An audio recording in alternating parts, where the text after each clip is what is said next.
Chapter 641, Pre-Party. The next few days were uneventful, with students discussing enthusiastically how to celebrate the new year and start packing, but these had nothing to do with the members of the Animagus course, who collectively chose to stay at school. They had chosen to stay at school, because practicing the Animagus transformation had a huge impact on their academic performance, and no one wanted to waste 2 weeks away on holiday. In the common room, Harry and the rest are still pondering on how to deal with a tiny leaf and keep it in line. There are 2 days to go before Christmas, Hermione said irritably. Harry's heart suddenly pounded. So we're about to get the mandrake leaf? He asked. Christmas night is a full moon, which meant they would have to attempt it head-on whether they were ready or not. That's right, Hermione said looking at a piece of parchment, but there are 2 dinner parties waiting for us on the way before we can get that tiny, lovely blade of leaf, this holiday season. I've never been this bored with a dinner party, she said roughly as she erased a line of comments on the parchment. Harry knew that Hermione had a fanatical preference for preparation. She had gathered suggestions from various sources from various people during these days, but none of them were foolproof, and she had even forced Harry to speak to Sirius in advance and then pretend to drop in inadvertently, and magically bring out a list of questions that she had prepared in advance. Professor Slughorn won't stop, I wonder what tricks he has up his sleeve this time, he said with deep emotion. Ron shrugged. In addition to the Christmas dinner, they had to attend a personal party hosted by Professor Slughorn tonight, because most of the students would be going home tomorrow. He actually does a pretty good job at throwing small parties. Not only there are good foods to eat, but there are also very reputable wizards to meet, Ron said with a look of reminiscence as he narrowed his eyes. Do you know Gwyneth Jones? Yep, the captain of the Holyhead Harpies. You really should have heard what she called me, dear Mr. Weasley, and she complimented my talent and youth. It was a nice thing to hear, even though it is true. Too bad you weren't there that time. Unlike Ron, who had been a part of a few Slug Club parties, Harry's attitude was to run away when he could. At first, he used Quidditch training as an excuse, then the players couldn't take it and started to revolt, blocking him in to protest while he was changing in an individual cubicle in the changing room. Harry was horrified to hear Creevy's voice, and in order to avoid being headlined in the Wall of Mystery tabloid the next day as Tyrant Gryffindor Quidditch captain, he had to humiliatingly agree to stop the dreadful torture of compulsory training every night. It was a good thing he had quickly found an alternative, lying about having an appointment with Professor Bagshot to have tea in his office. Sometimes he even dragged along Neville, who was also uncomfortable with the party atmosphere. Harry felt rather sorry in his mind because Professor Bagshot would now only discuss magic and current affairs with him, and no longer talk about his past experiences, especially anything to do with the dark wizard Grindelwald. The last time their topic revolved around the Muggle gun ban, and the one before that was about the impact that the advent of the exclusive wand would have on the coming decades. I, for one, would be all for it. After all, I have benefited from it. If you don't believe me, Grindelwald said, pointing at a brass figurine of a certain ancient professor of rune. I'm just a little worried. For a moment Harry felt like he was sitting in a history of magic classroom, and Neville felt the same way, though they privately thought that if Professor Bagshot had taught them instead of Professor Binns, they would have probably passed this O.W.Ls exam. But Professor Bagshot hinted to Harry at the time that he had found a travelogue-type journal deep in the library which recorded something interesting. It could have been left by a student of that era, he explained. Harry is planning to look for it carefully over the holidays, at least to pass the time. He had a feeling that this holiday would be boring and many activities would be out of the question, like snowball fights. Sirius and Professor Happ's suggestions are rather similar, Hermione muttered under her breath, but I personally think a magic amulet would work better. Fred and George. Oh, that Tung Toffee suggestion was stupid. But if it could be improved, no, absolutely not. Madame Pomfrey's suggestion is a good one. The potion for dreamless sleep can improve sleep significantly, just not very safe. And as for the draft of living death. Draft of living death? Harry looked at her in surprise and exclaimed in disbelief, Hermione, you're not convinced by Snape's nonsense, are you? Ron was startled as well. Oh, I would not use that. Hermione said, that would delay my regular classes. The Animagus course has been widely discussed, and according to Nearly Headless Nick, Animagus has never been taught with such fanfare since Hogwarts was founded. So not only has this topic become popular among the students, the house points of the 4 houses have dropped considerably during this time, but even the professors have got involved. As of now, Professor McGonagall has dedicated half of a course to explaining the requirements for learning animagus, and the other half to giving examples drawn from history about the consequences of underprepared animagus transformation, a section consisting of a horror story that is essentially an abbreviated version of her notes. The short Professor Flitwick, who has goblin blood, has introduced students about a kind of anti-eavesdropping magic. Works on any creature and keeps mosquitoes at bay. Harry suspected that this spell is aimed at Rita Skeeter, whose beetle form is no secret. Professor Bagshot went along with the crowd's wishes and temporarily introduced additional content on the animagus reversal spell. In addition to what Harry had seen with his own eyes, he had heard Trelawney talking at her own advanced class about how to use the tarot cards to look for sneaky people, saying that she had seen insects with 6 legs approaching her in her crystal ball. Snape, on the other hand, mentioned in his 5th-year class that he would prepare a cauldron of draught of living death that would allow one to sleep for a month straight. It was something Ginny had told him. "He's being mean and moody, anyone with a clear eye can see that," she said in annoyance. Just as Harry was looking at the clock for the 3rd time, an owl flew in through the window, with snowflakes in its feathers, and it slammed a heavy package on Ron's head as it dragged it along.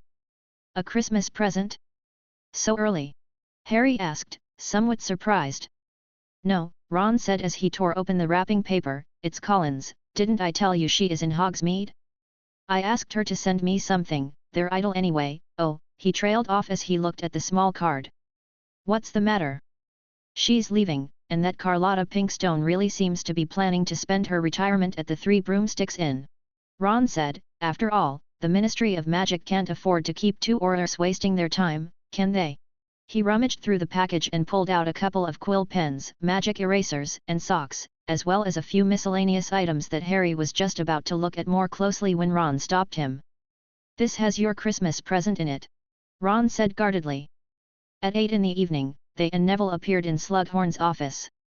It had become a completely different place, with Christmas trees full of candies and sweets hanging everywhere for people to pick up as they pleased, and a dozen legless tables scattered around the room, and Harry saw a man wave and the nearest hovering table floated up to him with a load of delicacies. A light, melodious music played, and Harry was 100% sure it belonged to the Weird Sisters. But the biggest difference is still the number of people. Harry estimated there would be at least 100 people present, and, most of them being adult wizards. He stared in bewilderment. Had Professor Slughorn gathered all the previous members of the Slug Club together? The people, all dressed in various styles, made their way through the office that seemed to be under an undetectable extension charm. Some of the male and female wizards walked with poise, though many of them were considerably more formal. Harry sighed with relief, and then he heard Hermione let out a groan, partly in surprise, and partly in shock. "Mummy and Daddy." Harry and Ron quickly followed her line of sight and were both startled at the number of familiar faces. It isn't just the Grangers. Professor Slughorn seems to have invited quite a few parents of students, especially those who can't go home for the holidays, the Weasleys, the Longbottoms, the Malfoys. Harry also saw Ernie Macmillan and Cormac McLaggen in their elaborate dresses and bows, standing obediently next to a middle-aged couple and talking to them. "Heck, it is Sirius and Amelia Bones." "Hey, you guys, it's been a while." A familiar, teasing voice sounded from behind them. Harry jerked around and a pair of twins were looking at them lazily, and it was Fred and George. They both looked like accomplished people, one hand in their pockets, and the other holding a tall glass with a smile tugging at the corners of their mouths as if they had replicated these actions in a mirror many times. "By the look on your faces, no one seems to have told you?" "Oh, boy, these parents are so bad." Chapter 642, Observation Report. "Well, you guys also didn't reveal a word of it, did you?" Harry said with a smile. Ron, meanwhile, gawked at the clothes on the twins. "How much did this cost?" Fred shook his head with a mock sigh as he drew his wand and with a flick, 3 goblets flew over and landed in the hands of the Golden Trio. Fred and George stepped forward and clinked their goblets and drank their drinks in one go. "Then we will leave you alone," Fred said. "Someone keeps mentioning your names," George said with a grin, "especially that chubby professor has mentioned it on average once every 3 sentences. We suspect one of you has secretly bewitched him." The 2 men made their way out. Wait, Harry shouted, but it was too late. "Harry, my boy!" Professor Slughorn spotted the trio with his sharp eyes, and he immediately strode towards them with his large pot belly bound by his brown waistcoat, and several gold glittering buttons glaring at them like creature eyes. The office was quiet for a few seconds as various measuring gazes shot from all directions, which is one of the reasons Harry didn't like this kind of environment. Luckily he saw Mrs. Weasley waving at them happily, which also made it easier for Professor Slughorn to drag him along without too much effort. "And you too," Slughorn said to Ron and Hermione as he walked away, "I've been talking to your parents for a while about the importance of homeschooling." But instead of taking Harry over to the Weasleys and the Grangers, he walked around the group and joined Amelia Bones in her conversation. He forcibly positioned Harry between Ernie and Cormac McLaggen and said with a smirk, "See, you'll never find a stronger friendship than the one you built during your school years." Harry glared at him, as his expression stiffened. He didn't know when he had ever formed a strong friendship with Ernie and McLaggen. Harry remained silent throughout the next few minutes. He noticed that Professor Slughorn had centered most of the conversation around Ms. Bones, occasionally dividing some attention to Sirius. This seemed to coincide with the thoughts of the Macmillan and the McLaggen, so Sirius only had to chime in occasionally as he spent the rest of his time observing his uncomfortable godson. Ms. Bones' answers were brief and concise, and she remained basically expressionless throughout the conversation, except for the smile she flashed at Harry when he came, but this is more in line with the image of a steel-hearted minister. Azkaban still houses over 300 foreign wizards. Out of the corner of his eye, Harry caught a glimpse of Susan Bones sitting in the corner, chewing on an apple with a crunch sound, and she seemed to notice Harry's gaze as she nimbly slipped away and blended into the crowd. At that moment, Felix and Snape arrived together. Neville tugged at his father's sleeve and Frank Longbottom was chatting with the Grangers about the interesting story of the exclusive wand. "Gee, that's amazing, we always wondered who exactly our daughter had inherited her magic talent from," Mr. Granger said. "What's wrong?" Neville's father looked up with an expression of joy at first, but then it quickly cooled off when he saw Snape following Felix. Snape glanced in that direction and whispered a couple of words to Felix before he turned his head and went to find Damocles Belby. Felix joined in the conversation with a smile. On the other side, when Ms. Bones saw him, she quickly responded with a couple of words and walked toward him. At the same time, from around the corner, an elderly woman, with grey hair striding briskly on her feet, met her gaze and both of them stopped in their tracks. Felix showed just the right amount of surprise. Weighing the pros and cons quickly in her mind, Ms. Bones changed her direction to meet the old woman. "Ms. Pinkstone, we need to talk." The old woman gave her a contemptuous blank look and followed her away. "Who was that woman?" Mr. Granger asked curiously. Felix shook his head, so Mr. Granger continued with the story of how he got his exclusive wand. "I also signed up with my wife with the attitude of giving it a try. The staff told us we might have to wait in a long queue and go through all sorts of vetting, only to be notified the next day, and the whole process went incredibly smoothly."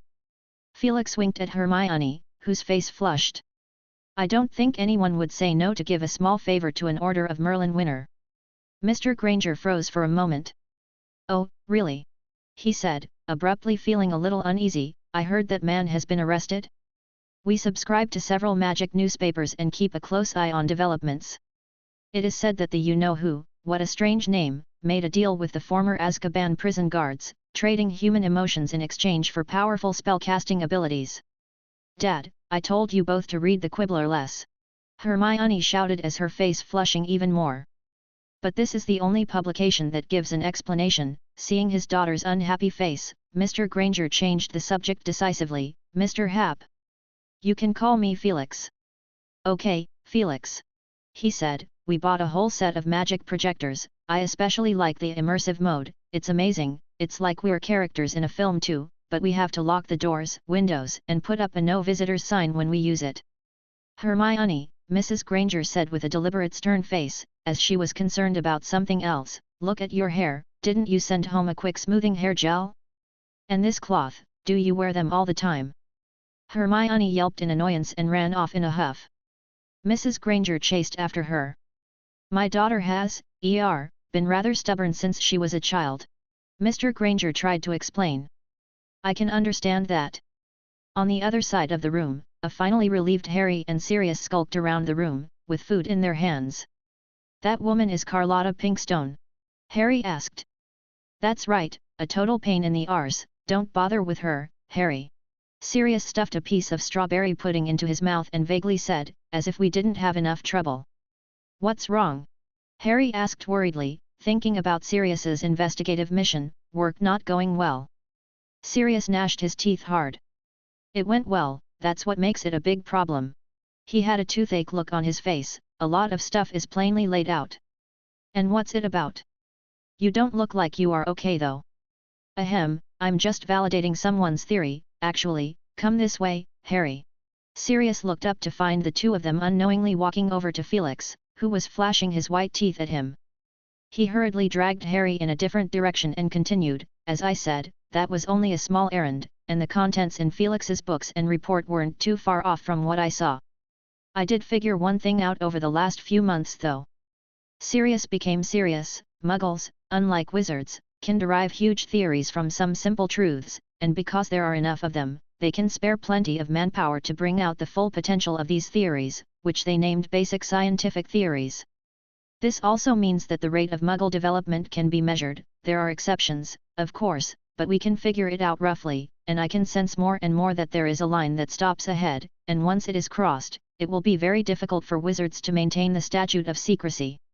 Harry listened with a heavy heart, as he recalled the clip of the speech Professor Bagshot had shown him. Had that man from half a century ago anticipated the inevitable exposure of wizards, just as Professor Hap had?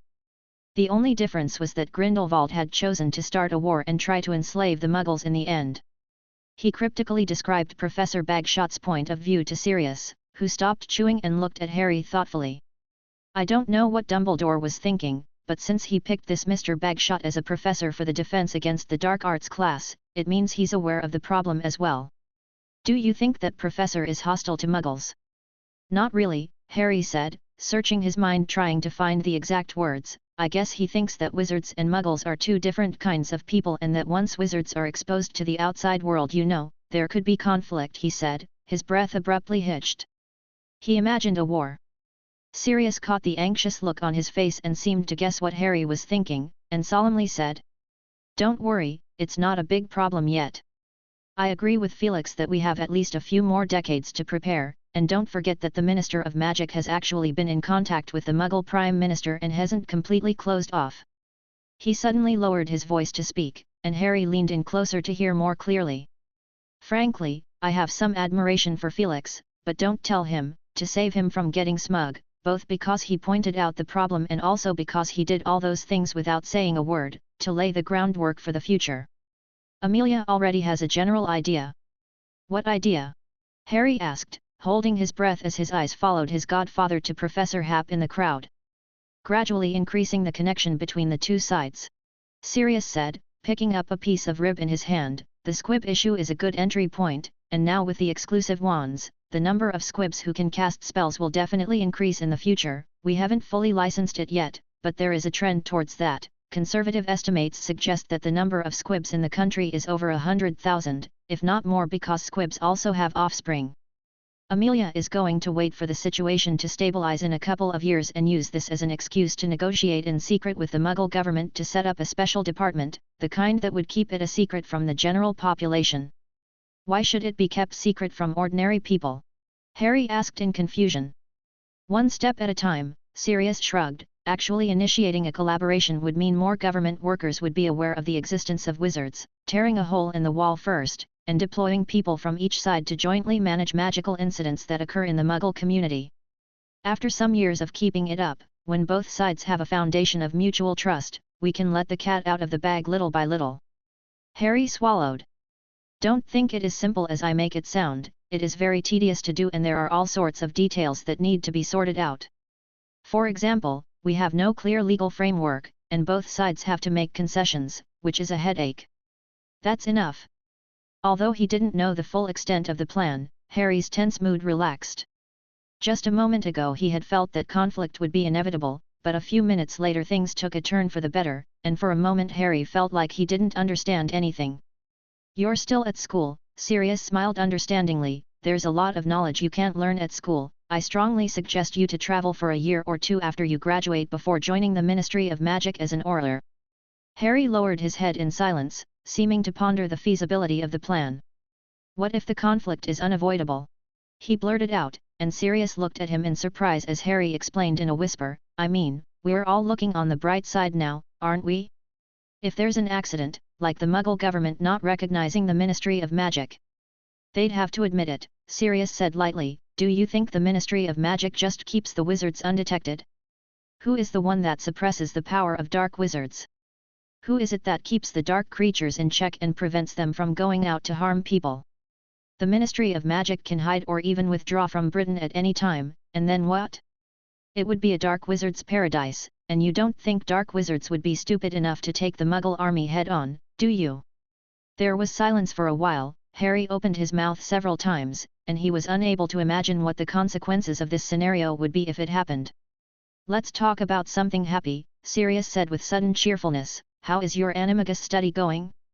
I heard that over a dozen students got outstanding in their O.W.Ls. Harry smiled back. Yeah, you have a talent for being a teacher. But, well, we're kind of stuck on the very first step, and even Hermione can't figure out a foolproof method. A smirk graced Sirius's face, and he suddenly glared at Harry. Do you honestly, he said with a scowl, think the entire previous generations of wizards are quite rubbish? How could Harry deny it in a rush? And what gave you the illusion that animagus would be easy? It took almost 3 years for both James and me to finally pull that off, relying on a little bit of luck, and we're not even sure we can do it again without it going awry. Sirius didn't have a problem saying that you guys would be lucky if you could finish it before you graduate. Harry was dumbfounded. But didn't you say that successful animagus transformation would help us with our grades on transfiguration? Sirius grinned and scowled at him, which reminded Harry of Fred and George pulling off a prank. Actually, I wasn't lying, if you guys really did do it in one go, you truly wouldn't have to worry about your transfiguration class grades anymore. The atmosphere in Slughorn's office was cheerful, but a heated argument had just ended in the washroom not far from here. Ms. Bones came out furious. She had simply wasted her breath. Pinkstone remained hostile to the Ministry of Magic too deeply, and no matter what she said, Pinkstone simply believed she was lying to her with the sole aim of holding her in check and waiting for her natural death. Bones took a few deep breaths to calm her emotions before turning and striding towards the party. Not long after, Carlotta Pinkstone appeared as well, her face clouded with gloom. You're making a lot of noise, Carlotta, a voice said, and Pinkstone jerked back. She hesitated a little at first, then stared deep into a silvery blue pupil, and her mouth opened wide. Gee! Grin! SHH, the man said softly as he raised his index finger and pressed it over his own lips. Pinkstone immediately fell silent, her pale face flushed with excitement and her words became stuttered. I really didn't expect to meet you here. But I have been waiting for you. From the first time I heard your name, I had a feeling that the little English girl who approached me alone half a century ago would appear before me in a miraculous fashion. You've had a hard time, but you are willing to endure it, aren't you? Yes, I only hate that my cause has not been fulfilled. She looked at Grindelwald with anticipation. Do you want to do something about it this time out? But, Carlotta, there is a fine difference in our ideas. That's true, but... Can I trust you? Of course. What do you need me to do? There was a moment of silence. Wait. Grindelwald whispered, just know that our cause has not ceased yet. Chapter 643, Christmas Full Moon Night. The party came to a close on a lighter note. The invited guests left the room one by one, and Felix glanced around the crowd but did not find Carlotta Pinkstone, whom he had originally planned to find an opportunity to contact, but from the look on Ms. Bones' face when she returned, he guessed that the two had not had a very pleasant conversation and that Carlotta Pinkstone had left early. Professor Slughorn was very pleased with how the party proceeded, and at the moment he is standing in front of the gorgeous fireplace, seeing off each of the departing guests, relishing the occasion, and busily responding verbally and physically as appropriate to each person's status. Eldon, my dear student, you haven't published much in recent years, I'm waiting to read your masterpiece. McLaggen, say hello to Tiberius for me. Oh, and to Scrimgeour as well, it's about time he needed to take some time off these days. Mrs. Zobanai, thank you for the gift. Oh, Frank and Alice, can I call you that? That's wonderful. I'm so sorry I didn't send my best wishes the day you both healed, I was hesitant to accept the teaching position at that time. Neville? Well, he's doing very well. Slughorn took Frank Longbottom's hand enthusiastically and spoke in a very intimate tone. To be honest, I think you fully deserve 2 Order of Merlin for your performance in this war, but since you both already got 2 of first-class ones," he patted Frank's shoulder heavily, "bring my regards to Augusta for me." Alice kissed Neville's forehead and followed her husband as they disappeared into the emerald green flames. "How are you going to get back?" Hermione asked her parents, and Felix looked over the Grangers' shoulders to see Sirius and Ms. Bones saying goodbye to Harry. "The Flu Network, of course," Mr. Granger said with slight excitement, "that's how we got here, it's incredible." Professor Slughorn said he had temporarily connected our fireplace at home with magic, so I guess it might be similar to connecting to an internet signal. Hermione was stunned. "Oh, God! How can you?" she said anxiously, "what if you called the wrong address?" Harry was once sent to Nocturne Alley by mistake for this very reason. "Professor?" She looked at Felix as if asking for help. "I could use apparition to send," Felix said after a second of consideration. "Oh, don't worry." After seeing the Weasleys off, Professor Slughorn came over with a pot-belly and his walrus whiskers twitching between his lips as he exclaimed cheerfully, "Thanks to Amelia. I had mentioned it casually when she accepted the invitation, and she graciously agreed to help." Ms. Bones, whose name was called, nodded in his direction. "That's it," Slughorn said with a smirk as they made their way to the fireplace. Sirius and Harry hugged each other before they left through the fire, and Slughorn took out his wand and tapped it on the fireplace. "Well, whatever you call out next will lead to only one place, just for today. Thanks for the hospitality, we've had a good night." Mr. Granger took Mrs. Granger's hand and told the crowd. "You are welcome to join us at our home anytime, Mr. Happ," Mrs. Granger said politely. "That's right," Mr. Granger looked at Felix and seemed to thought of something. "I actually have a collection of various models of dental specimens, if you are interested." Mrs. Granger gave a firm grip with her hand. "Ahem, well, goodbye." The next morning, most of the students left school on the Hogwarts Express train to go home for the holidays. However, there are still some who choose to stay in school, and there are quite a few, in addition to the students in the Animagus course, as there were some students who were punished with detention for abusing human transfiguration magic. Harry took the opportunity during breakfast in the Great Hall to tell Ron and Hermione what Sirius had said to him last night. They had expressed their opinions. Hermione looked a little worried. "Ugh, I vaguely guessed that from Ms. Bones' letter." Ron, on the other hand, reacted flatly, "According to Sirius, that's decades away, isn't it? Let's consider what's in front of us now."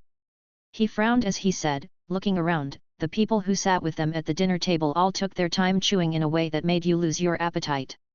According to Professor McGonagall, starting from this full moon, she would arrange a special diet for students who are preparing to practice.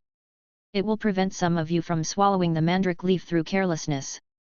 After breakfast, Hermione went to the library as usual. "We have 12 essays to write." "It's 11, Hermione," Ron pointed out her mistake. "Harry and I don't have an arithmancy class." In the end, Hermione was the only one who went to the library.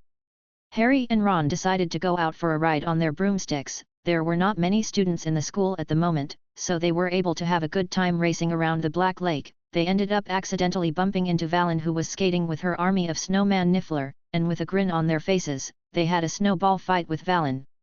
The ordinary blade of leaf that Harry and Ron had been holding in their mouths fell out several times in the middle due to their excessive playing. When they returned to the castle and calmed down, they made some pessimistic comments about their respective futures. "I don't think it will work, I can't hold it in my mouth," Ron said negatively. "Even if we did, we'd still have to get up every morning and night to recite the spell and wait for thunderstorms, and even Bill and Percy, who have the best grades, never even considered being animagus when they went to school." "Don't be discouraged, Ron.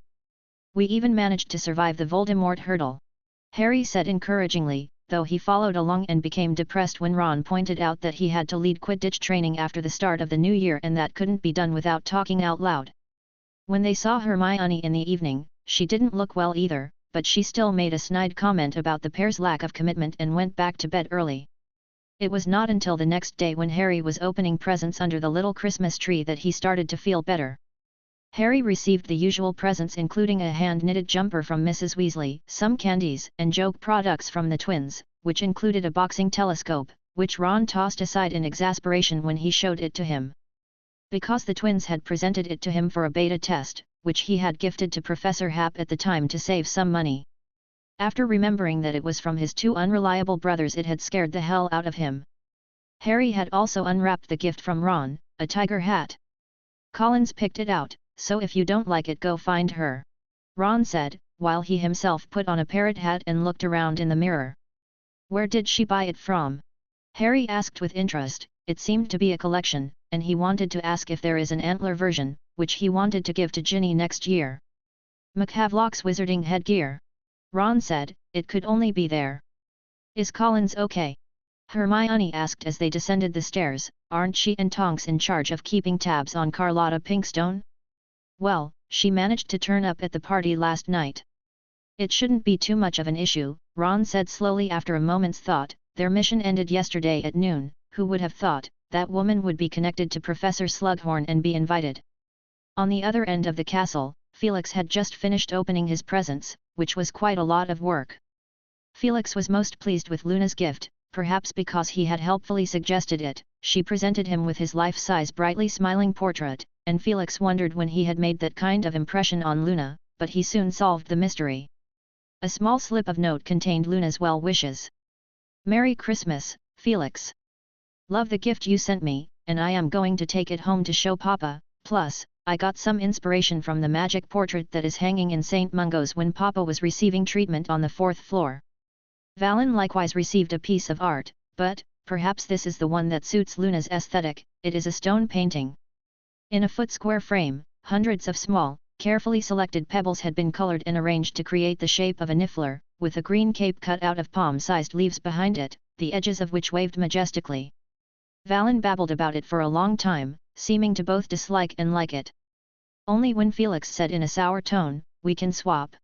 Valen clutched the painting immediately and looked at him warily, and when he returned after a quick walk around the room, the stone painting had been positioned next to Felix's blank magic portrait. If the portrait at St. Mungo's came back to visit one day, he would be surprised to find himself with an additional eccentric-looking neighbor. Felix was tempted to ask what he and Luna had talked about to make him smile like that and be drawn and sent to himself. Towards the end of the afternoon, a strong smell of cooking wafted into the room along the cold air.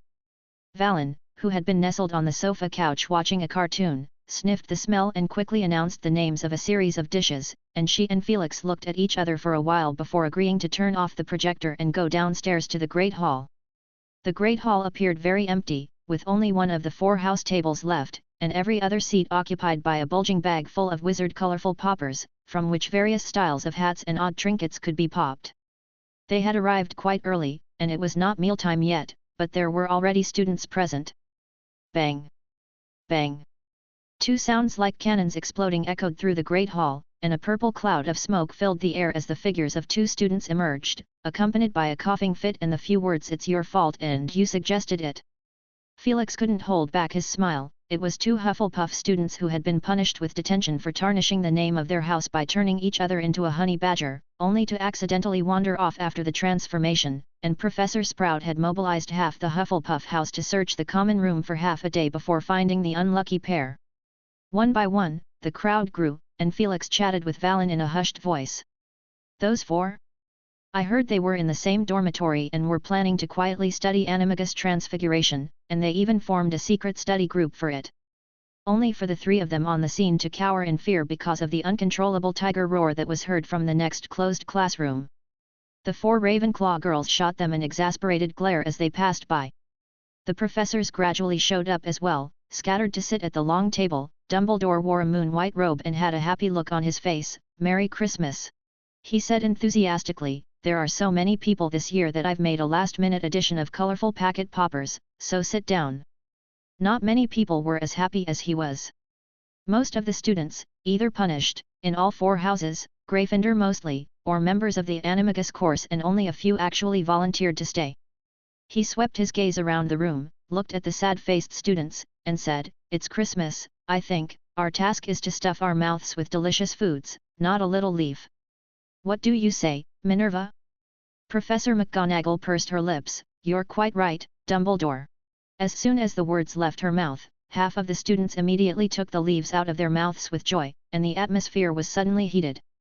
Dumbledore struck while the iron was hot, grabbing a handful of wizard-colored packet poppers and shoving them at everyone he could reach. The others followed suit and the long table was instantly filled with thuds and clusters of the smoke of varying colors blowing out. Felix drew a plain wizard's hat with 4 colors of fine thread outlining a pattern. Harry and Ron opened 2 sailor hats that Felix thought were nowhere near as wonderful as the tiger and parrot hats they wore on their heads, and Hermione drew a woman's wide-brimmed hat which she fiddled with glee. Then all of them looked at Snape from the corner of their eyes. Last time he had opened a lady's peaked cap, so everyone wondered what it would be this time. Even Dumbledore looked at him with interest as Snape looked expressionless as he pulled back the popper, and when the smoke cleared, a deer antler hat appeared in his hand. This time it was Harry's turn to be unhappy. He looked jealously at the beautiful pair of antlers, thinking that the hat was a pure waste in Snape's hands and that if no one wanted it at the end of the dinner, he could probably take it quietly. Snape really didn't like it and shoved the hat in his hand to Professor McGonagall casually, but Professor McGonagall loved her feathered hat, so it ended up in Dumbledore's hands. "Eat up!" Dumbledore, who was wearing a deer antler hat, said with a smile. The crowd began to enjoy their food and Valen was given a seat opposite of Professor Flitwick. Their chairs were custom-made and looked to have an oddly symmetrical aesthetic. Harry gorged himself on smooth, soft mashed potatoes, Ron tore off the meat on his ribs, and half the students wolfed down their food with fierce eyes, that filled with a look of suffering that even Felix couldn't help but feel a sense of sympathy for. But that was all this meal was meant to be. Because tonight is the full moon. These students would be tested even more severely, and he had seen the special diet recipes that Professor McGonagall was going to give to the kitchen house elves, which mostly consisted of tasteless but fast-filling dishes. At the dinner, everyone was busy eating, except Trelawney, who kept spreading rumors about 6-legged creatures bringing misfortune to the castle while holding a bottle of sherry, and just as Felix was wondering what it was about, Professor McGonagall quietly tilted her head over and whispered in an odd tone, "Albus is going to recruit a centaur into the school." Realization dawned on Felix. Just when Trelawney mentioned it for the 12th time and her tone grew more and more certain, Dumbledore stood up. "More than one death, I have seen." "Filch," Dumbledore asked pleasantly, "is that item ready?" Filch lifted his head from his plate and bent over. "Yes, Headmaster, I've put it in the corner, and covered it with a piece of green sheet." "Excellent," Dumbledore said, his eyes searching around the room as the others looked over. Dumbledore pointed with his wand and a green piece of cloth flew up from an inconspicuous spot in the corner, beneath which was a delicately shaped machine. "The latest model projector," he said happily. "I bought it to try out for myself and I liked the immersive mode of it best." He gave Felix a look before drawing the machine and placing it close to him. With a click sound, a huge cloud of dark golden smoke erupted from the magic projector, as if it were inexhaustible and designed simply to fill the place where it was placed, the great hall, and soon their feet were covered with a foot or so thick golden mist. "Meow!" Mrs. Norris scurried out from under Filch's feet and jumped onto his lap. "Don't be afraid, Mrs. Norris," Filch said hoarsely, though his light bulb eyes were still alertly fixed on the machine. At that moment there was singing in the air as if it were playing straight in their ears, and the smoke rose and gathered into a golden dancer, who looked exactly like the real thing, dancing around the long table, their skirts shedding a fine mist like gold dust. The students' eyes went blank as if they had been blended into a lively party, seeing a succession of performances by the Weird Sisters, a skeleton dance troupe, and a rough dwarf dance, interspersed with the soft singing of a suspected vila mixed in with a strange, unintelligible language that the crowd could not understand. "Christmas this year is so worth it," Ron said with admiration. The surrounding students nodded silently in agreement with his words. As the dinner ended, the students sparsely pulled back their benches and prepared to leave. Felix shot Valen a glance, who had slipped near Grindelwald while there was some confusion and brought a very nice Christmas hat from him. Grindelwald reflexively leaned his body back and touched his chest. Dumbledore's movements paused slightly before he continued to stand up, a moment that Harry caught keenly, and an odd feeling arose in his mind. "What is it, Harry?" Hagrid asked, leaning forward to look over from across the 2 seats. Nothing, Harry suddenly trailed off, staring at Hagrid, a small piece of onion wedged in his thick beard. He remembered that Hagrid had overheard and mentioned to them that Dumbledore seemed to have known Professor Bagshot for a long time. He knew Bagshot was a supporter of the dark wizard Grindelwald, and Harry had happened to learn by accident that Dumbledore and Grindelwald had a very close friendship in their youth from the letters from Lily that Sirius had given to him. There was a vague clue laid out before Harry's eyes that connected the 3 men together. "What is it exactly?" "The students of the Animagus course please remain," Professor McGonagall said in a loud voice at that moment, and get tidied up, we are going to the yard. Chapter 644, A Fulfilling Holiday. 24 students lined up in a long line and made their way to the yard. The temperature outside was freezing and biting, and there was little wind. The students exhaled white air from their mouths and looked up at the bright, clear moon in the sky. A full moon, Ron muttered. Without having to say it, Harry knew he was thinking about Lupin, and he couldn't help but miss him, who by this time would have taken a wolfsbane potion and hidden in a secluded place. Harry knew he didn't want anyone to see him in his transformed form. Starts with a full moon and ends with the next full moon. If you fail halfway through, you must start again. I don't want you to play with your health. Professor McGonagall said in a loud voice, and paused for a moment in an imposing fashion. All of you come forward to receive your mandrake leaf. One by one the students stepped forward, then retreated to the side and murmured excitedly. Harry stepped forward as the space in front of him emptied. Professor McGonagall nodded at him and handed him a green leaf. Harry took it and watched as it glowed faintly in the moonlight. Harry was just about to walk away when he suddenly felt someone poke him. He looked up and saw Professor Hap holding Valen in his arms. Valen is clutching a sheaf of parchment in her arms, notes and recipes. Felix reminded him.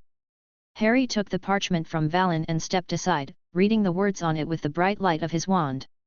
Most of it he already knew, though a few were highlighted separately in red ink, and he read the third section. For the next month their meals would be taken in classroom 11 on the ground floor of the castle, and a special house elf would prepare the food for them at that time. Harry's heart sank. Ernie Macmillan had made a nasty joke about his uncle's attempt to learn animagus transfiguration by sticking a funnel down his throat at each meal to avoid swallowing mandrake leaf from eating and to consume a liquid meal. Ernie described it in graphic detail, which caused a group of people who couldn't stomach it to surround him, and then he admitted that the story was made up and that his uncle did try to learn animagus, but it only lasted a week before he gave up. Check when you have it in your hand. The edges of the mandrake leaf will glow whitish when there is a full moon, similar to a fluxweed. Okay, if it's clear, put it in your mouth. Professor McGonagall barked orders. Harry double-checked to make sure it was okay and put the mandrake leaf in his mouth. He felt an extra bitter taste in his mouth after just enjoying his Christmas dinner, and then he saw Draco opposite to him frowning and averting his eyes. Sirius had told him the night before about how the Malfoys were faring. The short summary of their situation was that they received a mixed response. Because they had rebelled in the middle of the war, it had saved them from being liquidated, like their fellow Death Eater friends, and they had managed to bring in the remaining purebloods together and retain some of their influence, but it had also earned them the resentment of some of their former Death Eater allies, like Crabbe and Goyle. Sirius also gave the example from a few weeks ago. Lucius Malfoy, who had kept a low profile after the war, suddenly came forward for an interview with the Daily Prophet, talking about the dangers and contributions he had made while working undercover. Some newspapers said that Potter, Weasley, and Granger had asked for help that night in the graveyard with the help of the Ring of the Ouroboros. Which is actually not entirely accurate, as I similarly risked my life at the time to inform Mr. Hap, only I was unable to disclose my exploits to the outside world due to the heavy responsibility I was carrying. The Ministry of Magic has been calculating merit recently, Sirius explained, and he's trying to get an Order of Merlin for the Malfoys, but he's wasting his time. All he has done was just enough to save him from going to jail. He vaguely said, on the contrary, Snape is likely to get a major award, now that we all know where he got all that information from. After hearing these words, a realization dawned on Harry, and he instantly understood why Professor Slughorn's former student, Eldred Werple, who wrote Blood Brothers, My Life Amongst the Vampires, had been pestering Snape at the dinner party. He apparently wanted to use Snape's life experiences to write a book, but Snape coldly refused him. In the dormitory, Harry looked at Ron and Neville with a knowing look on his face. What about me? He exclaimed in discontent. At least you don't snore. Ron said in annoyance, and he closed his eyes with a look of generosity. Come on, I've had a hard time making up my mind. Harry looked at him and then at Neville, who already looked too nervous to speak. All right. The flashes of the full-body bind curse and the stunning spell fizzled off alternately. Ron and Neville fell stiffly to the floor, and Harry used the levitation charm to move the two men to the bed, covering them with the quilt and getting himself under the warm, cozy quilt too as the cold wind howled outside the window, and it chilled Harry's heart.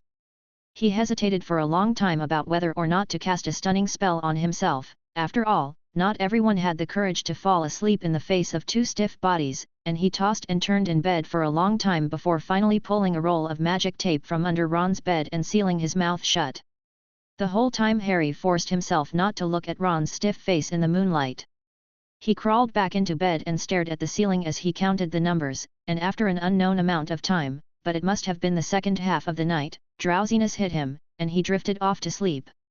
He woke with a start and felt the mandrake leaf still on his tongue, only the bitter taste in his mouth grew stronger as if it had seeped into his teeth, but his mood was generally pleasant, and he couldn't wait to wake Ron and Neville and share his method with them. "That's good, I've got a bit of confidence," Ron said with a strained expression. "There's a problem though, I seem to have a stiff neck." Over the next few days, Felix didn't pay much attention to the students. He was busy enough on his own. Tom Riddle in classroom 7 had graduated 2 years ago by his count, but he had never been able to master the patroness charm, though Riddle had recently gained inspiration from the Peeves ghost, and he had acquired a flimsy patroness by quietly gathering the emotions of the students in the school. Felix was happy to see this, which meant that Riddle had become even more inseparable from the school. Felix also got some data from Snape from when he and Damocles Belby had improved the Wolfsbane potion, and in order to familiarize himself sufficiently with werewolves, Snape very generously gave him some werewolf blood and fur. You will find, the view of some researchers who said that werewolves are just beasts in human skin is not really an overstatement, as their bloodline is completely tainted. Felix shrugged. "It may shock you when I say this, compared to me, werewolves are considered normal." Of course, Snape didn't believe him. That much was evident from his false offer to study him. Felix scoffed at this and mentally categorized his former head as a stupid wizard. "Better practice your acceptance speech." Lupin said that magical television sets have not been widely promoted as they should be, and that most wizarding families still rely on magic radios to listen to the broadcast of the ordination ceremony. They'll take the unnecessary pauses in your words as stuttering. Just think how undesirable it should be to have the parents of your students question the standard of your teaching because of this issue. Felix's good intentions were not reciprocated. Instead, he was met with closed doors for several days in succession. The former professor of potions and current professor of defense against the dark arts refused to speak to him, always putting on a cold face whenever they met, and when Felix approached the other professors on this matter, only Dumbledore expressed his sympathy. Severus does speak little, and for the sake of Hogwarts' image, Professors McGonagall and Grindelwald stared at him expressionlessly as he said this. At least persuade him to change his outfit, fix his hair or something. Felix didn't know how Dumbledore managed to do it, but all in all, on the day of the ordination ceremony, although Snape was still in black, he had at last switched from his all-time wizard's robes to a suit with a high-collared white shirt under it. Snape was awarded the Order of Merlin, First Class. For his second time going undercover in a dangerous situation and bringing a constant stream of intelligence to the advantage of the side of justice. Ms. Bones announced in a loud voice. Shortly after him, it was Harry's turn, who also received a first-class award for a reason directly related to Voldemort's downfall, and although no one knew the full details, with both Dumbledore and Felix Happ testifying, no one questioned it. Of course, Ron and Hermione did not receive an award, and the one they still held is the second-class Order of Merlin, which was awarded for their valor. "It's all because the war ended so quickly," Ron muttered in a small voice. Just shut up for a once," Hermione said sharply. With a mandrake leaf stuck in his mouth, Harry's sentiments were extraordinarily snappy and his mind was in a trance due to the special diet he had received these days, and as he came down, Ron and Hermione heard someone next to them whisper a question. "The boy doesn't look too bright in the head, there isn't any lingering effect of the Cruciatus curse on him, is there?" Those words caused a group of unknown wizards watching the ceremony to blow their noses emotionally. That evening, the Ministry of Magic held a grand dinner, and Harry depressingly left early to go back to have his tasteless dinner, small cubes of cheese jelly and vegetable meatballs made with a special process that was said to be nutritious and would make you feel positively full when you swallow it. The key point is that the whole eating process is reduced to less than a minute, fully reducing the possibility of all sorts of surprises. This leads to a lot of missed fun for the students. And because of the drastic lack of entertainment, Harry was surprised to find that he had finished all his homework in less than a week, and had nothing to do for the remaining days until almost the start of the new school term when Professor Happ finally seemed to remember them and assemble them together. "How many of you still left in the group?" Felix asked. A bunch of arms was raised with a clamour, and Harry turned his head to look around and found a surprisingly large number. 15 people, not bad. Felix nodded. Looks like the previous 2 weeks of practice did seem worked wonders. I had you all come over here today for a summary, well, to make the most of the collective wisdom. The students, including those who had failed, all stared at Professor Hap. Felix raised a parchment in his hand. Remember the forms you've been asked to fill out in dueling class since the 2nd year? Of course, dueling classes are only available in 2nd to 4th years now, which happen to coincide with 1st year flying classes and 5th year OWLS exams, and have been combined with the assessment of spells. It keeps track of how fast each person learns the spell, preferences, learning styles, and so on, and now 4 years later, the accumulated data is stacked up in a wall of cabinets. There's no doubt that it's an undiscovered treasure trove. Felix said with conviction. You should have experienced group discussions where we used a similar approach, talking out the problems you found difficult and thinking together about solutions. The students looked at each other, but on second thought, it did seem like a good approach. After a short while, a student finally came forward and mentioned that he was depressed and had been groggy all day. A steady stream of students nodded along behind him, as they also experienced the same symptoms. Yeah, everything that makes you feel happy can't be done. You can't eat well, you can't sleep well, you can't even speak out loud. A Ravenclaw girl said in a sharp voice, it's a nightmare. The other students focused their eyes on Felix. Don't look at me, I told you to discuss it among yourselves. He said with a poker face. How about using potions? Like an elixir to induce euphoria. Ron came up with the idea. Oh, not, Ernie said ruefully, I asked Professor McGonagall, and she said there is a probability that the potion would contaminate the mandrake leaf. The crowd began to diverge in their thoughts, giving progressively more outrageous answers, but Felix had no intention of stopping them, instead leaving Hermione to record them all from the sidelines, and in the end, it was surprisingly Neville who came up with the solution. I tried a method, Neville whispered, his teeth clenched tightly as he feared he might let the mandrake leaf fall off as he spoke, using a daydream spell. Daydream spell? What's that? A student asked. Hey! I know, Ron shouted excitedly. The daydream spell constructs a real dream, and I only thought of it yesterday. Anyway, I came out of it much better after a good half day of speaking inside. Neville described his experience. Talking to yourself? What did you say? Reciting the herbology class textbook out loud. Neville said reluctantly, and the crowd roared with laughter, but when Professor Hap encouraged him to try it out on the others, everyone immediately changed their opinion. Felix also experienced it firsthand. When Neville cast the spell, he found himself on top of one of the mountain peaks around Hogwarts Castle, with silence and emptiness all around him. From his professional point of view, this dream had quite a lot of flaws, but at least. He tried shouting twice and his voice travelled a long way and echoed quite well, which did have a very satisfying emotional venting effect. The discussion continued. Harry raised his own questions, wishing for a relatively safe way to speak loudly. Considering he is the team captain, he can't avoid shouting at the top of his voice when he explains a tactic or corrects a player who has made a flight error. But to his surprise, he received feedback almost immediately on the dilemma he had in mind. Use the amplifying charm, Hermione, who was taking notes from the sidelines, said. Cover your mouth with a scarf. Susan Bones said. Use both of the methods together. Ron suggested. Harry's eyes lit up. The other students' eyes lit up too. This seemed like a better idea, and they were ready to go back and try it. Of course, the discussion wasn't all smooth sailing, as there were so many ways to curb the bitterness of the mandrake, which in turn led to questions about food taste preferences, which led to a heated argument among the students. One of them, unfortunately, spat out a mandrake leaf in the process and everyone froze in their tracks, with the whole room falling silent, even the student himself staring at the leaf on the floor as if he couldn't believe his own stupidity. Ahem, Perkins has just demonstrated the error of his way for us.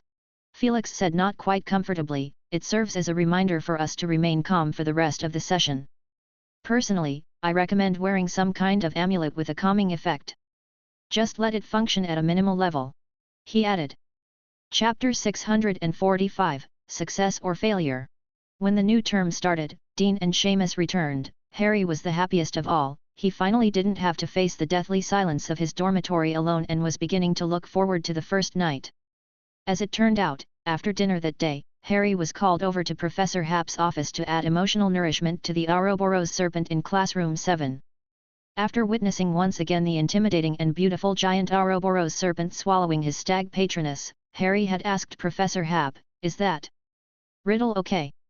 He was wondering if Tom Riddle had learned the patroness charm, and the thought that it still concerned him made it difficult for Harry to bear the alienation in his mind. "That depends on how you define it," Felix said. "He's on the right path, but if you ask him personally, he probably won't like it, and he might even lose his temper." "Professor, do you really think he can change for the better?" At least Harry didn't believe it. He felt that instead of placing unnecessary expectations on Voldemort, he wanted to say to the Ouroboros patroness, "Do a good job, you have a great responsibility." Good and bad are a relatively simple thin line. I just hope he's not too bad. "Will it work?" "I mean, to my Harry stammered, trying not to think about the fact that he is also one of the Horcruxes. It made him feel dirty. "It's not easy to say, Harry, it's really hard to say." Felix hesitated for a brief moment. "Memories are nothing compared to a real soul, and I've been trying to help Riddle grow up, but, you know, we still have 2 intact Horcruxes in our possession, right?" He changed the question. "The locket, and the golden cup," Harry said. "That's right, there are 2 pieces of Voldemort's remnant soul hidden in there, and I want Riddle to draw on a small piece of it, or all of it before he merges with the soul of his body." Felix said, "Memories need a carrier to work." Harry was shocked by the bold idea, but even without knowing much about Horcruxes, he could still tell how difficult it would be to implement this plan. "What if? Then I would advise Dumbledore to seal the deal once and for all, and by all means turn Voldemort into an idiot," Felix said coldly, "unless Dumbledore has other means, or we have to wait a few decades for me to be completely sure of my plan again." He looked over at Harry, and Harry instantly understood that if what the professor said happened, he would probably have to live with a piece of Voldemort's soul forever until the day he dies, and things will come to an end. That much Harry could almost be sure of, because Voldemort had made a living Horcrux, with a big python before, and in the end, that piece of soul had dissipated with the python's death. Harry returned to his dormitory with heavy feet. His own death would destroy Voldemort's hope of survival, he said to himself. But who would want to die if they could live? He still had so many attachments. He hadn't seen Sirius and Ms. Bones' wedding yet. They might have children, and Lupin and Tonks. He might be able to become a godfather to some child, and Ginny, Ron, Hermione, Neville, Luna. With that in mind, it didn't seem that unacceptable to have a piece of Voldemort's soul hiding in his head. Harry returned to his dormitory and was startled to see Ron and Neville staring straight at him, and he subconsciously glanced over to the other 2 beds, where Dean and Seamus were already asleep. "Hey!" Ron and Neville looked at Harry curtly and self-consciously wrapped a magic tape over their mouths. Harry raised his wand woodenly. The next day, the 6th years received the news that the 12-week course on apparition had begun. In the common room, almost all the students who met the requirements signed up and huddled in front of the notice to sign their names. In one corner of the common room, Harry, Ron, and Hermione sat together and saw Neville, Dean, and Seamus returning with a laugh. "Harry, you have a little piece of transparent tape stuck on the corner of your mouth," Ginny said cheerfully, helping Harry pull it off as Ron subconsciously touched the corner of his mouth. "Aren't you guys going?" Ginny asked again, looking at the people returning from the notice board. "Oh, I forgot, you guys were able to make it last year. I remember that Ministry of Magic apparition instructor, what's his name again, Rocky Wilkie Twycross," Hermione said. "That's him," Ginny said nonchalantly, leaning her head on Harry's shoulder. "Didn't he promise to help you guys to get your certificates ahead of time?" "Apparently, someone broke his word," Ron muttered. "Oh." Ginny straightened up and stared at him for a moment. "I seem to remember you mentioning it a few times, but not so much after Easter." "That's a good memory," Ron looked at her indignantly. "If you have such a good memory, you should know that I don't want to see my sister sticking close to someone else, even if that person is my best friend." "You can find someone else too," Ginny retorted. "Who?" Ron asked snappily. Ginny tilted her head and Harry and Ron looked in the direction where her chin was pointing at the same time. A girl was looking in their direction. "Lavender!" Ron exclaimed out of breath. "What does this have to do with her?" Ginny gave him a sympathetic look, and then she left with a condescending sideways glance. "Dork!" she said in a clear voice, and Ron's face turned red. Harry immediately recognized the danger signs. Ron's ears were red, and he tugged at the figure that passed in front of him, and asked in a rush, "How is it?" Seamus stumbled back on the arm of the couch with a bewildered look on his face and plopped down next to Harry. "Ouch, what?" "Hey," he looked confused, and after a few moments, he said seriously, "I think I can do it now as I have become adept at sight-along apparition. My mum let my cousin Fergus take me to practice this summer, back when times weren't exactly stable and people wanted to be prepared with as many hands as possible." "I know," Harry went along, "just like the illumination magic that was very popular at that time since it could be used to restrain inferius." "That's true," Seamus said excitedly. "Mum said she burned out during that time to learn those emergency spells, but she only managed to learn illumination magic, and she couldn't be able to learn the bright fire-making spell by any means, it was too hard for her." He whispered to Harry, "Fergus gave me some extra instruction, I mean the apparition, and there were several times when I felt light and fluffy as if I had fallen into cotton, which suggests that I was close to success, doesn't it? Maybe you will make it in the first session," Harry said from his own experience.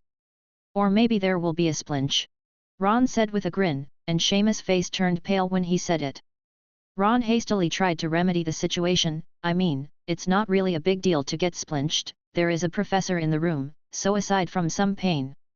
From the look on Seamus's face, his words didn't do much to comfort him. Harry shrugged, looked over at Ron and Hermione, and said, "Come on, we should better go and sign up too, in case they don't allow us to attend the course." In the first-floor corridor, Felix arrived at Professor McGonagall's office, ready to discuss the issue of the weather in the animagus ritual, and he intended to make a limited confession about the fact that he could summon thunder and lightning storm. The door is vaguely obscured, and with a slight push it opened, and he heard a voice inside. "I'm sorry, Mr. and Mrs. Noel, Hogwarts does not currently accept senior transfer students. We did have a student exchange program with the Ilvermorny, Uagadou, Beauxbatons, and Durmstrang schools of witchcraft and wizardry, but it was put on hold due to the war, and it was a school-to-school partnership and not available for private use." "Yes, that's what Headmaster Dumbledore meant too." Felix pushed the door open and Professor McGonagall was facing him, talking to a middle-aged couple. He was a little taken aback when he had just heard the family name Noel. He had expected a fashionably dressed older woman inside, but it hadn't turned out to be quite what he had expected. "I feel sorry to hear that. We'll come again," the man said in a hoarse voice. They didn't bother to dwell on it any longer and got up to leave, and as Felix brushed past them, he saw a set of angular faces with impressive blue-green eyes. "Oh, Felix," Professor McGonagall said from the back of her desk, looking relieved. "So what's up with that family?" Felix asked, seemingly casually, as he sat on the couch.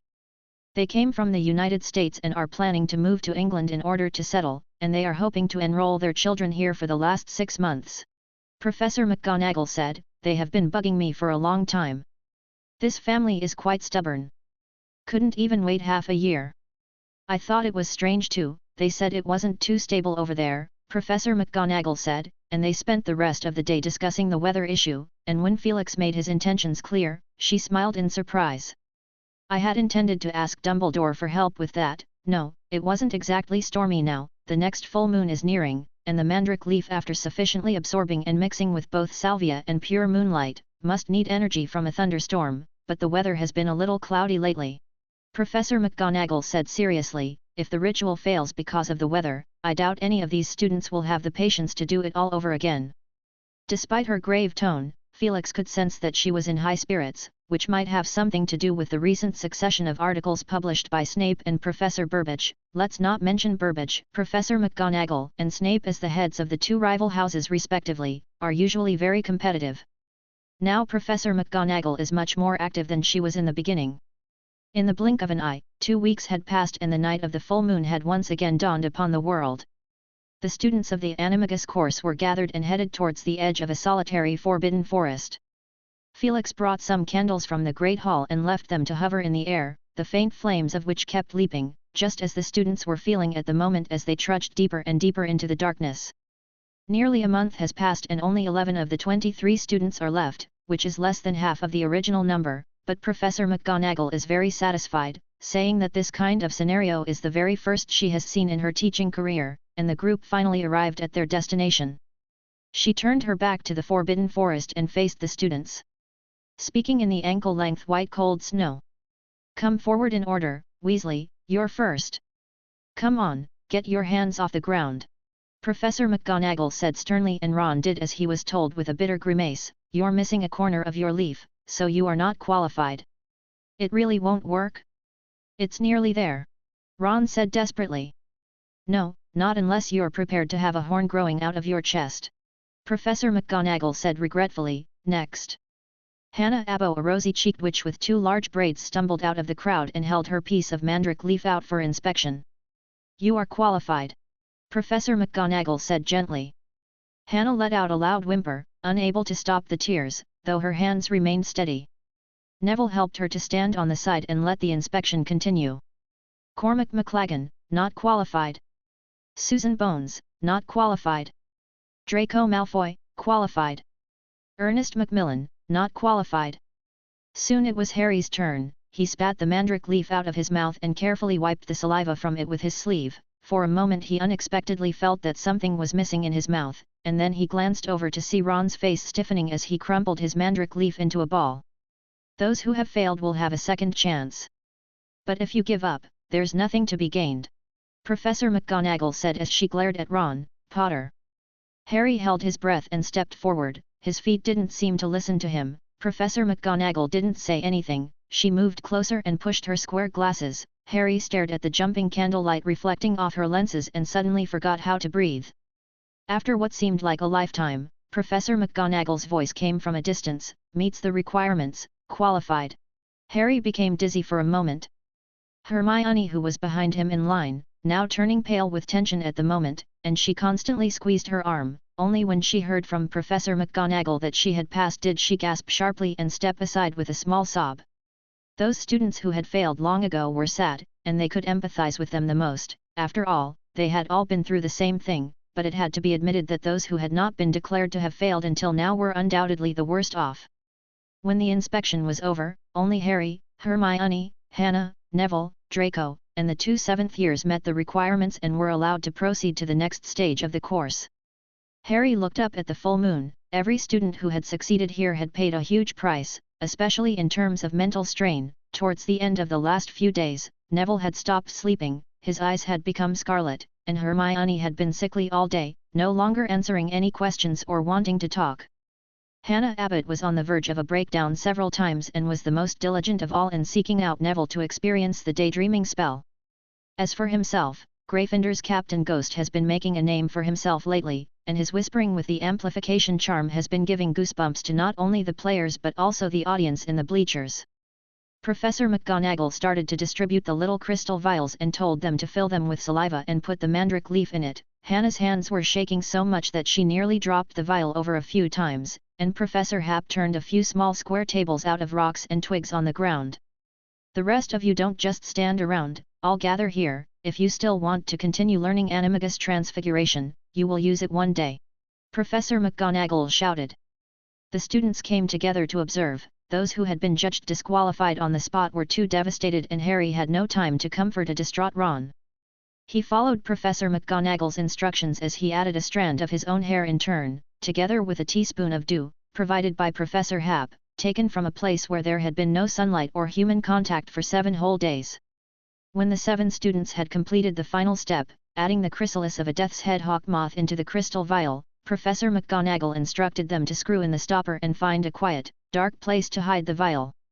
"That's the edge of the Forbidden Forest," Felix explained. "Find a place you can remember and bury the vial. I suggest you dig deeper, so the wild creatures don't turn it up."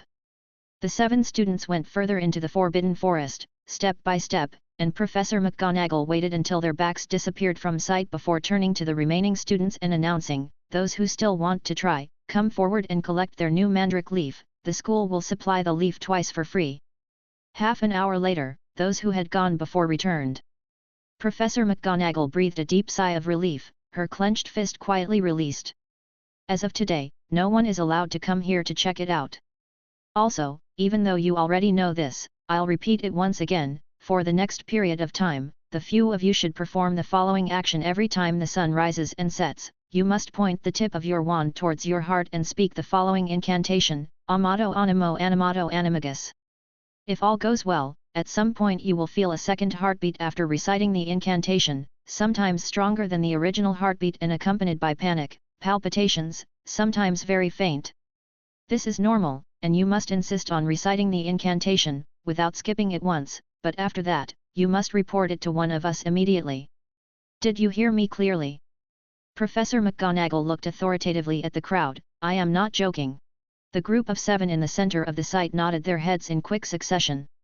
Very well, she said, revealing a small smile, you are very close to success and I don't want any of you to fail. You may all go back first, I already talked to Filch and told him to leave the door open for you. Professor? What about you guys? Felix and I will set up alarm magic around the perimeter. With that done, the 2 professors returned to the castle, and instead of returning to his office, Felix knocked on the door of the headmaster's office. Felix? Dumbledore, in his pajamas and glasses, asked, as he looked up. Riddle has some suspicions, he is starting to actively contact with the higher level of dark magic. Felix said briefly, I can't change his mind, either the plan moves forward, or I need to destroy this personality and start all over again. But that will take more time. I see. Dumbledore said slowly, and brought out 2 Horcrux from the drawer and handed them to Felix. When Dumbledore was alone in his office, he took off his glasses and rubbed his eyes wearily. The portrait of Phineas Nigellus Black hanging on the wall said in a greasy voice, I don't know what the rush is, Dumbledore, that brat's suggestion is actually quite good. I didn't exactly expect you to notice it, Phineas. Dumbledore replied, and after a moment of hesitation, he said, but it has to be soon, Harry doesn't have much time left. Standing on his perch, Fawkes buried his head in his wings and snored softly. Chapter 646, Friendship Crisis. It's definitely a cat, your patroness is a cat. Harry said to Neville with certainty as the students returned to the castle that was cloaked in the darkness. Hermione had a different opinion. There isn't enough data available to suggest that. Come on, Hermione, it's telling enough already in our practice. Those of us who have mastered patroness magic always have a better feel for their patroness form creatures, and we have stayed sane longer than the others. You can't deny that. Harry looked exuberant, he felt closer to Sirius and his own dad emotionally. He counted on his fingers, think about Sirius, Professor McGonagall, and my father, that's 3 examples, and we can check this with Professor Hap, can't we, Ron? He looked excitedly at Ron for support. Ron returned a squirmy, reluctant smile. Harry immediately calmed down, suddenly realizing that of the 4 of them, Ron was the only one who hadn't made it and that he had been one to blabber on most about Animagus with Hermione and Neville. Talking about it now is incredibly improper. Are you okay, Ron? Hermione asked as she noticed Ron's abnormality as well, and she said casually, I've heard that everyone gets 2 chances, so even if this time doesn't work. I'm fine. Ron said immediately, there was an implication in his tone that he would like to stop talking about this. Everyone was silent for the rest of the journey. They parted in the common room, Dean and Seamus already asleep, and Harry changed into his pajamas before adjusting his alarm clock for tomorrow morning and looked over at Ron's bed, the crimson curtain lowered on a rare occasion so that he could only see a blurred silhouette. Harry hesitated for a moment, but he refrained himself from speaking. He thought optimistically as he lay in bed, Ron had every reason to be upset, and anyone who persevered for a month and then was told they had failed would have a hard time accepting it for a while. The next morning Harry was woken by his alarm clock. It was still early in the morning. He got up with a yawn and moved over to Neville's bed. Wake up, Neville, wake up. Neville opened his eyes in a daze and fumbled with his eyes closed to get dressed. As he emerged from the dormitory, Harry felt short of something until he saw Neville, who was following behind him, his footsteps weak, and then he remembered that he hadn't heard Ron snoring today. Come on. Hermione, who was waiting in the common room, said briskly, I was going to call you guys in another 5 minutes. She pointed her finger in a direction where Crookshanks was curled up in an empty sofa chair and snoozing. They walked down the grand staircase, passed through the entrance hall, and stood on the white stone steps outside the castle.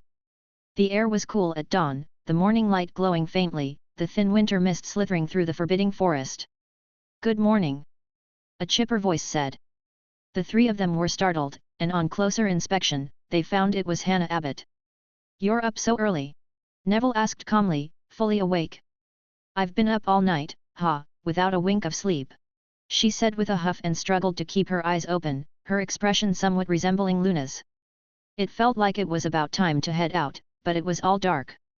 No, I need to finish the spell quickly, so I can get back to catch up on sleep. I have classes during the day. She tossed her braids, bathed in the pale golden daylight, and shouted out the incantation. Amato animo animato animagus, Amato animo animato animagus, Amato animo animato animagus. She repeated it 3 times in a row. Although Professor McGonagall had only told them to recite the incantation once in the morning and once in the evening, no one raised an objection, as if Hannah could not have been more correct. Harry also raised his wand and pointed it at his heart, reciting the incantation aloud.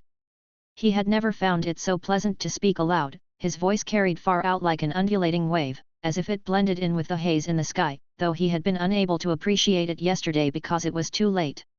He paused after reading it 3 times, Hermione read it 5 times, and Neville, who was always worried about making a mistake, repeated it a dozen times, and as they walked back, they bumped into Draco Malfoy as he walked out of the entrance hall, Harry gazing at his back and mouthing irrelevant words.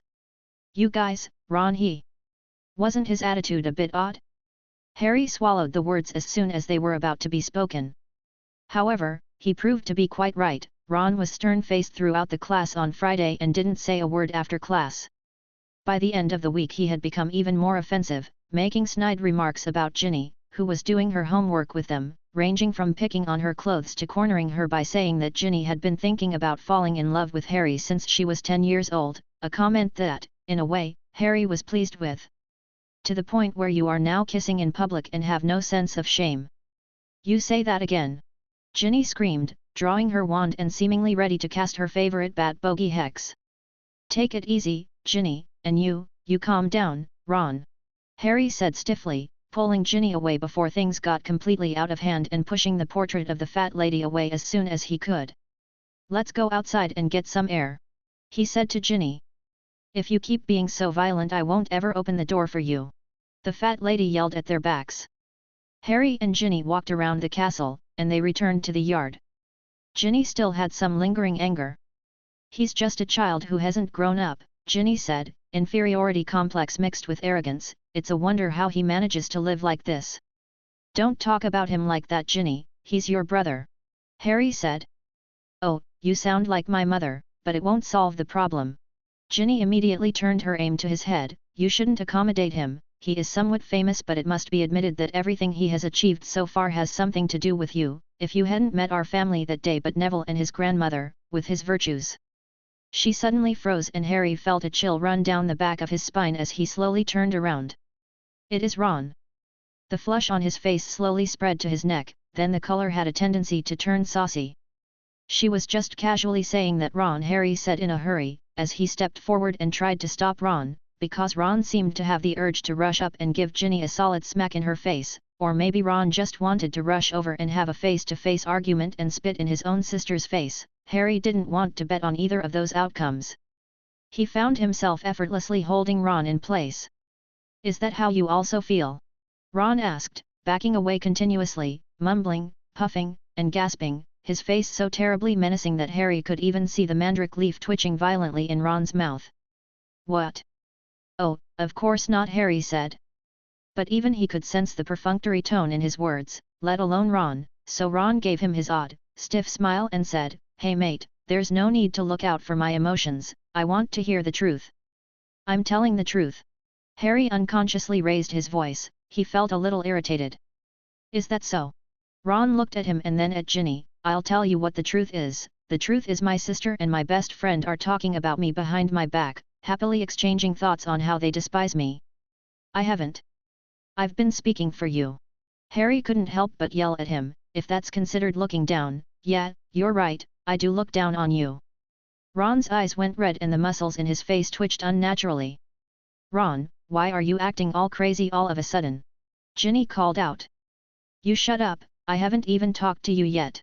Ron yelled, glaring at her eyes with irritation. I kind of know, I'm a weasel, a follower, and a liability in your eyes, a dispensable character. He cursed with a rude expression. Volumucus. Ginny raised her wand, her eyes brimming with tears. Ron's face was immediately covered by a swarm of black, writhing creatures. He screamed in pain and waved his hands away, by the time the small swarm of bats had dispersed, Ron's nose was swollen to twice its size and his nostrils seemed to be able to fit a golden snitch in each. Ron covered his nose and spat hard on the ground, spitting mandrake leaf on the snow. "Are you satisfied now? I've failed once again, and you have new evidence to speak of."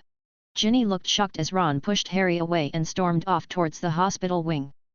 Harry stared at the bloodied leaf on the ground, bright red and dark green intertwined in a jarring fashion in the white snow. "Ginny, how could you use the bat bogey hex on?" he said angrily. "He asked for it, you didn't hear how he trolled me this morning." Ginny said irritably, "I'm fed up with him taking the piss out of me, so don't lecture me. He also has his good points, he still cares about you." Harry argued patiently. "That's if he's in his right mind."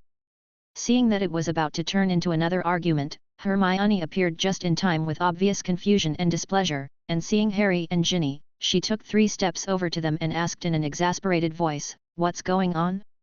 "I saw Ron holding his nose, and I was just about to ask a question, and he looked like he had taken a shot. Oh my god, whose blood is this? It's his, he's sick," Ginny said without a smile. "You don't make a scene," Harry said sullenly, and Ginny grunted, tossing her hair behind her and turning to leave in a condescending manner. "What a lovely girl," Hermione said, "so what's going on?" "He's sick," Harry said, opening his mouth and finally speaking a little angrily. Hermione raised an eyebrow. "I just got back from the library, and you expect me to deduce what happened from those few words?" "Well, it's because," Harry said dryly, recounting what had just happened. "I never thought he was a liability or a follower or a weasel or anything like that," Harry said in his own defense. Hermione sighed with understanding. "Ugh, I've been worried about that." "Worried about, what?" "Sensitivity, vulnerability, paranoia." "I don't know, Harry. But I've been worried that it would just explode out of nowhere and just..." She shook her head, sadly. "We've even coped with Voldemort." Things didn't get any better over the next week. Ron spent most of the time treating Harry and Ginny like they were air, ignoring the two or going completely the other way. Every time they appeared he said something coldly to them. Even Hermione, who tried to intervene, suffered. By the end of the week, it was often difficult to find him in person, which resulted in him abandoning most of his daily social circle, but fortunately, they were able to see Ron on one occasion, on the Quidditch training field. But the conversation ended unhappily, and Ron armed himself like a hedgehog, thrusting sharp thorns at any hand that reached out to him. Harry pessimistically predicted that perhaps, as Hermione had said, Ron would only return to normal after he managed to accomplish a thing without relying on them. Or perhaps if Voldemort runs out of Classroom 7. Harry said spookily. Chapter 647, Important Time Node. As the month of February approached, the snow began to melt in the school, the air became damp and chilly, and with the first cold rain arrival, Professor McGonagall called the 7 most promising students over to remind them that they had entered the rainy season and that there would be a high probability of encountering a thunderstorm. Of course, this was said to the students in order to give them a greater sense of urgency and prevent them from relaxing. Privately, Felix had assured her that he could bring a storm to Hogwarts at any time. Once again at sunset, Harry finished the animagus incantation. As he did so he felt his heartbeat beat a little faster, but he wasn't sure if it was an illusion, and after a few moments of hesitation he decided to wait 2 more days and report it back to the professor when he felt sure. He walked back towards the yard and saw 2 familiar figures, one of which left quickly after he appeared. He quickened his pace and went over there. "Luna." "Hi Harry," Luna waved enthusiastically at him, even though Harry was already standing in front of her. "It's been a while." "It hasn't really been that long," Harry muttered. "Were you just talking to Ron?" "Yeah, but we didn't get to talk much. When he saw you he left. I think he is avoiding you," Luna said. "Thanks for telling me that," Harry said. Luna showed her special talent again, telling the unpleasant truth in one sentence. He hadn't really seen anyone like her. "So, what did you guys talking about?" Harry tried to steer the conversation in the right direction, not leaving Luna on her own devices anymore. "He told me to bugger off."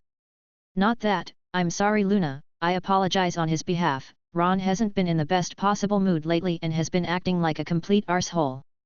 It's partly because of me." "It's okay," Luna said calmly. "Ginny told me a little bit about how she shouldn't have been so impulsive, even though she spent more time justifying that she was right and that it was Ron who deserved it. She also mentioned Hermione and Neville.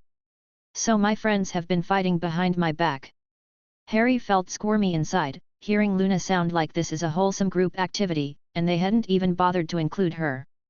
No, Luna, I was wondering if he mentioned anything in particular? Like his birthday.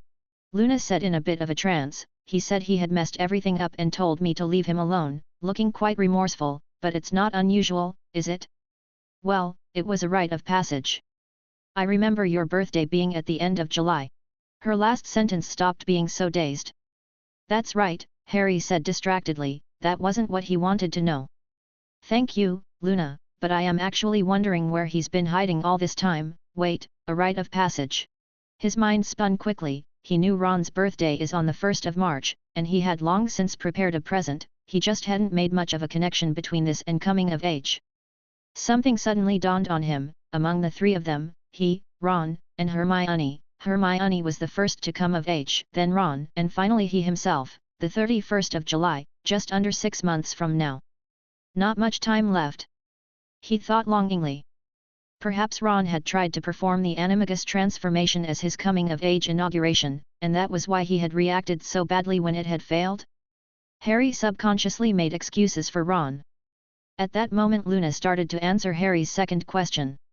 I went to ask Felix about my two presents that seemed to fit together and couldn't be separated, the rune Goblet of Fire and the Goblet of Fire model that Ginny gave me. He said it would be alright, although somewhat surprising.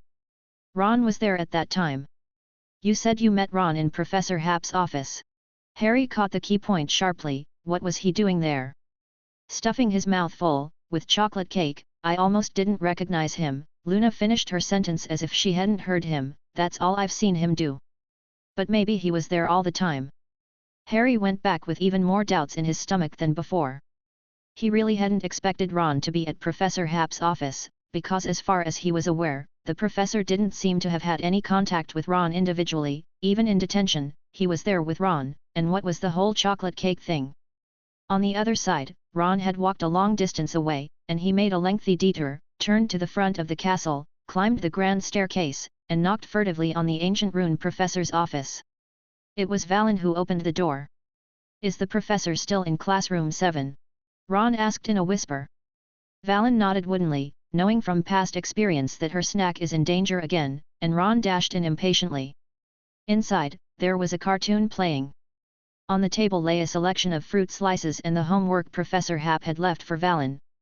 Except for the first time when Felix was there, it had been Valen who had hosted Ron the remaining times, and as for the reason, Valen wanted someone to do her homework together with her, and the person who had filled that role most of the time in the past had been Hermione, although she hadn't turned up much recently, seemingly busy working on how to turn into an animal. Valen was taken aback by that whole notion. She had also double-checked with Ron and confirmed that animagus would only allow a wizard to turn into a normal creature, not even a magical creature. Is there any need to learn that? Valen thought about the range of forms she had seen the Great Demon King take, the Thestral with bat wings, the Akami that could turn big and small, the demiguise that could become invisible, the golden snidget that would suddenly disappear and appear, the thunderbird that could control lightning, the white ferret that could split itself in two. Because the list is too long, it made Valen, who had fallen into a memory, look like she had drifted into a daze. Ron opened his book bag and took out his textbook and parchment. He is paying the price for his actions. Now he will have to write his own homework without a single reference, but he does want to prove that he can do it without relying on anyone. Although this has basically ended up with him and Valen watching cartoons and eating snacks together on a few occasions. But at least Valen's homework didn't require much brain power, it could be written while watching, whereas he couldn't, which made Ron even more frustrated inside. Could he really can't accomplish anything? He spread out his parchment with a grimace and began to write a letter, one of the few people he could still talk to at the moment, not counting Lavender, who seemed to have a soft spot for him and had a surprisingly strong presence these days, and she is also one of the people he needs to avoid. Valen moved her eyes away from the screen and looked down to examine her homework. It looked okay, it didn't contain anything from the cartoon. She looked at Ron again and moved over to take a glance. Ron raised his head warily and covered the parchment. Key. What did you say? Valen sighed. The popularization of the Niffler language has a long way to go, and only 3 people at this point can speak to her directly. Valen took out her exclusive wand and wrote in the air. She could write fast and neatly now. Who is dear Collins? Ron drew in a cold breath. Her name is Collins, not dear Collins. He struggled to explain the composition to a Niffler. It's a letter writing term, something similar to hello. The little wooden wand continued to dance and a few new words appeared in the air. Dear Lavender. Ron shook his head repeatedly. No, you can't use it like that. Valen squinted her eyes as if she is looking at a liar. When Felix walked out of classroom 7, Ron was staring at the screen with a glowing gaze as the Tom and Jerry episode reached a crucial moment. His mouth was stuffed with strawberry sandwich biscuits. Professor. Ron said sheepishly. Well, Felix said, you are here again, so the relationship is still stiff. Ron mumbled something. Never mind, stay as long as you like, I'll just say to the rest that you've been detained by me, just don't make a fuss about it. He suddenly thought of something. By the way, your birthday is on the 1st of March, right? Yes, Professor. Ron said as he swallowed hard the snack in his mouth, a month before Fred and George. Felix sat behind his desk, his right hand resting on his chin as his thoughts raced. Time is passing so quickly, and this batch of 6th years are starting to grow up one by one. The latest would be Harry and a few others, nearly a year after Hermione, tch. I wonder if there is a direct correlation between their grades and their birthdays. Felix's movements suddenly stalled. Coming of age? If he remembered correctly, the protective magic using bloodline that Dumbledore placed on Harry would automatically be cancelled when he reached adulthood, right? Felix stared at Ron thoughtfully, making him uncomfortable for a moment. Professor. SHH, don't make a sound. Felix said softly, his whole being lost in thought. There are 2 layers of protection on Harry.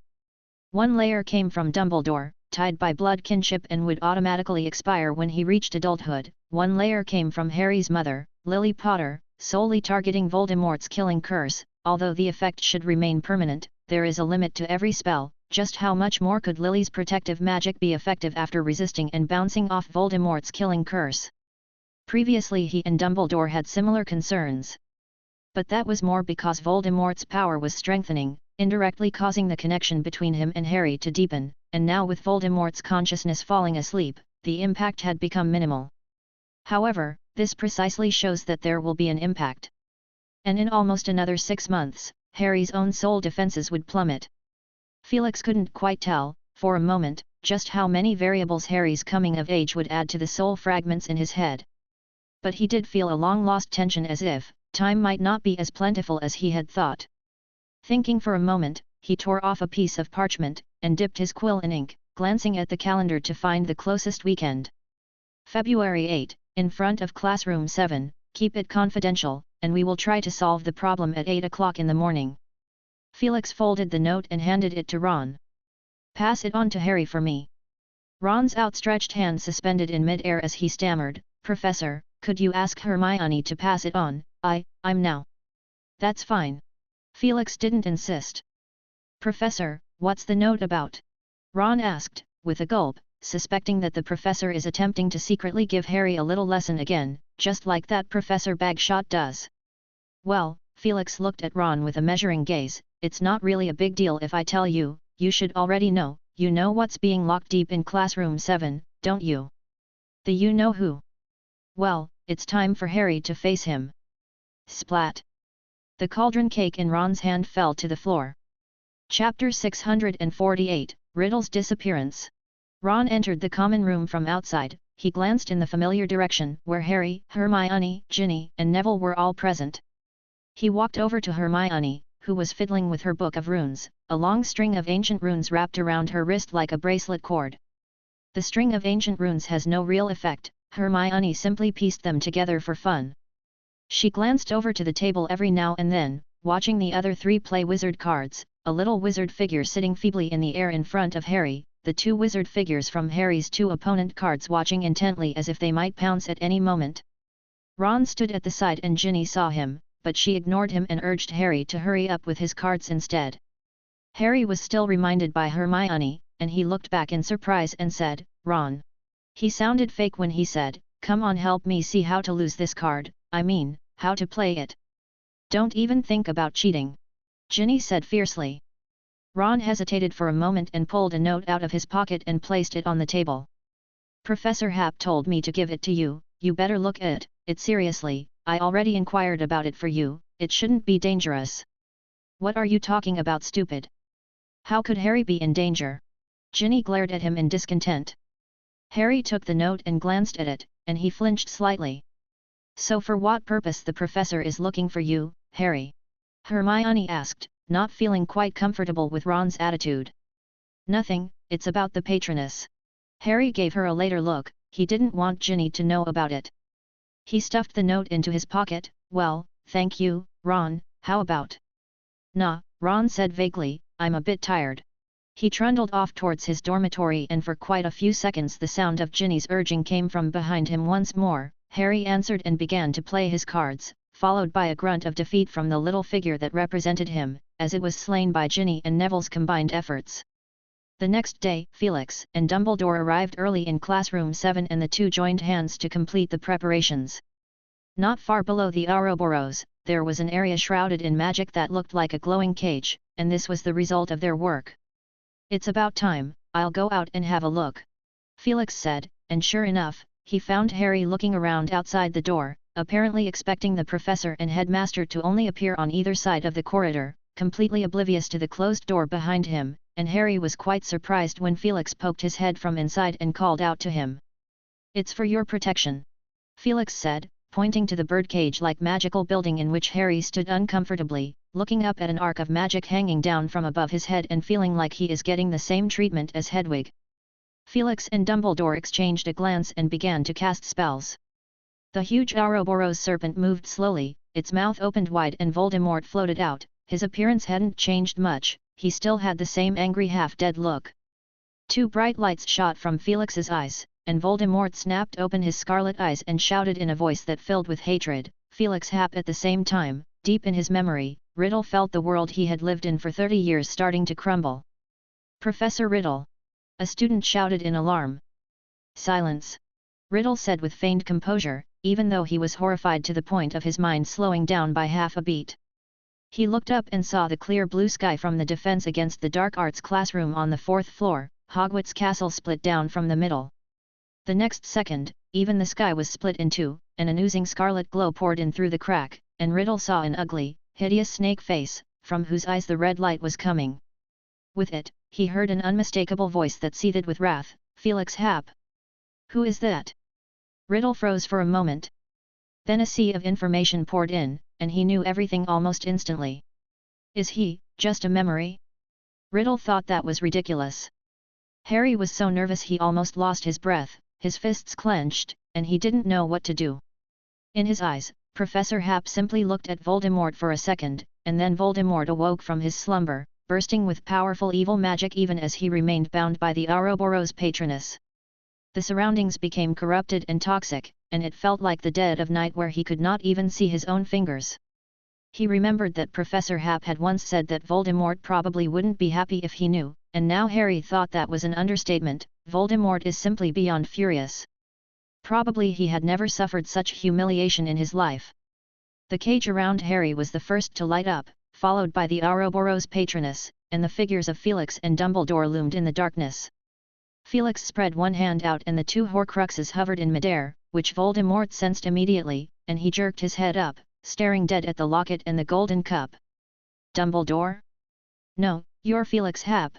From his mouth came a young voice, tinged with disbelief, but in a flash, it was overlaid by a gloomy, husky, frantic voice. Hap, Dumbledore, don't you dare! I will never do as you wish.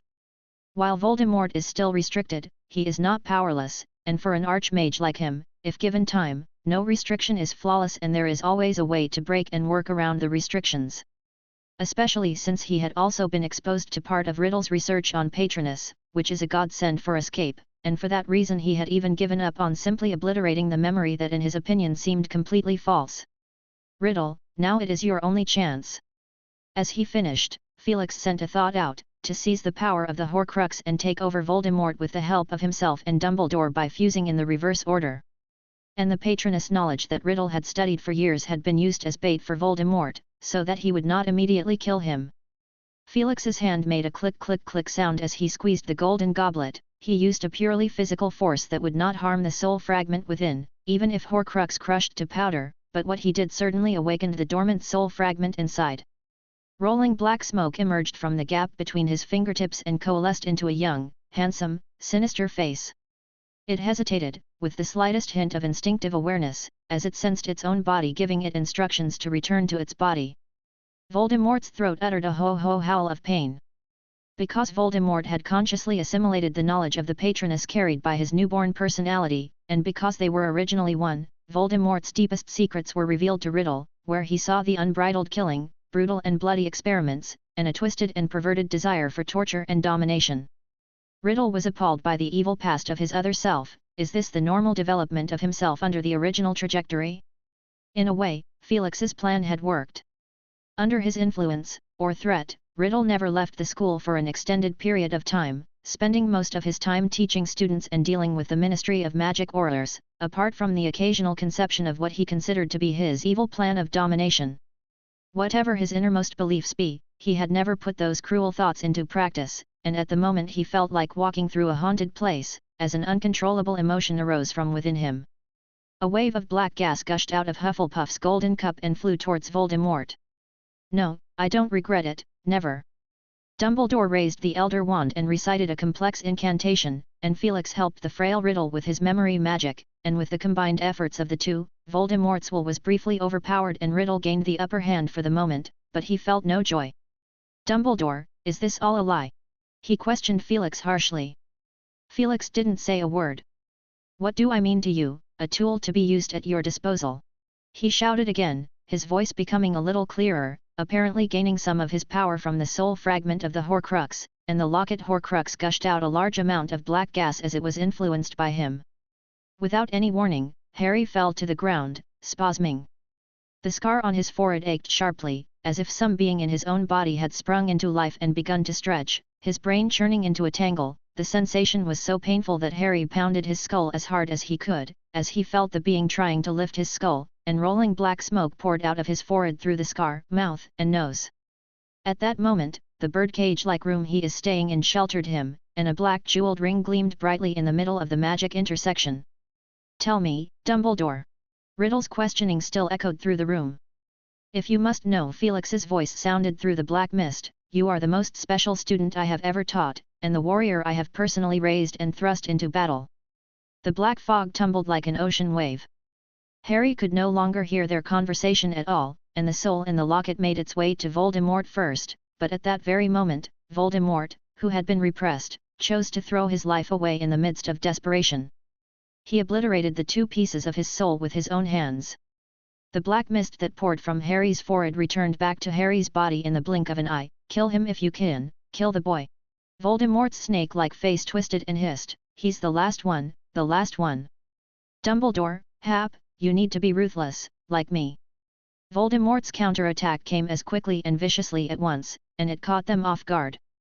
Albus Felix said, as he unfolded his thinking room, a spell that would be completely useless against Voldemort's soul, but would work on memories, while on the other side Dumbledore manipulated the Ouroboros to swallow Voldemort. Voldemort roared madly in the Ouroboros, struggling desperately, but his voice grew lower and lower, gradually becoming inaudible. Felix's eyes closed as a mass of trailing silver stars appeared in front of him and converged in one direction, and half a moment later he reached out to gather them up.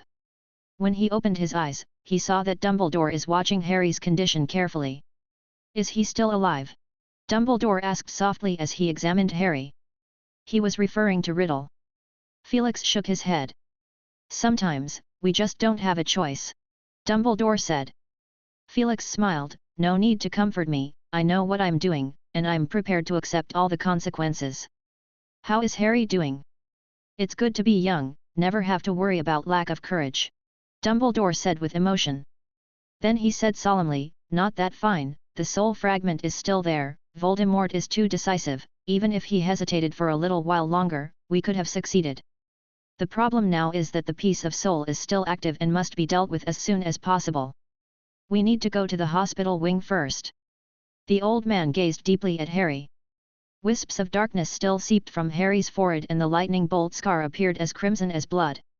It was as if Dumbledore had been brought back over a decade ago, the scene before him overlapping with the memory of Hagrid handing him the swaddled baby. Chapter 649, Dumbledore's Decision. A rush of dizziness. The room twisted and distorted and Harry seemed to catch a glimpse of Voldemort smiling at him. It was definitely a hallucination, and the next thing he saw was the chandelier on the ceiling of the hospital wing and the white walls of the ward. Harry! Ginny lunged up excitedly but was pulled back by Ron. Don't touch him. Oh yeah, Ginny said, let's quickly inform Madame Pomfrey. Madame Pomfrey appeared. She first gave Harry a series of complicated checkups, and although no problems were found in the end, she strongly advised Harry to stay in for a while longer. You are in a very special condition, be careful of the after effects, she warned. Harry subconsciously touched his forehead. The scar throbbed hotly, but it felt like the skin was scrubbed off. Lie back on the bed, Madame Pomfrey ordered, as she leaned in, then took out a kind of sticky ointment and applied a thick layer on the side of Harry's head, despite his grimacing face. She said firmly to the others, you only have 10 minutes of visiting time. The boy needs to rest now. When she was out, Harry looked around, Ginny clutching his hand, Hermione smiling at him with a book, held upside down judging by the cover, in her hand, and Ron looking at him with a panicked, evasive gaze. Harry instantly thought of the freckled red-headed boy on the train 6 years ago. So you guys made up? He spoke grumpily, referring to Ginny and Ron. Yeah. Ron looked a little flustered. He really wished for this question to be brought up later. He glanced at Ginny and then looked at Hermione pleadingly, as if hoping that someone would bail him out, but that hope fell flat. So he could only stammer and say, you know, Ginny and I, we made up a long time ago, just in the 2 weeks that you were sick in hospital. Harry looked over at Ginny, who spoke in a calm tone that seemed rather scary to him. I seriously considered it, and it's not like I could actually kill Ron, so, she shrugged her shoulders. Harry thought about it in his head for a while, deciding not to respond to Ginny's words, and he pondered for a moment before saying, I am in the hospital for 2 weeks.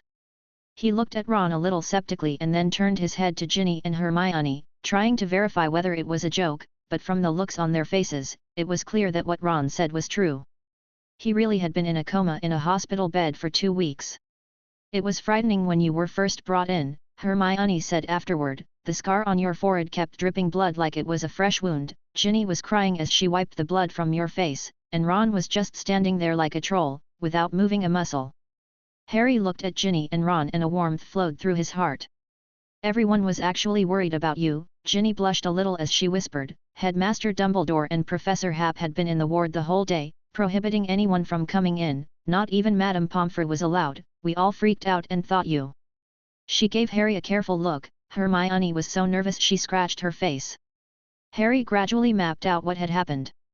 2 weeks ago, Dumbledore and Professor Hap had called him to Classroom 7 to try and resolve the fragment of soul in his body that belonged to Voldemort. It was the first time in half a year that Voldemort's original consciousness had been awakened, and the newborn Riddle's personality was no match at all, but with Professor Hap's help, Riddle had successfully drawn the soul from the golden cup and the locket, and he had tried to absorb the fragments in his own body in an attempt to take over the real Voldemort and replace him. Harry also saw the madness of Voldemort, who would rather destroy his 2 Horcruxes with his own hands than compromise. After that, Harry's expression was bewildered. He felt a sharp pain as the remnant soul of Voldemort seemed determined to open a door or a big hole in his head, and a seething scream came out of his mouth, but Harry wasn't sure if that was his will or the remnant soul of Voldemort's will. Professor Hap told us, Ron said, that he and Dumbledore worked together to cast a complex spell that dealt with soul, which none of us understood, but we know it was to protect you from Voldemort's soul fragment. Ron. Harry couldn't help but call out. It's okay, Ron seemed to guess what he was thinking. Ginny already knows about it too. There's no way to hide it any longer with such a big incident, Dumbledore told her personally. He glanced at a somewhat overwhelmed Harry out of the corner of his eye and continued. They said that the soul fragment had awakened in your body and what they did was to bring it back to sleep, and it does seem to be working now. At least your scar is no longer bleeding, as it is gradually healing, he chattered as if he thought he could muddle through it. Harry's mind was a little bewildered. So, the plan had indeed failed? His Horcrux identity hadn't changed, and to make matters worse, the last 2 Horcruxes had been destroyed, and he became the only one, the last one. His throat suddenly clogged up, he couldn't breathe, and a dark thought came to him: if he died now, it would all be over. Oh, right. Hermione gestured towards Ron and pointed to her finger. It dawned on Ron: Dumbledore told us to instruct you to never take the ring off your finger. I guess there's a particularly powerful protection spell hidden inside. Harry lowered his head and stared at his left hand, where a rough black gemstone ring was worn that he had surprisingly not noticed before. It is the Resurrection Stone. Harry's eyes widened as Dumbledore had shown it to him before. A series of thoughts flashed through his mind, finally settling on the most logical one: the Resurrection Stone had something to do with the soul, and Dumbledore would have worn it on his hand because he thought it would protect him at the moment.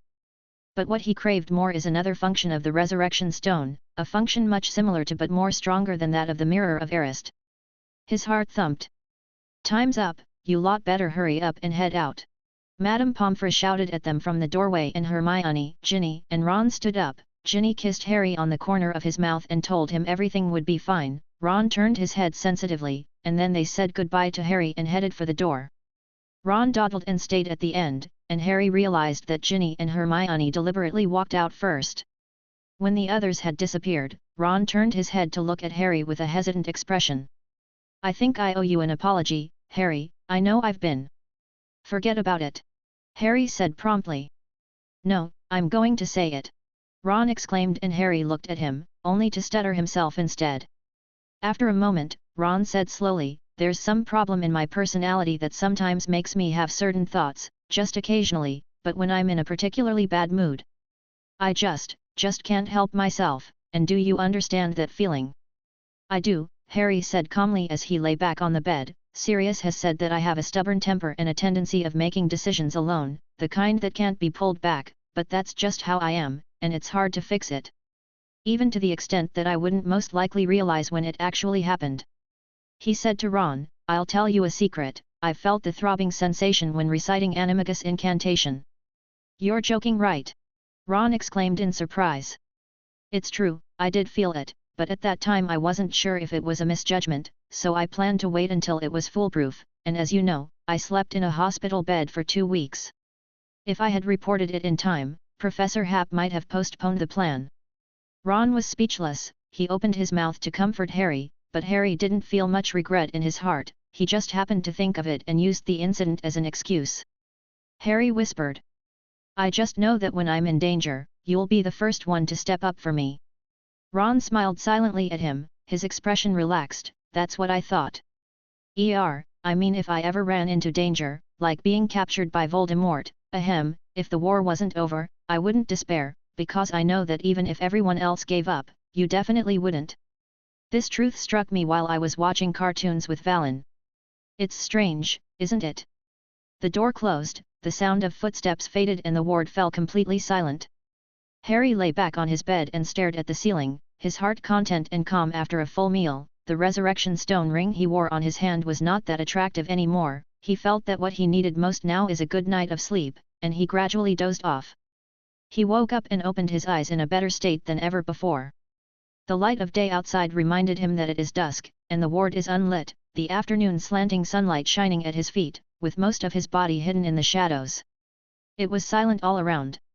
Harry lifted his left hand lazily and stared at the black jeweled ring for a long moment before he pulled his other hand from the covers and rubbed it against the surface of the Resurrection Stone in the same manner as Dumbledore. That is not a good idea. A gentle voice abruptly said. Harry tilted his head to the other side where Dumbledore sat on an adjoining hospital bed, smiling at himself. He had sunk most of his body into the bed, the inner part of his knees pressed against the edge, his body leaning back, his 2 long arms supporting the bed. It was as if he was swinging. I've blocked some of the functions of the Resurrection Stone, Dumbledore said, straightening up so that he could look straight at Harry. You're not fit to experience great joy or sorrow right now, and I have to say that some of the functions of the Resurrection Stone are too dangerous, to the point of being the most dangerous of the 3 Deathly Hallows. Harry briefly remained silent and obediently put his hand down, but inwardly he felt disappointed. He had expected to see his parents today. He didn't ask if Dumbledore had been affected, the answer is obvious. So he asked, do I have to wear it all the time? Oh, that's not necessary, I'll take it back when your condition stabilizes. Dumbledore smiled and said, would you like one? He pulled 2 toffees out of his pocket. Thanks. Harry whispered as he took it and ripped open the candy wrapper, popping the coffee-colored hard candy in his mouth, the rich sweetness washing through his mouth. They didn't speak for a while, and Dumbledore hummed a soft little tune. "You know what, Harry?" After a moment he said abruptly, "Poppy informed me the first time you woke up, but I assumed at the time that you wouldn't be in the best of mood. You know, we didn't get the desired result." He looked at Harry with slight curiosity.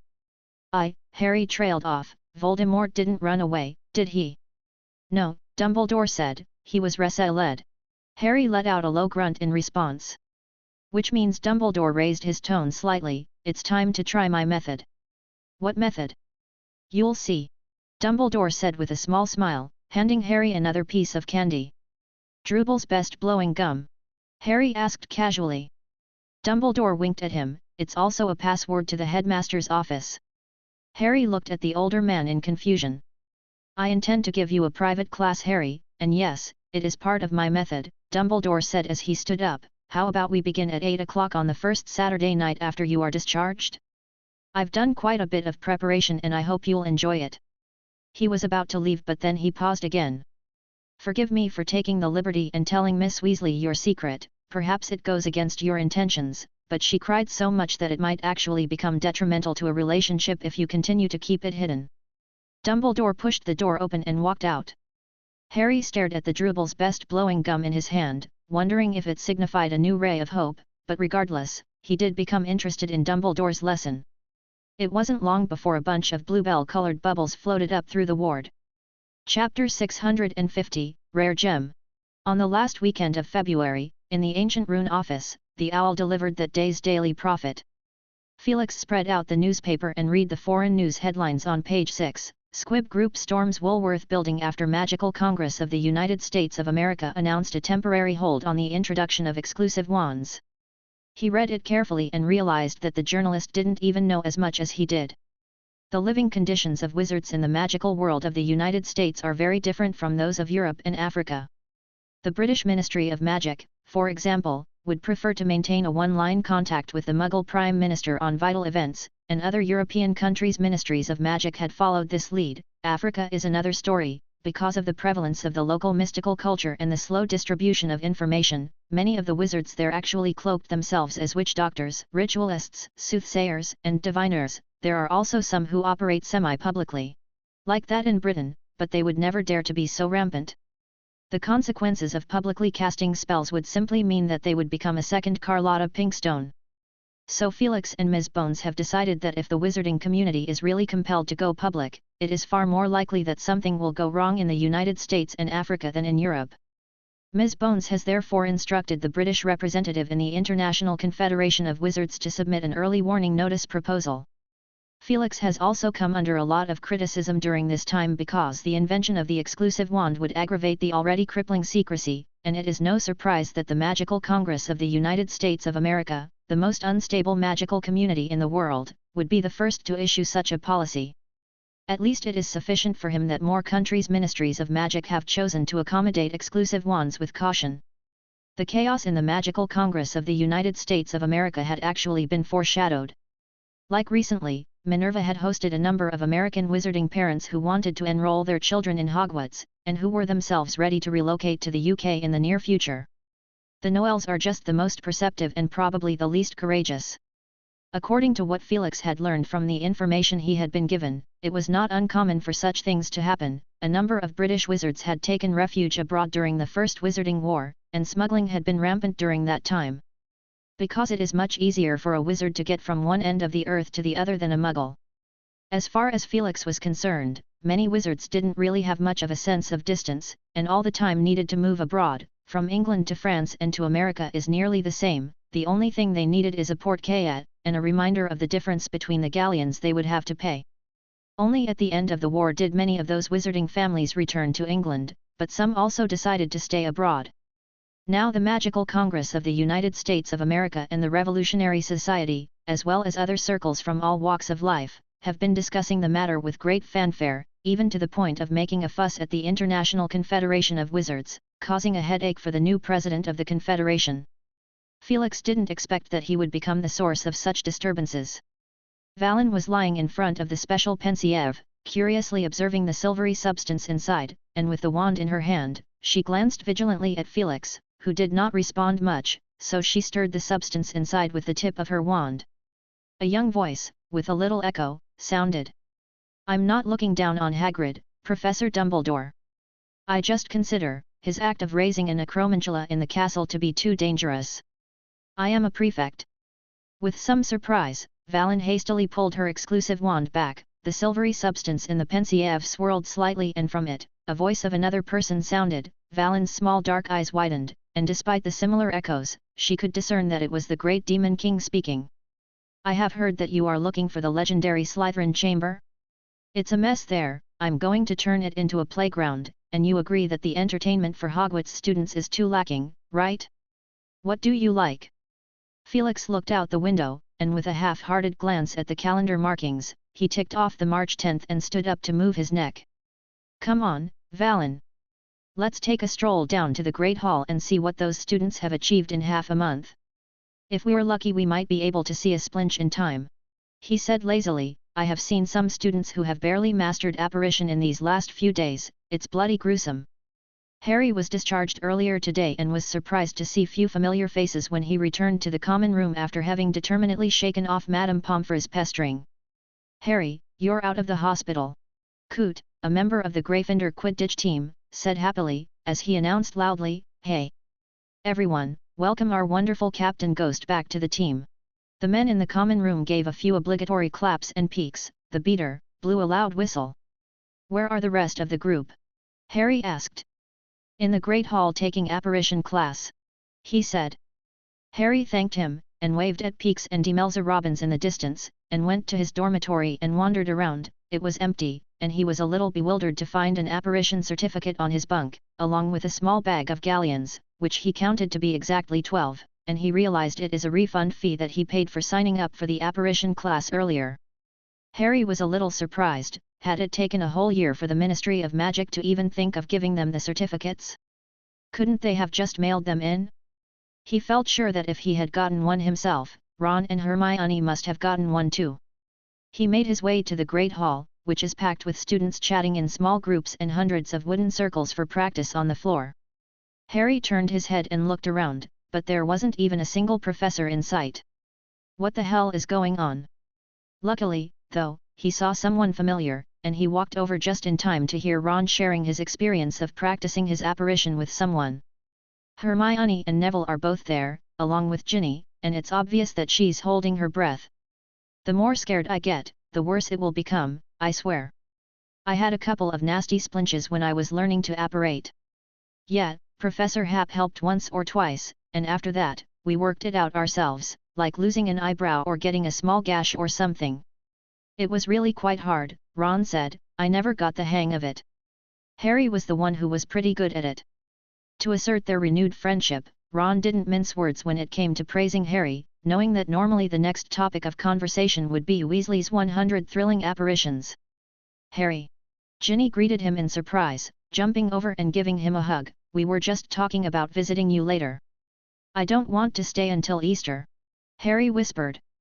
He then noticed with some embarrassment that the people around him were looking at him with a very intrigued look. "As I recall, Harry used continuous apparition to get the golden egg under the protection of the dragon," Parvati Patil said. "I thought it was a coincidence," a student said. "Of course, it's not a coincidence, Harry is especially good at that," Ron said with more vigor when he saw Harry. "Do you remember how I beat Nona Libert in the third task of the tournament with apparition plus stunning spell? It was very difficult to cast a spell right after the apparition, and it is an advanced technique even in the Auror group." Ginny rolled her eyes. She had gotten some Auror training info from Tonks a long time ago and knew a little bit about it. It was true that apparition with quick spell casting is an advanced dueling technique, but it is considered by many to be flashy because it is easy to make mistakes, and once a splinch happens it's over and the enemy will laugh at you. Not to mention the fact that most people cannot overcome the directional imbalance of moving at high speed. After knowing how Professor Hap had graded the magic, Tonks gave the opinion by saying apparition below level 4 is not suitable to be used in combat. On the other hand, Ron spoke more and more eloquently, tickling the students' minds. "Harry, we haven't seen you demonstrate it at the club." "Now that the professor isn't around," Dean said. The crowd followed suit and asked Harry to show them. Harry glared at Ron, but he found himself rushing to say, somewhat eagerly, I need a target. Happy to oblige. Ron said with a grin. They headed towards a vacant space in the corner, and when Ron passed Hermione and Neville, he whispered in a soft voice, remember to come and rescue me if I can't hold out. A dozen Gryffindors stood up and sparsely formed a half-circle. Ron stood against the wall on one side and raised his wand to cast a supersensory charm on himself. Ready. Dean acted as a self-appointed referee. Both Ron and Harry's demeanor became serious. 3, 2, 1, go. A disarming charm flew towards Ron, who leaned down to dodge the spell. At that moment, Harry suddenly disappeared from his spot, a cheer erupted from the crowd, and he appeared at Ron's right side. The red light that gathered at the tip of his wand shot out, and Ron hastily formed a small patch of shield charm on his chest to deflect the spell. Students resting in the distance noticed the commotion and gathered around. For the next 10 seconds or so, the two fired a number of non-lethal spells at each other, disarming charm, binding spell, stunning spell, full body bind curse, and minor hexes that are popular among the students. Harry was especially eager to test a toenail-growing hex on Ron right now.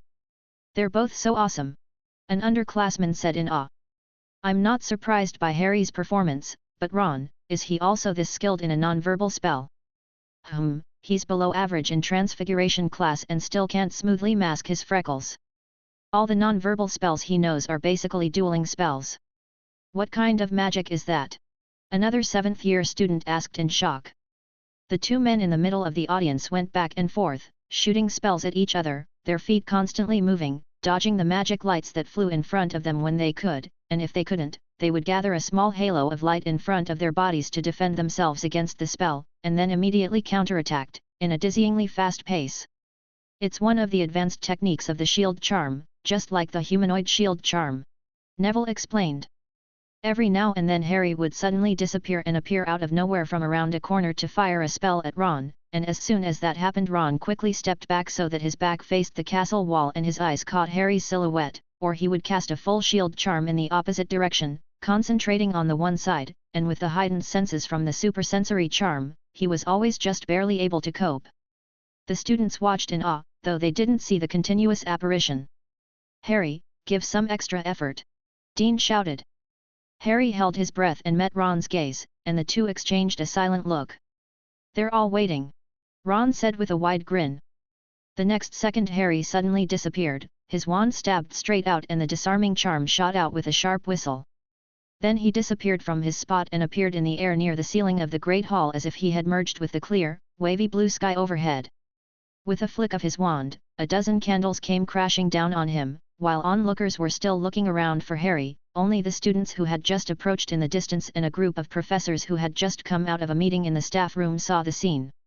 Draco Malfoy was constantly fiddling with a white peacock transformed from a goblet, and then his head turned to the side to stare dead at Harry, and a glint of resignation flashed in his eyes.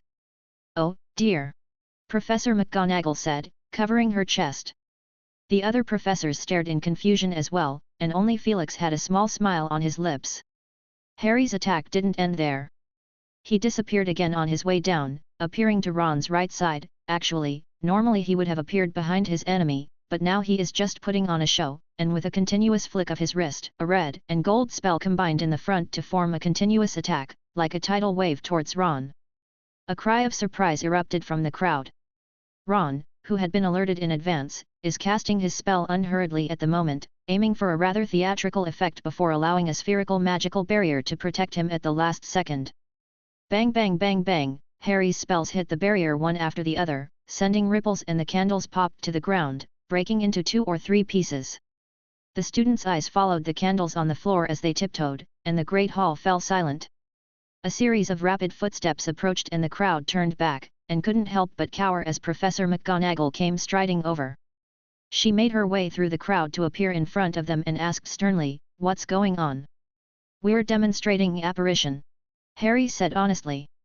"Yeah, Professor McGonagall," Dean said helpfully, "didn't Professor Twycross use Harry as an example earlier? It just so happens that Harry came over today, and we thought we would let him demonstrate it to everyone." Harry and Ron nodded nervously. Professor McGonagall raised an eyebrow. "Minerva. A pale-skinned male wizard appeared and said persuasively. He is the apparition instructor sent by the Ministry of Magic, as Dean called him, Wilkie Tweecross. As I did mention before, I could see that Potter and the boys were restrained and did not use the offensive spell. I'm sure with this wonderful demonstration, the other students will take apparition more seriously. There were low choruses of agreement from the students around the room. Well, in that case Professor McGonagall's lips pursed into a thin line, then no points will be deducted, but since you're so free, why don't you stay back as Professor Tweecross' assistants and lend a hand in keeping order? And save yourselves. Harry opened his mouth but didn't dare to raise an objection. Ron, on the other hand, readily accepted. All right, Tweecross clapped his hands, back to your respective positions, this time I hope someone will manage to appear in the wooden circle. The students dispersed and Grindelwald appeared at some point, standing in the corner, his eyes trailing after Harry who is following behind Tweecross. He watched closely, his lips quivered slightly as if he watched a rare gem. Only at noon did the apparition class end. Several professors moved the long dining table back to its original position, and the tired 6th years and some of the 7th years stayed behind to wait for lunch to begin directly, and Harry took the opportunity to ask questions about the apparition certificate. Professor Tweecross didn't mention the reason directly, but I think it might be due to considerations about the implications, Hermione whispered to Harry. After all, if the Ministry of Magic had issued us certificates last year, it would have been a clear violation, but it is different this year. Harry thought for a while before he could make sense of the logic. They couldn't use the apparition at school, and it would be almost July by the end of the school year, only a month before he would become an adult, and it would basically have no impact on the Ministry of Magic. At 8 p.m., Harry stood in front of the stone gargoyles in front of the headmaster's office and said the password Drooble's best blowing gum. The stone gargoyles moved aside, the wall behind them split open and Harry stepped up the spiral stone staircase, wondering what Dumbledore would be teaching him as he climbed the stairs. The stairs ended in a brass door ring in the shape of a lion with an eagle's head hung on the gleaming oak door. Harry took a deep breath to calm down and gripped the ring tightly. Knock, knock, knock. The door opened silently. Chapter 651, Mold on the Wold. In the circular room of the headmaster's office. Dumbledore was sitting in a chair behind a long-legged desk and examining a wand with his head down. He looked a little tired, especially from Harry's angle, and the wrinkles on his face looked as obvious as the brown eggshells left on a hard-boiled egg. Good evening, sir. Harry broke the silence. Ah, good evening, Harry. Dumbledore looked up from under his half-moon spectacles, which made the wrinkles on his forehead even more visible, and said with a grin, "Please sit down. Poppy told me you were discharged today and I thought it wouldn't be a bad idea to move the lesson forward from next week." Harry didn't know how to respond to that, so he gave a hum and moved a chair to sit opposite Dumbledore. "Poppy said you were fine, but I wanted to make sure personally, you're not feeling any more discomfort, are you?"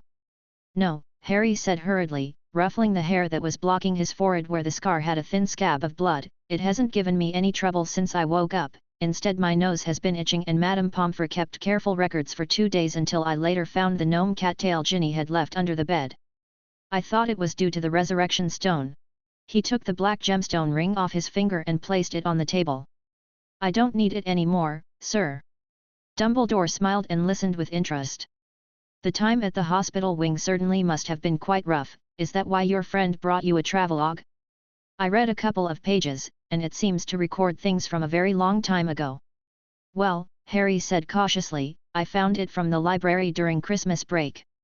Ron knew I was reading it lately and brought it over for me to pass some time." Dumbledore nodded with understanding. "Whose wand is this, sir?" Harry couldn't help but ask as he looked at the white wand that lay on the table. Its entirety seemed to be made from the bones of some sort of creature and the grip end had been carved in the shape of a beast's claw with irregular spikes attached. "It's made from yew wood, and its wand core is made from phoenix feather." Dumbledore's eyes turned to the side and Harry followed his gaze to where Fox is standing on a perch having a nap. A lightning bolt went off in Harry's head, and he blurted out, "Is this Voldemort's wand?" His voice was so loud that even Fox was startled awake, and he glanced at Harry angrily and hid his head in his wings. The portrait of the headmaster hanging on the wall of the circular office peeked up to survey them. "It's Voldemort's wand," Dumbledore repeated. "It was one of the war spoils when Felix and I raided Voldemort's hideout on Christmas Eve during your 4th year when he hadn't yet resurrected and had to flee in desperation. Harry stared grudgingly at the U-wood wand that Voldemort had held to kill his parents and leave him an incurable scar. Harry, Harry! Harry snapped back to see Dumbledore putting the wand away in a drawer. I'm sorry, sir. Harry whispered. There's no need to say sorry, Harry. Dumbledore paused briefly before saying in a formal tone, I'm sure it's clear to you why we're sitting together on a weekend evening, and while I'd welcome a chat to relieve your boredom if you want, it is clear that we carry a more important mission. Yes, I'm clear, Harry said, something to do with the soul fragment in my head. You said you found a solution. Exactly, that's right. Dumbledore said, you will find that my methods are slightly different from Felix's. I need you to be more deeply involved, to know what you have to do, and for that we need. He held out his hand and the cupboard door behind Harry suddenly popped open and a shallow stone basin flew out of it, landing firmly on the tabletop between them. A pensieve. He finished his sentence. Harry stared dumbly at the pensieve, not understanding the link, and he asked tentatively, are you asking me to look and learn something? Like some kind of advanced magic, Harry guessed in his mind. Something to witness, to be precise.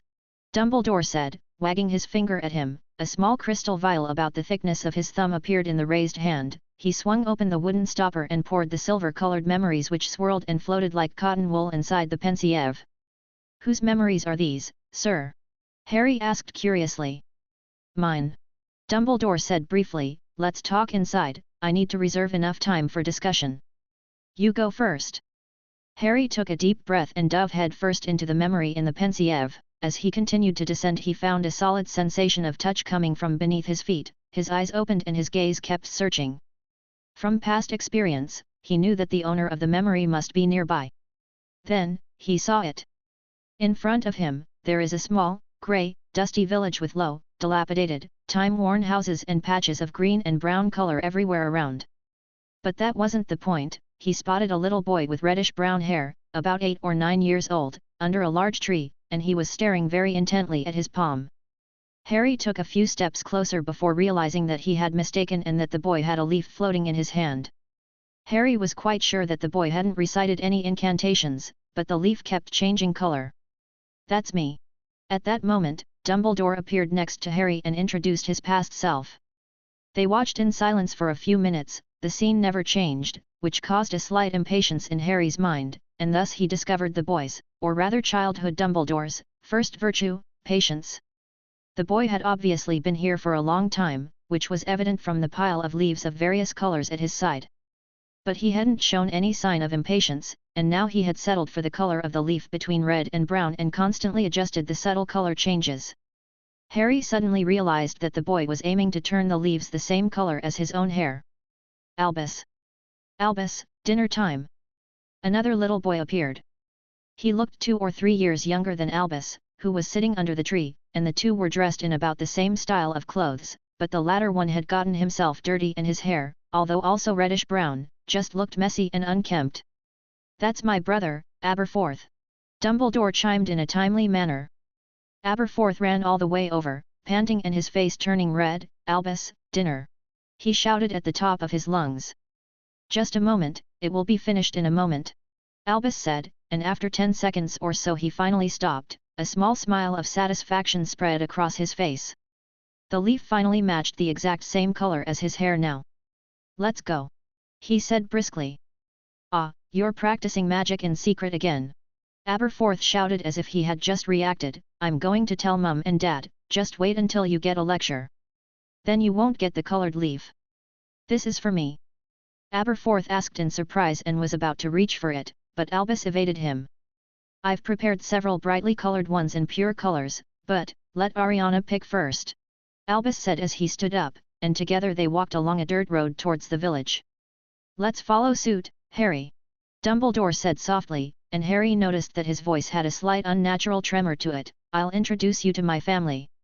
As they passed the signpost, Harry saw a rough piece of wood with the name of the village written on it, the mold on the wold. He couldn't help but have a doubt. Didn't the Dumbledore family live in Godric's Hollow? He had read about it in his mother's letter to Sirius. There should be no mistake. Did Dumbledore's move there later? He was about to ask the question but saw that Dumbledore's eyes grew a little moist, so Harry fell silent.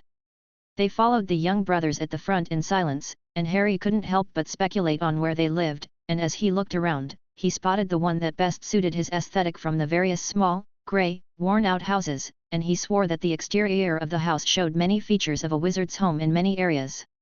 He walked forward with certainty, but the brothers took a detour, and just as Harry suspected he had guessed wrong, he saw a beautiful back garden, blocked by a tight hedge. "Ariana!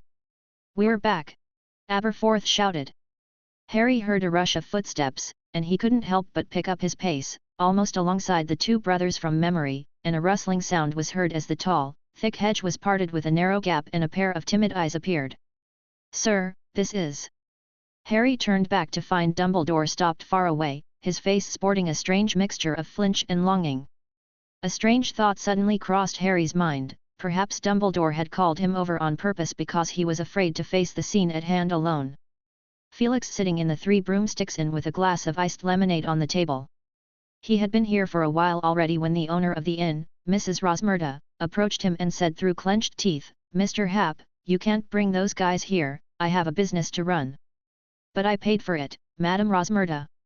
"That's right, but they're scaring away my other customers, and what if they try to bite me tonight? I haven't slept well for days, and I'm not complaining, but today is so special, and I don't have your skills in case they suddenly go berserk. It does make things difficult for you, so why don't we settle for doubling the amount we spent during this time, and I'll take them away later. As you said, they do seem to be a tad bit twitchy today." "Really?" Mrs. Rosmerta's eyes lit up, and she looked relieved. "You should have done that a long time ago, but the double pay won't be necessary, as long as you can come more often than usual, there are quite a few people who expect to see you here." She covered her mouth and smiled. "I don't know when I've become so popular," Felix said wryly. "Just recently," Mrs. Rosmerta said thoughtfully, "like Carlotta Pinkstone. Yeah, I know that woman, she stayed here for a while but now I don't know where she has gone. I prefer that female aura with the color-changing hair over her, the jokes she tells about witches, healers and Vila are simply brilliant. If you can, please tell her if you come across her that her jokes are funny." She was sulking over it for what seemed like half an hour when I was too busy to listen. Felix smiled and said, "I will." Mrs. Rosmerta wriggled her way out, and in a few moments a free glass of fire whiskey was served, but Felix didn't get more than a few sips before people came down one by one from upstairs, men who looked as if they had been carved out of the same mold. Wearing tattered and patched clothes, looking haggard, grim-faced, and glancing around nervously. They are the men Felix invited over, the werewolves. But when Felix waved at them, instead of relaxing, they grew more wary. "All right, guys." Felix snapped his fingers and a dozen heavy money bags slammed onto the table. "For the love of gold galleons, I demand that you form a line and follow me. I have set up a temporary shelter for you on the outskirts of Hogsmeade, where you will spend the next week." Felix walked out ahead of them. The group of werewolves looked at each other. That man absolutely didn't give them a chance to speak. After a few moments of stalemate, a tall, lanky man stepped forward and grabbed a money bag, and looked inside, the others noticing that his face seemed to be illuminated by a bright shining light. Gulp. The man gulped, tucked the bag into his arms, and walked out. The other werewolves followed in silence. Just in time before the lights out, a dazed, even slightly panicked Harry returned, reciting the password twice as if sleepwalking, and as the portrait of the fat lady swung open, he headed straight in, only to be pulled by a hand. "Harry, what's wrong with you?" Hermione looked at him with a suspicious expression. "Hermione? I'm fine." Harry grunted. "How can you be fine? We were just standing in the doorway the whole time, but you completely ignored us both, and Ron called you twice." Hermione said softly, and Ron nodded his head on the side to show that what she said was true. "What exactly did Dumbledore teach you?" Ron asked sharply. "But whatever it was, I bet it was especially hard. You look a bit like Luna," he said, staring at the expression on Harry's face. Harry kept shaking his head. "He showed me some memories, well, I can't quite figure it out yet. Anyway, we'll talk tomorrow, good night," he said, and tried to head inside again. He just wanted to lie in bed now and be alone. But once again he was pulled back, this time by Ron. The fat lady looked less than pleased. "Are you going in or not?" "Well, not going, we're going out to the yard." Ron looked at a slightly puzzled Harry and squeezed his eyes at him. "It's a full moon." "Full moon?" Harry dully mumbled, taking a moment to understand the meaning of the phrase. Yeah, I don't suppose you're planning on giving up on animagus, are you? You can still get a free mandrake leaf, Ron said and furrowed his brow, but not me, I ran out of both, and I had to help Professor Sprout with a month's labor, or buy it privately, but I thought that since it is readily available at school. Hermione, because I felt the throbbing of the animagus. Hermione said briefly. Awesome. Harry gave her a thumbs up. Are you mocking me? I know all about it. Hermione glared at Harry aggressively. Harry noticed Ron fiddling quietly with his nails and muttered in a small voice, well, a funny thing happened while you were going to your lesson. Hermione was showing off to me, and I couldn't hold back from. I wasn't showing off. Hermione said pointedly, as she led the way towards the stairs. Ron and Harry exchanged a knowing look. Maybe we should let Hermione hear your insight on character flaws too, Harry. Ron said. I'm not going to ask for trouble. Harry instantly said. They made their way out into the yard, where Professor McGonagall and some of the students were already waiting. But Harry was keenly aware that a few lesser people had come today than the first time, a few have given up. Hermione whispered, turning her head to look around, how come I can't spot Professor Hap? This question was answered by Professor McGonagall, who had told them at the moment she was distributing the mandrake leaves to them. Your Professor Hap has taken a leave of absence, he has something important to deal with. At this time of year. Ernie Macmillan muttered in a small voice, that doesn't sound very plausible. But it's true. Professor McGonagall said sternly, I'd put more thought into the practice if I were you, Macmillan. After receiving the new mandrake leaf and hearing an earful of cautions, the students dispersed and Hermione updated Professor McGonagall on her progress before they headed back to the castle. On the way, Hermione brought up Dumbledore's lesson again, and Harry was very glad he had a mandrake leaf in his mouth. It gave him an excuse to talk less, even though the leaf in his mouth didn't quite affect him anymore. He briefly chatted with Ron and Hermione before heading back to his dormitory. Ron and Hermione, who were left behind, looked at each other. Did the lesson didn't go well for him? Ron asked worriedly. Maybe Dumbledore showed Harry some shocking memory that he found hard to accept for a while, Hermione whispered, although I can't guess how it will help Harry with his scar, I'm sure Dumbledore has his own reasons. We can ask more carefully tomorrow. In the dormitory, Harry lay in bed, feeling a part of his heart crumble. At first, everything had been fine, he and Dumbledore had spent a realistic half-hour watching the former Dumbledore family eat dinner and exchange gifts, the atmosphere was overall pleasant and enviable, followed by the next memory where their situation had taken a sharp turn for the worse. Not only had they moved house, the smiles were gone from their faces, the youngest Ariana had become withdrawn and jumpy, Aberforth always clenched his fists when no one was around, his eyes burning with flames of anger. Albus has gotten quieter, with just a glint of grief in his eyes as he looked at his sister. And to top it all off, the pillar of their home was missing from their life. When Ariana was 6 years old, she was doing magic in the garden when 3 Muggle boys saw the scene through a hedge. At the time the foolish idea of a witch hunt was still spreading through the poor countryside, and they were horrified but also fueled with savage courage to attack her. Since then, Ariana was severely traumatized and could no longer control her magic. My father was furious and went to settle the score with the Muggles and gave them a good beating before he was put in Azkaban, and we, alas, chose to leave that sad place, and no one could have foreseen an even greater tragedy that awaited us. The first lesson ended with the young Albus receiving a letter of acceptance to Hogwarts. Dumbledore hadn't asked Harry to keep it a secret, which seemed to mean he could tell Ron and Hermione, but he had decided only to say something irrelevant as if it was his duty to keep Headmaster Dumbledore's past a secret, as it was a sacrilege to his great character to let anyone know of the tragedy that had befallen him. He wasn't sure why he felt this way, or why Dumbledore had allowed him to see that. As far as Harry could see, Dumbledore seemed to have displayed his bloody past in a grim way to his own student.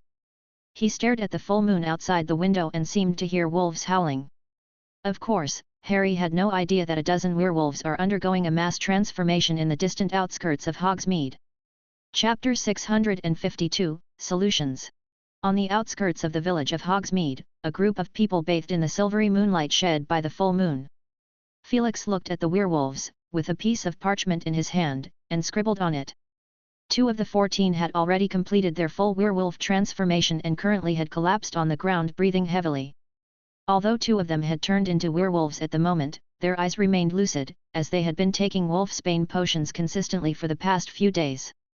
The other 9 werewolves are undergoing a transformation, first, their bodies trembling unnaturally, then with a snarl from agony, every part of their torsos forcibly widened and elongated, their shoulders towering high and bursting through their clothes, the fat on their black fur-covered arms hidden in the violent transformation, their hands and feet curled into the shape of wolf claws, their sharp nails glistened in the moonlight. So there is a subtle difference in the timing of each of their transformations. Felix marked this on the parchment and watched as the werewolves kept opening and closing their jaws, saliva dripping from the corners of their mouths from a brief moment of loss of control and pain. To a normal person, this saliva would be nothing less than a potent poison. The 3 remaining werewolves that remained in human form flinched back, trying to stay away from their own kind. They looked at Felix Hap, who looked as if he had been recording all this with interest, and a strange emotion welled up in their hearts. The effects of the war were felt in every way. In the early days, many of their kind had been tempted by men who had been sent by the Dark Lord to recruit them with the promise of vastly improving the treatment of werewolves after the war. The words were nice, but not very credible, because the Dark Lord would not even regard wizards of Muggle origin as a people, and promoted the doctrine of bloodlines, let alone the werewolves with a tainted bloodline like theirs. Many wizards, a significant number of whom are pure-blood wizards or Death Eaters, or both, still call them beasts with disgust. The only thing that had a little credibility was the justification given by Fenrir Greyback when he roped them in. Once the Dark Lord had won, the werewolves could attack Muggles and expand their packs with no fear, a fate that the Dark Lord had intended for the young wizards from Muggle families. But these words could only attract the consent of the group of fanatical werewolves who, as far as they knew, were being threatened and roped in by the Ministry of Magic before the war, and those who remained stubborn were now basically imprisoned. At that moment, Felix picked a werewolf at random and stood in front of him. The transformed werewolf stood a good foot taller than him as if he could crush a normal human's skull with one low bite, but as Felix poured his magic into him, the werewolf kept his claws as far away from Hap's head as possible. This was purely for Galleon's sake. The werewolf thought indignantly as he obediently straightened his body. He tilted his long jaw to the side listlessly as the rest of his kind lay on the ground, gasping for breath and staring at them. It was all the effect of the wolfsbane potion, which kept the werewolves sane even during the full moon, while suppressing the wildness and exuberance in their bodies, leaving them so exhausted that they didn't have the strength to go out for a walk even if they wanted to. "Hold still," Felix said. "I'm not moving." The werewolf let out a low growl of discontent. "Ah, I was talking to the magic inside you, you can interpret that as talking to myself," Felix said. The werewolf moved his eyes back unhappily and lowered his head to stare at the top of Felix's head, with his thoughts dumbly wondering. He quickly moved his head away again, though, not wanting to make any moves that would spark a misunderstanding, if he did hurt the man in front of him. Though even the werewolf himself thought his idea was whimsical, the werewolf pack would surely be out of luck. And werewolves didn't hate Felix Hap. Everyone in this place thought so, or they wouldn't have accepted the invitation. Only after meeting him a few times, they realized that the real Hap is slightly different from their fantasy image. In short, it created a sense of disillusionment. "Keep your hands straight," Felix said. The werewolf grunted twice and did as he was told, then went back to thinking about himself. Suddenly, he felt a sharp pain in his spine, as if an invisible hand had reached in and grabbed it, trying to rip it out of his body. The werewolf let out a low ho-ho grunt and lowered his head with difficulty to see Hap pulling wisps of magic out of him, and although he wasn't sure why he was doing it, he gritted his teeth and held on until Felix Hap dragged a fuzzy cloud of magic out of him. He finally collapsed to the ground unable to hold on and asked in a hoarse voice, "What is it?" "I'd like to know too," Felix said. He let the magic hover in the air and then walked towards the other werewolves one by one, during which time the other 3 transformed as well. As the full moon rose high in the sky, 14 clouds of magic remained frozen in the air in front of Felix. He stretched them out, and they resembled an irregular piece of cloth, densely flickering with dots of light, in a pattern far more complex than the mandrake, and Felix had to be careful enough not to damage the really important magical structures. Gradually, even the most sluggish in the scene reacted to the fact that the magic, although drawn from different werewolves, is more or less the same in shape. If one ignored the edges and corners, one could see a 3-dimensional tower-like structure, or more precisely. "Is that a werewolf's spine?"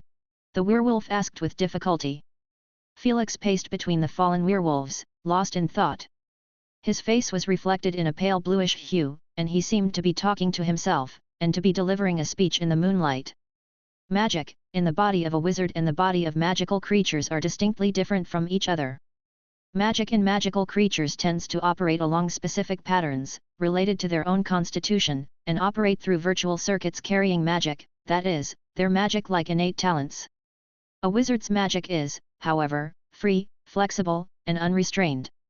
When werewolf saliva fuses with a wizard's blood, it magically alters them, making the wizard irreversibly lycanthropic, hence some say it's an incurable magic toxin known as werewolf poison. In my opinion, werewolf transformation is an uncontrolled transformation of a wizard towards a magical creature, again not the same as animagus, which can only turn you into a normal animal. Though they actually both have one thing in common, and that is that the transformation process is not controlled by the wizard himself. The principle is not important. Animagus is an application of an extremely advanced knowledge of human transfiguration, and if the wizard can experience the process many times, even if he is not clear about the principle, he will be able to perform higher level transfiguration like a fish in water in the future. Werewolf transformation, however, does not offer similar benefits. Perhaps it is because the bodies of ordinary wizards are too fragile, and it is not related to whether they are physically strong or not, it is the magic that matters. They cannot withstand the magical creature transformation of themselves, so instead of gaining any benefit, they suffer the consequences. In the moonlight, Felix took out the book of runes, one hand resting on the spine of the book, the other over the surface of it, the pages flipping rapidly, the clatter muffled the sound of the wind in the wilderness at night, the slender hand raising a little bit, slowly pulling out a spine made of runes from the book. The werewolf's mouths dropped open. Felix gazed at his creation for a moment and pressed it down towards his body. His heart began to pound, and he raised his head to stare at the full moon as his body stretched a little bit and a mane cloaked him. He became a werewolf. A crowd of werewolves on the ground watched in amazement. You. One more form to transform. The werewolf, bathing in the moonlight, grinned as if he was smiling, but the other werewolves looked at him in reverence, and when Felix changed back and got himself a new set of clothes, he began to make adjustments to the spine-shaped magic rune sequence. To be more efficient and find the key within it. But even then, Felix could only adjust the sequence and reduce some unnecessary magic runes for the time being, and he could not reduce the complexity of the overall structure. So in theory, Felix had actually harvested an incredibly complex piece of ancient magic tonight, the werewolf transformation. It is important to note, Felix's own transformation into a magical creature, and the transformation of magical creatures' innate talent into ancient magic are actually two different things. The former is the result of Felix advancing the realm of ancient runes to an entirely unknown level and becoming a magical creature himself. Just like the four founders of Hogwarts, and Dumbledore, if he had to subdivide it, even more, Felix considers himself to be magic rune. He is able to transform parts of his or all of his body from flesh and blood to magic runes. It is because of this reason that Felix can transform himself into magical creatures.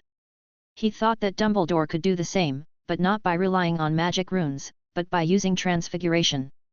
As for whether Rowena Ravenclaw, who had told him the term magical being herself, could do the same thing, Felix put a question mark in his mind, thinking that Lady Ravenclaw was rather describing a realm. After all, that was not her field of study. Take the Thunderbirds, for example. Felix himself could turn into a Thunderbird without any difficulty, using principles very different from those of transfiguration, but he could not teach anyone else the way to turn into a Thunderbird. There is no shortcut, other than an in-depth study of ancient runes. But he could convert the Thunderbird's innate talent into ancient magic, such as creating storms, and then teach it to others, who could learn it perfectly well. There is a fundamental difference between turning into a Thunderbird, and wielding a storm. The former involves a change in the nature of the wizard's very being, while the latter simply involves learning a simple piece of ancient magic. The weather remained cold in late February, but it was nothing to the werewolves, who lay on the ground and gawked at Felix Hap working diligently in the moonlight and whispered in hushed tones with each other. "What's he doing?" "Not sure, but it looks complicated." "What are you going to do with that money?" "Haven't thought about it yet, I've counted it, there's enough to buy 2 years' worth of knock-off Wolfsbane potions. I heard that Future World Company has recruited a group of humanoid employees, including werewolves as well. You want to try? It might be too late by now. It's hard to say, it was still advertised in the papers a while back. I remember it was for trolls, right? Trolls with literacy. Ahem. Felix looked back down from the heavy morning mist and cleared his throat. Almost there, let's try it. Try what? One of the werewolves on the ground asked. Let's see if I can turn you guys back into human form. Felix said with a smile as he flipped open the book of runes, and a variety of rune symbols in different colors flew out of it like butterflies, gathering and shaping in mid-air. Felix reached out and the magic rune sequence turned into a cloud of magic in his hand and he flung it at a werewolf. Felix looked at him expectantly. After a few moments, the werewolf's body returned to human form and Felix threw him a garment to put on in case any villagers passed by and saw him early in the morning. The wizard stopped himself from dancing around. His face still held a look of shock as he looked at his hands incredulously. I've changed back. He tilted his head up in disbelief as the sky slightly dawned, but a full moon still hung in the sky, and he looked again at his werewolf peers who are lying on the ground as if they would soon faint. Mr. Hap, am I not a werewolf from now on? The men on the ground quieted down as well, holding their breath as they waited for Felix's answer. Felix shook his head. It is an effect of magic, and if, he hesitated for a rare instant, nevertheless he shook his head. No, I am not a healer and cannot do a complete root cure with my current knowledge. But I'm completely changed back now. The wizard exclaimed. I used a clever technique. I was looking at the problem from the perspective of ancient runes. Felix, seeing the wizard about to speak, held up a hand to stop him and continued, through research, not my research, werewolf saliva is highly poisonous, at least for muggles, and wizards. Once bitten by a werewolf, they are also irreversibly lycanthropized. The so-called lycanthropy is actually the werewolf poison modifying part of the wizard's body structure, which you can simply understand as, you are like a magical creature with an extra spell-casting organ, but of course, I am just using a metaphor, the actual situation is more complicated. This spell-casting organ is affected by the changes in the moon's light and darkness, and spontaneously absorbs the magic in the wizard's body on the day of the full moon, and you are forced to perform a complex series of werewolf transformations. We have an extra spell-casting organ. The werewolf asked blankly, can it be removed? No, Felix spat, at least I can't do it at the moment. As I said, the term spell-casting organ is only metaphorical. In fact, your bodies have been completely altered by the werewolf poison, from saliva to blood, to body organs, to bones, which is not my field of study. Then what have you done to me? Reversed the transformation process. If you think the werewolf transformation as a spell, then what I did was to find a way to break the spell, albeit only temporarily. Can we learn it? The werewolf asked eagerly. I could publish it, but it would be too difficult to learn. The spell uses thousands of ancient magic runes, Felix said. I will spend the next week perfecting it as best I can, and I will need your cooperation for that. All the way back to the castle Felix thought about it. His biggest discovery of the night was actually obtaining a structural blueprint of the werewolf's magic from a magic perspective. And on top of that, he actually had two other vague lines of thought. In addition to the ancient magic reversing the werewolf transformation he had demonstrated, one could also try to use an advanced human transfiguration. Normal human transfiguration is simply changing the appearance and physique, although this is already part of the advanced course. But Felix's idea is to take this a step further and change the magic structure in the body along with it. This approach would be similar to that of the animagus. Only that its transfiguration form is human. It was not that no wizards had tried this idea before, but the internal body structure of the werewolf remained the same even after the transformation, so naturally, nothing worked. Now with the werewolf rune structure pattern, that Felix had discovered, the situation might be very different. As he walked along the road, a thought occurred to Felix. How did it resemble the bloodline magic that Salazar Slytherin had studied? He mulled it over for a while and smiled. Can he already be able to do this, deciphering other people's magic paths with ancient runes? It feels so good. The first two methods both treated the symptoms but not the root cause. The first, the ancient magic known as reversal of werewolf transformation, actually restores the werewolf state of the wizard to human form and allows him to spend the full moon peacefully in human form throughout the duration of the magic. In general, it is a sort of substitute for the wolfsbane potion, with the advantage of maintaining human form and the disadvantage is that it is very difficult to learn. Without Felix's help, he reckoned that Lupin would not have been able to do it. But learning it would allow them to say goodbye to the wolfsbane potion, which seemed to confirm another view in the magic world that potions and spells are substitutes for each other. The second method, human transfiguration, which involved an internal structural change in the body, is also incredibly difficult, and Felix believes that no one but Dumbledore could do it, but now with the blueprint of the werewolf's runic structure that he has obtained, the difficulty may plummet. The advantage is that during the transformation period the wizard will be in a purely human form. As for one last line of thought, Felix frowned. It was to completely destroy all those rune patterns that had been infected by the werewolf poison, once and for all. The werewolves wouldn't be werewolves any more then. But this method involved the very essence of magic, and one mistake may even cause a wizard to become unable to use any magic. They would simply end up as a squib. Dumbledore's caution about magic is still ringing in his ears. In fact, there is a fourth line of thought, Felix mused. That would consist of sharing the magical structure of the werewolf, and perhaps Snape, or Belby, or Slughorn, the potions masters, could come up with a solution from a potions perspective. Felix intended to ask Lupin about it in due time and see what he would decide. It just so happened that March 10th is his birthday. The next morning, Harry knocked on the door of the Defense Against the Dark Arts class professor's office. He had come over to avoid the endless stream of questions from Ron and Hermione. He had now been forced to spill the details of the Dumbledore family dinner he had seen in the Pensieve, and he really didn't want to talk about what happened afterward, so he found an excuse to come out for some fresh air. As a result, he found himself being greeted warmly by Professor Bagshot, which somewhat flattered Harry. "Have a seat, Harry," Grindelwald said cordially, casually placing a book on the table at the edge. "Professor Bagshot, you're studying ancient runes?" Harry asked, with considerable astonishment. "What, I can't learn anything new at my age?" Grindelwald asked, his eyes darting to Harry's hands. "You were a big attraction yesterday, Harry." "Oh, well, I guess so," Harry mumbled. "I have heard that you want to be an Auror in the future." "Good idea," Grindelwald said softly. "I happen to know a few spells that are pretty powerful and should help you." "Not a dark magic?" He saw the look on Harry's face and added a comment. Harry murmured his thanks. He did worry that Professor Bagshot might be planning to teach him dark magic. After all, the professor had admitted personally that he had followed the dark wizard Grindelwald in the past. Only then did Grindelwald casually bring up the main topic. "I saw a black jeweled ring on your hand yesterday, why aren't you wearing it today?" Chapter 653, The Important Niffler.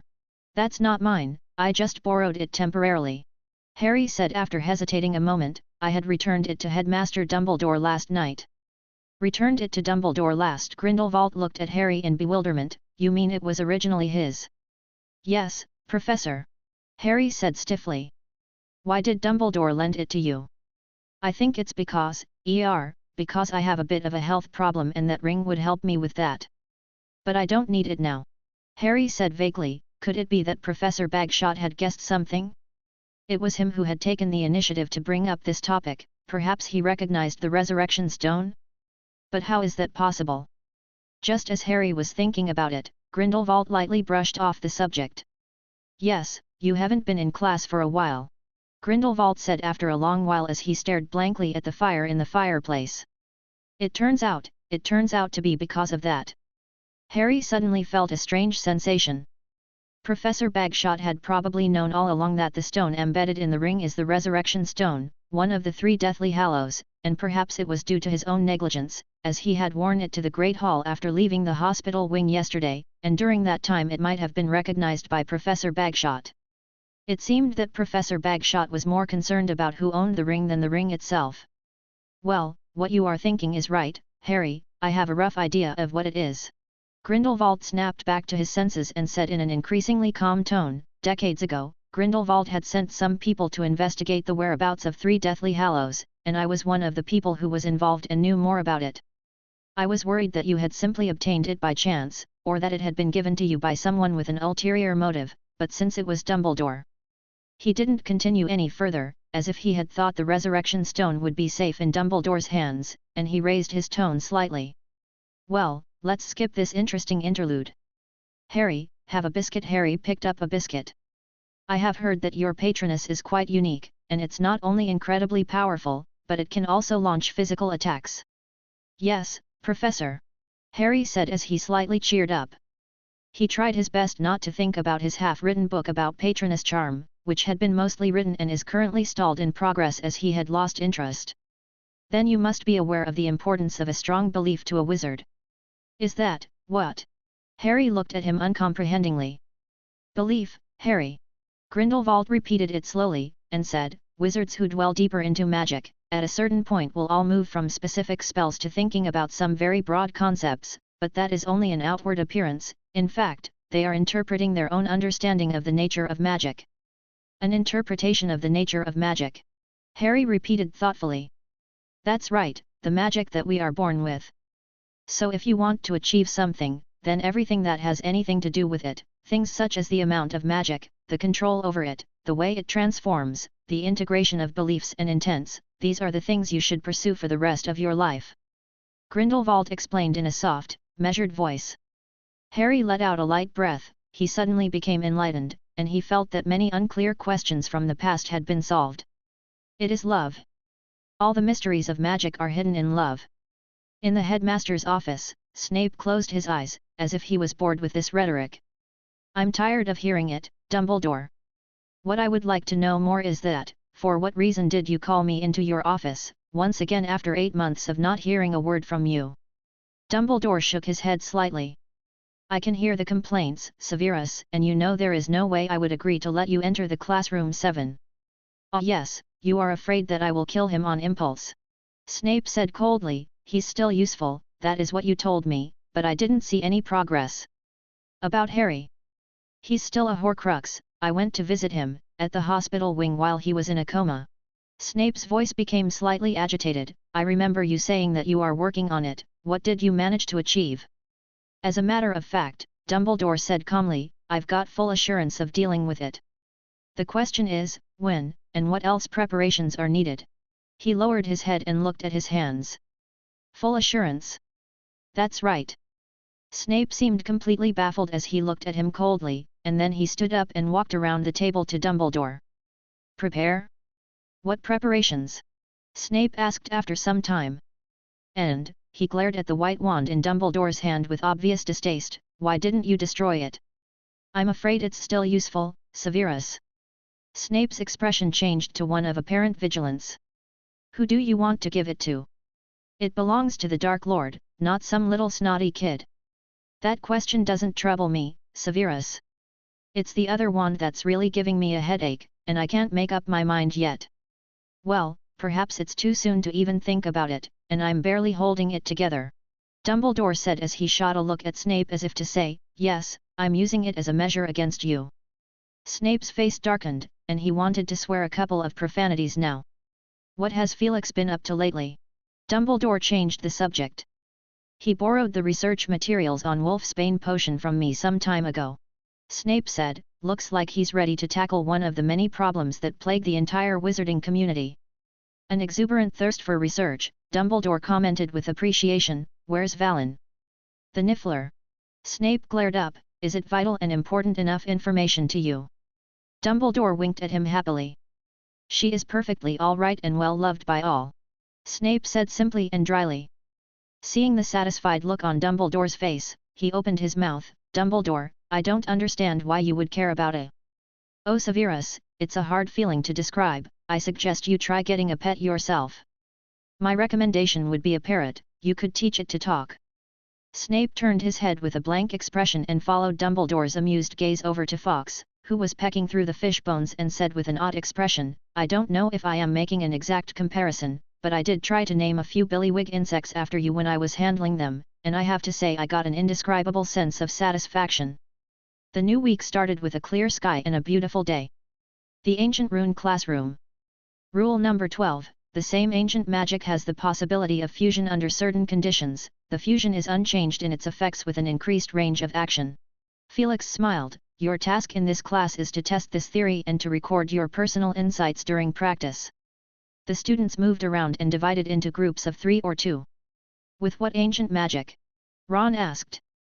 Whatever, Harry said with a yawn, we're only allowed to use teaching magic in class anyway. Teaching magic, another new term coined by Professor Happ, and many of the students remembered what the professor had said when he had explained it to them, true ancient magic, especially that of an offensive nature, is too dangerous to be taught, unless it is necessary to be taught in the classroom. I will only be teaching you supporting and defensive type of magic, such as the illumination and flight magic you have learned before, in addition to which I have developed a series of magic runes specifically for everyday teaching and practice. Specifically, I have subtly transformed and replaced some of the modern spells with ancient magic runes, which will also enable you to understand the second rule more clearly. The general principle of casting all magic, including ancient magic, is to remain in harmony. The two men chose the snowflake-making spell. In no time at all, a cloud of snow formed in their hands, and they carefully brought them closer. Wait, I can see the rune sequence. I guess not. Harry said. Okay. Ron pondered for a moment, staring blankly at his hand and fighting with himself, and after 10 seconds or so, the snow cloud in his hand finally no longer looked like a glowing cotton candy. The two moved closer again, and this time the snow clouds fused together without any hindrance. They looked up and watched as a large snow cloud floated to the ceiling, and a vast white flurry of snow fell. More people joined in and the snow cloud continued to expand, the flakes piling up thickly on the floor, but they soon ran into their match, as on the other side Seamus and Dean used their runic water-making spell to create a 6 or 7 foot long water dragon, with a few students standing around them all eager and ready to join in. By the end of the class, the students' heads, eyebrows, and clothes were covered in frost, as if they had been freezing outside in the cold all day. Then they shivered and rushed to their defense against the dark arts class. Professor Bagshot led them to the edge of the Forbidden Forest and paused. I was originally hoping to take you deeper into the Forbidden Forest, but my application was denied. He said rather regretfully, your task is to build yourselves a makeshift shelter out of whatever materials you can find nearby, plus find something to eat. Professor Bagshot, is this also a technique for hiding ourselves in Muggle society? A very accurate description. But why don't we just go to a Muggle shop and buy something to eat? Ron muttered disgruntledly to Harry. Unfortunately, it was too loud and the professor heard what he had said, because you jump up and down with excitement when you saw a Muggle paper money and also pointed at their music player and said, hey, we have that over here too, Mr. Weasley. Ron stopped talking and the other students who also had objections quickly calmed down. The above example was taken from a couple of previous classes, where Professor Bagshot had used a similar style of class to Lockhart's theatre performance, except that the students had to split into two sides, one playing the role of the wary Muggle and the other playing the role of the wizard disguised as a Muggle, and start a conversation. Of course, the student in charge of playing the Muggle is given a few prompts, a small piece of parchment. In Hermione's words, it was a test topic, but Harry thought it was more like a little script with some very tricky language traps that many students fell for. For example, Seamus was discussing about his favorite football player with someone, and then he ranted about Quidditch technical moves, dumbfounding the other person with his superior eloquence. Flies fast and well, swooping down from 50 feet. He had 2 inches more homework than anyone else that day. Professor Bagshot asked Seamus to use the extra space to describe how the football players flew. Can those people use magic? He asked courteously. Unsurprisingly, the camping turned into a mess. Harry and Ron had dug a large hole in the ground with a gouging spell, and had fussily covered it with twigs and blades of grass, then hid inside to chat. When Neville came out to pick some wild fruit, he stepped over and crashed into Harry and Ron, hitting Harry's head so hard he had a big bump. After Neville left in fear, they learned their lesson and cast a caterwauling charm and a quietening charm nearby, intending to muddle through until the end of class. As a result, they were bored after only half an hour, and with the odd scent in the air everywhere, they emerged from inside and both were surprised to find that the other students were clearly more interested in the food and were feverishly busy at the moment. Draco Malfoy was walking around with a disgusted look on his face, holding up a bunch of burnt mushrooms. Daphne Greengrass had shrewdly traded a bunch of wild flowers for 2 mashed potatoes from the others, Justine had dug up a nest of beetles, and several Ravenclaw girls had picked wild celery and mushrooms, and their harvest was not small. Harry and Ron passed Ernie Macmillan when they saw him quietly using a transfiguration spell to turn a stone on the ground into a rabbit. That's brilliant. I thought of a great idea. Ron said admiringly, then sneakily slipped away. Ron! Harry shouted, but Ron was gone.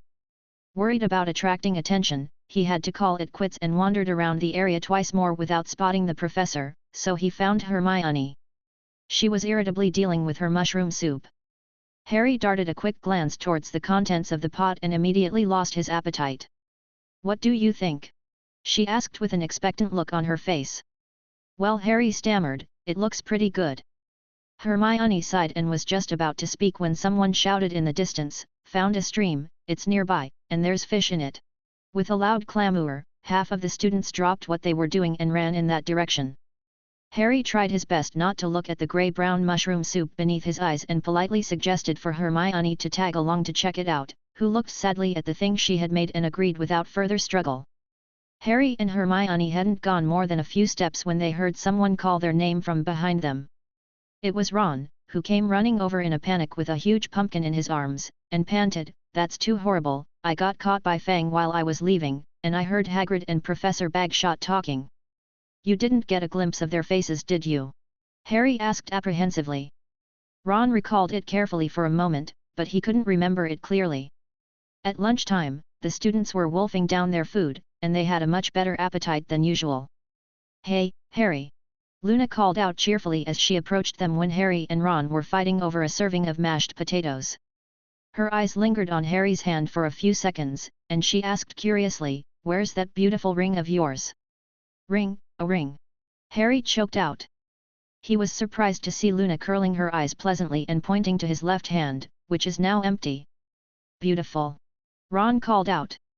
Hermione didn't say anything, but her expression had clearly shown her attitude. Harry's heart sank. This is the second person to notice that he didn't have a ring on his hand, and with his previous experience, he had become more sensitive to this topic. But Luna's focus was, as always, a little different from that of the normal people, and to be honest, he thought that even with the added reputation of the Resurrection Stone, that ring was far from beautiful. It was crudely made, especially since its last two owners, not counting Voldemort, probably hadn't bothered to look after it properly. "I saw you wearing it last Saturday," Luna affirmed, "just as we were going to have lunch in the Great Hall. You were surrounded by so many people at the time that you probably didn't see me pass you by." "It wasn't mine, I gave it back to the original owner," Harry said vaguely. "Oh." Luna sounded rather regretful, as she ran off to sit with Ginny. Harry looked at her back and a thought popped into his mind out of nowhere. Luna had previously relayed Firenze's words, that she would pass by the Resurrection Stone.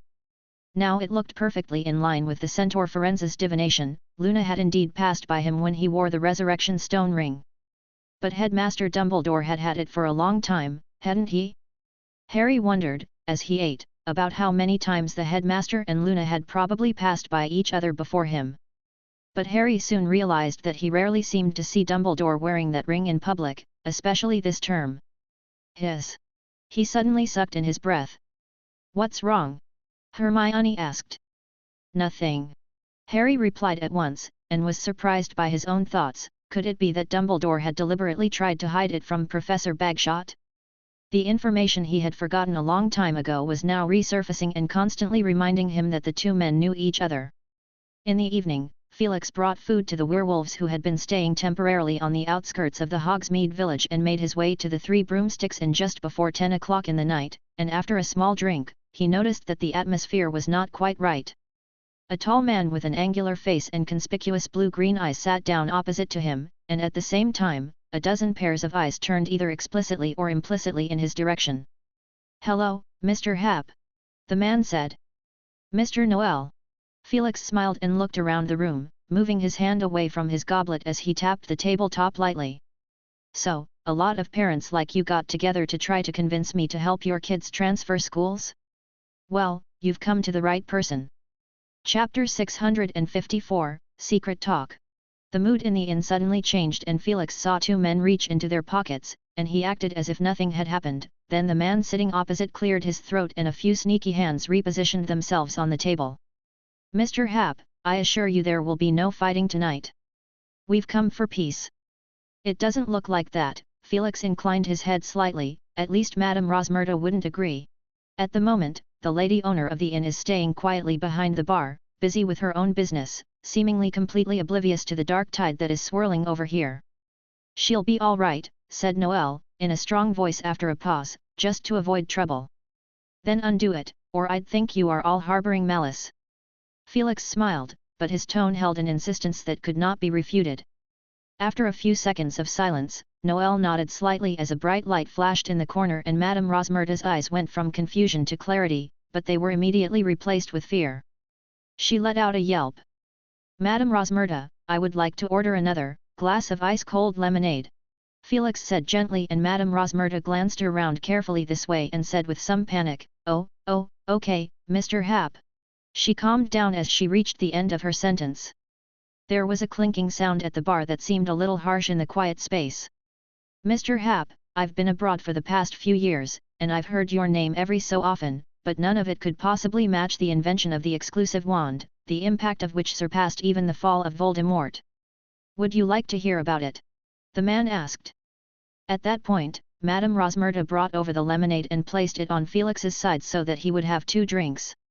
Of course, there was nothing on the other side, and instead of asking the man sitting across the table for his order, she gave him a stern look and then darted back behind the bar, looking around with a little caution. Felix pushed the glass to the opposite side and made a gesture of invitation, "On me." "Then I'd like to say thank you," Noel said in a flat tone, taking a sip from the glass before saying, "Future World Company has grown into a behemoth. You can find a shop in every magical community, and it is rumored that the mer people tribes under the water are now recruited to record their songs." Felix's mind wandered back to the summer break when he arranged for the company to recruit a number of employees from other humanoid magical races. In his mind, these would be a seed for a pan-magical alliance. After a few years or a decade of bonding, they would open up new sales channels for the company on one hand, and on the other hand, they would have experience in how to deal with different races, so that they could establish a well-established form of communication that would work with a basis of mutual trust. The branches around the world are also an important means to promote ancient runes. Rune cards, wizard cards, and rune guidebooks, which are all being sold at half the price of cost. Not to mention, it only occurred to Felix now, the presence of these branches would act as an invisible restraint on Gringotts. So far the plan seems to be moving forward well. As far as I know, almost every Ministry of Magic is debating over the exclusive wand thing. You know, although there are not many squibs staying in the wizarding community, there are still large numbers of them living in no-maj society. They also have relatives, especially those whose parents are still alive, who got the news almost first. Of course, not all the squibs are willing to come back, many have started their own families, but it must be admitted that almost all of them have an obsession with magic, and they don't mind having a wand on hand, even if it can only be used to clean and freshen up their rooms or direct some gadget to float around. The man grinned. The other day, a group of squibs went to the headquarters of the Magical Congress of the United States to protest, and it's not as if they don't have some support behind them. A number of them even come from very prestigious magical families and are related to the bigwigs who sit in the Woolworth building and make decisions. What about the Revolutionary Society? What did they do? Felix asked. Those people have good ideals, but they are still very young in their methods of action. One day they will stand at the decision-making table and consider these headaches. For now, their opinions are irrelevant. The man said, looking visibly disdainful as he continued. The new president of the International Confederation of Wizards, Babajide Akingbade, is fretting over the fact that the Ministry of Magic of at least 12 countries has proposed a bill for an international general law around exclusive wands and the inclusion of squibs in their regulation, similar to the Statute of Secrecy. I have also heard that the British representative of the Confederation at the behest of your minister, Ms. Bones, has also submitted a very well-regarded proposal. Akingbade even wanted to resign. Clang! The glass in Madame Rosmerta's hand fell to the floor, smashing to pieces as everyone looked at her, and she seemed frightened by the indifferent stares, not quite able to restore the glass to its original state with her wand. Then she squeezed a stiff smile toward the crowd. So Felix said slowly, "And what part do you play, or rather, are prepared to play, after presenting me with some of your excellent intelligence capabilities?" Goodness, I'm not sure whether to tell Minerva. She's so concerned about the future of those children that she would be furious if she found out she was only worrying for nothing. That Professor McGonagall. The man smiled slightly. She's serious and responsible enough under her stern exterior. Perhaps the following information will comfort her. We only sent 3 separate groups. Theoretically, the other family's request for help should be genuine. In theory. Felix repeated. That's the point. You seem to think we represent all the acolytes, but that's not the case at all. The man said, "Mr. Happ, I wonder how much you know about the post-1945 acolytes." There was a pause in the finger that was tapping on the table. Terrified and scattered. Something like that, but much more complicated. My grandfather was an acolyte, the man said as he got straight to the point. with the position of barely being in charge of the mobilization of the followers within our country along with delivering information and gathering intelligence. Felix glanced at him. I had not guessed, but he was still a big shot. Not really, there are dozens of others like him. They were like the Gringotts scattered all over the world. There are some people in every country, those who run for the holy cause with a noble purpose, the rest can only be considered civilians who share our philosophy. So that's how the 100,000 acolytes came to be known. Felix nodded. Since the end of the duel that shook the world, well, I didn't get to witness that duel, but I learned about it through the diary my grandfather left behind, and just by reading the words I could feel the shock and awe he had felt. Along with despair. The man said, a little pale and a little resigned. Despair. The two most powerful men in the world, at least at the time. I was in awe of Mr. Dumbledore and remembered a description in the diary about the invisible blade covering the battlefield above as if separating two worlds, where no one dared approach the frontal battlefield, and where a ray of sunlight could easily take the lives of those who advanced. Felix pondered, adjectives aside, could transfiguration do that?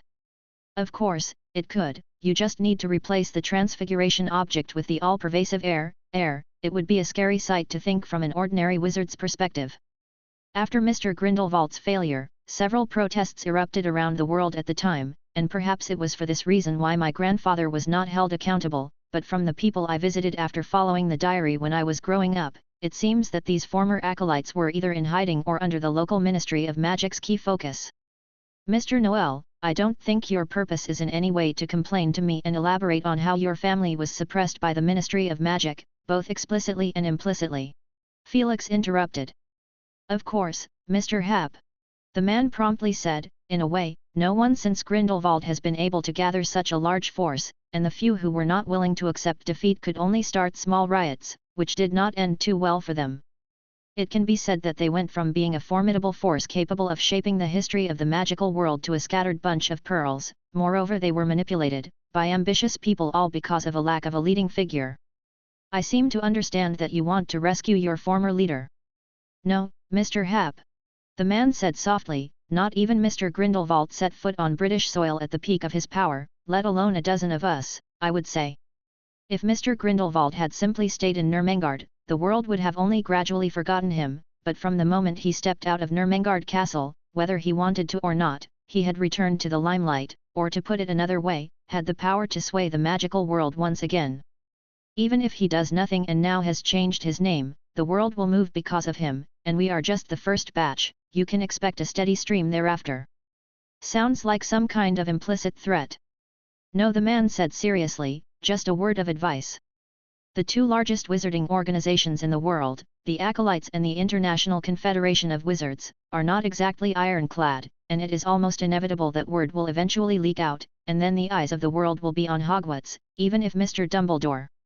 Just the sound of it is troublesome enough, Felix muttered, so do you have any good advice, Mr. Noel? The man remained silent for a moment, his tone becoming strained. It's just a suggestion, a vague idea. Felix looked at him expectantly. First we need to be able to get in touch with Mr. Grindelwald and find out what he's thinking. Of course, we need an intermediary who can't arouse suspicion, not a student, not an uninformed professor. I'd be perfect for that. Felix said with renewed interest. Exactly. As if encouraged, the man's nostrils dilated slightly and those blue-green pupils became deeper, glowing slightly. It would be best to find an opportunity where we could meet, not at the school. It would be easy to cause misunderstandings, and we don't want to cause any trouble for Mr. Grindelwald, you understand? I have an informant in the International Confederation of Wizards who has told me some secrets. There are rumors floating around that. He lowered his voice. Felix leaned forward and moved a little closer. The current president, Akingbade, could possibly break the contract in order to divert attention. I would never want that to happen, and I'm willing to stand with you and contribute. Mr. Hap, what do you think? Felix's expression was hesitant. Dumbledore. He can't be informed. I mean, one has to be careful initially, and Mr. Dumbledore holds some prejudice against the acolytes. Of course, it's perfectly understandable, we were once enemies. I don't think it would be advisable to make a fuss about it, at least until the trouble with Akingbade is resolved. Felix closed his eyes slowly as if weighing the pros and cons. That's pretty much the best way to go about it. What are your thoughts, Mr. Hap?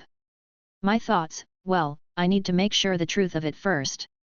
That's a good point. Remember that informant I mentioned earlier? I've got a copy of the minutes he sent me with Akingbad's handwritten signature on it. That can't be faked. You're a godsend, Mr. DeWitt. Thanks for the compliment. Mr. Hap, I am beyond certain that some of us are in crisis. I was just, what did you call me? The expression on the man's face froze for a moment, and he could hardly believe his ears as he stared blankly at Felix. How did he know his real name? Oh, well, look, I gotta apologize to you. Felix spread his hands.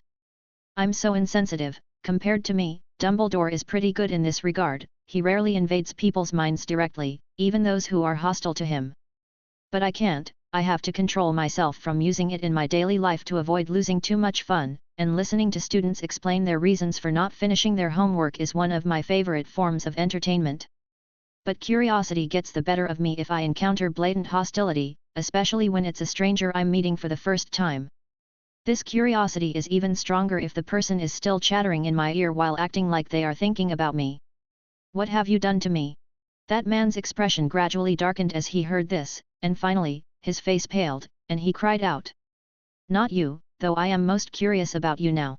Felix said softly as the man sucked in a cold breath and looked around at his companions who, seemingly caught in some sort of bizarre illusion, and two of them even snored, but he hadn't noticed it a bit before. The man stumbled backward, so much that he had knocked over a chair, and in a panic he drew his wand from his robes and pointed it at Felix, the tip of it trembling slightly. He had said a lot of things today, most of them true, especially the parts about Grindelwald and Dumbledore's strength, so he might have underestimated Hap's intelligence, but not his fighting prowess. Felix crossed his arms on the table and watched the man with interest, without the slightest intention of making a move. The sound of tables being pushed and pulled rang out around them, and out of the corner of their eyes the two men saw a dozen wands drawn from various positions on the bodies of the wizards who had a dull expression around them, chest, waist, side, sleeve. The men raised their wands in unison, already ready to recite the spell at any moment. DeWitt was no longer composed, and the expression on his face was unsightly. Chapter 655, The Aftermath and Invitation. In the quiet night, Felix walked briskly on his feet, followed by a line of crooked wizards, their jaws jingling to and fro as if they were playing some odd rhythm. The group turned into an alleyway. The shops on either side were closed, only the dirty windows of the Hogshead Inn remained dimly lit. The door opened and a bushy grey-haired and bearded Aberforth came out to take out the rubbish and couldn't help but open his mouth in surprise at the scene. Good evening. Felix greeted calmly, his feet continuing forward with no intention of stopping to chat. Aberforth stared, watching as a wizard with a stiff body and head dangling to their chest passing in front of him, and he yelled at Felix's back in annoyance, So, the incarnation of death is back to work? It doesn't look like a bad haul. He muttered empathetically, which one of the guests is unlucky this time, Pootafoot? 3 broomsticks. His words stirred Felix's memory. At a time when rumors of the Elder Wand were spreading, Felix had, as he did today, appeared along with the knight, picking out vermin one by one like an old farmer inspecting his own fields, and the Hogshead Inn, with its unique bar culture of allowing customers to hide their faces, in addition to its price advantage, was well received by the shady wizards, making the Hogshead Inn the most favored area for Felix's hunting. Felix turned his head over his shoulder, flashed a broad smile to Aberforth, and continued to walk away. Aberforth frowned and cursed twice, and instead of taking out the rubbish, he turned and went back into the shack, slamming the door with a loud thud. What's wrong? One of the guests inside asked drunkenly. I thought I heard someone talking about death. Shut up! Aberforth yelled, his hair standing on end. If you don't get your drink money soon, I'll tie you up on the sign at the door, you vile thief! The male wizard with the disheveled ginger hair looked up from his glass, opened his bloodshot eyes, and said with a confused look in his eyes, a buffus. He hiccuped, We're good mates for sure, isn't it just some money? I have. He rummaged through his dirty pockets and pulled out a few gold galleons and slammed them on the table. Where did you get that money? Aberforth was astonished. Well, I've recently got close to a big man, another, that's the Minister of Magic, the Minister of Magic, you know? The man giggled twice and downed 2 gulps of liquor into his mouth, a hiss-ha inhaling sound released from his mouth. Wow! Man, that's some strong booze. If Felix had been able to come in and sit down for a moment, he would have recognized the unkempt man at once. He is a friend and colleague of every thief and smuggler in the UK, and a member of the Order of the Phoenix, Mundungus. Felix had introduced him, along with Rita Skeeter, to Amelia Bones, so it wasn't hard to guess who the big man that Mundungus was talking about was. Felix stood in the dense night darkness, his gaze remained calm as a dozen wizards descended from the sky. These wizards are all Aurors, the wands in their hands glowing with light, illuminating their vigilant faces. A woman strides out of the crowd and walks over to Felix. It is Amelia Bones. Felix handed the men over to Aurors and stepped aside with Ms. Bones, and spoke in a whisper. It is recommended to keep them in solitary confinement for at least, Felix calculated, 4 months. Ms. Bones raised her eyebrows. Are you interfering with justice here?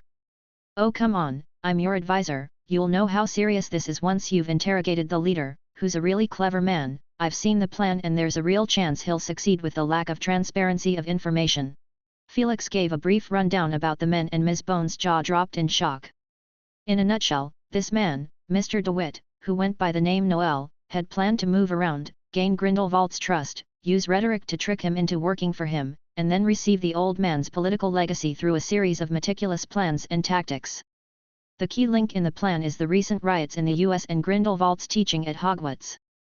DeWitt has no intention of keeping it a secret, as he says he will. Instead he will use Grindelwald as a banner to recruit people while using spies lurking in the International Confederation of Wizards to create conflict, and when the time is right, he will trigger his plan. When the time comes, Old Man Grindelwald would naturally be portrayed as an ambitious man trying to make a comeback and be imprisoned back at the first opportunity.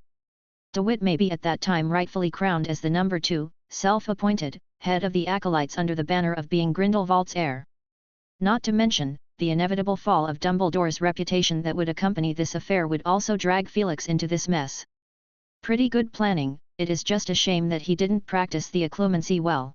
Felix said sighing, and didn't know about me well enough. I'm not as bright as Dumbledore, who has to care about his reputation all the time. Ms. Bones rolled her eyes in resignation. You're surprisingly honest. But are you telling the truth? She trailed off. You find it incredible too, don't you?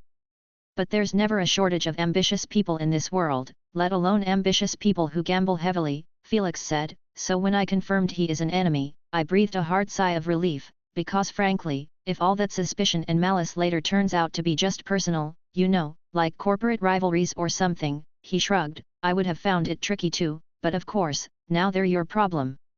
Ms. Bones gave him a blank look. She stroked her hair and after a moment said, as it happens, I'm planning to meet with the new Confederation President Babajide recently. The spy is called Wollaston, an official assistant under the Confederation, isn't he? I'll move as soon as I get these people settled. She walked over and instructed the Aurors a dozen feet away to confine the men one by one with their magic, and of the 3 Aurors on guard, a female Auror with pink hair stood out in the darkness. Felix paced over to her. Tonks. Tonks looked around warily and after a few seconds she spoke in a whisper-like voice, what is it? How have you and Remus been? Felix asked quietly. Tonks' shoulders slumped, looking moody, and she said feebly, ugh, just like that. Lupin's birthday will soon. Tonks jerked her head around and looked at Felix up and down, and it was Felix's turn to wonder. Do you have time that day? She asked eagerly. We'd like to invite you to Remus's birthday party, what do you think? She asked with a look of anticipation. It's okay, but... It's a deal. She said decisively, and then with a pleased look on her face she asked, well, is that okay? Felix cleared his throat and muttered in a quiet voice, it seems there's something going on that I don't know about. Tonks sighed with a glum face. I'll be brief about it, we're planning to spend our birthday at my parents'. Felix blinked and immediately had the urge to back out, well, on second thought, something might come up that day, it happens to be Monday, or maybe another day. He was startled. Tonks had made her face look haggard and her hair graying, and several extra wrinkles had appeared on her forehead, a natural ability of the metamorphomagus with a gift to change her appearance from birth. I'm worried to death, you won't have the heart to watch Remus being questioned alone, right? If you are there will be someone to help pull the weight or something in case of a fight. She glanced at the bound wizards, you can easily subdue a dozen dark wizards alone, not to mention just 3. Felix looked at Tonks and mentally contemplated just how pessimistic she is about the family dinner that would soon follow, to even contemplate such a notion. At last, everything was in place. Ms. Bones brought out 2 portkeys and the group of Aurors split into 2 groups, each forming a circle in a slightly comical position, tugging the unconscious prisoner with one hand and touching the portkey with the other, and after a dazzling blue light, the group disappeared into the darkness. "Don't never forget!" Tonks' shout came to a screeching halt. Felix stayed where he was, mulling over his role in the awkward dinner party that would soon follow, and he preferred to deal with a dozen more dark wizards rather than be the jokester who enlivened the atmosphere or the terrorist who put down the Tonks family. He quickly had an idea. "Serious? Lately, don't hang up in a hurry, got something important to ask you." "Yes, something to do with your best friend." "Well, Tonks wants to liven things up a bit." His steps lightened as Felix put away the communicating mirror and was even in the mood to consider what tone of voice to use in the morning to offhandedly spill the beans on what had happened tonight. The Dark Lord Grindelwald had become an object to be used and manipulated in some people's eyes, and he couldn't wait to see Grindelwald's reaction. "I'm just curious," Grindelwald said slowly when Professor Sprout left from the neighboring table. "Why did he approach you? Is this another one of those sharp counter-agendas you've had in mind?" Felix asked. Dumbledore, who had just finished listening to Felix with a serious face, now returned to his usual look, spreading butter and jam on his slice of bread as if nothing had happened. "It's normal for some young man to underestimate me after I've disappeared for half a century," Grindelwald said slowly, "but, Felix Happ, that name has gained a lot of notoriety in recent years. What makes someone think that you are easy to be used in a conspiracy?"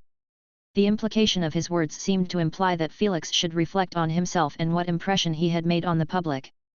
"On that note," Dumbledore said with a sudden faint smile, "Felix has actually always been most remembered as a scholar, even if he has had a few bouts in public to promote his learning. He has never been publicly associated with any political activity. Perhaps, in the opinion of that Mr. DeWitt, the fact that a young man of only 25 has achieved so much just shows that he has devoted all his time and energy to study magic."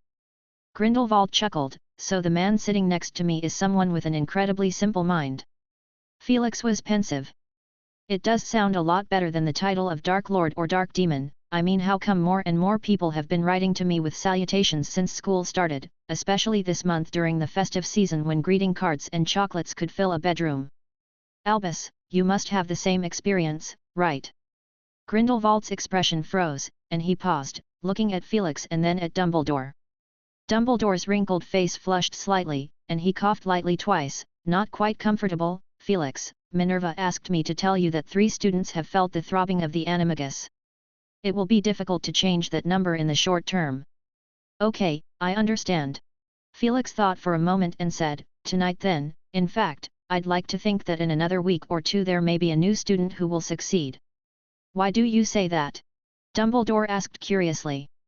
"You know, it is not an easy thing to feel the throbbing of the animagus, and it is not unusual for many people to drag their feet for months or years on this, and during this time, the wizard undergoing the ritual must recite the spell twice a day, once in the morning and once in the evening, without fail. This process is actually a great test of perseverance and dedication, much more difficult than having a leaf of mandrake in your mouth." "Because of the patroness charm," Felix said, "the current 3, Hermione Granger, Hannah Abbott and Draco Malfoy, have one thing in common: they have mastered the patroness charm.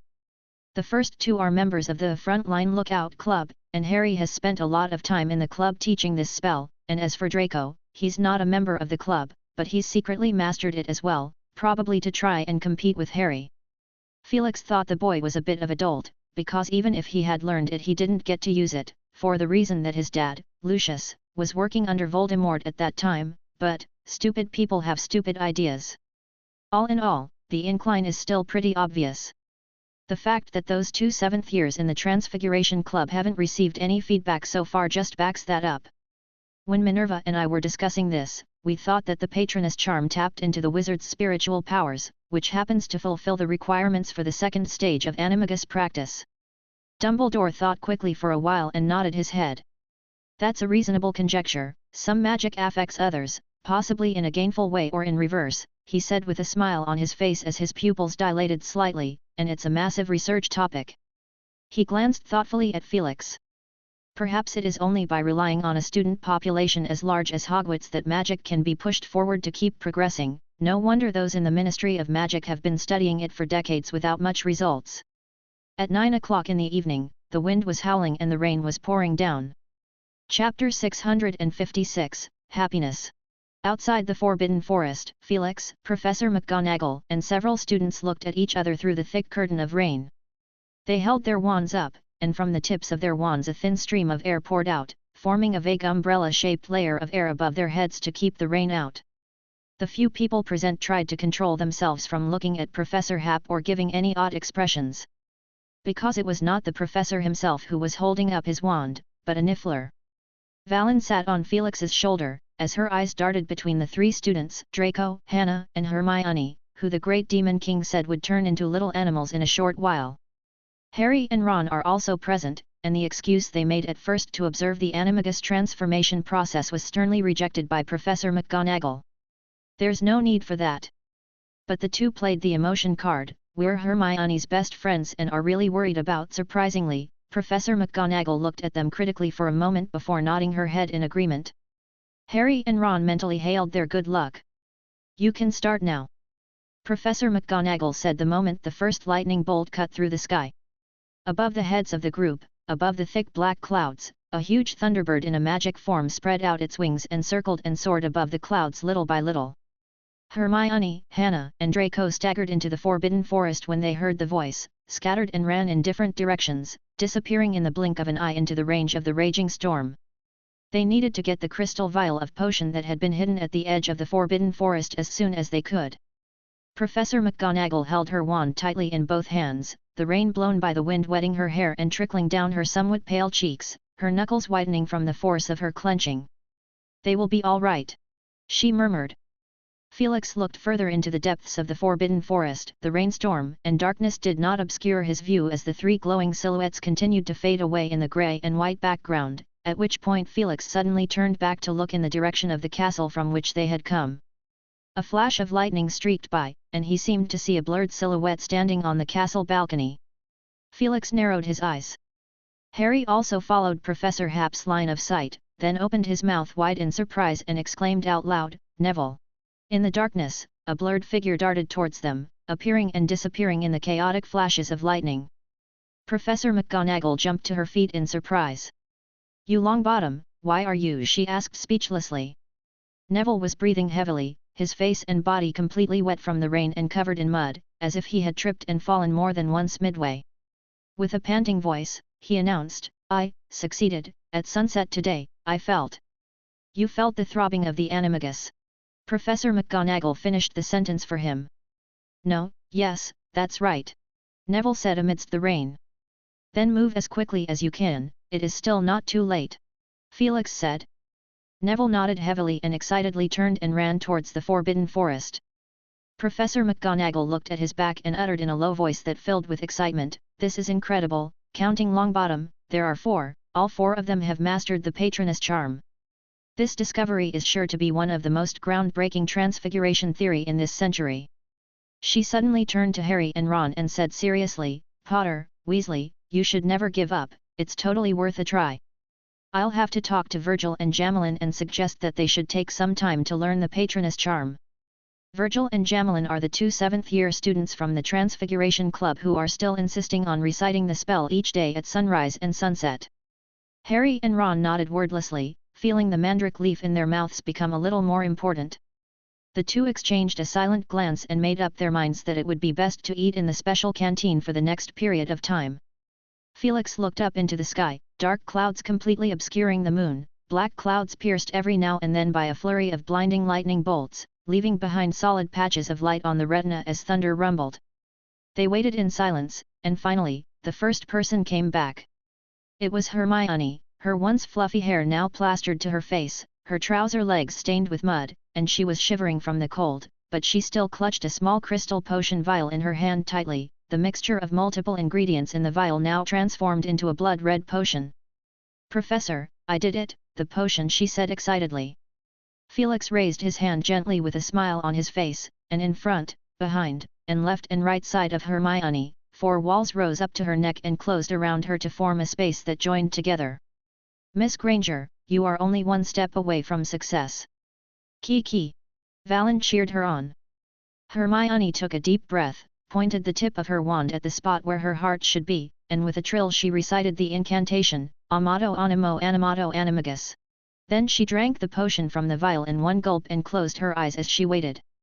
Several pairs of eyes were firmly fixed on her face. Professor. It is a beaver, my animagus form is a beaver. Hermione said without being able to control herself. Very well, that is what we expected. Felix said calmly, with a certain convincing power in his tone, and Hermione's teeth chattered as she struggled to hear what he was saying. You should be feeling sharp pain and 2 intense heartbeats by now. You will have to blend into the other with no reluctance. There is nothing to worry about. You have experienced a dozen transfigurations, and each time you have wandered off to the edge of losing control. The feral rush from the animagus is nothing compared to that. We are here. Professor McGonagall said in a strong voice. Hermione shuddered and nodded slightly, and at that moment, the transformation began as the walls started to once again blend into the ground. Harry and Ron had to desperately control themselves to keep from screaming. They had seen animagus transformation before, but when it happened to a familiar friend, they realized just how weird it was. Every part of Hermione's body was undergoing a complex human transfiguration, one that was far more advanced than what they had been exposed to in class, the wet hair shortening a little, her head and body shrinking as if she had suddenly fallen victim to the professor's zooming magic, the outline of her head gradually morphing towards that of a rodent, the clothes on her body constantly tightening and blending into her skin, and turning into a kind of dark brown fur, her hands and feet transforming into slender paws. A beaver appeared in front of the eyes of the crowd. Splat! Hermione's wand dropped and bonked twice on the wet ground.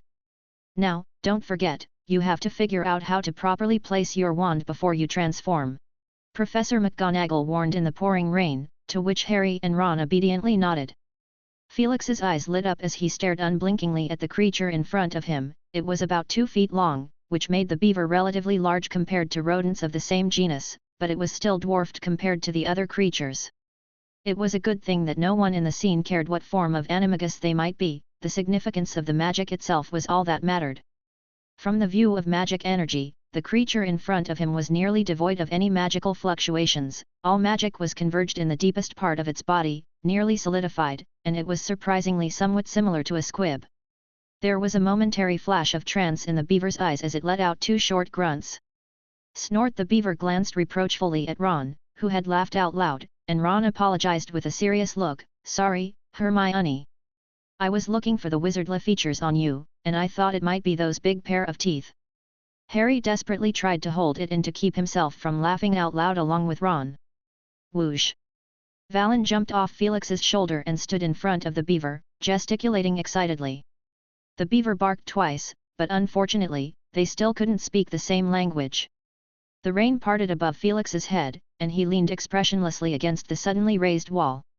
At that point, Valen was already riding in the air with her exclusive wand, and the beaver glanced sadly at her wand, which had fallen to the ground, and then she looked down at her short hands, the whiskers on the side of her mouth curling up to reveal a pair of large slat teeth. A long, slender palm was brought toward her. The beaver stared blankly at the small piece in Felix's hand with an expression of confusion. Then she slapped his hand away in annoyance, and she yelped with a note of anger. Felix withdrew his hand as if nothing had happened. Well done, Granger. It looks like you can easily resist the feral nature in your body, which is good. Now you can try to change back. You have even prepared this specifically, Professor? Harry asked with a dumbfounded look. I did quite a bit of preparation for the test.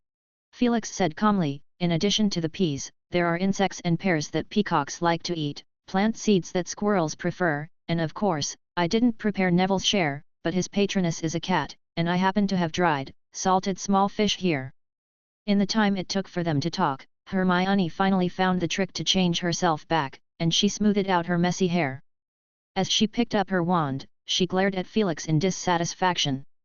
Professor, you are so well prepared, she said with a huff. She had almost failed to resist the temptation to try the peas before. It was hard to figure out how the professor had come up with it. After the transformation, your tastes would change, Felix said briefly as if he was explaining it to Hermione, his eyes still fixed on her, and Professor McGonagall couldn't stand to look at it any longer as she cleared her throat. Professor? What did you find out? Hermione said with a slight flush to her cheeks, her face burning a little from his attention. Soul nodes? Felix muttered. What? I'm not sure, Felix said after thinking for a moment. Wizards' souls are distinctly different from the ordinary person, and I suspect that magic plays a major role in that. One piece of evidence is that even ghosts are magical, which gives them the ability to interfere slightly with real objects. So what makes a wizard's soul so special, and what acts as the link between soul and body? You think it's magic? Hermione asked in a light tone, and at one side Harry and Ron exchanged a surprised look. Just a guess. Felix shrugged as the rain crackled against the leaves, and after a moment he turned his head to look into the Forbidden Forest, where Draco Malfoy appeared at the edge of the forest, almost 10 minutes slower than Hermione. But it could have been due to the fact that he had tidied up his clothes midway through, his hair was slicked back, and his clothes were dry as he strode unhurriedly towards them, and the red crystal vial in his hand held in the most prominent spot. The corners of Harry and Ron's mouths dropped. Stinking show-off! Ron muttered in a small voice. Harry thought that was on point. Draco was only slightly surprised to learn that Hermione had completed her animagus transformation, but he didn't mind having an extra spectator around, and a few moments later he was proudly showing off his gorgeous, beautiful peacock feathers, and he even took 2 bites out of the pair that Professor Hap had offered. As soon as he transformed back, Ron immediately and unceremoniously scoffed at his brief out-of-control behavior. This way he won't be flaunting around in front of us, he said to Harry with great foresight. I was just trying out the peacock's sense of taste. Draco retorted with a red face. Harry and Ron folded their arms in unison and gave him a sneer, determined not to acknowledge whatever Draco would claim. Professor McGonagall ignored the childish behavior of these men as she walked over to Felix and looked worriedly at the darkened Forbidden Forest. Felix. Hannah Abbott and Neville Longbottom haven't made it back yet. There is no reason for them to be this late, Felix said with the same confusion. I know the approximate location of where they hid their crystal vials, it's not too far from here. Even if the path was harder to follow because of the rainstorm, they should have come back by now. They couldn't possibly be got lost, could they? Professor McGonagall raised an eyebrow. They looked at each other, and both saw a look of disbelief in each other's eyes. 2 students got lost together? But the possibility did exist, and Professor McGonagall told Harry and the others to stay where they were while she and Felix headed to the Forbidden Forest to look for them. You guys stay here, I don't want to find out that you are all lost too by the time we get Longbottom and Abbott back. Professor McGonagall said as Felix left Valen behind and pulled 2 flying brooms out of his ring. Professor McGonagall leaped into the sky as the 2 glided through the rainstorm. There. After a few minutes of searching, Felix's magic perspective made a contribution, and they found Neville and Hannah about 2 kilometers from the edge of the Forbidden Forest, the 2 students surprisingly staying together. Professor McGonagall landed angrily from the sky and then opened her mouth so wide in surprise that she didn't even notice the rain pouring in.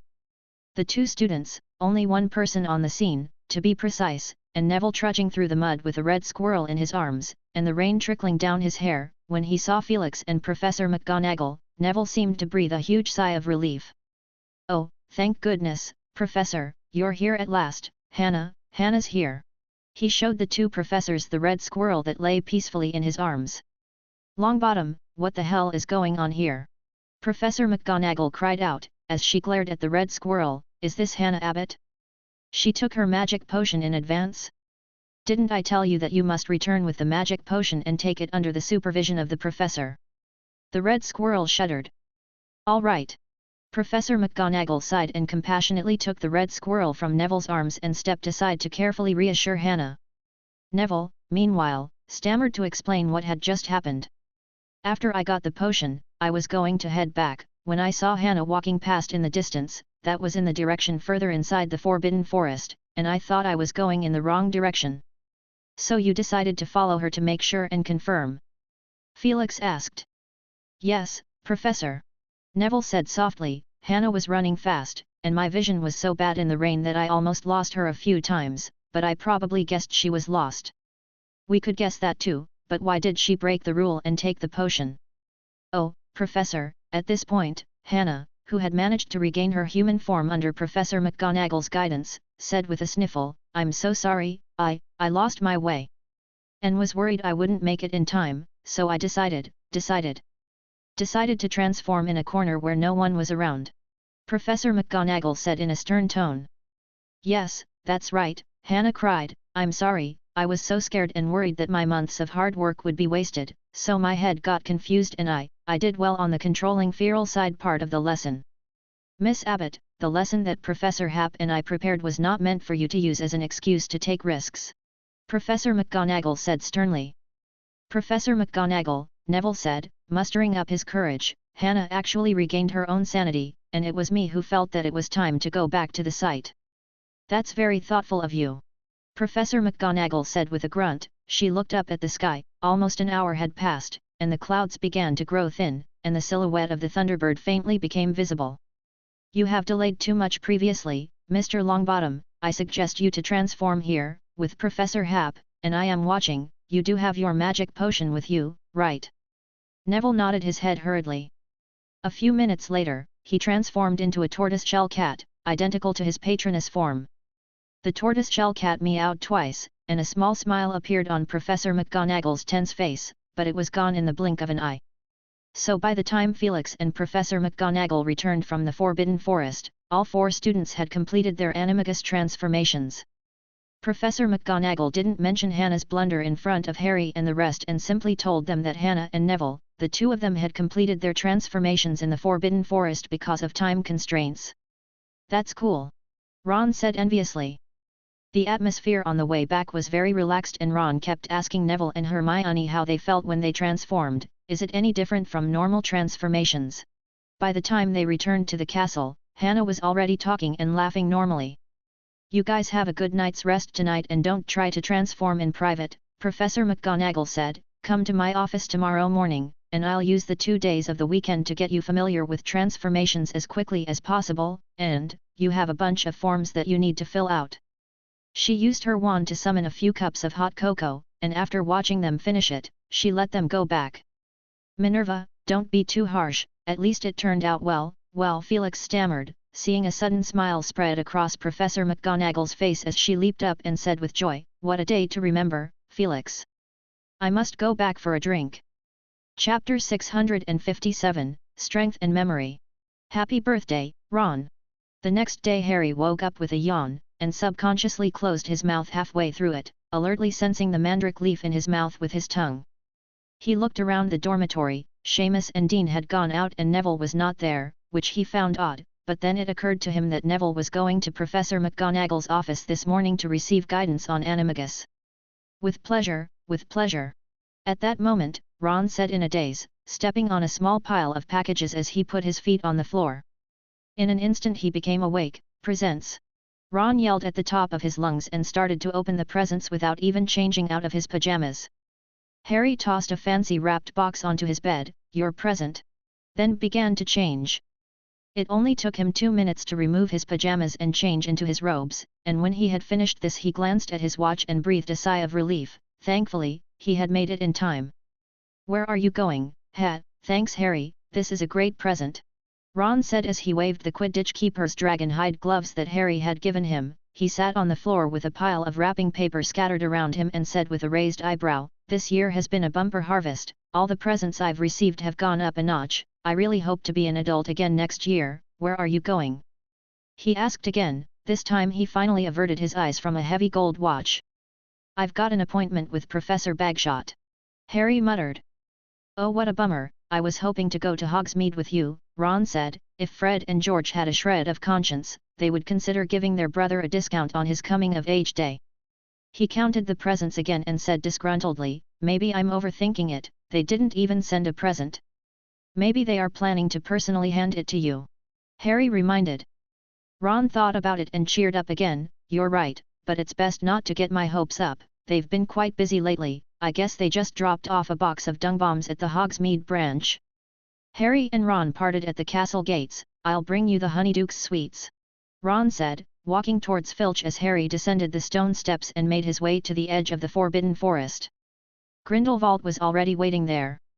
They strolled slowly through the grass, the soft sunlight spilling over the treetops, the air mixed with a damp vapor and the scent of fresh grass, and Harry saw the whomping willow from a distance. It looked harmless, swaying gently in the breeze. Harry, Grindelwald said, you have learned a few spells, but I have noticed that you are far from being truly powerful. I'm sorry, Harry said, somewhat uncomfortably, I'm not very skilled, yet. That's not the reason. Grindelwald whispered, although I teach the theories, the models of the spell in class, it is to take care the progress of the average person, of the mediocre students. Harry looked at him in surprise. People are different, and most of the people you meet, if there are no accidents, will just spend their whole lives bumbling along, their greatest use being to keep magic alive. Grindelwald walked slowly forward and Harry followed, and he said, Sir, I disagree with that. Grindelwald glanced at him, then tell me what you think. Harry quipped, wouldn't it be nice to bumble around and be peaceful, that's the way I like to live, and I think judging someone's worth based on their magic abilities is too utilitarian. Grindelwald asked with interest. A bit. Harry said honestly, thinking that Professor Bagshot must have been influenced by the ideas of the dark wizard Grindelwald, as he had read a similar description in the travelogue he had found in the library. I don't think, well, there's no need to divide people up in terms of their usefulness. Like my friend Ron's family, Mr. Weasley works at the Ministry of Magic, and he's recently been preparing a new Muggle Protection Act, and I think this whole thing would be kind of significant, but it doesn't have much to do with magic, does it? And Mrs. Weasley, she's a housewife and a wonderful person who looks after the whole family. Their eldest son, Bill, used to work as a curse breaker at the Gringotts, but he applied for an office job because of the war. I think with his personality he'd like to do something more adventurous. Oh, not now, his girlfriend's there too. Their second son, Charlie, is raising dragons in Romania, and their third son Percy, just like Mr. Weasley, works in the Ministry of Magic, but I reckon his job consists of writing reports all day long. The only ones who have continued to study magic after graduation might be Fred and George, who runs a joke shop and spend their days working on various prank props. Ron dreams of becoming an oiler, and Ginny is still too young, but I think she has the potential to be a professional Quidditch player. Harry snapped his fingers and listed the members of the Weasley family one by one. If we go by your idea, most of them would be classified in the useless group, but I don't think they would even care about such a rating, they just want to go on with their lives. Harry said it in one breath and took a few deep breaths after finishing it. Professor Bagshot didn't say anything for a long time, which made Harry wonder if his tone was too harsh and aggressive. He didn't quite dare to look the professor in the eye and lowered his head to stare at a small patch of plants on the ground. That makes me a little envious of their family, Harry. Grindelwald said, and then he turned the tables. I just have a question, when that Voldemort was wreaking havoc, did your dear Weasley family also lead their little lives without a care in the world? Imagine what the scenario would have been without Dumbledore, and without Felix Happ.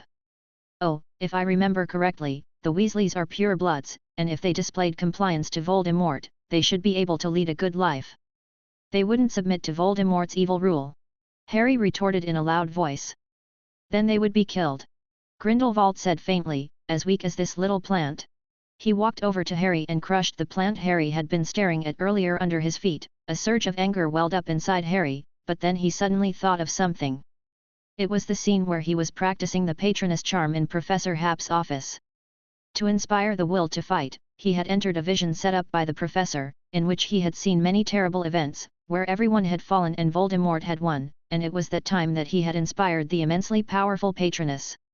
If you don't want your fate to be at the mercy of others, you must wield great strength. Like Happ, there are few people in the world who can threaten him. But if he is cold enough to not leave even one last weakness. Grindelwald's eyes glinted strangely. I am darn curious. But the war is over, Voldemort is locked up in. Harry quickly stopped talking to stop himself from spilling the secret that Voldemort is in classroom 7. Professor Bagshot didn't seem to notice his slip of the tongue though, and continued in a flat tone, there will always be conflict. Can you guarantee that a terrible Dark Lord won't arise among your classmates? And never underestimate the warlike nature of Muggles. Look up their history, and you'll find it's a history of war. There won't be a war, Harry said urgently, bringing up what Sirius had told him earlier. The Ministry of Magic has found a way, and the Minister of Magic and the Muggle Prime Minister are in constant contact, as long as... What about the influence of the populace?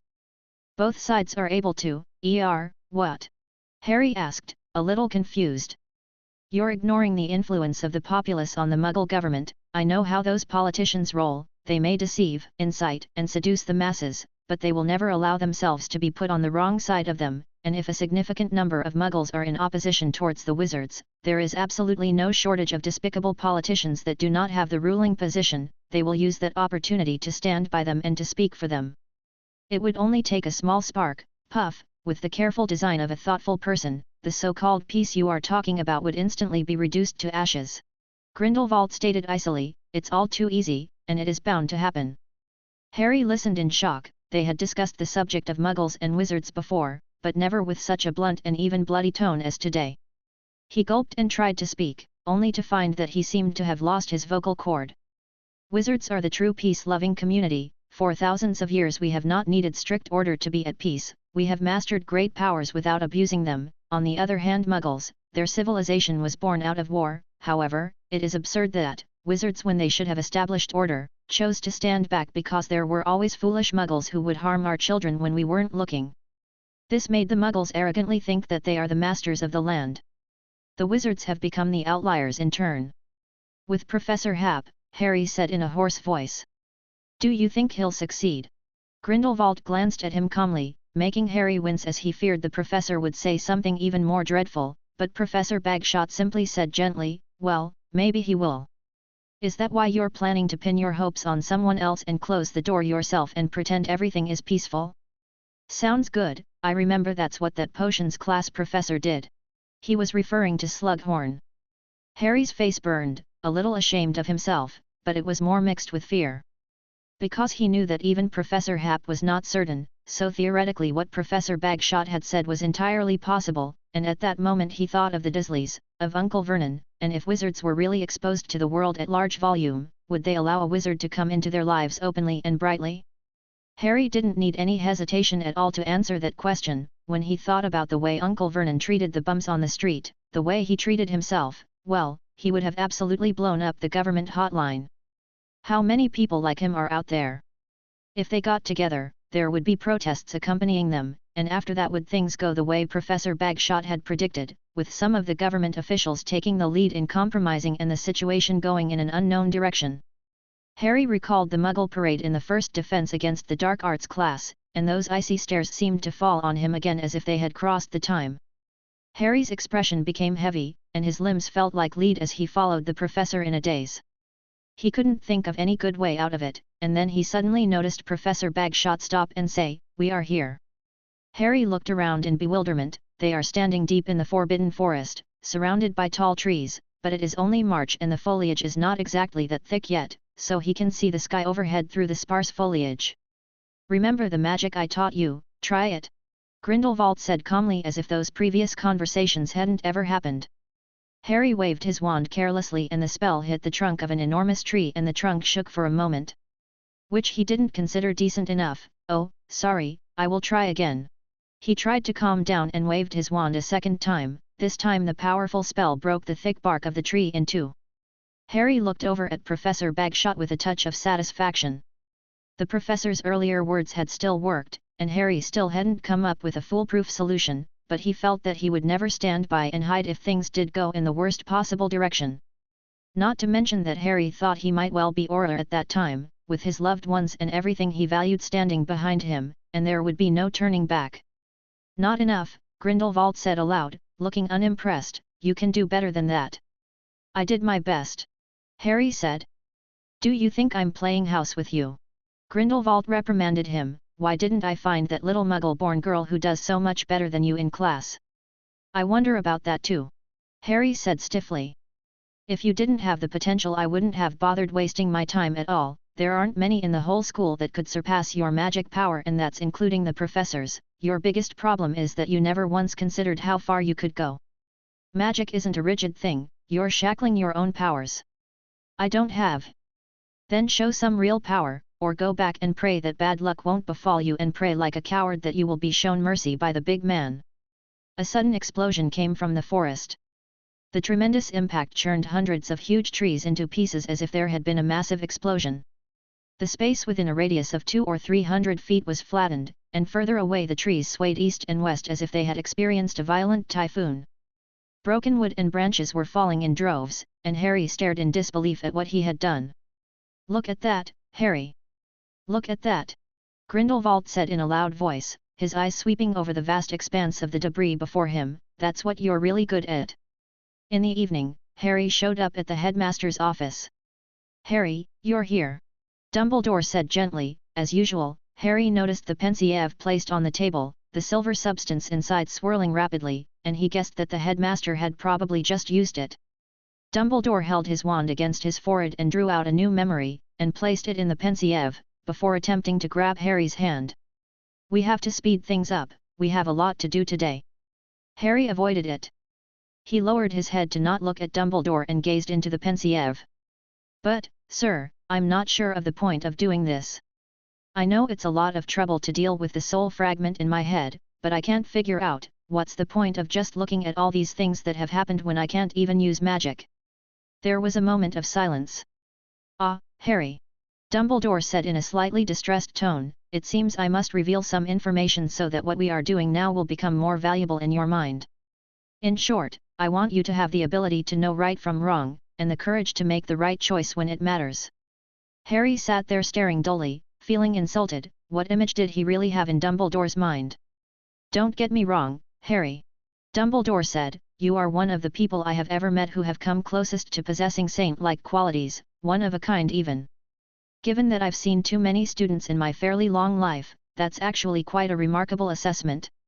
Harry fidgeted a little, his face burning. He hadn't expected to hear such a blunt and welcoming compliment from Dumbledore, especially since he had just lost his temper, and he tried to look softer. Of course, I'm not saying that you don't have flaws and problems. In my opinion, it's a good thing that you're still a normal person and hasn't become arrogant because of your fame or because of the strength you have beyond your peers. Because of this, I expect more from you and I will not treat you as an ordinary student. As an example. Dumbledore held up a finger. Did you feel fearful of your own abilities, even a little, when you were learning magic with Professor Bagshot? Harry was a little lost in thought as he thought about how easily he had destroyed a small block of forbidden forest during the morning under Professor Bagshot's tutelage. He did feel incredulous along with a twinge of fear and even wondered for a moment if he had been possessed by Voldemort. You know, sir. Yes, I know. Dumbledore said calmly.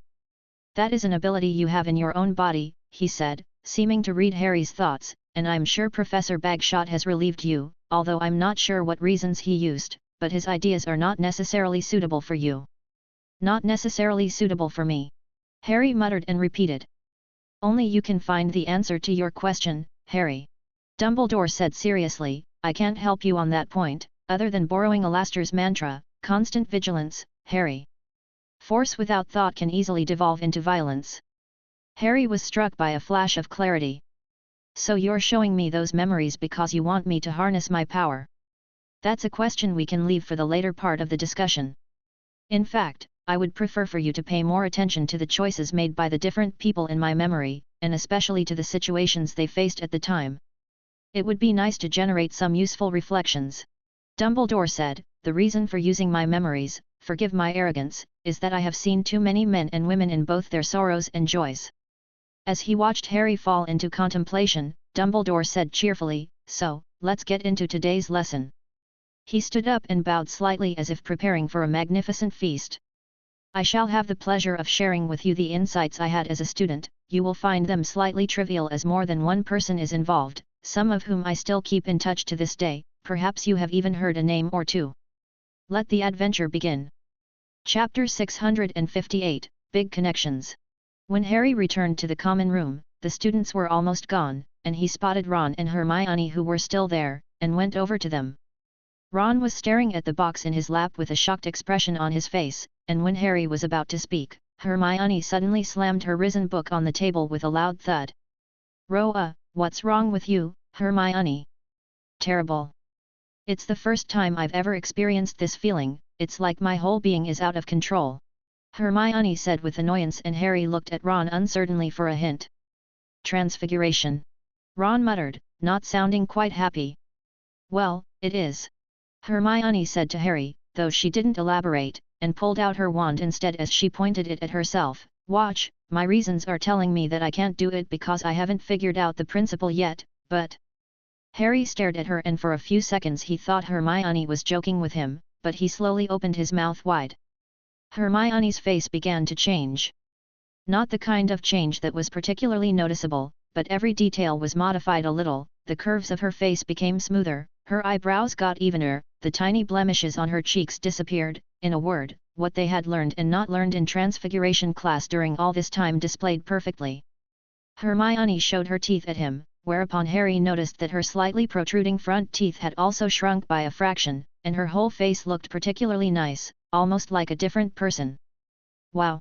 Harry said admiringly, "you're getting more and more skilled at Transfiguration." Hermione sighed. "That's the point, I don't know how I did it." Harry froze a little until Ron grunted, "Animagus." It was only then that it dawned on him. "It's that effective," he mumbled in surprise. According to Sirius, learning Animagus would have a huge boost on Transfiguration. "It's not entirely the effect of Animagus, I already had the foundation." Hermione thought about it and said seriously, "If I were to cast spells separately, like eyebrows, teeth, hair, and other transfigurations, I could do them all very well, but putting them together would cause problems from time to time. But now that problem is fixed. Isn't that great?" "You've improved," Harry said. "Not that good, because a new problem has arisen." Hermione said naggingly, "I'm not sure how I did it. In fact, during the day training I just had some gut feeling pop up every now and then, and it was goading me into doing something I wasn't sure about." "That sounds awful," Harry said dryly, as he had experienced that same feeling in the morning, though he went much more overboard than Hermione, as he blew up a small patch of the Forbidden Forest. "So what are you going to do?" He recalled Professor Bagshot's words and thought, even if Professor Bagshot wanted to teach Hermione, they probably wouldn't get along. "Of course, to read a book, I'm going to find the book I read before about Transfiguration and study it all over again," Hermione said. "That's right." She looked at Harry with certainty, the look on her face mirroring the one she had on countless occasions when she pulled out her reference book list. "Leave her alone, Harry, she's asking for trouble," Ron said. "No, not at all." Hermione raised her eyebrows and stood up to glare at him condescendingly. "I've finished reading the Transfiguration textbook for years 1 to 4 thoroughly, and I can tell you, just now, I've had quite a few new insights. Harry, I suggest you do the same in the future." With that, she picked up her book and strutted off. Harry looked at her and muttered to himself in some confusion, "You're saying that Hermione has really mastered the principles of all the magic she knows? Is this the secret to her ability to harness her magic so easily?" He looked over at Ron, who lowered his head again, that disbelieving look returning to his face.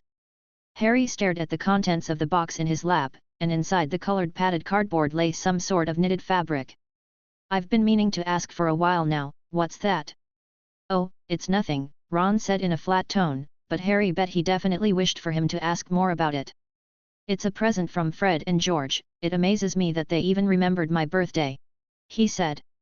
Harry leaned over and found the contents of the box to be a pair of gloves, especially the fingertip section, which seemed to have been extra thickened and wrapped several times with red wool thread to give the appearance of some sort of frog's webbed feet. Quite fitting with Fred and George's character. Harry imagined Ron wearing the frog flipper gloves outside and hanging out in a cheerful mood. But as soon as Ron pulled the gloves out of the cushioned cardboard box, Harry realized he was wrong.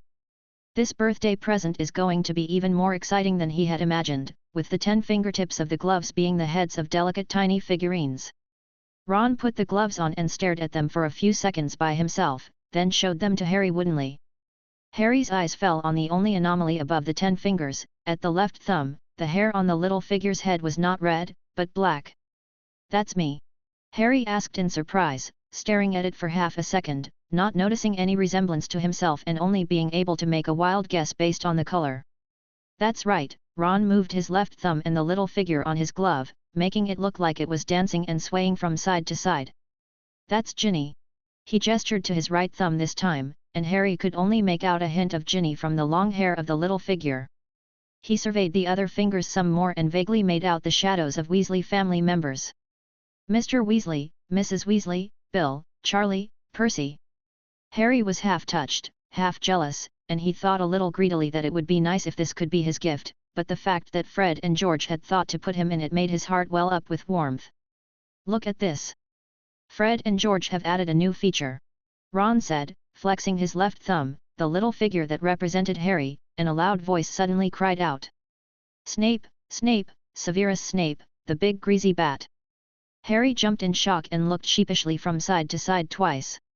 The voice sounded 80 to 90% like him, and in his trance, he thought it was him who was talking, but after the shock, he knew it was Fred and George who were up to no good. Harry couldn't help but smile. Well. Ron looked at him with a grin, seemingly pleased with the effect as well. I think you should show it to Snape. Harry said calmly.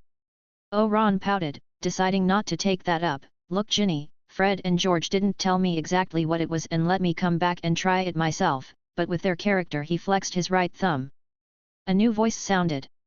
I love flying brooms. I love Harry Potter. An exuberant voice that was 80 to 90% similar to Ginny's echoed through the common room.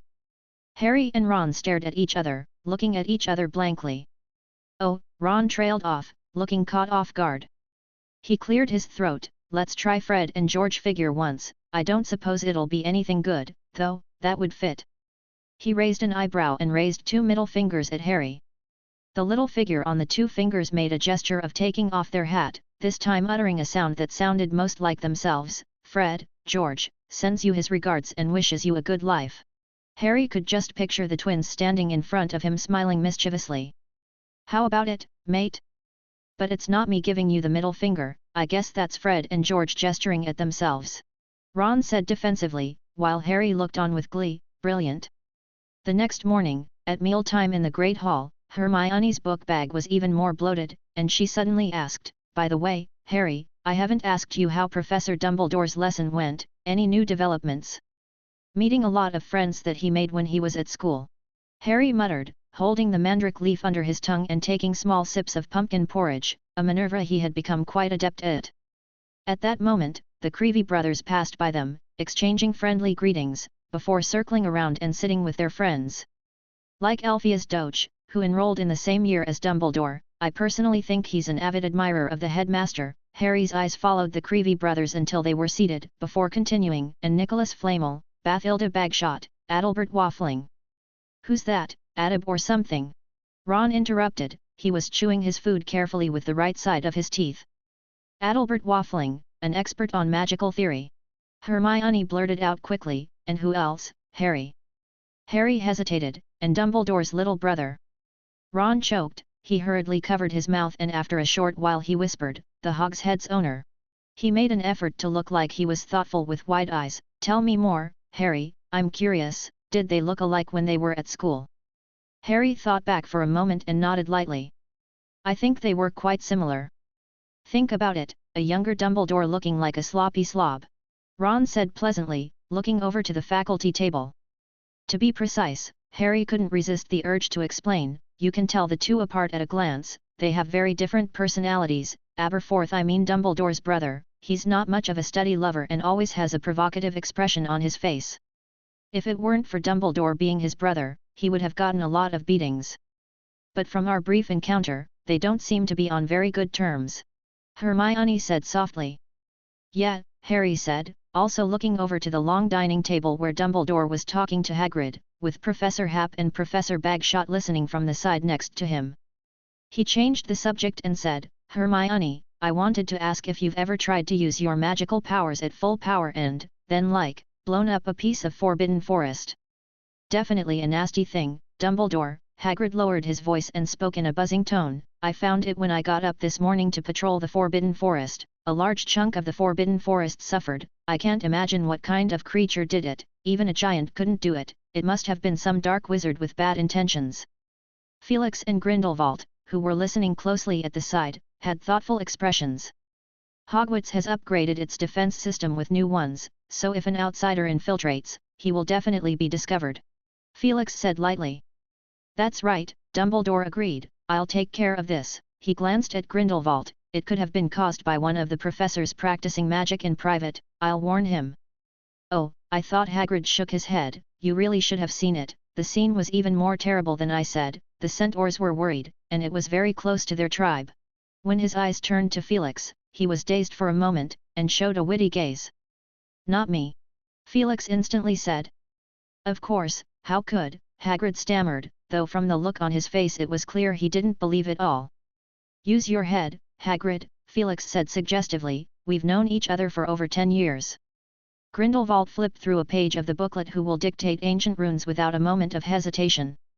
Hagrid froze for a moment. Now that you mention it, I do remember something. Well, it was actually something Professor Kettleben mentioned to me when I visited him some time ago. He settled in Hogsmeade after he retired, and I would occasionally visit him for advice and stuff. You know, Classroom 7 is closed, Scamander. I know. Felix interrupted. Sylvanus Kettleben was the professor for the care of magical creatures class before Hagrid.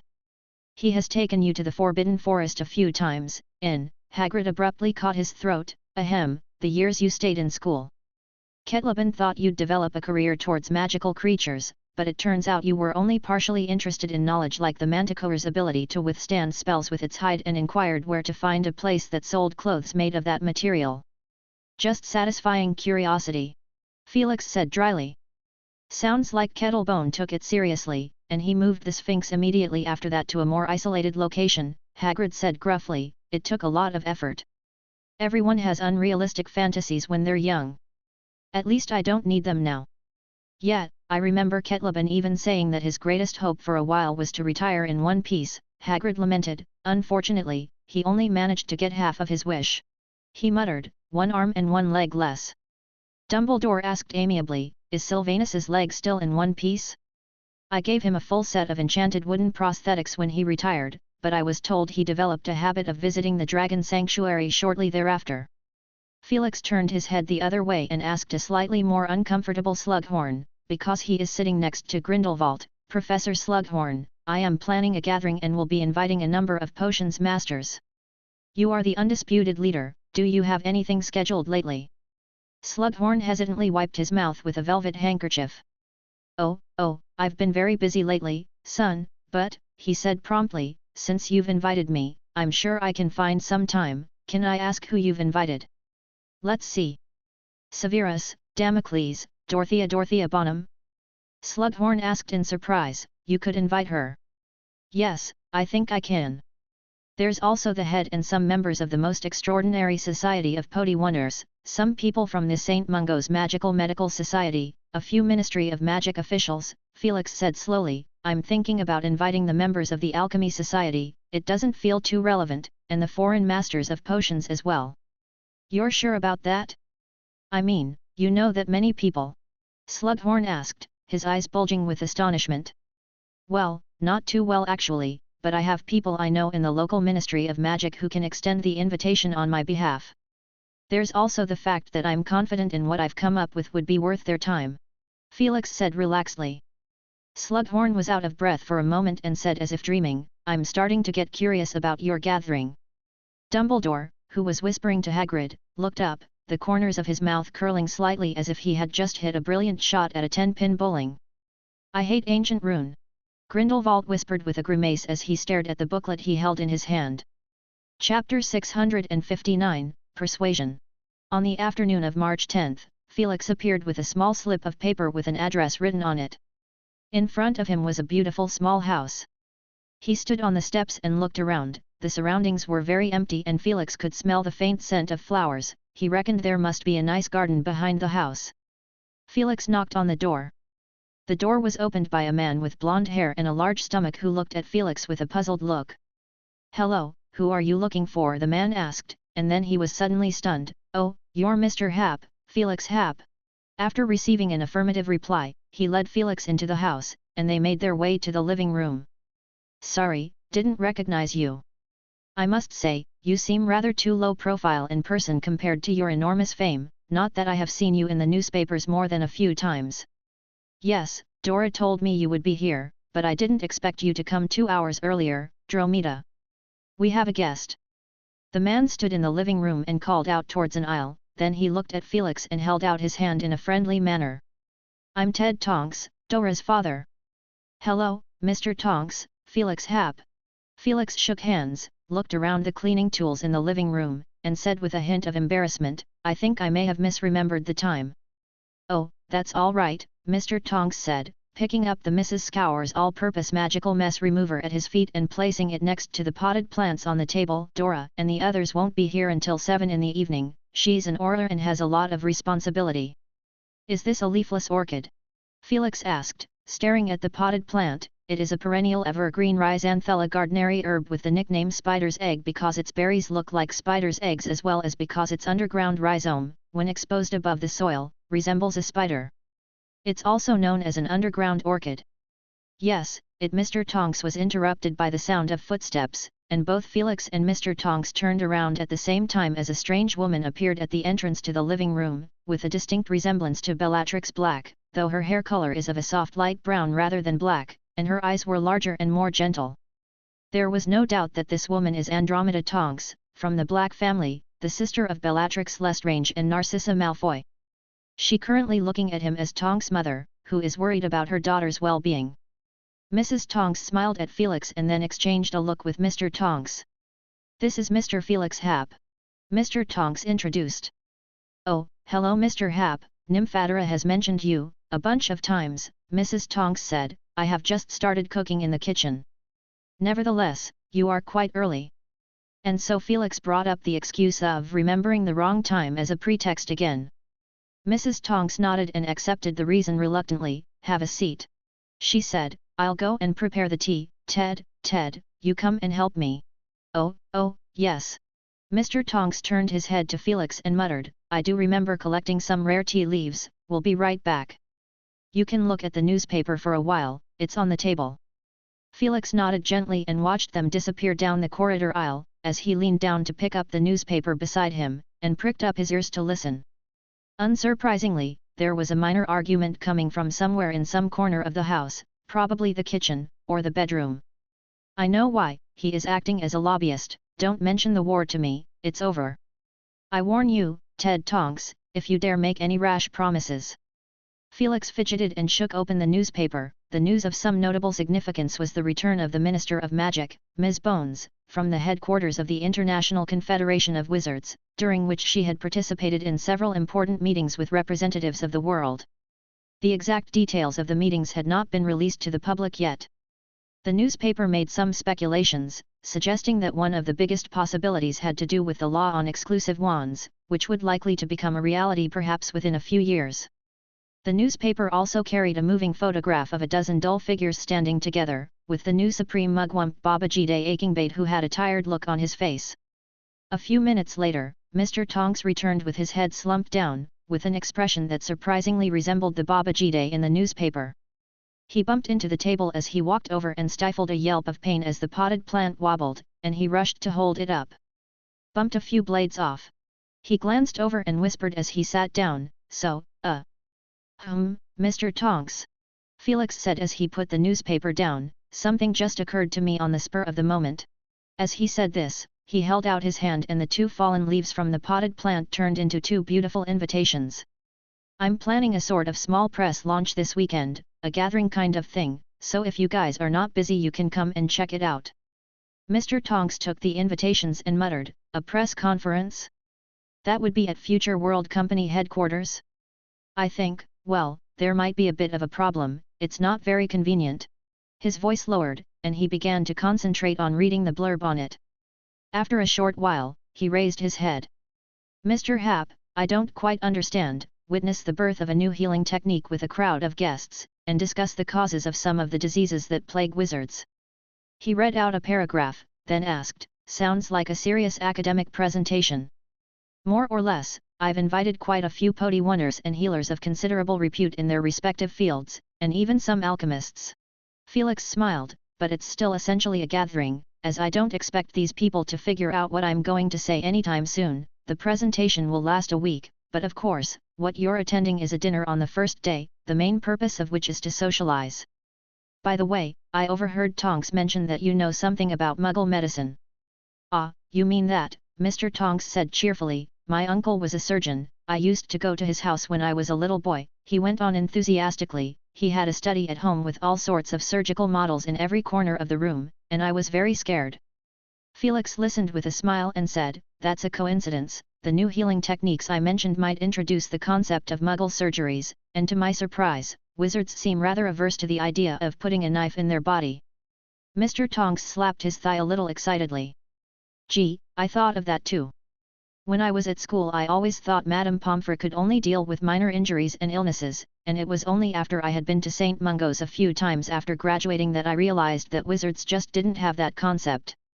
Of course, I think it's because magic is too convenient to use. The wizard from a Muggle family had the look of someone who had found a common topic. Anatomy.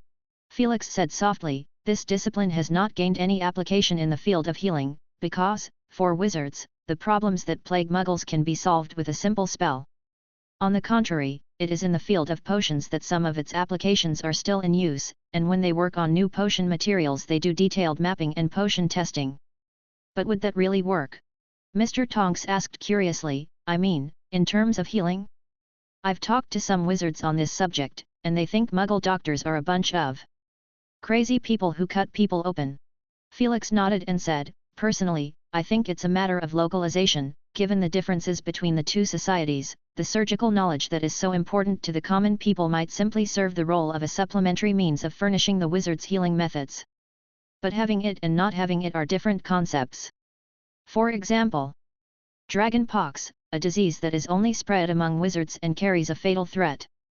Early symptoms are a green and purple rash that grows between the toes and sparks spewing out of the nostrils when you sneeze. If treated in time, it usually heals, leaving at best some unsightly scars or bruised skin. Mr. Tonks nodded with a little confusion. I remember there was a minister of magic who died from dragon pox disease.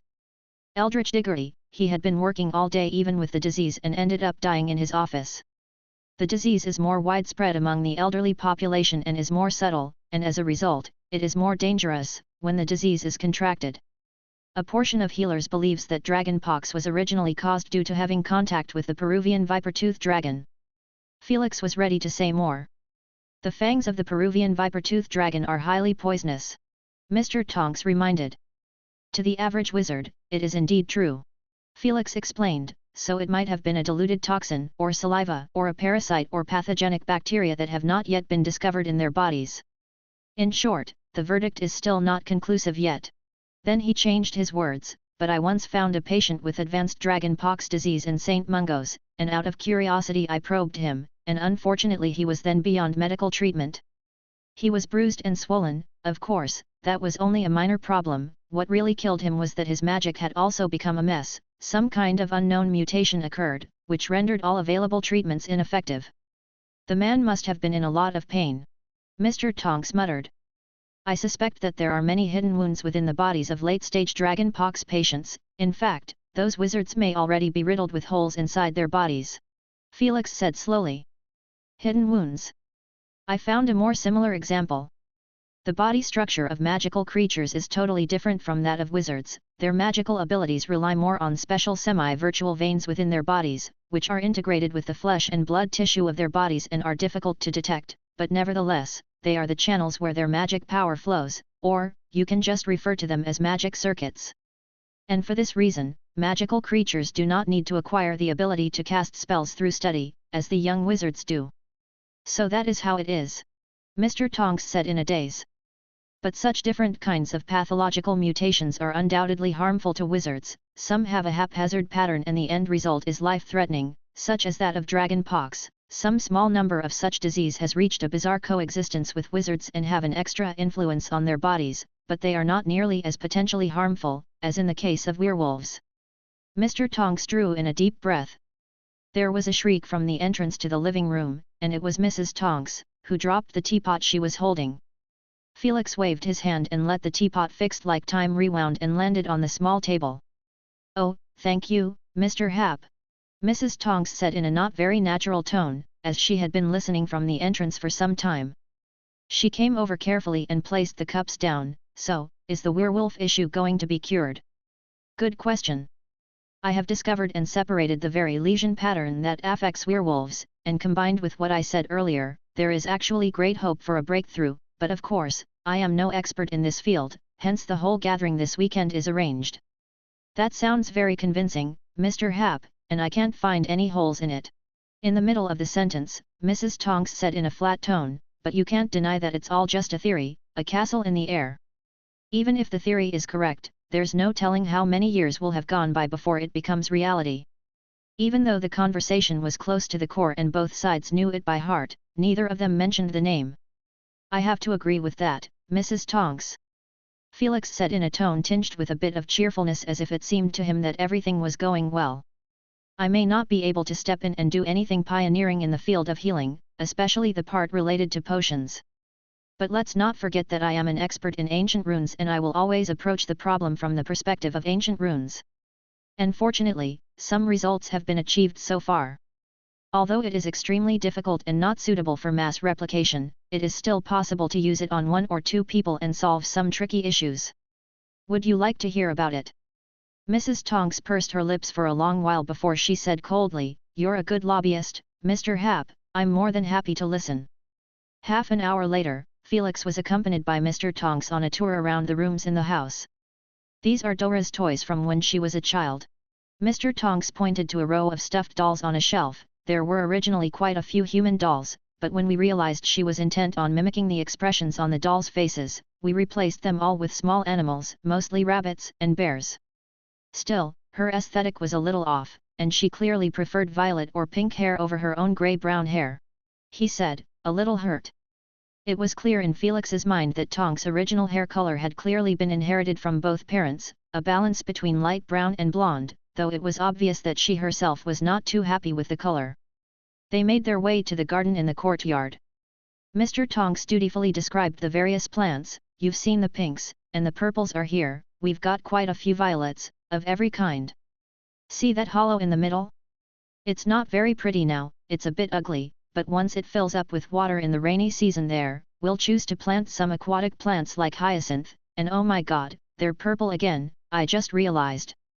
At that moment, a commotion came from the house behind them. "Someone has arrived," Mr. Tonks said dubiously. "Is it Tonks and the gang?" Felix asked. "I don't think so, it's still early, it's still over an hour before Dora gets off work, how strange," Mr. Tonks said, walking towards the house. They could faintly hear the sound of talking. Felix, who followed, rolled his eyes. He probably guessed who the guest was. "Hello, Sirius." Just as they entered, they heard Mrs. Tonks' somewhat annoyed voice, "No need to bring so many things, the living room won't fit them all at all." Then they heard a hearty laugh. "Gee, you're welcome, my dear cousin. And I know Remus so well, I still can't believe he got ahead of me." Mr. Tonks suddenly slowed his movements and even became a little creepy as he tiptoed, and quietly pulled a gap through the back door to make Sirius' overly enthusiastic voice more audible. "Cousin, speaking of Remus, he's one of the few people I admire, both brave and kind, always prioritizing others first, and I swear there are definitely a lot more people that have been looked after by him over the years than one could imagine, even if he is poor himself. Once, he's quite rich now, I think he could totally buy a house in Diagon Alley now." Felix looked over Mr. Tonks' shoulder to see Sirius smiling and talking. "He is dressed formally today, in a smart suit with a green handkerchief with silver threads in his breast pocket and the black family coat of arms embroidered on one corner of the handkerchief. He looked like a best man." But Felix isn't sure if this get-up is having the counter effect, or if it was the result of Sirius' increasingly blatant innuendo. Because Mrs. Tonks' face was growing grim, her fingers clutching the soup ladle with a death grip, as if she is prepared to raise it at any moment to knock her cousin on the head. Felix was tempted to pretend that he didn't see it, and thus avenge Sirius for having set him up, but he cleared his throat in consideration of the stability of the future world company for decades to come. Sirius stopped talking and looked back in shock. "Felix?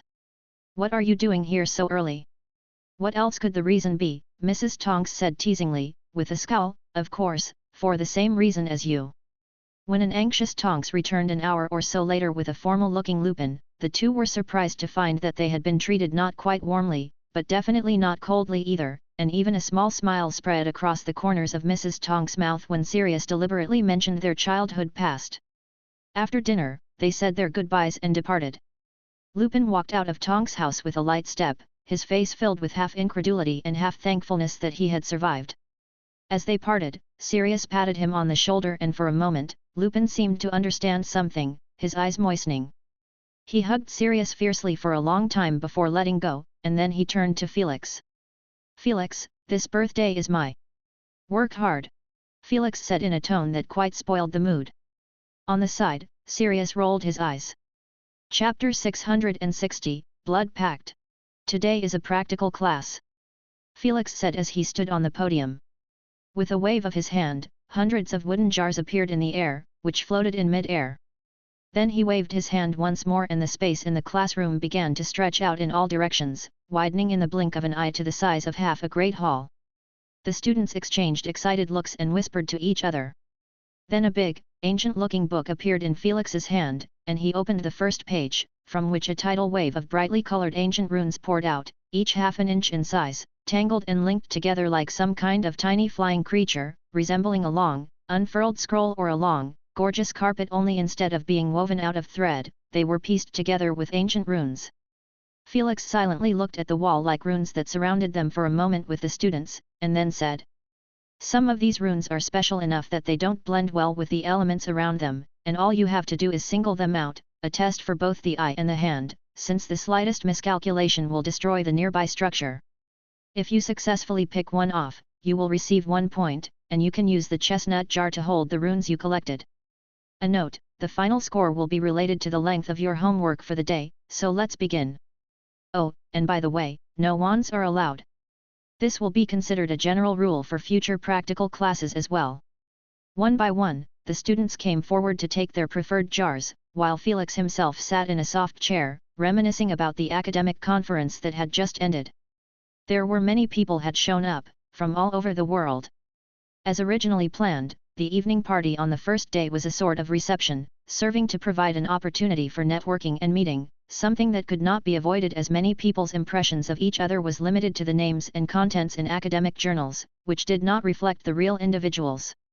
Someone had to act as a sort of moderator, and the best person Felix had in mind was naturally Slughorn. The old professor was like a fish in water, and the smile on his face never stopped throughout the evening. The Tonks couple also came. They stayed for a long time in front of the huge booth. They didn't really understand much of what was being discussed, nor could they accurately discern the significance of the rune sequences frozen in front of them by Felix's magic, but every time the sound of the experts rang in both their ears, their hearts wavered a little. The hall on the ground floor of the Sword Castle was overcrowded as they searched for their daughter. Finally, they found her near a spacious pillar, with Lupin beside her. His face looked calm, but he was inwardly excited. He remembered the prophetic remarks Felix had made, that with the invention of the wolfsbane potion, new theories would emerge, and the werewolf situation would change for the better. In a way, those words had come true. In just 2 years' time, an improved formula of wolfsbane potion has emerged at a much lower cost, and the Ministry of Magic has passed a law that grants a discount on the purchase of wolfsbane potion to all registered werewolves. For that reason, a significant number of werewolves had chosen to remain neutral during the war. But none of this was as exciting as what he had heard earlier tonight, and Lupin was already aware of the 2 solutions Felix had proposed: ancient magic that could control the werewolf's transformation, and advanced human transfiguration that would transform the body along with its internal structure, both of which he hoped he could do if he studied hard enough, and the latter would even allow him to become a true human for a short time, meaning he could have an extremely healthy child. God knows how ecstatic he was when he found out about the news. In fact, werewolf disease is not 100% passed on to offspring, but for Lupin it was akin to waiting for God's judgment, an uncertainty he could not afford after decades of being a werewolf. There was also an episode on the day of the dinner. Lucius Malfoy made a high-profile appearance with his wife, a couple who were well-dressed to the hilt, and promised a generous donation of 50,000 gold galleons for the good cause. This caused the politically insensitive crowd, who are currently living abroad, to gather around him to hear him talk about his son Draco's dream of becoming a healer. The effect was not bad. The newspaper reported, Hermione said as she carefully surveyed the glowing scroll in front of her, which looked like tightly packed bricks, that over 200 people were present, all experts in the 3 fields of potions, healing, and alchemy, as well as officials from different countries' ministries of magic. She pressed her right hand against the wall made of runes and easily retrieved a glowing ancient rune. "What a masterstroke!" Harry said with admiration. "But the strange thing is that the host of the meeting was Professor Slughorn," Hermione said. "Not that strange," Ron chimed in, leaping to his feet as he saw Harry successfully retrieve an ancient rune as well. "We all know that's what he's good at. Can you think of someone who can deliver a heartfelt, emotional eulogy in front of a giant, hideous spider corpse?" "Oh, hell nah!" He groaned and tried to shove the ancient rune he had taken off back in, but it was too late. a dozen of the runes glowed with a dangerous red hue in front of him. Bang! Ron was submerged in black smoke, and he covered his mouth in a coughing fit as Harry and Hermione rushed to the side, nearly squeezing Neville against the wall. "Sorry, Neville," Harry said with an apologetic face to Neville, who was rubbing his jaw. Neville's eyes glistened with tears. "It's okay." On the other side of the room, Ernie was completely oblivious to the small mishap and kept muttering to himself, "Justin got 6 points, I don't want to lose to him." When the smoke cleared, Ron muttered disgruntledly to Harry and Hermione, "That was a hell of a ride, I nearly spat out the mandrake leaf. Hermione, you should have warned me. You chose the right target, but there was a problem with the technique." Hermione pointed out his mistake, then with a wiggle of her fingers, deftly removed a rune from the wall and raised her hand towards him. "Like this, use your own magic to stabilize the connections around it. We only need to pick out the ones that seem out of harmony with the other ones, so it's going to be a lot easier." "I know," Ron said with a sigh of resignation. "We shouldn't be talking about Slughorn when my attention was directed towards it, we might as well be figuring it out." He paused, gritting his teeth and removing an ancient rune like he was pulling a Lego block. At the same time, a word came out of Harry's mouth: "Blood Pact." Hermione drew a sharp breath and her fingers shivered as a materialized rune dissolved into pure magic and dispersed like smoke. "Watch out!" she yelled out nervously, and quickly condensing an ancient rune in her fingertip, she shoved it back in, and the three of them stared cautiously at the wall for a while, and only when the red glow on it stopped flickering, they breathed a sigh of relief. "This game is kinda exciting," Ron said cockily, in a much better mood. Hermione looked around twice and the crowd's attention was drawn to the commotion Cormac McLaggen was making, and she took the opportunity to lower her voice and say, "I think it's best not to say it out loud, especially when it concerns that person." She gave an incredulous look as if she might scream out in the next second, but she desperately tried to suppress it. "It's incredible, I mean the headmaster and—" Harry remained silent, as he pulled a glowing rune off the wall. These were the contents he had seen in the Pensieve last week. At that point he couldn't hide it anymore, he was deep in it and desperately needed someone to talk to. The people he trusted most in the school would undoubtedly be Ron and Hermione. In the last lesson, Harry saw a new and subversive memory. Young Albus is preparing for his graduation trip in high spirits, but then a tragedy befalls him in the blink of an eye. His mother tragically dies due to a magical outburst caused by Ariana, and he must return home to look after his younger siblings. Harry witnessed his pain and impatience throughout, and for the first time he accused Albus, who was showing impatience. Of course, the memory could not refute it, but the owner of the memory could. It was just that Dumbledore acquiesced to it all. This caused Harry to feel a little regret. To put it another way, if he had had to stay with the Dursleys even as an adult, he would have gone absolutely mad. But they were Albus' own family after all, weren't they? But when he saw Albus forming a friendship with a young man, Harry felt happy for him from the bottom of his heart. Until he heard the name of that person. "Hello, my name is Gellert Grindelwald." Harry instantly recalled the letter he had read, where his own mother Lily had mentioned in a letter to Sirius that Dumbledore and Grindelwald had once been very close friends, but perhaps due to space limitations, Lily had not mentioned the circumstances leading up to it, let alone the time. That was why Harry seemed completely unguarded when he heard the name through the mouth of the blonde boy in front of him, who was not much older than him. What followed were large fragments of memory, but enough for Harry to realize that the friendship between the two was progressing at a remarkable pace, and he even read a few passionate letters from the perspective of a spectator, which presented themselves in a sudden and highly uncomfortable manner, the words Muggle, rule, government, army, appearing repeatedly like a sharp thorn right before his own eyes, constantly poking him in the heart. But none of that compares to the scene that appeared in the barn. Two men, young, but would-be famous individuals, Dumbledore and Grindelwald, standing face to face, slicing their palms with their wands, then their hands joining together, their blood mixing as a dazzling light illuminated two young, solemn faces. Harry felt a wave of dizziness. In the end, when the fused, inseparable beads of blood were enveloped in a metallic shell, he asked aloud what it was, and Dumbledore, who was at a loss for words, told Harry in a weak but strong voice, almost forcibly, that it was a blood pact, a blood oath he and Grindelwald had made. The lesson ended in a rush, in a way that Harry had least expected. "Harry, Harry!" Ron called out, "We're already falling behind, and I don't want to get 2 inches more on my homework today." "Got it!" Harry muttered and became busy, but his mind was already made up. Before the class ended, the students lined up for an inspection. Susan Bones, 52, well done, homework, 1 foot, Anthony Goldstein, 47, 1 foot 2 inches, Millicent Bulstrode, 29, well, you need more practice, or you won't be able to keep up with the next stage, homework length of 1.5 feet. Felix commented casually, and the long queue dwindled. Harry, who was purposefully lined up at the back, clutched the chestnut jar and waited for Ron and Hermione to move away and walk up to him. Harry Potter, let's see, 59, ranked fairly top, very good, 7 inches for homework. Harry racked his brain to ask 2 questions and mentally waited anxiously for the other students to finish packing their bags and walk out of the classroom. Ron and Hermione knew what he intended to do and waved at him, leaving first. Felix looked at him thoughtfully.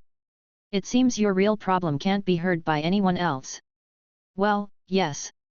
Professor, I wanted to ask what is a blood pact? Felix showed an expression of surprise. He thought for a few seconds in his mind. Many pacts exist in the magical world, from verbal agreements with little binding effect, to magical pacts. The most solemn and carefully crafted type of pact has to be treated with utmost importance, and once signed, it cannot be broken. For the price of breaking it is too great.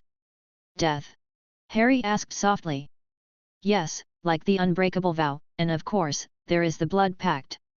Only the latter has even more harsh conditions and exists only in legend. Why? Don't they have similar effects? Harry asked with confusion. Apart from the difference in terms of people it can be made, an unbreakable vow requiring a witness. I could name numerous differences, such as, and finally like you said, an unbreakable vow requires 3 people. Felix finished, and Harry flushed, feeling a little stupid for not spotting the many differences that the professor had mentioned. But the most important thing is the content of the pact. An unbreakable vow is more flexible. I can swear that I'll never eat a chocolate frog in my life, or that I'll never walk through the door with my right foot again. In any case, there are no specific requirements. But a blood pact is different, it has its own magical core and there is no need to specify a pact to be kept, and that poses a serious problem. Can you spot that, Harry? Harry tried to think outside the box. No need to swear, what did that mean? No need to waste words? No, not that by any chance. Wait, no need for words, then no restrictions. The blood pact will not be deceived by lies. He blurted out. Felix smiled and nodded. An unbreakable vow is closer to the word contract, so the content of the vow must be defined in words, and words can be toyed with. There are always loopholes to be exploited, as long as the ultimate requirements are met. In other words, it controls what you do and has a certain degree of lag. In extreme cases, a person with a determination to die can sign any unbreakable, false vow at will. But a blood pact is not like that, Harry said excitedly. It has fixed elements, which makes it impossible to be deceived by fancy words, and 2 people must be absolutely sincere, to even think about breaking the oath. He looked at Felix as if looking for confirmation. You guessed correctly, the blood pact binds the heart, and any thought that arises in an attempt to violate it invites an instant backlash. And what's it all about? Harry asked impatiently. Felix hesitated for a moment. As far as I know, it's not to harm each other. Can it be destroyed? I mean, the relic formed by the blood pact. Harry continued to pursue the question. Felix glanced at him. Did I mention the relic? Oh, maybe it could be destroyed. Rather than pursue the loophole in Harry's words, Felix said bluntly, I've never signed such a pact and don't know the exact consequences.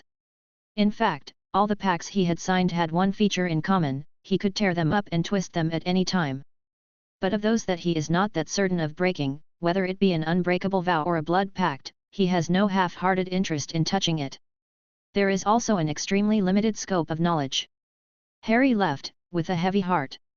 Felix stayed where he was, watching him disappear, then suddenly lifted his head to stare at the ceiling, his eyes seeming to penetrate the walls. He stared thoughtfully at the tower of the headmaster's office. Perhaps Harry himself didn't realize that the aim of his question was actually quite obvious. Blood pact. Dumbledore and who? Evenly matched, yes, only Grindelwald. The past trivial information continuously pulled from his memory as Felix began to try and piece together a complete picture of the situation. The first thing that came to his mind was the secret that Newt had inadvertently mentioned that he couldn't reveal more, saying that involved Dumbledore.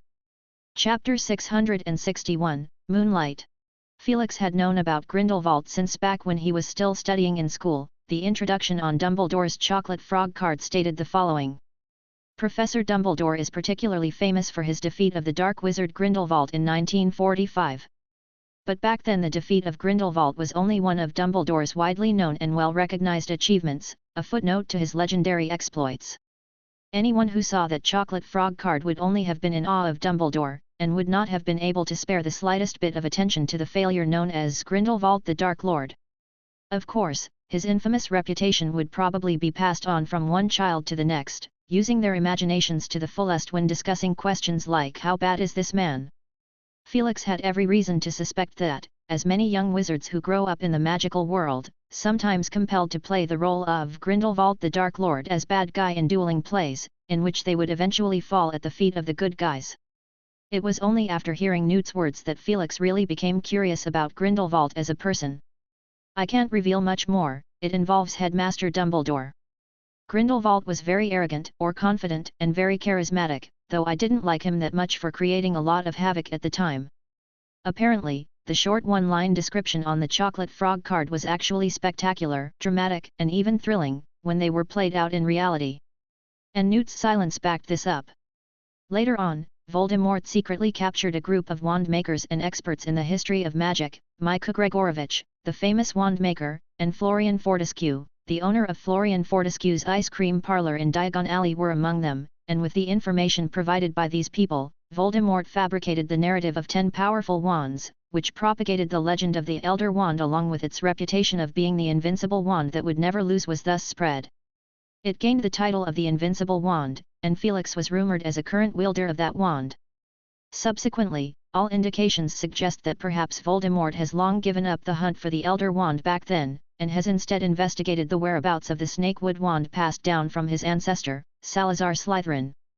The 10 powerful wands were merely a means for Voldemort to keep Felix at bay, to give him something to do while he confirmed the authenticity of the Elder Wand in Felix's hands at the same time. And, probably in Voldemort's plan, the bloody inheritance rules of the Elder Wand would more or less affect Felix and Dumbledore's tacit understanding. But coincidentally, the real owner of the Elder Wand was Dumbledore, and the diversion was a waste of time. Felix thus also guessed that before Dumbledore, the holder of the Elder Wand was Grindelwald. The speed at which Voldemort's downfall came about was so fast that many people were stunned and did not react at all. Felix also made contact with Grindelwald, or to be precise, Grindelwald reached out to Felix. Then the two became pen pals. Felix smacked his lips. It was a novel experience for him too. He had never tried writing a letter to someone in prison before. When he considered that at one point Grindelwald was writing back letter by letter with a small, dimly lit oil lamp, and didn't even have a decent desk, he missed those times more and more now. Unfortunately, it was not long after that Felix learned of Grindelwald's suspected escape from prison from the mouth of Dumbledore, who for the first time confessed his close friendship with Grindelwald and expressed his wariness at the ideas of the other man. But in the blink of an eye, Dumbledore changed his tune and kept the volunteering Grindelwald at Hogwarts as the new professor of defense against the dark arts class. There were multiple reasons for this. Dumbledore had taken the initiative to tell Felix some of the reasons, such as Grindelwald's poor physical state and near-permanent fall in strength. Felix partially understood and accepted this, and in his opinion, Voldemort's downfall had no small impact on Dumbledore. Felix roughly simplified the psychological changes as follows. After solving a long-term burden, Dumbledore must have been overwhelmed with emotion and recalled the distant memories from a long time ago, when his former best friend cum enemy met him after half a century, and inevitably had a moment of compassion. But there should be a limit to these kinds of softness, and Dumbledore promised him that Grindelwald would only be teaching at the school for a year, after which he would return to Nurmengard Castle to finish his sentence. So what is Dumbledore's goal? Felix pondered for a moment and had a vague inkling. He decided to go and talk to Severus and Madame Pomfrey later. I can't believe I didn't realize that the old man is getting physically active, even his quarrels seem quite full of life. He suspected Dumbledore was secretly starting a little game. And in addition to the reasons Dumbledore had voluntarily told Felix, he himself had heard half a dozen words from the portrait in the headmaster's office which implied it has something to do with a prophecy. At this point, Felix would like to thank Phineas Black. As for the content of the prophecy, Felix had gradually figured out a hint of what was in store over the past 6 months or so. He really didn't know exactly what the prophecy was about, but Dumbledore knew it, and from how much Dumbledore tolerated the content that Grindelwald was teaching, it was possible to roughly outline the shape of the prophecy. It should have something to do with the Statute of Secrecy. Felix frowned slightly at the recollection. What was that supposed to be? An inevitable exposure of the wizarding community? But he and Dumbledore had shared a similar consensus, unless Grindelwald could produce more direct evidence, such as a specific time of the event. Felix was faintly stunned for a moment. It seemed to align with the situation. He had previously speculated that the prophecy could be something that needed to be deciphered, like a tea leaf, a crystal ball, an astrological sign, or some fragment of the future. His thoughts kept tumbling. He thought of the New Year's parade shown to the students in Grindelwald's first class at the start of this school year. The parade. So there would be a huge anti-wizard march in the future? Felix made a mental note of this. He wasn't in much of a hurry. Dumbledore has a much better sense of responsibility than he does, and when the time is ripe, the prophetic content will automatically appear before his eyes and he cannot be able to hide from it even if he wants to. Felix felt that Dumbledore is perfectly capable of such a thing. The headmaster is very good at keeping secrets. As for Grindelwald, the professors were generally quite satisfied with him. He is capable, knowledgeable, and courteous to others, and even Professor McGonagall, who was quite critical about some of his dangerous comments, was coming to accept this somewhat dysfunctional colleague. The professor of the charms class even cited him as a confidant. Professor Bagshot is marvelous in the subtle manipulation of spells. The shorter Flitwick has said this on more than one occasion. Well, there's one exception, Felix thought. The Professor Slughorn was as perceptive as ever and rarely interacted with Grindelwald alone. Felix was very curious if he had discerned something. But the chances of that would actually be very low. Because Grindelwald had been imprisoned for half a century, his appearance had long since changed. Even the old professors, such as McGonagall and Flitwick, had failed to recognize him, not to mention the fact that Grindelwald's escape from Nurmengard Castle had not been made public yet, so even though Severus had some doubts about his identity, he still had not considered in that direction at all. And in the eyes of those who knew his true identity, Dumbledore and Felix, nothing Grindelwald did touch the bottom of the barrel. If he had contacted or responded to the acolytes, he believes Dumbledore would not have hesitated to deport Grindelwald to prison. The fact that Dumbledore went from a guarded attitude at the beginning to tacitly allowing Harry and Grindelwald to be in contact with each other alone, and even learning magic with him, certainly represents an increase in trust. On his part, Felix was also at peace with the situation. No matter what Grindelwald wanted to do, whether it was to pass on his magic, which he would be happy to see, or to pass on his ideas, he only had a year to do so, and if he did intend to bewitch Harry, he was bound to find him more stubborn than he thought. It wasn't as if Dumbledore hadn't done anything. The weekly lessons were no secret. Harry's mind had been nearly set in stone over the years. What Grindelwald is trying to do is to turn things around, whereas Dumbledore is guiding him to think independently. The two things are completely incomparable. Just like the blood pact that Harry mentioned today, Felix was surprised both by the question itself and by the fact that Dumbledore had the courage to reveal this past, and by the time Harry was faced with the choice, Grindelwald, who is hiding his identity, had no way of gaining the upper hand. Perhaps this was also expected by Dumbledore, who hoped to patch up another part of Harry's character. Only what exactly it is, Felix can't quite figure out yet. Later that day, Felix emerged from the hospital wing with the information he wanted. His suspicions had been correct. All of Grindelwald's magic had been almost completely blocked. He is no different from a squib, and he had been suffering from poor physical health for decades, and Madame Pomfrey had been supplying him with a mild nourishing potion. In a moment of clarity, a thought dawned in Felix's mind. The blood pact between Dumbledore and Grindelwald might have been broken, otherwise, they could not have duelled, but there might have been another unknown magic pact between them. And the proof is in what Dumbledore said on the day he learned that Grindelwald had disappeared from Nurmengard Castle. He is restrained by powerful spells, and I can make sure that those restrictions remain in place, making it difficult for him to use advanced magic. Whatever he wants to do, these conditions objectively set the bar for him. Why was Dumbledore so sure that the spell has not been broken? There was only one answer Felix could think of: Dumbledore's involvement, or even his own leadership, in the International Confederation of Wizards' plan to imprison Grindelwald after that duel. It was getting dark as Felix walked down the grand staircase and made his way through the entrance hall. To his slight surprise, the open space at the entrance to the castle was already occupied, two familiar silhouettes bathed in the golden dusk sunlight, and as Felix squinted, the edges of their bodies seemed to reflect a haze of 7 shades of light. Dumbledore's elderly, forgiving, understanding voice blended in with the scene before him. "There is still time, Miss Granger, and you have plenty of time to see the path ahead. I think there is a similarity between the process of mastering magic and recognizing yourself, that is to follow your heart, and where the treasure is, there will be the heart. Don't forget, we are Gryffindors." Hermione bowed her head and didn't say anything for a moment. "Headmaster Dumbledore?" "Granger," Felix voiced out. Hermione jerked her head up and glanced at him quickly, squealing and jumping backwards a few steps. "Right, well excuse me, I've got things to do, I'll be off." She ran off without looking back. Felix looked stunned. What's wrong with her? Miss Granger is a little confused about her future path, which is the privilege of youth. Dumbledore smiled faintly and said, "She trusts me enough to tell me something from her heart."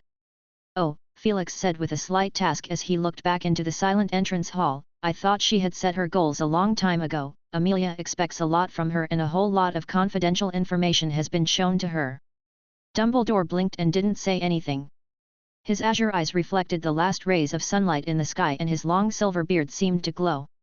As the golden curtain at the edge of the Forbidden Forest disappeared, the night came down like a thick curtain and the land became dim, but soon some starry lights appeared. "Albus," said Felix, breaking the silence and weighing the words, "I heard a term from Harry today, blood pact. Ah, I have considered it, that there might be a real possibility of him asking you for help." Dumbledore said calmly, "I didn't think I could keep it a secret any more when I decided to say it, and I agreed to let Harry draw wisdom from other people. Like Miss Granger just now when she asked me for advice." "That's a blood pact," Felix said softly. "The implications of that are completely different." It at least showed that at some point in Dumbledore and Grindelwald's lives, they were willing to give a portion of their fates over to the complete control of the other. Yes, two smart and cocky teenagers who made reckless oaths when they were closest to each other. Dumbledore said, with a faint note of relief in his tone, "We are smarter than the average person, a lot smarter and therefore a little more arrogant, convinced that we can accomplish what no one before us could, but I would say that being smart is not a substitute for being wise, nor can it be a substitute for experience, and we are in some areas are just equally ignorant." He looked out into the distance when twilight replaced the haze and stars appeared in the flimsy sky. "As I have mentioned before, Gellert's ideas attracted me, inspired me, and expressed things that I had kept buried deep in my heart but never dared to reveal, my dissatisfaction with the status quo at the time. I was brilliant but forced to stay stuck in an abandoned village, I was gifted but unable to provide shelter for my loved ones. Felix, my father's experience still affected me and there was a time in the dead of night when I would always ask myself in my mind, what would I have done if I had witnessed Ariana being bullied? Sometimes I hate myself for being too mature. I kept telling myself that there are equally good and bad muggles as there are wizards and that it is foolish and condemnable to dismiss a large group of people at will, but when my mother tragically died and Ariana's condition worsened, I was filled with resentment and grudges." Dumbledore closed his eyes. After a long pause, he reopened his eyes and said calmly, almost indifferently, as if he was narrating another person's experience. "At a time when I was suffering most, Gellert appeared, and as soon as we met, he told me that the same thing had happened not only to me but to many, many fellow wizards, how absurd it was that we should suffer misfortune when we had the power. He proposed the best of both worlds, or at least that's what I thought at the time, to join forces and create a whole new order. From then on wizards would not have to hide, Ariana would not have to hide, and the tragedy that happened to our family would never happen again. We pride ourselves on our superior intelligence and strength, and as a result, we have made even greater mistakes. I was so enthralled and completely absorbed, think about it, to solve my family's troubles and free millions of wizards at the same time, that plan was simply too much to my liking, I worked day and night to perfect it, and eventually we've deviated from our original intentions, completely sidelined from the family I should have been valuing and immensely focused on a brilliant cause that existed only in fantasy. You should have guessed the final outcome, my sister, Ariana, who had been well cared for and looked after by my mother and us, became the first victim." It was completely dark, and Dumbledore blended completely into the darkness. "Albus. There is no need to comfort me, Felix, I have gotten what I wanted. Dumbledore turned and walked slowly towards the castle while whispering, perhaps we are born with our own missions, and mine is to right the wrongs I have made. Felix, you have a mission of your own. Felix stared at Dumbledore's back as he caught a hint of something else. Suddenly, his eyes widened, the Thestral's ash-white eyes glowed in the darkness, and Dumbledore's steps faltered slightly before he continued to leave. Felix couldn't help but inhale slightly. He had watched Voldemort with this pair of eyes, Voldemort's soul tattered and torn, emanating an unsettling blackness. He had also seen Dumbledore, whose soul glimmered like pale jade and emitted a hazy luminescence. But right now, everything is different. A bright, soft light radiated from Dumbledore's body, covering the land like the moon. Vaguely, Felix seemed to see Dumbledore holding a little girl in his hand, but they disappeared into the entrance hall in a flash. Felix stayed still, looking up at the sky, the stars reflected in his ash-white pupils. He waited silently as a ray of moonlight flickered past the windows of the castle's 7th-floor corridor, eventually stopping at the tower of the headmaster's office. There is no moon tonight, but moonlight spilled all over Hogwarts Castle. Chapter 662, The Great Demon King. Felix walked slowly into the castle. The girl must be Dumbledore's long-dead younger sister, Ariana, right? He had used the resurrection stone to recall the projection from his memory. However, does the resurrection stone have such a powerful effect? Felix pondered. He could see soul shimmer with this special pair of eyes. In other words, did Dumbledore use his power to give a hint of soul qualities to the memory projection, or did he share a part of his soul and the two are now in a lose-lose situation? But one thing is certain, Dumbledore's understanding of the realm of the soul is completely beyond his own. The state of his soul at this point is simply terrifyingly robust. Felix had the feeling that Dumbledore could break away from reality at any moment and open a portal to send away all the ghosts cooped up inside Hogwarts Castle. Just like Helena had back then. The legend of the Deathly Hallows flowed slowly in his mind. He had learned the names of the 3 Peveril brothers from Luna, and Felix preferred to think of the 3 men as magically powerful wizards who had each taken a different magical path and left behind 3 treasures that represented them as individuals. The treasures that contain their own understanding of magic. Like Felix's Book of Rune, it is likely that if someone had got hold of it 1,000 years later, they probably would likely to follow the same path as him. It is also possible that one of the Peveril brothers was an extremely skilled alchemist, and that this alchemist created these powerful magical items based on the different characteristics of the 3 brothers. Under this possibility, Felix believed that the highly skilled alchemist would be someone between the 2nd and 3rd, as the oldest was positioned closer to a warrior in the lore. If this were true, the magical attainments of that alchemist would be amazing, not only knowing a great deal about the soul, but he would also have to juggle wand crafting and alchemy. It is pretty daunting, but not impossible. But alas, history did not leave much about them. Gee, what a waste of time. As for the mission Dumbledore spoke of, Felix scoffed at it. The next day was overcast and cloudy as the young wizards made their way through the castle in the drizzle. At the end of the first class in the morning, Felix came to the staff room and Professor McGonagall couldn't wait to hand over a newspaper. The list of people who successfully transformed into animagus from our lesson has been publicized, she said with a broad smile. Felix took it up and took a closer look. It mentioned the list of people who could be classified as animagus, and the newspaper congratulated enthusiastically, in an exaggerated way, on the fact that the number of animagus in this century had reached double figures, and in addition to that, 4 of them from the list are all currently students. In fact, there have been 7 registered animagus in this century, 9 counting Rita Skeeter and Sirius. If you add Peter Pettigrew and the undisclosed James Potter, the real number has long been well over 10, though the newspapers have deliberately omitted Peter Pettigrew's existence. That fast? Well, it isn't that fast, it's almost been a month. Professor McGonagall said with a spring in her step, a frown stretching across her face. The 3 students are starting to make a name for themselves in the advanced classes. Granger has always been number 1, so she isn't that obvious yet, but Abbott and Malfoy are improving by leaps and bounds. I've also given Longbottom an extra copy of my study notes, and he will be taking this year's Transfiguration Ordinary Wizard level exam, so I'm sure he'll be able to keep up with the progress. Felix's mind became clear. Draco had been on a roll lately, with a large donation of 50,000 gold galleons from the Malfoy family ahead of him, an event that had caused quite a stir. With his father Lucius taking the money to open the way for him, in addition to Lucius' speech at the conference, had caused a number of media outlets to dial up the buzz. There have been some newspapers. Felix guessed that Lucius had secretly stuffed them with money, showing interest in the Malfoy family's heir recently, and a closer inspection did reveal quite a few things worthy of coverage. A full member of the Dark Force Defense League, due to the contribution of collaborating on the development of the Bright Fire-making spell, a rival of Harry Potter and his best friend at school, there is a suspicion of glorification, with no small ambition, healer dreams, and a freshly emerged animagus. Draco is so full of ambition that he has a peacock embroidered on his chest at some point and walks around the school all day.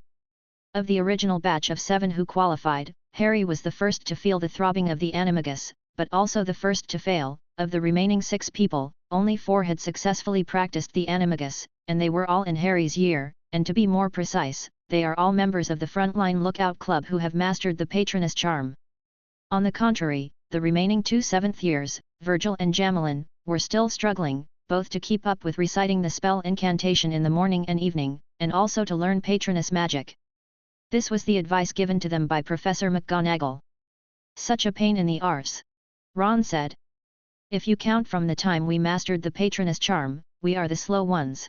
Hermione said sensibly, the professor has said that animagus is like a step-by-step tedious magical ritual, the fruit of previous generations seized by coincidence. Can anyone really come up with such tedious steps? Harry asked in disbelief. He couldn't think of anyone who would do something like shoving a mandrake leaf into their mouth for a month unless that person was dumbed down by some magic spell. All the steps aren't set in stone at once, and you can't just assume by default that the other person is a student like you. Hermione said perkily, Professor Sprout has taught in class that mandrake leaf has great medicinal value and that it is an essential component of most antidotes, so we can imagine a scenario where they needed to be kept in the mouth for a month or 2. Some ancient isolated wizard who was specialized in transfiguration and potions, the 2 disciplines that play an extremely important role in the study of animagus, who for some reason or by coincidence, during the full moon, picks mandrake leaf and stuffed a leaf into his mouth incidentally, probably to detoxify the poison or something. Anyway, after a few days, he noticed an unknown change in the mandrake and used his knowledge in potions to start his research. Still sounds like a lot of hassle, Harry muttered. Ron nodded his head in agreement. If you study magic more deeply, you can sense the subtle changes, which is the equivalent of a signal that most wizards have followed. Before those laws of magic were discovered, wizards simply relied on their senses and gut feeling. Hermione said. Ron muttered something that sounded like a divination lesson and Hermione raised her eyebrows. Pay attention. Sprout said sternly, standing in front of a rowan tree that was over 12 feet tall, we're going to learn about the Wiggentree for today, and it's a very interesting lesson.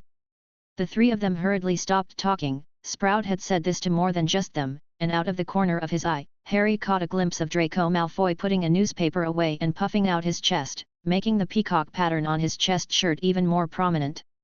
I wonder if his tastes have changed recently? Harry thought to himself, though he didn't dare voice it out, as this conclusion was something he had observed from Hermione, who was extraordinarily fond of the peas on the dining table these days. Harry knew that Hermione had been practicing her animagus transfiguration very diligently in recent times. During this time, the 4 students who had managed to successfully become animagus had spent a weekend in Professor McGonagall's office, where they had practiced their transformation and recovery skills intensively. After that, they were asked to spend a certain amount of time each week on this and repeatedly experience the transformation process. Harry found it more or less similar to what Sirius had done by turning into a large dog and wandering around the school grounds once a month when he was at school. But to his and Ron's bewilderment, they had never found out where Hermione practiced her transformation, nor were her roommates Lavender and Parvati aware of it. It would mean that Hermione had never practiced the spell in her dorm room. At this point, Sprout moved the Wiggentree that was behind her to the front to allow the students to see it more clearly. The Wiggentree is a magical rowan tree that will protect those who touch its trunk from the attacks of dark creatures. The processed material of the Wiggentree is therefore widely used in many defensive items. Their wood and leaves can be used to make amulets, defensive accessories, carved vigilance charms, and so on. They have a slow growth cycle and the bark is relatively smooth in the seedling stage, so they are also good as ornamental plants. Its bark is also used to make Wiggeneld potion. Professor Sprout asked the students to come closer and observe. Behind her, in addition to a large Wiggentree with rough bark, there are also 2 smaller ones, planted in pots, lush and rather pleasing to look at. You can touch it, it is not dangerous, unless you are a dark creature in disguise. She said aloud, but be careful when you run into it in the wild, there may be a group of tree protecting botruckles living in that tree. Harry reached out and placed his hand on the trunk of the large Wiggentree, probably because there were no Dementors or Inferius around, he didn't feel any difference, the branches of the Wiggentree made a rustling sound, and he tilted his head up, trying to find a fruit or two amongst the dense branches. Ouch, Professor Sprout, it hit me! Lavender Brown suddenly shouted, jerking her hand back. My dear, I think it may be because your thoughts are too complicated. Wiggentree has similar properties to the wands made from them, with exceptional defensive qualities and a preference for the clear-headed and pure-hearted people. Professor Sprout said. Not far in the distance, Draco Malfoy grinned, his chest straightened up. That's weird, I thought he would take a hit too. Ron said regretfully as Professor Sprout asked the students to take the barrels and mix a suitable fertilizer for the Wiggentree. I think it might be because I've learned Animagus. Weasley. Draco Malfoy arrived from behind carrying a small barrel and bumped Ron on the shoulder, and looked back with a smug grin as he passed them. Ron opened his mouth to retort, but Harry held him back. Don't fall for it, he's dying for us to fight him. Harry said calmly, Malfoy, we will be finishing the first step in 2 more days in time, and with a bit of luck we'll be Animagus by the end of the Easter break. That's right. Ron said defensively as he snapped to attention. I'll be waiting, Draco said condescendingly, narrowing his eyes, I can give you a few pointers if you don't understand something. That is if you don't suddenly faint. He said those words to Harry. If you knew what Harry had done, you'd wet your trousers, Malfoy. Ron said loudly. Draco slowly approached in a threatening manner and was just about to say something when Professor Sprout approached, glancing at them suspiciously. What are you doing? Nothing, nothing. Get a grip, then. You're behind the schedule. She pointed out sternly. So they hurried to the corner of the greenhouse, where various piles of fertilizer, mainly magical creatures' droppings, were stacked in separate categories, and the students picked out the right materials with a disgusted look on their faces using a levitation charm, then left quickly. As they queued, Ron suddenly asked Hermione, your dream is still to become a Minister of Magic, isn't it? Yeah. What's wrong?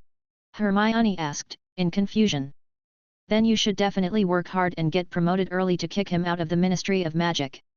Don't be angry, Ron, and since the newspaper says he's going to be a healer in the future, I don't think he'll back out easily, even if it's just to save his honor. Hermione said. I don't think so, Ron said with certainty, I bet his dad would definitely give him an idle position to work in the ministry, like a consultant or something.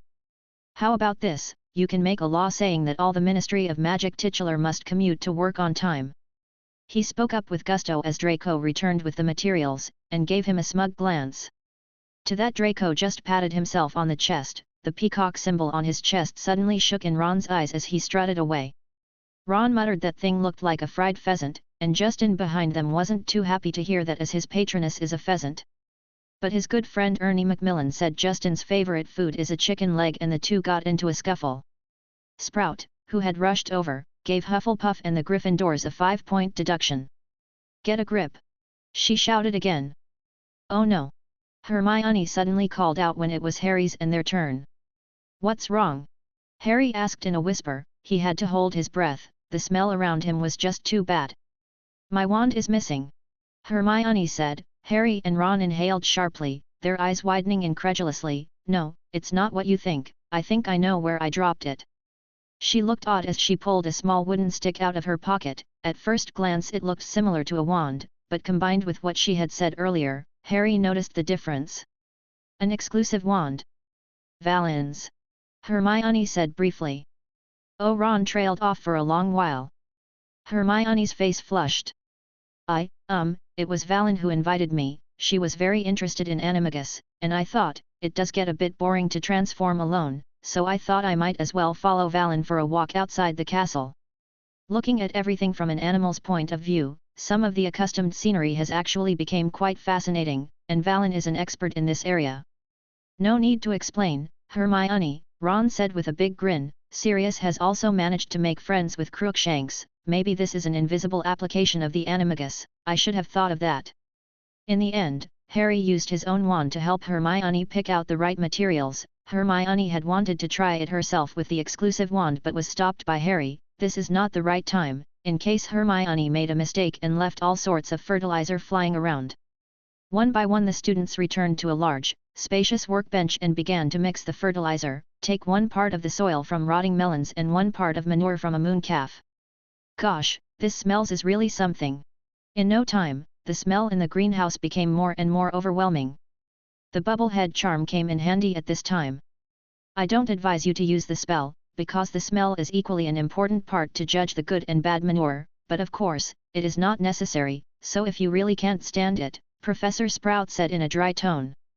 But only Neville didn't use the bubblehead charm, and when he had disposed of his share of the manure he looked like he was on the verge of passing out. It's perfect, Mr. Longbottom, Professor Sprout said with satisfaction. Professor, can I get out, go out to get some fresh air? Neville asked, holding his breath, his face turned to an unnatural shade of red. Oh, of course, Professor Sprout said understandingly, and Neville immediately ran towards the door, plus 10 extra points for Gryffindor. She shouted, expecting other students to follow suit, but the students lowered their heads and hid behind the fishbowl-shaped spell, silently dealing with the slimy mess in their little barrel. Immediately after class, Hermione disappeared. Harry knew that Hermione must have gone to get her own wand back. Professor McGonagall had asked them to keep it properly tucked away during the transformation, as wands could not be transformed together like clothes, not just wands, but any item that had anything to do with magic. So presumably before the process of transformation began, Hermione must have given her wand to Valen for safekeeping and asked her to keep it hidden in her pocket, and then after turning into a beaver the 2 little creatures slowly wandered around close to the castle walls. Ancient Rune Office. Miss Granger? Felix asked, somewhat surprised, is there something urgent?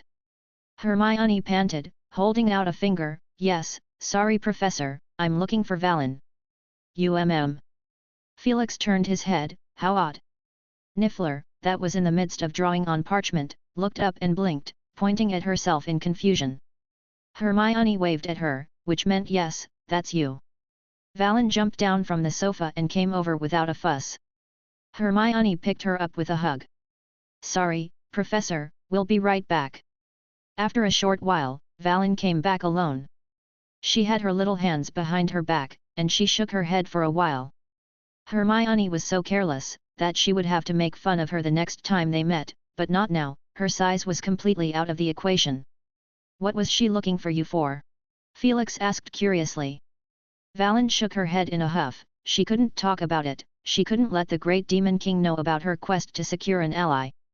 Is she your new animal friend? Felix asked thoughtfully. Key.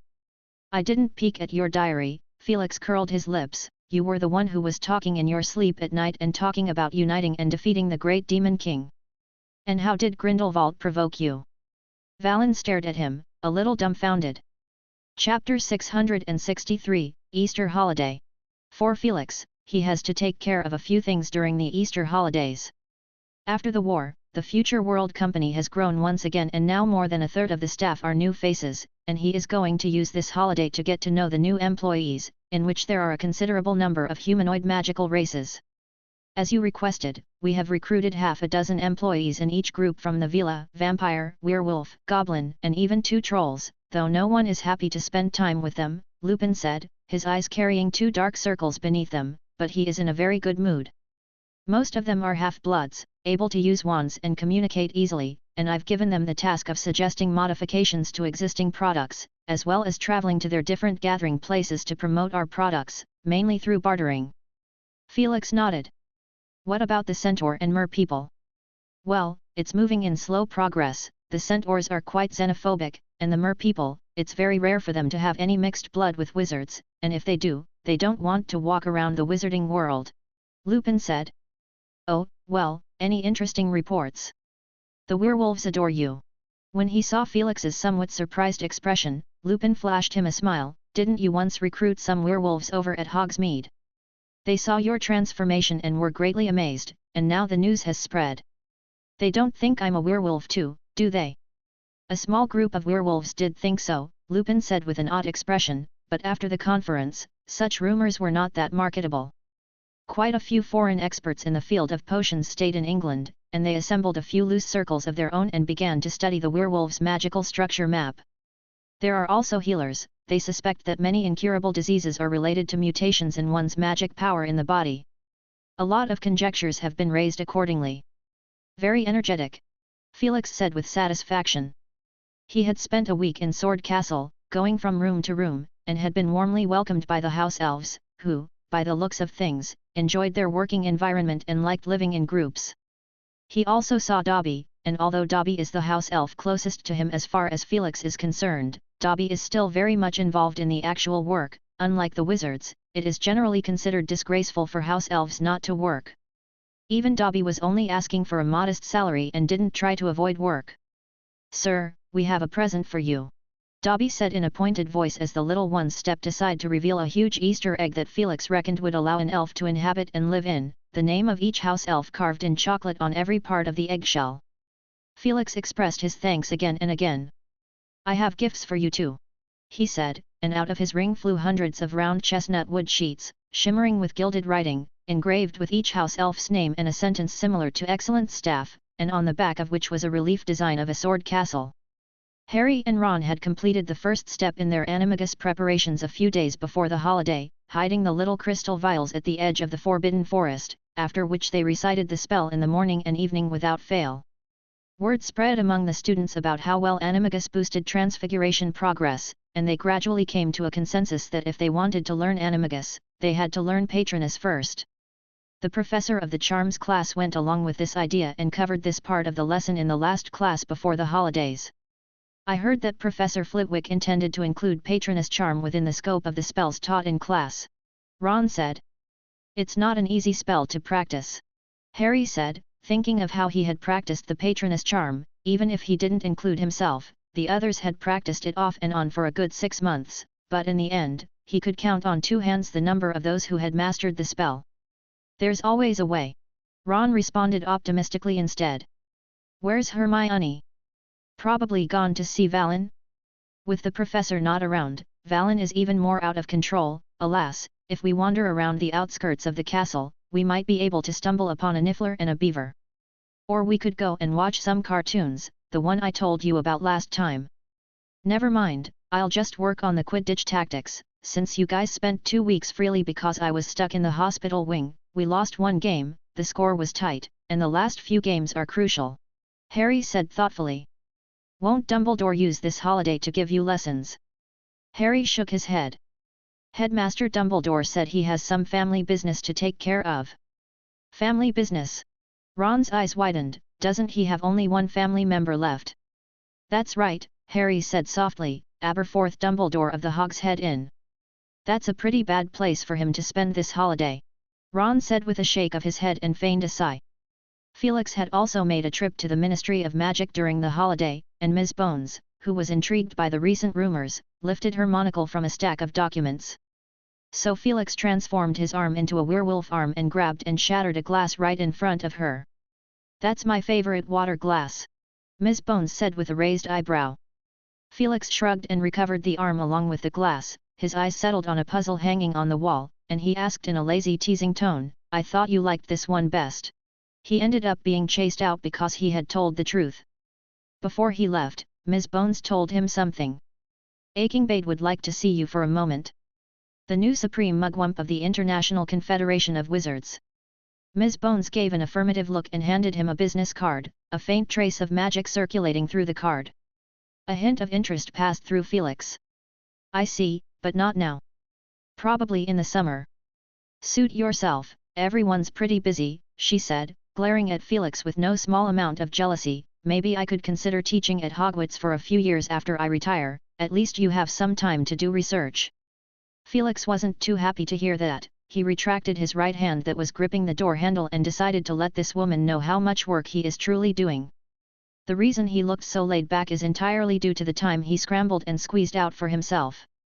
So when Tonks knocked on the door, she saw their minister, engulfed within a thick pile of parchments, rubbing her forehead in pain as Felix grinned and whispered encouragement holding his teacup, giving occasional comments on the results of her work. "Efficiency, Amelia, efficiency. You've only finished grading 103 assignments, and by the time you leave the office," he glanced at the clock, you'll probably be able to finish 200. For some reason, the nostrils on Ms. Bones' expressionless face kept flaring and puffing out ragged breaths. Tonks. Ms. Bones jumped up and asked with a serious, solemn voice, "Come on, what's the situation now?" Tonks looked at her superior blankly. What did she mean? She had nothing to report, she just wanted to take a leave of absence. There is nothing much going on these days, and she wanted to go back to the world of the couple as early as possible. Ms. Bones' sharp eyes looked at Tonks through her monocle like a hawk. "I think, it's probably a bit serious," Tonks said slowly, her tone taking several turns in the middle. A small smile appeared at the corner of Ms. Bones' mouth before it quickly retracted. "I see," she said solemnly, "I'll be right over to take care of it." She left with a steady step, her gaze firm and strong, with a hint of decisive determination. Tonks was frozen in place, a bunch of questions running through her head. When she turned back, she found Felix had packed up the students' assignments and was standing in the fireplace, letting the turquoise flames climb up his cheeks. Felix waved at her with a victorious look, "I don't mind Remus skipping work once in a while," and disappeared, leaving Tonks dazed. Now that everyone has left, who's going to approve her leave slip then? Halfway through the Easter holiday, Felix finally returned to school. After some thought, he appeared straight into the chamber below the castle, which remained in a poor state, dimly lit, with a faint smell of decay and stench in the air, and traces of his magic practice littered all over the floor. Felix muttered something in a parcel tongue and the mouth of the statue of Salazar Slytherin slowly opened to reveal the space within. Tens and hundreds of creatures that existed only in fantasy stepped out of it. Felix surveyed them. These rune creatures are not truly living creatures, at least not in Felix's opinion. In comparison to the intelligence of the Sorting Hat, he wanted to create real living beings that did not have to live in the special environment he had painstakingly made for them. As the thinking room magic slowly radiated from his body, the rune creatures, which were not quite attuned to their surroundings, became animated, and Felix reached out his hand. A rainbird with golden red flames burning on its body landed in his hand, dancing around in his palm. Felix rubbed his chin. Ancient rune as a carrier, memory nodes to lock memory fragments, tisk, this is the low-grade wizard body and wizard soul, but it's just a little bit short of each. The flames suddenly flared in front of Felix's body, the flames churning into a swirl of golden red flames. Felix stared at the flashes of memories in the flames, or record would be a more accurate word. The rainbird itself lacked emotion, it reacted as Felix expected. After a few moments, the flames gradually receded, coalescing in front of him as a wizard's chess piece with a lingering warmth. Time passed and Felix started to transform the chamber into a playground. The memories were all readily available, it is the materials that caused the difficulty. With the hint of a hidden desire, he did not make a big show of it but went out of his way to visit a dozen places. In the middle of it, he even made a trip to Newt's house to learn how to blend different environments into one. So by the end of the holiday, the chamber had expanded 1,000-fold, being divided into a dozen different terrains and entertainments. The ceiling had also been raised, and Felix sat on a pair of swings perched on a cloud, observing the natural landscape below from a high viewpoint. A meandering river runs through all the different terrains, starting from the snowy mountain, to a plain 1,000 feet below, surrounded by vast forests, swamps, deserts, stone groves, lakes. The only pity is that there is a lack of real life here. But Felix could create rune creatures, and after having done so, Felix looked contentedly at the rune creatures running across the earth beneath his feet, and in the lower left corner of his vision, there's a vacant area remained, bare, with a stone floor clearly separated from the grass that bordered it only by a line. The intended entertainment there would be the Valley of Flight with zero gravitational field, and he guessed he wouldn't be able to fetch the material for it, for the time being. But at least it looked 8 or 9 shades closer to what he imagined, and the rest could be slowly perfected. On the last day of the holiday, Felix sat on the stone steps in front of the castle and stared up at the moon. There was a rustle of noise around him, and he grinned. "Valen, Miss Granger." 2 heads poked out of the grass, one belonging to Niffler and the other to Beaver, which immediately ducked its head back. A witch appeared in the same spot and Hermione walked forward with heavy feet, waving quietly at Valen as she did so. Valen pulled a wand out of her pocket and handed it to her. Professor? What are you doing?" Hermione decided to skip over a certain topic that made her feel embarrassed and snatched the lead. Felix stared at the moon. "I'm thinking about finding some building materials." "Never mind, it feels a bit risky." Building materials. Hermione looked at him in confusion and then followed his line of sight to the sky. Her expression turned to one of half clarity and half incredulity. You want to go to the moon? That's too. She found herself completely lost in the professor's train of thought. It's always okay to think about it. Felix suddenly showed interest and asked in his usual tone of discussing magic, do you think there's hope? Hermione fell silent when she heard that. Valen tilted her head and looked around, then jumped onto the steps to stare at the bright moon with immense curiosity. She had followed the great Demon King to quite a few places, but hadn't been to the moon yet. But the moon is only that big, what's so pretty about it? Professor, what's the longest distance you can apparate? Hermione asked nonchalantly. I never tried to check it out, maybe a few thousand kilometers. Felix said, the longer the distance of the apparition the more dangerous it would be, and he didn't think twice about it, but it would be basically no problem to go from one country to another. It only took one apparition to travel from England to France, and 2 or 3 transits to the United States in turn. If that's the case, Hermione took a deep breath, it is indeed possible to make it happen. I remember that the distance from Earth to the moon is about 380,000 kilometers, and if we could guarantee survival in a vacuum, it would only take 200 or 300 apparitions. Do you know about vacuum, Professor? And cosmic radiations? Yes. Felix glanced at Hermione. Well then, if you do plan to land on the moon, Professor, make sure you're prepared for everything. Hermione said with a squirm, not sure why she was discussing an outrageous topic so seriously, maybe because it is actually possible for him to do it. I remember that Muggles have special books describing the outer atmosphere and this must be done step by step. Any reckless and rash actions could have serious consequences. Professor, I would never want your name to be recorded with some strange aberration, like that idiot who flew to the moon on his flying broom. Her tone grew more anxious and stern. Got it, Felix said in a perfunctory manner. This is no joke. It's my life issue, I assure you. I'm just thinking about it and have no plans for a long trip at the moment. Professor, please swear. Well, it's not a magic pact, is it? That wouldn't do. Chapter 664, Gifts and Wands? On the first day of school after the holiday, the 6th graders sat in their charms classroom. The voice of Professor Flitwick, who has goblin blood, was drowned out by the howling wind and rain outside. He waved his wand and the violently rattling windows were sealed, and the classroom fell silent once again. All right, class, concentrate, there are less than 2 months left until the final exams. Professor Flitwick held up his wand and said in a high-pitched voice, open your textbook and turn over and read the second to last chapter. The students silently took out their textbooks and read the contents of the lesson, the tightly closed windows shutting out the heavy pea-sized rain and the black sky from their eyes, but every now and then the rumble of thunder still burrowed into their ears. Ron and Hermione took the time to exchange a worried look as they flipped through their textbook. Harry will be fine. Ron whispered with a bit of unease, and Hermione nodded slowly. There was an empty seat next to them that is reserved for Harry, but almost 2 hours had passed since they parted, and not even his shadow had arrived. The Hagrid hut at the edge of the Forbidden Forest. The thick rain splintered and splattered against the roof. In the hut, Hagrid stood restlessly by the fire, not even noticing that the milk kettle placed on the stovetop had started to boil. The dog Fang whimpered and barked. You're such a coward, don't you recognize Harry anymore? Hagrid growled at the terrified hound that was hiding behind him.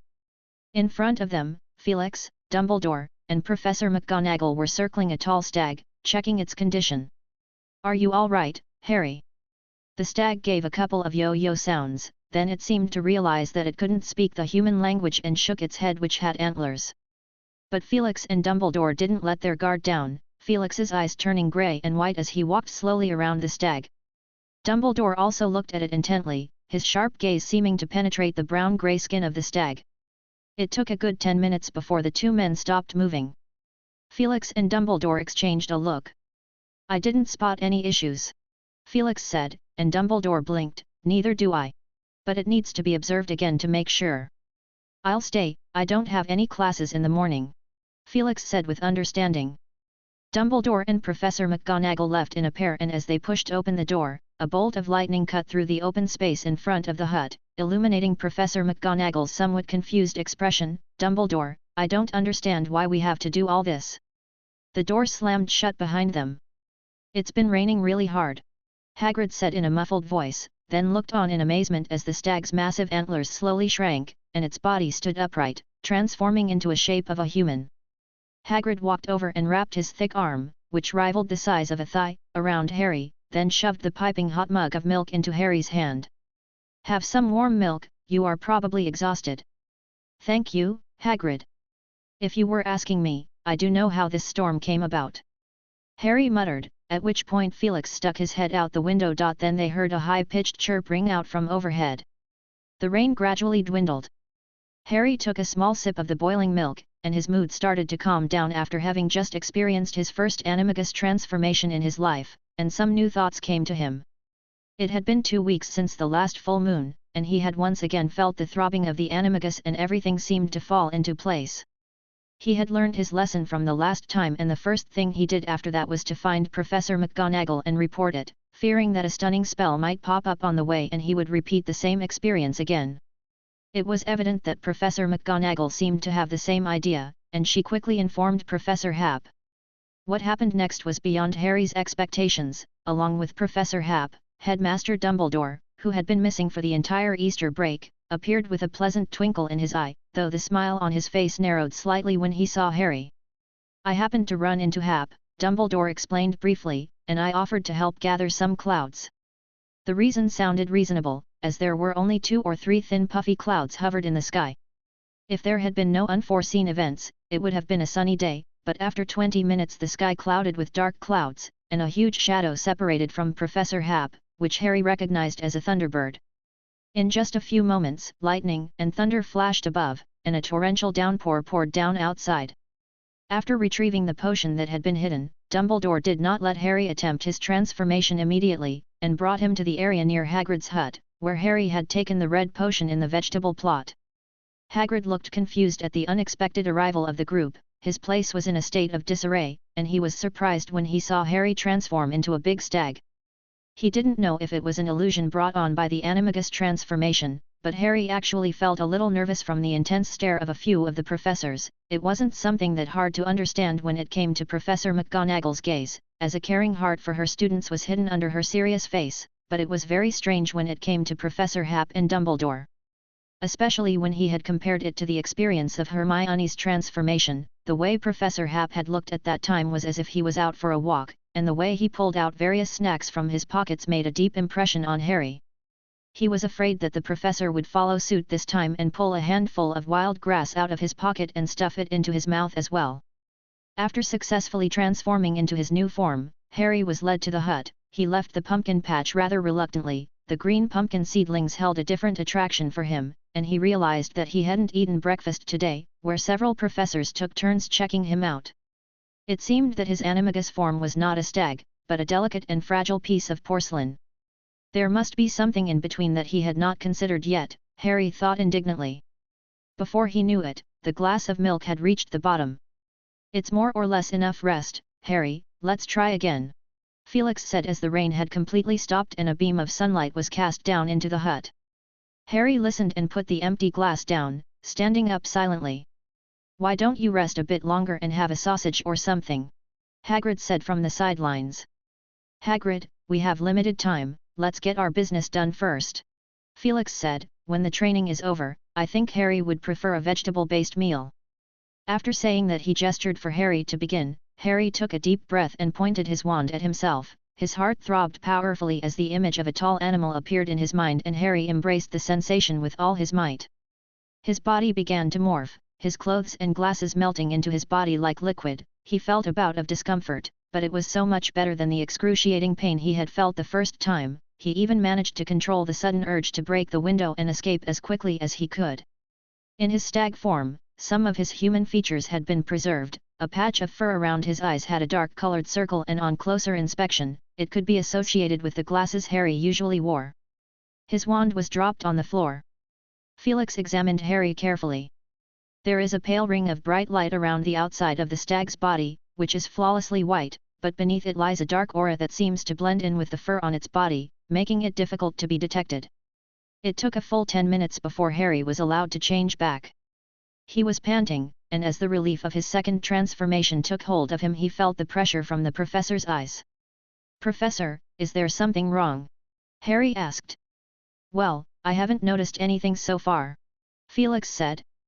A long time before Harry had practiced the animagus, he and Dumbledore had considered the risks involved and had come to the conclusion that there would not be much of a problem.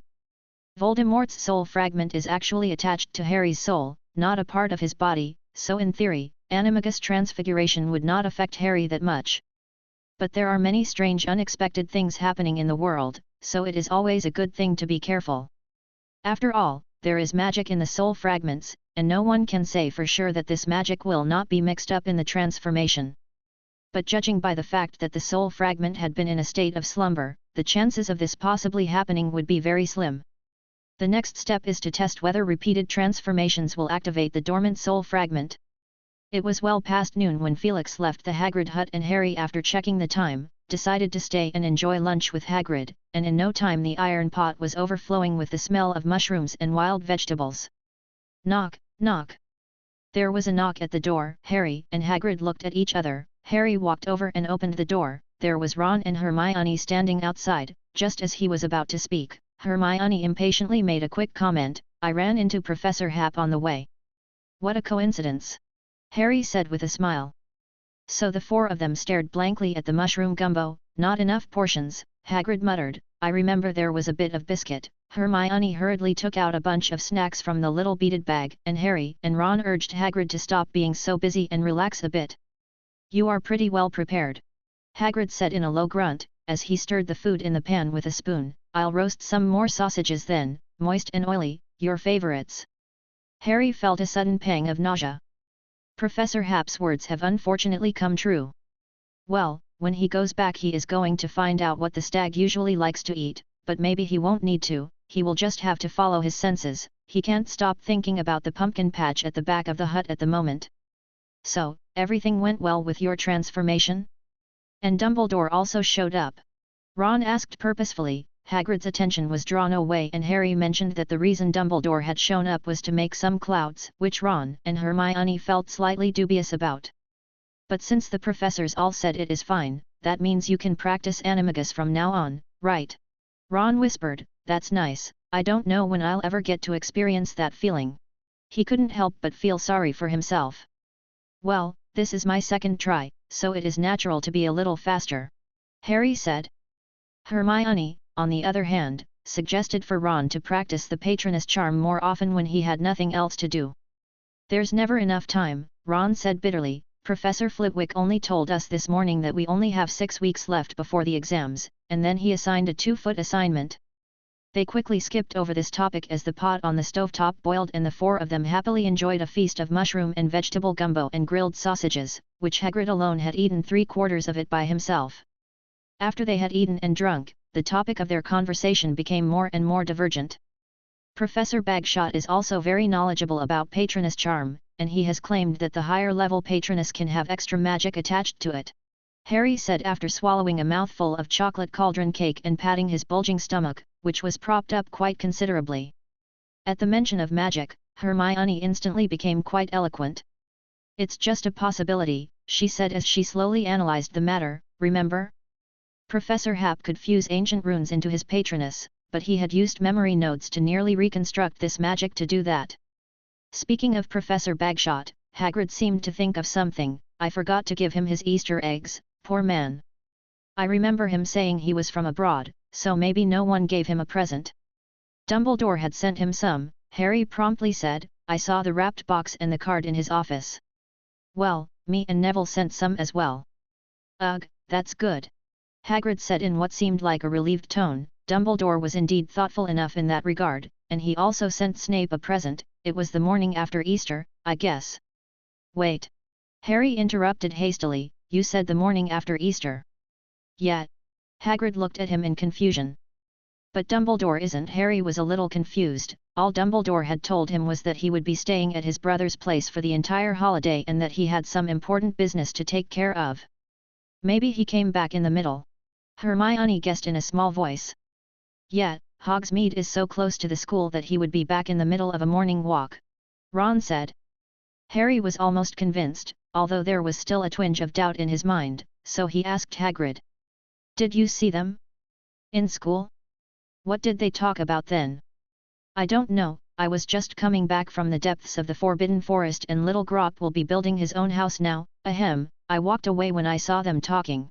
Hagrid said gruffly, do I look like someone who would eavesdrop on people? And my size doesn't allow it. Ron let out a pft of laughter, and he hastily covered his mouth. I am sorry Hagrid, it was unintentional.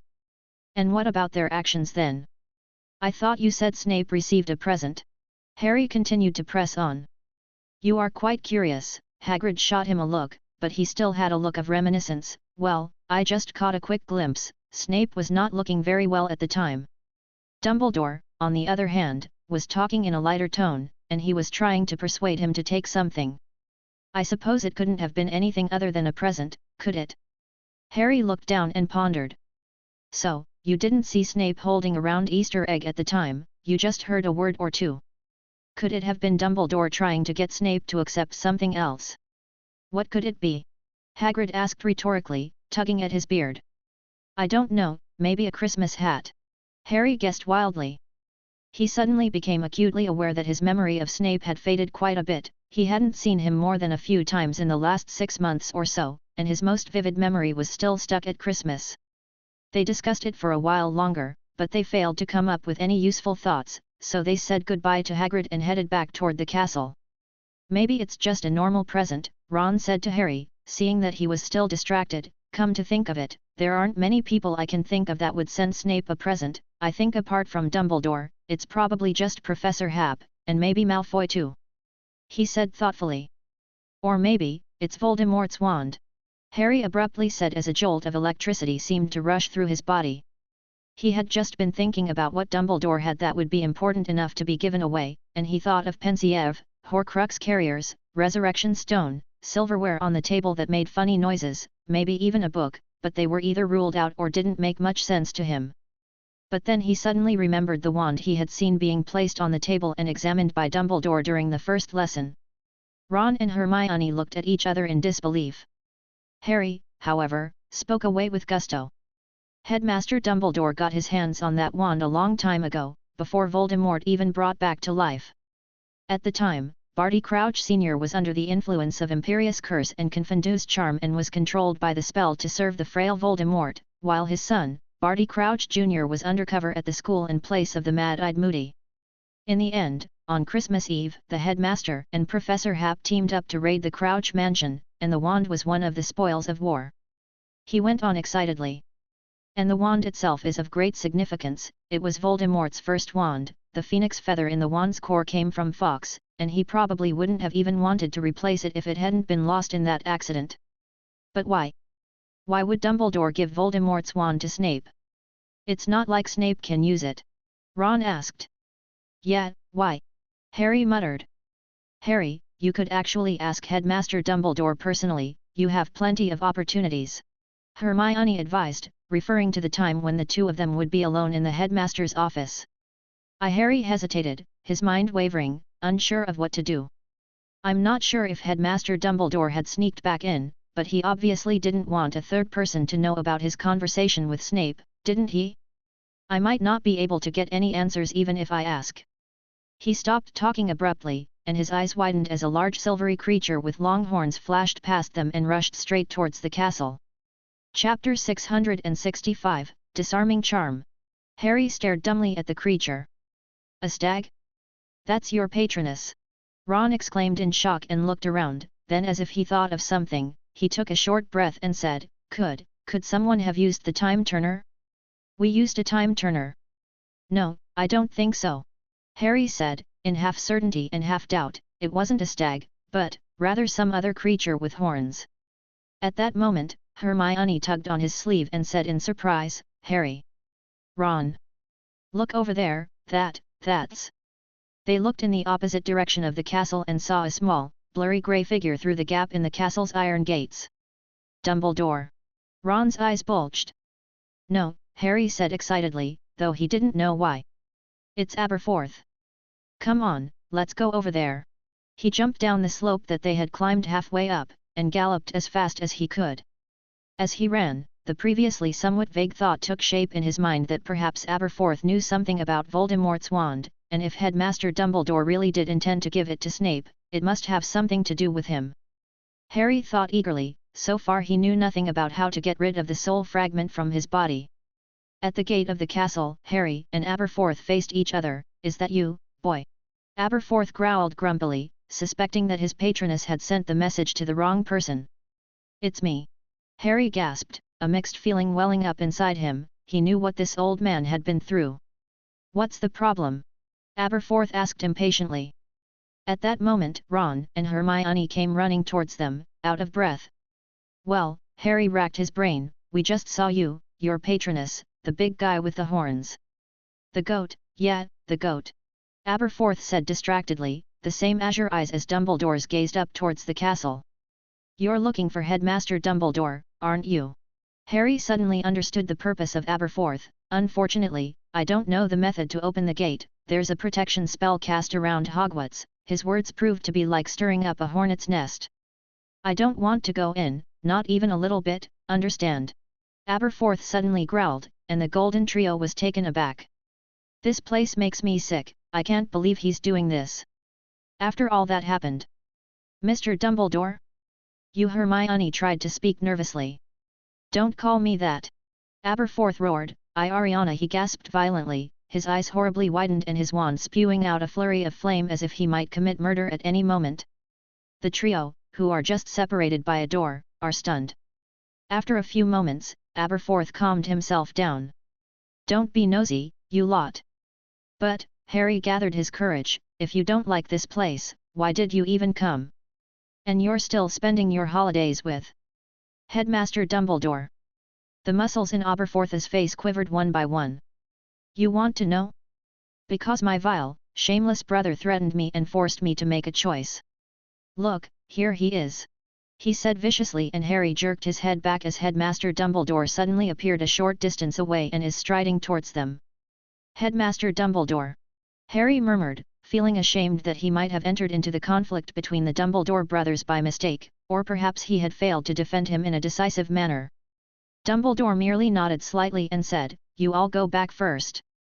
So the Golden Trio hurried to leave, not even daring to pause for breath. After they had walked some distance away, Harry glanced back, and Headmaster Dumbledore's back was turned to them, so his expression was not visible, but there was disgust written in every frown on Aberforth's face, as he hollered. "You win, Albus. I promise you, the memories are yours, for Arian. Why do you guys think Dumbledore's brother got so angry?" "He looks like his lungs are about to explode," said Ron impatiently as the three of them climbed the white stone steps all the way up and made their way through the Great Hall and the grand staircase appeared in their sight. "Shhh!" Harry was about to answer when Hermione interrupted, gesturing cautiously towards the far end. Mafalda was standing below the huge bulletin board, clutching a slab of cardboard in her hand, and was tilting her head up to speak to Peeves' ghost as if she was interviewing him. "Mr. Peeves, can you tell us about the prank you're most proud of?" "You've come to the right person," Peeves' ghost said with a smile, floating in mid-air, trying his best to put on a thoughtful expression as his fingers kept twirling a clown hat. "Don't startle them," Harry whispered promptly, as he led Ron and Hermione at a slower pace to climb the grand staircase. "She's expanding her business over to ghosts," Ron said incredulously. "Peeves isn't even a ghost," Hermione subconsciously retorted. Harry didn't say anything. He wasn't interested in the business of Peeves or the Wall of Mystery tabloid, he just wanted to get back to the common room and clear his head at the moment.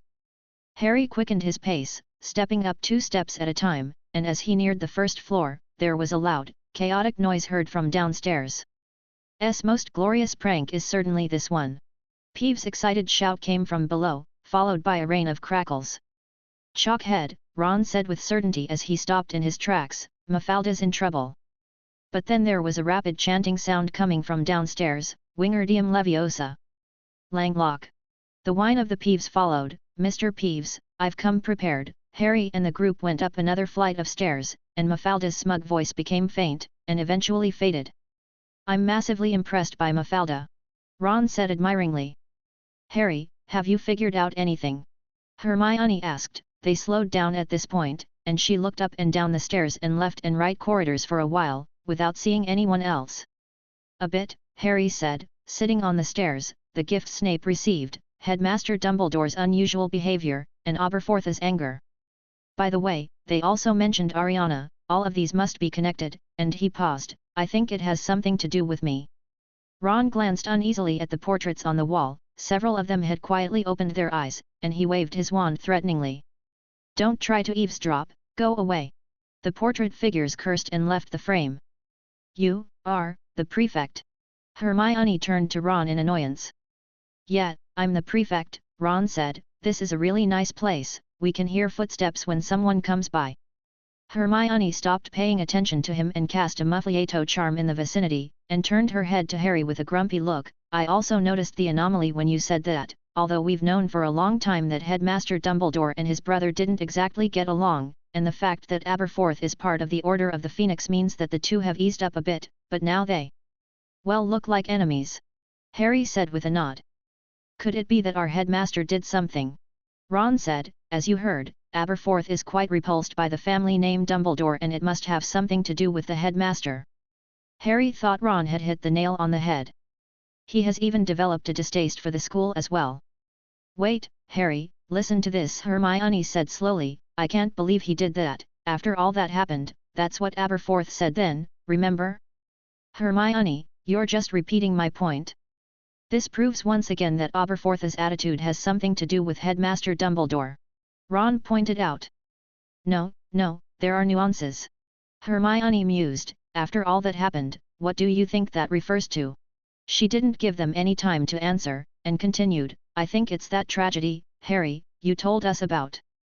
Ariana's death is an accident caused by the duel between Dumbledore, Grindelwald, and Aberforth. Come to think of it, it has been nearly a century since that tragedy, but now it's being brought up by Aberforth once again, so something must have stimulated him, and it has something to do with the tragedy itself. Memories. Harry said, as if he had suddenly choked. Aberforth mentioned memories at the end, and I guess Dumbledore wants to ask for his brother's memories. Hermione's expression went dazed. But why? Because of the Resurrection Stone, Harry said very weakly as he sat down on the step again, and he felt that he had guessed the truth. Dumbledore has the Resurrection Stone, yes, one of the Deathly Hallows that you remember. It has a function to recall the projections of the dead from the memories of the living. Dumbledore would have wanted to access that precious memory of his brother. After all, those are the only two left in the Dumbledore family at the moment. How do you know? Ron asked in surprise, watching Harry's expression carefully. You already knew about this?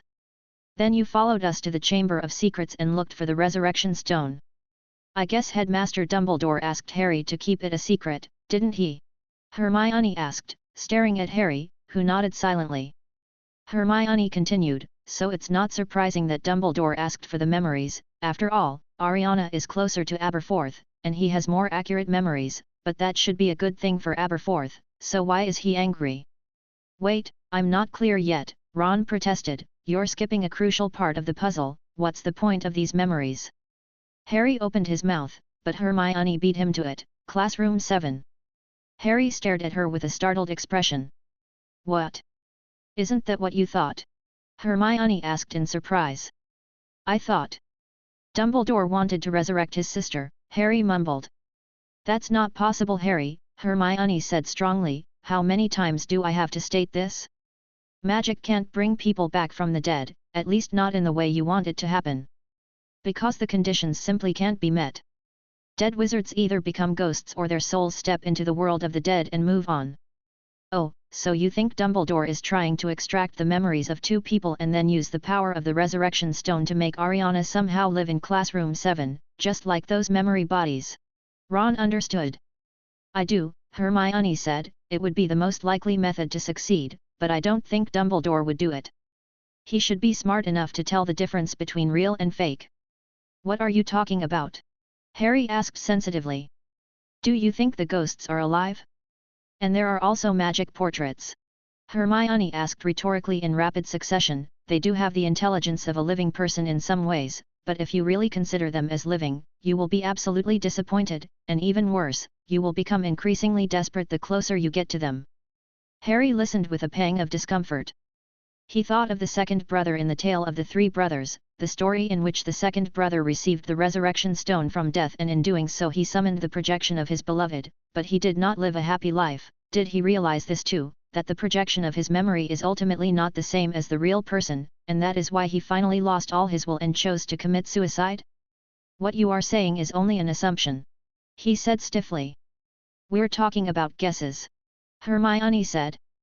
Come on, knock it off, someone's coming up, Ron said as he glanced downwards. They stood up and continued to walk upstairs. At this point, Hermione was still thinking about Aberforth's strange attitude. Is it because he recognizes the truth that he refuses to give up his memories? Does he think Headmaster Dumbledore is doing a mistake, or even desecrating the dead? I always felt off, that something might have been overlooked. Aberforth finally compromised. That's why he's here today, Ron said. Oh! Hermione suddenly yelped and Harry and Ron followed her gaze as Snape glided over like a giant black bat. What are you doing here? Harry asked as he straightened up. Snape looked at them coldly. I don't need to report to you about where I am appearing, Potter. 5 points off for Gryffindor for confronting a professor. He trailed his long robes and looked condescendingly at Ron and Hermione, 2 more points off for being a prefect and not stopping it. What bad luck. It's like he was waiting here specifically to dock some points for us, Ron muttered disgruntledly when Snape left. I think he just came out of the Defense Against the Dark Arts classroom, Hermione whispered. What? Oh, right. Harry realized with a start. I always thought he would still be in the basement for his classes. But he's supposed to be sharing a classroom with Professor Bagshot now, no wonder I've seen him in the 3rd floor corridor a few times. He's a professor of Defense Against the Dark Arts class now, though he's only one of 2. Ron said with a sigh as if nothing had happened, but we can look forward to it a little and make a bet on whether we'll see him next year. To be fair, I think Snape has the advantage. Professor Bagshot is new, and he clearly said he'd only be teaching for 1 year. Wait, what did you just say? Hermione suddenly asked. Ron looked at her strangely. Only be teaching for 1 year. You just said that Professor Bagshot is new. Hermione said slowly, if it is some certain practice of Dumbledore's that Aberforth is objecting to, and that practice is clearly related to their sister who died early, what else could it possibly be but a memory? It is very dimly lit in the headmaster's office late at night. You should think it over, Severus, you are the right person for this task, Dumbledore said softly, using the vague moonlight to discern a figure not far away. Snape stood in front of the window with a stiff expression, like a statue. Are you sure, Dumbledore? I am quite sure. I am no longer in the same physical condition as you are, and right now is the best time to do it. Dumbledore smiled in the darkness. I must say, I am fortunate, Severus. I have you by my side when I need something. Snape shook his head in annoyance and strode around the spacious circular room. You want me to go undercover again, eh? Dumbledore. He growled in a low voice. Not undercover. You know what I'm talking about, just some necessary preparation. Dumbledore said in a relaxed tone, you're a good man, Severus, despite the mistakes that you once committed. There was a long silence. I might not always do as you wish. Perhaps I'll turn my head and betray you.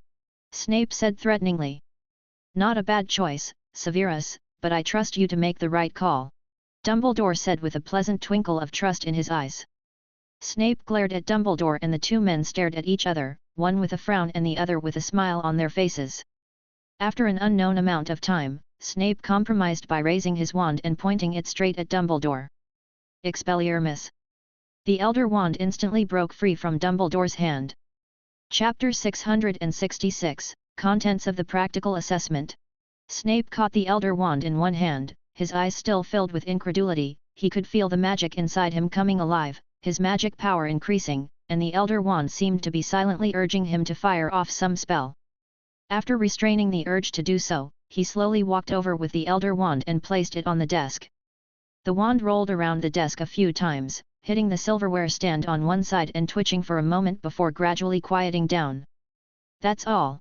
Snape licked his lips, his voice sounding a little hoarse. That's all. Dumbledore said with a nod, the Elder Wand is the most emotionless, calm, and cruel wand that only thinks about power all the time. It will follow in the wake of power. Now not only I am allowed my wand to be taken away by your spell, I am no match for you in terms of magic power, so you have deservedly earned the wand. But I can't keep it. Snape said coldly, his eyes still fixed on the Elder Wand. "Oh Severus," Dumbledore let out a long sigh, "I would have preferred never to have possessed it. Countless men throughout history have been obsessed with the power of the Elder Wand, but how many of them have achieved true happiness? Not even one." Snape flinched for a moment, and his gaze averted. "Fawkes will send you back," Dumbledore finally stated in a quiet voice. The phoenix standing on its perch spread its wings and flew straight towards Snape, its golden claws gently clawing on his shoulder. Snape turned his head and there was a brief silence. "Who do you want this wand to end up being passed to, and who do you want it to be used against?" "That's up to you," Dumbledore said calmly. "I hope the day when it will be used never comes, and preferably become a permanent mystery, which means no major disruptions are made in the wizarding community." Snape stared, not saying anything for a few moments, and the fox on his shoulder made a bored click-clack-clack sound with his beak. "And it also means you've given that Snape boy something to do to ease him from having that dead lifeless look on his face all day." As the one man and the bird disappeared from the office out of the flame, the portrait of Headmaster Black on the wall said with a sly look on its face, "When are you going to hang yourself on the wall, Dumbledore? I would like to drop by your place, ouch." An extremely thick wand appeared in his frame and started poking him over and over. "How dare you say something so irresponsible? Irresponsible words," said one of the witches aggressively. A loud thudding sound and a cry of pain resounded throughout the office. Dumbledore smiled and fondled the resurrection stone ring on his finger, then he took out his quill and parchment and began to write a letter. It was short, and when he finished it he waited for the ink to dry. There was a soft glow of a fire and Fawkes returned. "Give this letter to Babajide," Dumbledore addressed Fawkes in a pleasant tone. The next morning. "I still find it hard to believe," Harry whispered from the dining table, his eyes darting to the faculty table where some of the professors are enjoying their breakfast, including Professor Bagshot. "Would such a man have tried to start a wizard-muggle war half a century ago?" Harry tried hard to see the signs of his youth in Professor Bagshot's wrinkled face. His eyes fell on the grey hair. Had they ever been a dazzling blonde before? "Dumbledore knows about this, Harry. He recruited Professor Bagshot into the school personally, so whether he's that man or not, it's not as important as the exams that are about to follow." Hermione advised righteously, "We've already wasted an entire evening discussing it yesterday without doing anything productive, which is simply a crime." Ron, who had been excited and ready to join in the discussion, listened and immediately propped his chin up on one arm, turning the omelette over and over on his plate with the other.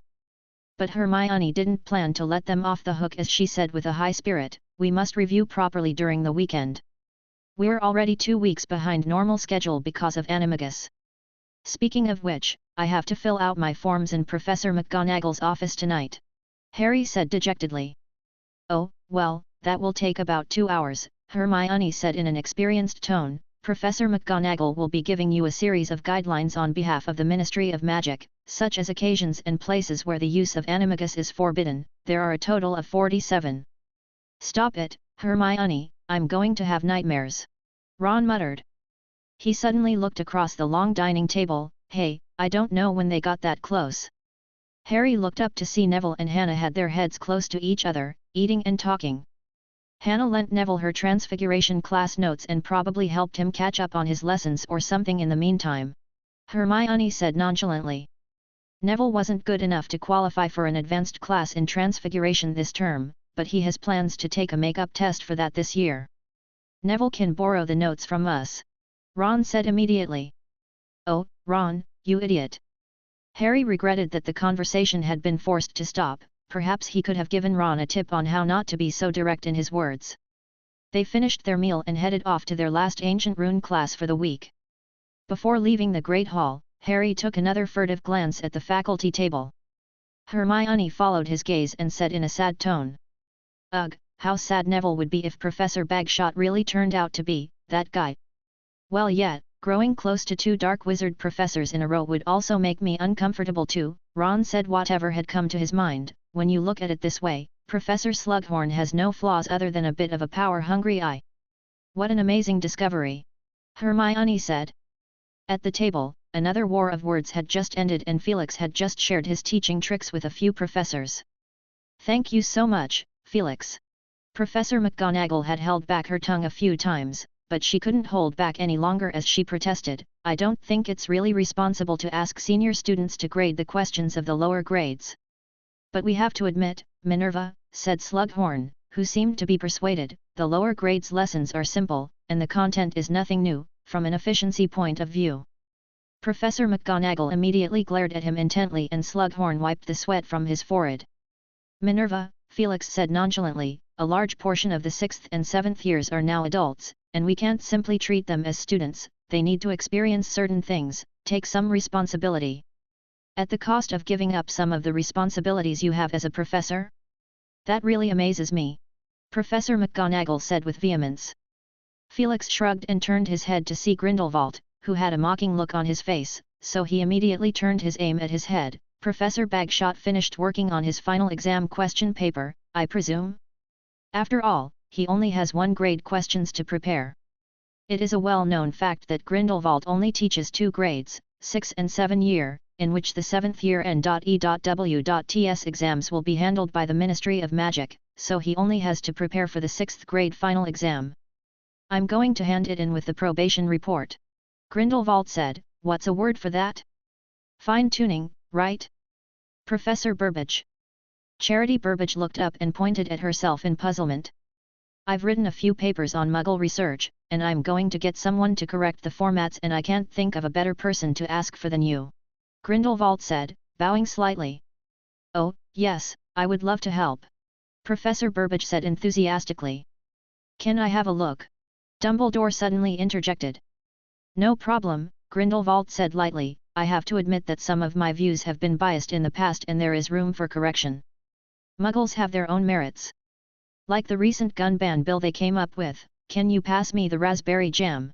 Dumbledore froze for a moment and immediately passed him the jam saucer. "Thank you," he continued, "I've been following that news closely. The new legislation is officially in effect and the Muggle government has already seized more than 10,000 guns. I remember the newspapers reporting that it was a magic wand of the Muggles." Professor Flitwick asked, very intrigued. "Something like that, but that thing only has one purpose, that's to kill." Grindelwald said softly, "Back in the days when I was still active, that thing was widespread everywhere, and the Muggles never ceased to desperately research all sorts of more efficient ways to kill and destroy, they were incredibly talented at it." Oh. Professor Flitwick was a little lost in thought. "I can't imagine why anyone would specifically try to research that. The misuse of magic can be just as violent and destructive as that," Dumbledore said admonishingly. "But there is more to magic than just violence and destruction," Grindelwald said calmly, "we use it to grow crops." He looked over at Burbage who smiled slightly. To get rid of complex labor he nodded again towards Flitwick, who politely put down his fork, and to pursue the truth, his gaze flicked over to Felix, who looked back curiously, "And, of course, there is love." His eyes flicked around and finally settled on Dumbledore. "Love is a great form of magic. That's your argument, isn't it, Headmaster Dumbledore?" "Exactly." A look of surprise appeared on Dumbledore's face. "How magical," Grindelwald said with emotion, "I've often fantasized lately about what a wizard and Muggle exchange would be like." Felix put down his knife and fork and looked intently at Grindelwald, wondering what he was trying to convey. It turned out that Grindelwald's words came as quite a surprise to Felix. Getting to know each other well, learning from each other, wizards don't have to worry about using their magic freely, and Muggles can also benefit from wizards who can use magic to create miracles like creating rain, growing crops, and healing, but I think that kind of communication will not happen overnight, it will not start off with a good intention, there are bound to be twists and turns, and we must be more proactive about our future. In such a journey, the old ways will not work. That Voldemort approach was very out of favor, the only way to do that is to unite all viable forces and ensure there is no internal chaos." Several of the professors were impressed by this observation. They had more or less heard of Professor Bagshot's expressed hostility towards Muggles, but from what he had said today, it seemed that Professor Bagshot had refined his thinking. Professor McGonagall even offered him a small plate of pastries. "You can try this, Professor Bagshot," she said politely. "Thank you," Grindelwald said courteously, "these are thoughts that have come to me in the course of teaching, and those somewhat naive ideas of others have contributed equally in my transformation." After a few minutes, all the professors left for their respective classes. Felix tried to patch up the unfinished meaning of Grindelwald's speech, a point that was necessary as Grindelwald's words were addressed to him and Dumbledore, or more accurately, they were meticulously written for Dumbledore. He had mentioned his once bigoted views, of course, otherwise, he wouldn't have gathered the acolytes and rallied the proper wizarding world towards war, and then there were all those Muggle weapons. Did that thing have any importance? Maybe it's nothing more than an introduction to the rest of the conversation, a prelude to the real point. The magical world will be exposed inevitably, and the only way forward is to unite all the forces that can be united. And the acolytes are a key part of that. As he pushed open the door to the ancient rune classroom, Felix had a rough outline in his mind.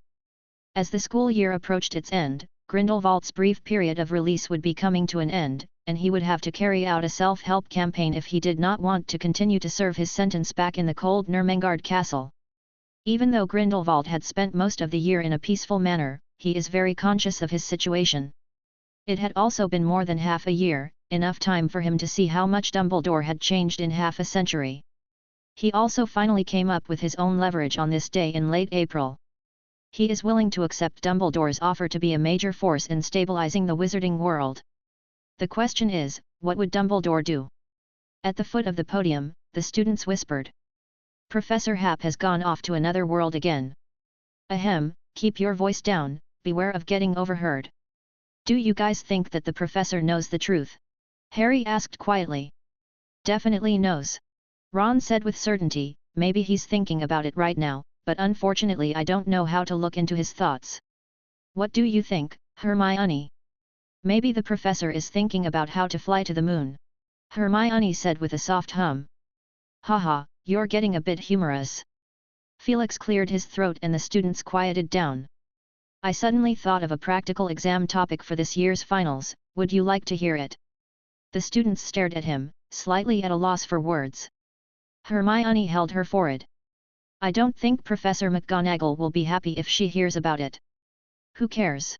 Ron said happily, with a wide grin on his face, and there is a smile on Harry's face too, as this meant he could get good grades in at least 2 of the practicals, one in Ancient Rune and the other in Defense Against the Dark Arts. Oh yes, and Transfiguration, he is now an animagus too. Hermione's recent progress in Transfiguration made him envious. She is always at ease when learning techniques that require fine magic manipulation, and apart from having to cast spells with the help of her wand, her higher-level human transfiguration is not far off from Tonks the Metamorphmagus. At this point, the students finally responded and one of the girls suddenly exclaimed excitedly, Professor, I love you to death. The classroom erupted with laughter and the atmosphere immediately heated up, with several of the boys following suit. Very funny, Felix said with a straight face, when I go back I'll go through the cards I received on February 14th and if I don't find your names, he nodded with his chin nudged in the direction of the daring students, I'll find a chance to give you a detention.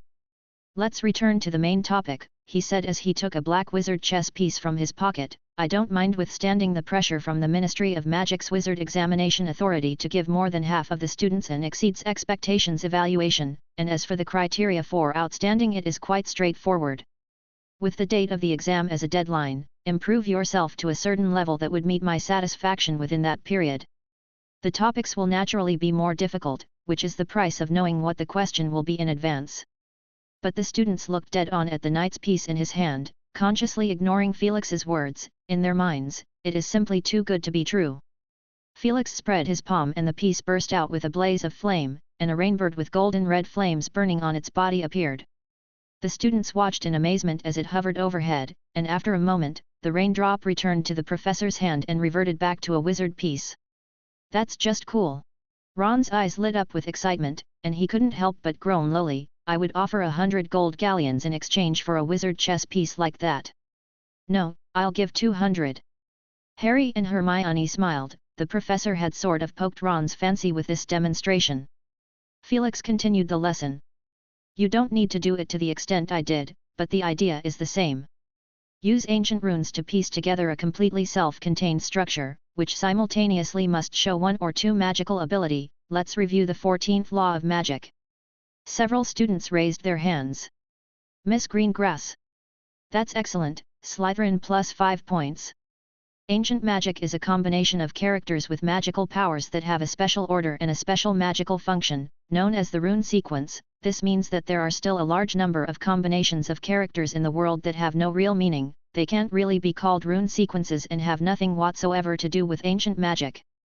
Like the ones you saw in your practical classes. Immediately, dense, pin-thin runes appeared before Harry's eyes. Think of building up the rune symbols like building blocks. It could be some sort of exotic creature, a golden trophy, or a beautiful house, or of course, it could be something like this little chess piece in my hand. I am asking you to cleverly incorporate the rune circuit in the process. For example, Luna Lovegood in 5th year has put together a rune goblet of fire that has a similar effect. It could emit a blue flame, nothing lethal, but interesting, isn't it? You may consider that the threshold of outstanding. Hermione raised her hand up. Felix nodded towards her. Miss Granger. Professor? Is this chess piece you're holding also integrated with the rune circuit? Hermione asked, all too familiar with the golden flame on Rainbird, the first ancient magic she had mastered. More than just that, Felix said with a smile, the construction of this piece is actually quite complex, with both rune sequences and rune circuits, as well as meaningless individual rune symbols to fill the spaces, which together formed a fully structured object that ended up in the form you see here. His last sentence was addressed to the whole class. Felix had actually omitted the role of memory magic, but it had little impact. I'm not asking you all to incorporate ancient magic, that would be too difficult, but since Granger mentioned that, I'll mention it in passing, and if anyone manages to pull it off there will be extra credits. Chapter 667, Decision. The bell rang, and the students filed out with eager looks on their faces. I've decided. As they walked in the direction of the potions classroom, Ron announced in a loud voice, I'm going to make a whole set of wizard chess pieces. The faces of those around him were filled with shock. But Harry and Hermione showed little interest in the comment. Have you finished your transfiguration papers by any chance? Lend it to me. Harry said. Ron's aura immediately dwindled. Not yet, his face fell, just at the beginning of it, I can't understand half of it right now. Professor McGonagall will go over all of them over and over again, and there's actually a lot I don't understand. Hermione said some words of encouragement. Things will be much better when you master the animagus and understand the context of the material, won't they, Harry? Harry muttered ambiguously. He did feel some difference after learning animagus transfiguration, but this difference didn't include the advanced transfiguration theories that Professor McGonagall was talking about, and he was just as clueless in class as he had been before. He is aware of Hermione's learning method, but the thought of the big books she keeps constantly in rotation at her fingertips these days puts him off. Ron, for his part, looked frustrated that he hadn't been able to feel the throbbing of the animagus all this time, and was recently asking Harry and Neville about that feeling in one way or another. Is it a sudden increase in heart rate and head sweating? Are you sure it's not a psychological problem? Harry asked rhetorically, so Ron stopped talking. In potions class, Slughorn stared at Harry's cauldron in utter disbelief. Inside the cauldron, there was a soft grey-green slimy blob that looked like a boiled and solidified slug mixed with vegetable juice jelly, and you could still feel a hint of cold air when you got closer. This was Harry's work for the day, and it was disastrous. Hermione's eyes widened pleasantly as if she might open her mouth and sing in the next moment. Oh, well, son, that's not acceptable, Slughorn said absent-mindedly, fiddling with the buttons on his waistcoat. It's not even close to being useful, you'll have to refresh your potion theory more.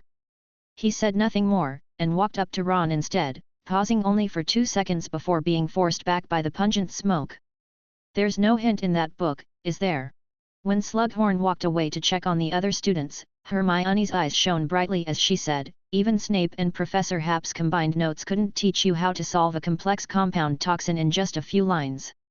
I can just carry a piece of bezoar around with me. Harry murmured through clenched teeth. Hermione froze for a moment while Ron said excitedly, you could still use that as a solution now? I mean, why not just do that, there is perfectly enough time for us to. No. Professor Slughorn knows about Harry's little prized book, not only does he know about it, he has even taken it and looked through it. Hermione rushed to say. She said with a serious look, I think the first person to do so would be considered a brilliant mind and the second is just a poor imitator. That sums it up nicely, thank you, Hermione. Harry said with annoyance. When Slughorn returned to the podium, the students below hung their heads in defeat, the fact that none of them had been able to formulate the antidote in the allotted time was a bit of a shock to them. Slughorn showed no disappointment at all though. He puffed out his tight stomach and spoke up with a smile, "Did you find that some of your tricks don't work anymore?" Some of the students looked at Slughorn and then looked at Harry's side in unison. Because of the particular experience of last year's O.W.Ls exams, many people knew that several Gryffindor students had gotten the textbook that Professor Happ had used when he was in school from Professor Happ, and subsequently a part of the simplified steps for O.W.Ls level potions were put together and all the students of the four houses benefited from it. At the beginning of this year's potions class, they tried to do the same, and although they got the notes, Harry removed the parts with the dangerous hexes, jinxes as well as Professor Happ's frightening comments. They were surprised to find that it wouldn't work that well. With a smile on his face and a twitch of his walrus mustache, Slughorn said, "Yes, Miss Granger was the closest to success in today's test, and if she had been given another half an hour, I'm sure she could have made the antidote on her own. But she is still a considerable distance away from being a true expert in potions." Hermione was not quite convinced by that statement and pouted. "I could name some particularly brilliant potions masters, such as Damocles Belby, Severus Snape, and of course, Lily Evans." Slughorn glanced at Harry with a smirk. "Perhaps you might think I'm judging based on achievement, but that's not the case. What a potions master needs is independent thinking, courage, passion, rigor, innovation, and an extraordinary understanding and appreciation of potions. For the truly gifted, these traits would manifest very early on and their thinking would become so distinctive like fluxweed on a full moon. It's hard for outsiders to understand how I have an extra preference for only a few students among the many who got outstanding in the O.W.Ls potions exam. It's because I see the talent in that few students. It's also often a matter of course that they will pull off a huge gap in 6th grade. I seldom misread them. Unlike the previous grades, the advanced class will introduce you to more magical potions, more profound theories, and without a passion for potions, it's actually hard to advance very far in the field. Of course, it's still possible to brew something that's barely passable." Pretty much sums up what Professor Happ had said. Harry muttered in a small voice. "Harry, do you have any questions?" Slughorn asked with concern, after not catching his muttering. Harry stood dazed and dawdled on his feet. The others looked over at him. "Well, I was wondering, is Professor Happ considered gifted? I mean, those notes of his were useful to me," Harry stammered. This time Slughorn didn't give an immediate answer, as he usually did. He frowned and thought for half a second. "I haven't taught him, but, from the notes it's clear he has his own independent ideas about potions." Slughorn was clearly reluctant to say more, but the students were staring at him, very interested in this topic, and Slughorn waved his hands in the air for a while as if he had no words to express his thoughts. "All right." He cleared his throat and muttered in a small voice. "I don't think he'll be a potion master. Professor Happ is capable of brewing many advanced potions, yes, I have no doubt. His notes are logical and with his magical attainments, he won't mess up those delicate manipulations. But I didn't get to see too many groundbreaking insights, probably because his heart wasn't in it, and his achievements in the field of ancient runes speak for themselves. It's normal, talented wizards always have a more unique personality, they're drawn to different aspects of magic." Harry suddenly thought of something else. Professor Slughorn had probably seen Voldemort in the same way back then. Voldemort had likewise excelled in his school years. Dumbledore said he had gotten straight O's in every subject, but he was probably more of an imitator than a pioneer in the field of potions, like Professor Happ. Well, as Slughorn said, talented wizards are drawn to different aspects of magic. Apparently, Professor Happ ended up choosing the ancient runes, while Voldemort did not hesitate to plunge into the abyss of dark magic. He also thought about Dumbledore and Grindelwald, once close friends, who had also gone down opposite paths. Harry suddenly understood a little about the choice that Dumbledore had been emphasizing. He had seen too many good wizards in the Pensieve over the past few months who had started out differently, sometimes even oddly and clumsily, like Mr. Newt Scamander. In the evening, Felix suddenly appeared in his office. He had just returned from a trip outside, tens of thousands of meters high to be precise, and nothing had affected him except that he felt it was a little cooler. He had thought about wandering through the thick clouds even higher up, but after some careful consideration, he decided there was no point in rushing. It was just considered a walk after dinner. When he returned, Valen, who was sitting on the sofa mixing her juice, gestured towards the window where a Silver Phoenix patroness sat silently. "Felix, I want you to come to my office." Dumbledore's voice sounded.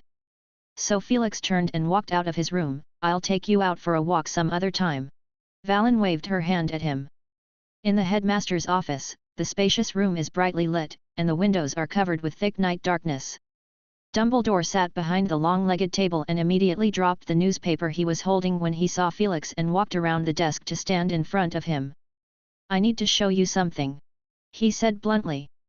"Do you want to use the pensieve?" Felix asked, and Dumbledore looked at him with some confusion. "What?" Oh, Dumbledore noticed Felix's gaze land on a clear glass vial on the table, which filled with wisps of silvery filaments. "No, not that one," he said briefly. From the tip of Dumbledore's wand a wispy cloud of smoke wormed its way out and soon coalesced into a scene in mid-air. Felix glanced at it and his gaze turned thoughtful as he took a large step forward to stare down at the parade of people and buildings in the scene. "Parliament House." Felix inclined his head. Dumbledore nodded, then gestured with his finger in one direction. Felix refocused his attention on the vision, ignoring the flamboyant and extreme slogans held in the hands of the protesting crowd. His eyes kept searching. There was definitely more to the march than what Dumbledore was showing him, then. In the open space in front of the building, a clearly well-groomed Rita Skeeter held a microphone in her hand and occupied a prominent position. "Rita Skeeter." Felix laughed soundly. "That surprises me. And she looks surprisingly well-placed." "That's the point," Dumbledore said. "This vision was shown to me when Grindelwald applied for the job, and I know he has the prophetic ability, but of course, he can only see bits and pieces of the future. I bet he didn't even know Rita Skeeter back then." Felix chuckled. "Skeeter's sharp words are far more recognizable than her personal appearance," Dumbledore said approvingly, "and it probably would have been overlooked by most. Skeeter has been near invisible in the wizarding world this school year, and it took me a while to find her in the Muggle press." Felix blinked. It was he who had recommended this woman to Amelia Bones. "Since then, I've been keeping a close eye on her movements.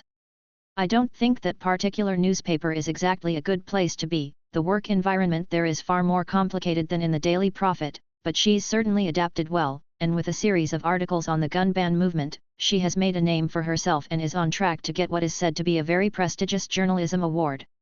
It definitely counts as a surprise for her." Felix was quite impressed. "My question now is," Dumbledore looked at him with interest, "does she intend to live as a double reporter all the time?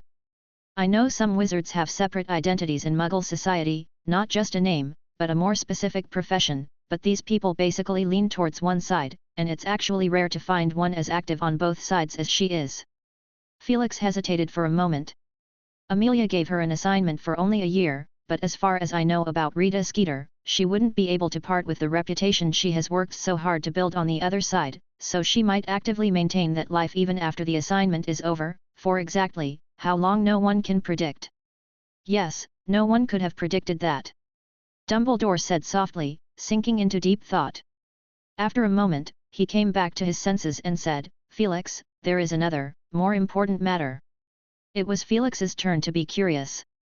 "About Grindelwald?" he asked tentatively. Grindelwald had only just given a near-surrender speech during the day. Had Dumbledore changed his mind so quickly? Felix pondered in his mind the implications of such a step, not just the issue of an additional Dark Lord colleague, but the series of changes that would result from it. The attitude of the Ministry of Magic, the involvement of the International Confederation of Wizards. Of course, none of this mattered to Felix.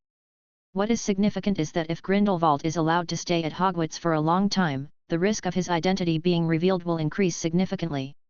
What DeWitt, who had at one point previously presented himself as a loyal and fanatical acolyte, but in reality an ambitious one, said was actually not without some validity.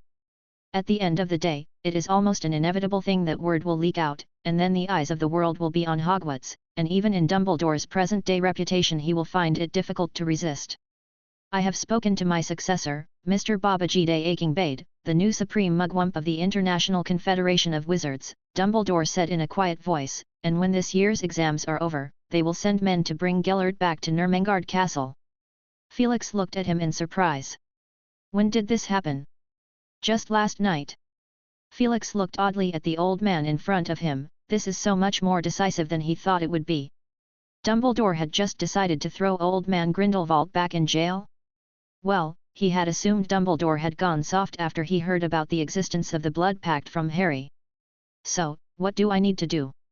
I'm worried that Gellert will make an incident when he finds out. I want you to keep an eye on him for the time being, as well as, Dumbledore paused, his silvery white beard trembling slightly. Do you know anything about the charm that imprisons the magic in his body? Chapter 668, The Jailer. Felix returned to the Ancient Runes office with an expressionless face, his feet heavy as he sat down on the couch. Valen yawned and handed him a glass of juice that she had prepared. In the end, someone bit the straw and blew into it, making the juice bubble up and infuriating Valen into hammering him twice. Felix smiled, stroked her soft fur, and watched the Tom and Jerry cartoon with her. After watching it for a while, his thoughts came to life.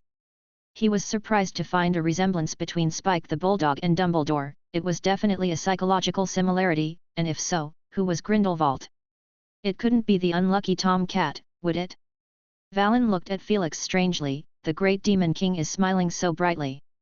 Had the Great Demon King managed to bring himself into the Blue Cat character in the cartoon? That's not bad. She also often puts herself in the mouse's perspective, as Jerry always manages to outwit his larger opponents. Unfortunately, this episode is about the Blue Cat teasing the big dog. When he returned to his bedroom, Felix lay on his bed, the scenes that had taken place in the headmaster's office earlier continuing to swirl in his mind. Dumbledore solemnly introduced him to the restraining spell imposed on Grindelwald. Before the advent of Voldemort, Grindelwald was considered the most dangerous dark wizard that had ever lived, and even now, Grindelwald still posed more of a threat in the minds of some people, especially the magical regime outside of Britain, than Voldemort. One could never be more cautious when facing such an enemy. When that legendary duel was over, the United States Magical Congress delegation proposed Grindelwald's immediate execution, eliminating any future threats, as no existing prison would be able to trap him. This proposal was supported by more than half of the delegates from various countries at the time, but Dumbledore objected strongly against it.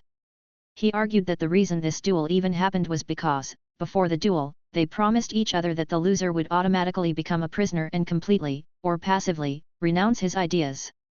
What's more, there were more practical reasons. The war was not completely over, and the influence of the acolytes scattered all over the world was still massive, and they would not hesitate to start a riot if they heard the news of their leader's execution.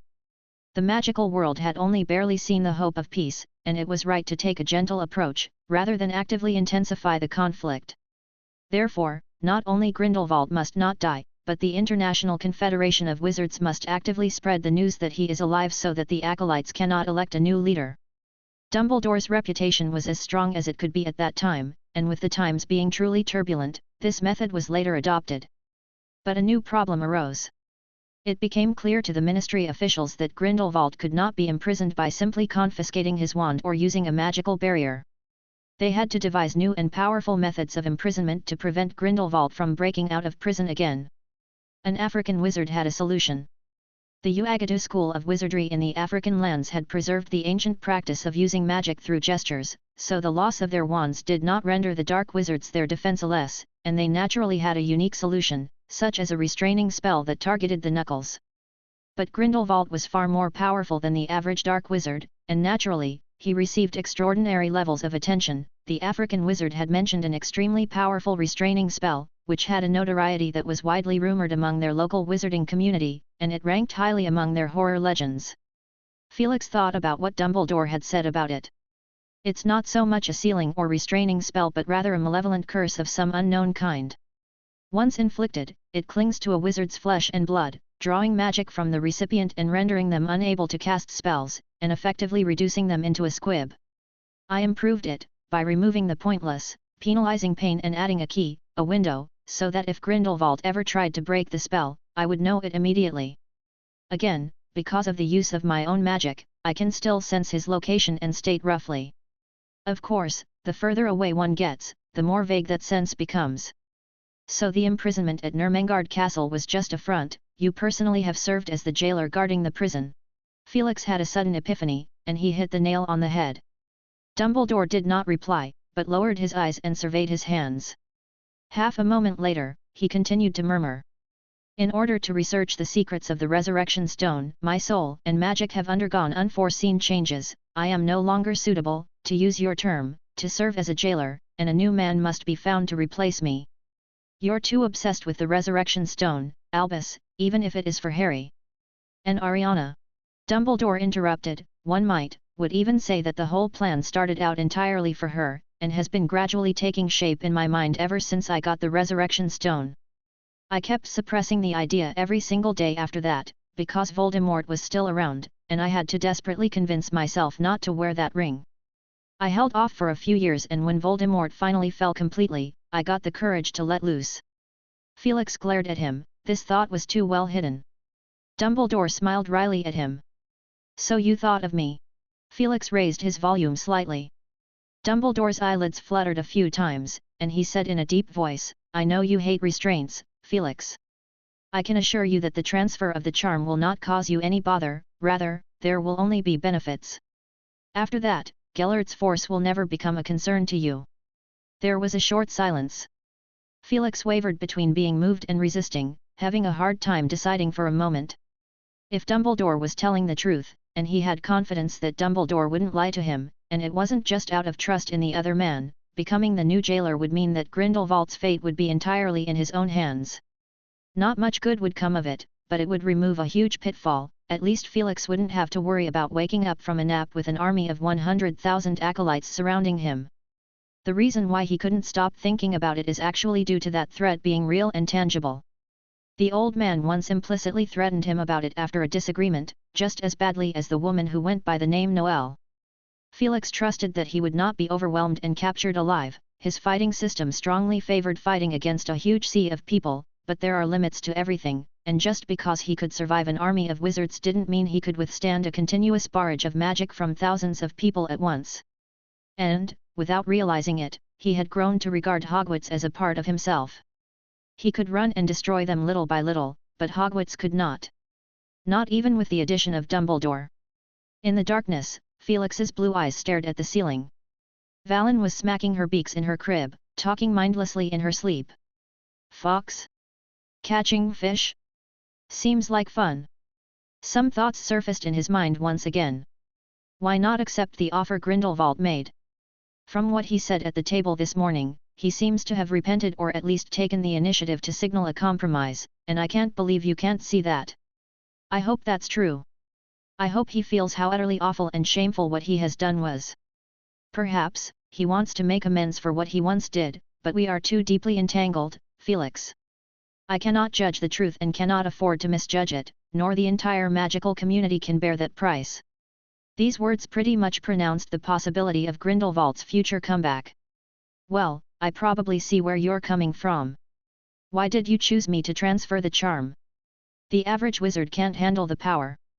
Just like how their animagus can't incorporate magical substances into their bodies, I don't think you have that trouble. TCH, you expected this. Felix scowled.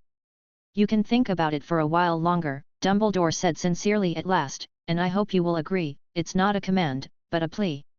If the people of the International Confederation of Wizards know about this, it will be difficult for Gellert to continue to live on. As the month of May arrived, the sunny weather became more frequent than in the prior period with each passing day. As Felix stood at the window looking out into the distance, he noticed the scattered appearance of laid-back students at Black Lake, where the water sparkled, and giant squid paddled through the warm shallow water to bask in the sun. Felix wrote a letter to Rita Skeeter. The woman spilled a lot of bitterness in her reply, but he spotted the trick in her writing at once, and Skeeter wallowed in the fact that she is, in her own words, standing at the cusp of history, the nib of her pen swaying the times. It could be tempting. But Felix prefers the novelty of magic, of staying in one place and working on a new and interesting magical challenge. Like landing on the moon, or... When Hermione entered the office, she was surprised to find Professor Happ working on a piece of fabric, and a book lying open on the small table in front of her. She picked it up and read the title, The Complete Book on Jumper Knitting Styles. Hermione couldn't help but be surprised. Trying to do something fresh to experience. Felix said with a grin, I asked around, and finally, Professor McGonagall told me that our headmaster has a high level of knowledge on Muggle jumper knitting styles and I just mentioned it casually, and he recommended this for me to read, it's particularly comprehensive. He beckoned at the cupboard and 2 chubby, smiley-faced teacups floated wobbly over to him, which he filled with another gesture of his hand. Let others be thankful for my original Christmas present. Valen took an instant liking to the idea. She went out for a walk and said she wanted to catch some fish for Fox.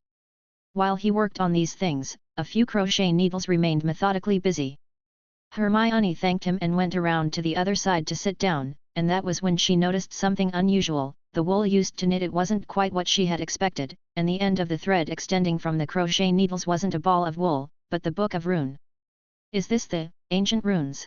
She stared at the wool for a while before she realized that they are in fact made up of individual small-sized runes. She couldn't help but be amazed. Well, what can you link it to? Felix said expectantly. Hermione gulped and thought hard, and before she could respond, a word had come out of her mouth. In her mind, the idea simply made too much sense and would perfectly explain the strange behavior of the always lazy professor. An invisibility cloak. And by no means is it a thing with an invisibility charm cast on it, or woven from the fur of a demiguise. What emerged from the depths of her mind is a sacred relic that is categorized under the category of Deathly Hallows, something she has been less resistant to since learning that the Resurrection Stone actually exists. Of course, her thoughts aligned with Felix's, that they were all made by wizards of great abilities. Felix's face beamed with a smile of appreciation. Geez, Professor! Did you crack the method of making the invisibility cloak? When was this happened? I've never heard Harry mention that you borrowed his invisibility cloak from him. Hermione said in half excitement, half confusion. I haven't borrowed it. From what I know of the Deathly Hallows, whoever their true maker is, it is clear that he keeps a very close eye on his knowledge and has no idea of making it available for the later generations to study. There is a powerful safeguarding spell placed on them, so I just had to find another way. Hermione held her teacup as question after question was thrown out. Is it intended to be used for invisibility? Well, apparently not. Oh, Hermione muttered in a small voice, moving closer, her nose nearly pressed against the half-woven rune fabric. The runes on this is so small it's completely impossible to read. Use your instincts, Miss Granger. Hermione closed her eyes slightly, and after a long moment of seemingly sensing nothing, she couldn't help but open them in defeat. I can't do it, I'm not good at it. Don't rush into a conclusion. You're probably not good at it simply because you're being too rational and actively closing your mind off. Isn't it better to be rational? Hermione asked, with frustration. There's nothing wrong with being rational, and it doesn't conflict with learning magic, but it's easy to go wrong when you're only rational. In fact, I've had similar problems. Hermione's eyes lit up. So, Professor, how did you solve this problem? Felix cleared his throat. Maybe it's because I wasn't as stubborn as you were when I was a young boy, well-read, or maybe I grew up with an unexplainable fantasy about magic and hoped for its presence in my world, or maybe it's because my experiences in the years before I started school demanded me to cling to magic. In any case, it just happened naturally, a delicate balance of reason and emotion forged in me, or at least that's what I hope. I'm happy and satisfied with that. Hermione first gave a disappointed look as the professor didn't seem to say anything, then she suddenly remembered something and couldn't help but reach up and cover her mouth. She asked cautiously. Well, Professor, what does it feel like to have a magic riot? I've heard Neville mention it, but you don't seem to be the same, one out of love and the other. Oh, Miss Granger. Felix suddenly broke into a smile, as if he would soon reveal a great secret, with a bit of leap of faith and enthusiasm. I did have some not-so-wonderful experiences, but not all of them were bad. Hermione blinked, having trouble understanding the meaning of the words for a moment. Not all of them. Yes. Even I had trouble separating the mixed emotions, it was too much for me at the time. But, Miss Granger, it's only logical that all that dangerous time travel you've been through should play a part. Chapter 669, Letter. In the following 2 weeks, Hermione's mood became visibly brighter, and she spent her days in a cheerful mood, and more than once Harry caught her suddenly using her wand like a baton and pretending to conduct a concert while she was revising for her homework. Hermione's gone mad, we're screwed on this year's exams. Ron whispered quietly in Harry's ear. Maybe it's some sort of trick to hone her magic. Harry guessed, and as he spoke, a string of ancient runes streaked together like colored musical notes circled Hermione, constantly chasing the tip of her wand, which was emitting a soft white light, in her hand. As Hermione went on filling out new notes on her herbology textbook, Flesh-Eating Trees of the World, Ron asked her curiously, "Are you so happy? Are you happy about something? Like, winning the Daily Prophet's annual grand prize." "Oh, well, that won't be awarded before July," Hermione said briskly. "Either that or you've nailed the quiz in Witch Weekly," Ron said with certainty. "I do look forward to the Most Charming Smile award this year," Hermione said. "That Rita Skeeter woman seems to be busy with other things and is offering fewer articles to other magazines altogether, which makes some of them good to read." Harry knew that Witch Weekly is a popular magazine for witches, and the library collected some past issues, which he sometimes looked through. He wasn't really interested in the content though, it was mostly celebrity news, fashion trends, quizzes, advice columns, quick divination, recipes, and so on. Ron's mother is one of its loyal subscribers. It is worth noting that this magazine gives an annual award for Most Charming Smile, and Gilderoy Lockhart, Harry's second-year Defense Against the Dark Arts class professor, was a darling of this magazine, winning this award 5 years straight. When Lockhart was disgraced and sentenced to prison, Ron asserted that at least half of the British witches would be in tears, and the witch-oriented magazines would see a huge drop in sales. But Harry was not bothered. In his view, the experiences of Professor Hap, Dumbledore, and Grindelwald as young men, and the many brilliant wizards he had seen in the Pensieve, were all far more fascinating to talk about and discuss than a thief who could only brag about the memories of others he stole. The biggest change Dumbledore's lessons brought to Harry was a deep understanding of the structure of the wizarding world in general, and of Britain itself in particular. Sometimes Harry would close his eyes and become conscious of the associations he had made with hundreds of wizards. He knew them, their past, and their present. These wizards acted like a great, glowing web all over the place, allowing Harry to know where he stood even when he remained in the dark. This feeling was becoming stronger and stronger as the memories approached the current point in time. The last Saturday, in the headmaster's office, Harry had finally worked up the courage to confirm the identity of Professor Bagshot. That night, he and Dumbledore kept traveling through their memories, which spanned 20 years. Not only did Harry once again get to see Grindelwald's speech delivered in full in the underground chamber of Père Lachaise cemetery, this memory was someone else's, but he also met another member of the Dumbledore family. Credence. Grindelwald bewitched him and named him Aurelius Dumbledore. Harry was taken aback. "That name is similar to Ariana." "Somehow similar, isn't it?" Dumbledore asked softly, and Harry nodded, especially the first 2 syllables. "He is my nephew. He is the child of Aberforth, and has had the same ill fate as my sister." He explained to Harry, "That child's mother was a Muggle who once loved my brother, but later they separated, and neither Aberforth nor I knew of the child's existence back then.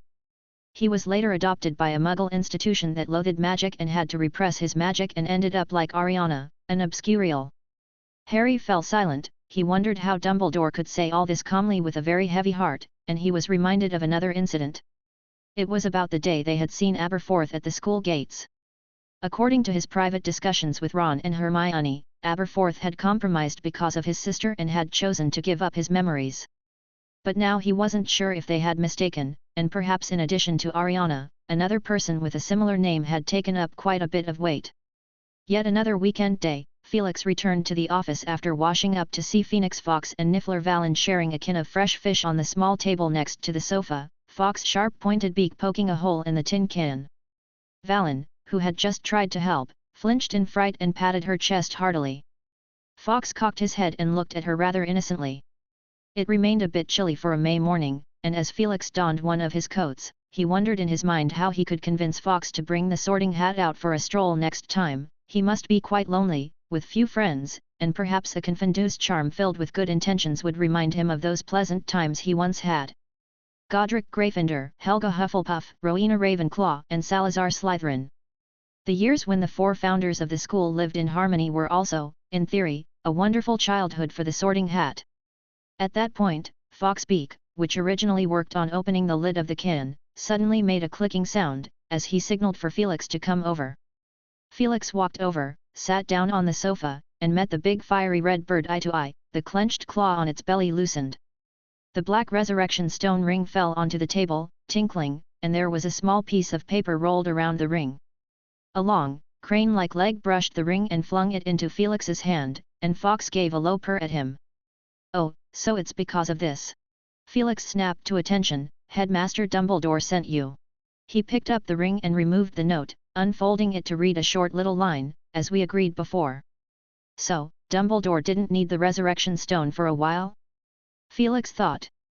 The outline of the silver rain swallow patroness traced out from the air, you know who to look for, don't you? Luna Lovegood, and remember to remind her to bring the letter with her. The rain swallow's little head nodded, then it spread its wings and flew deftly out of the window.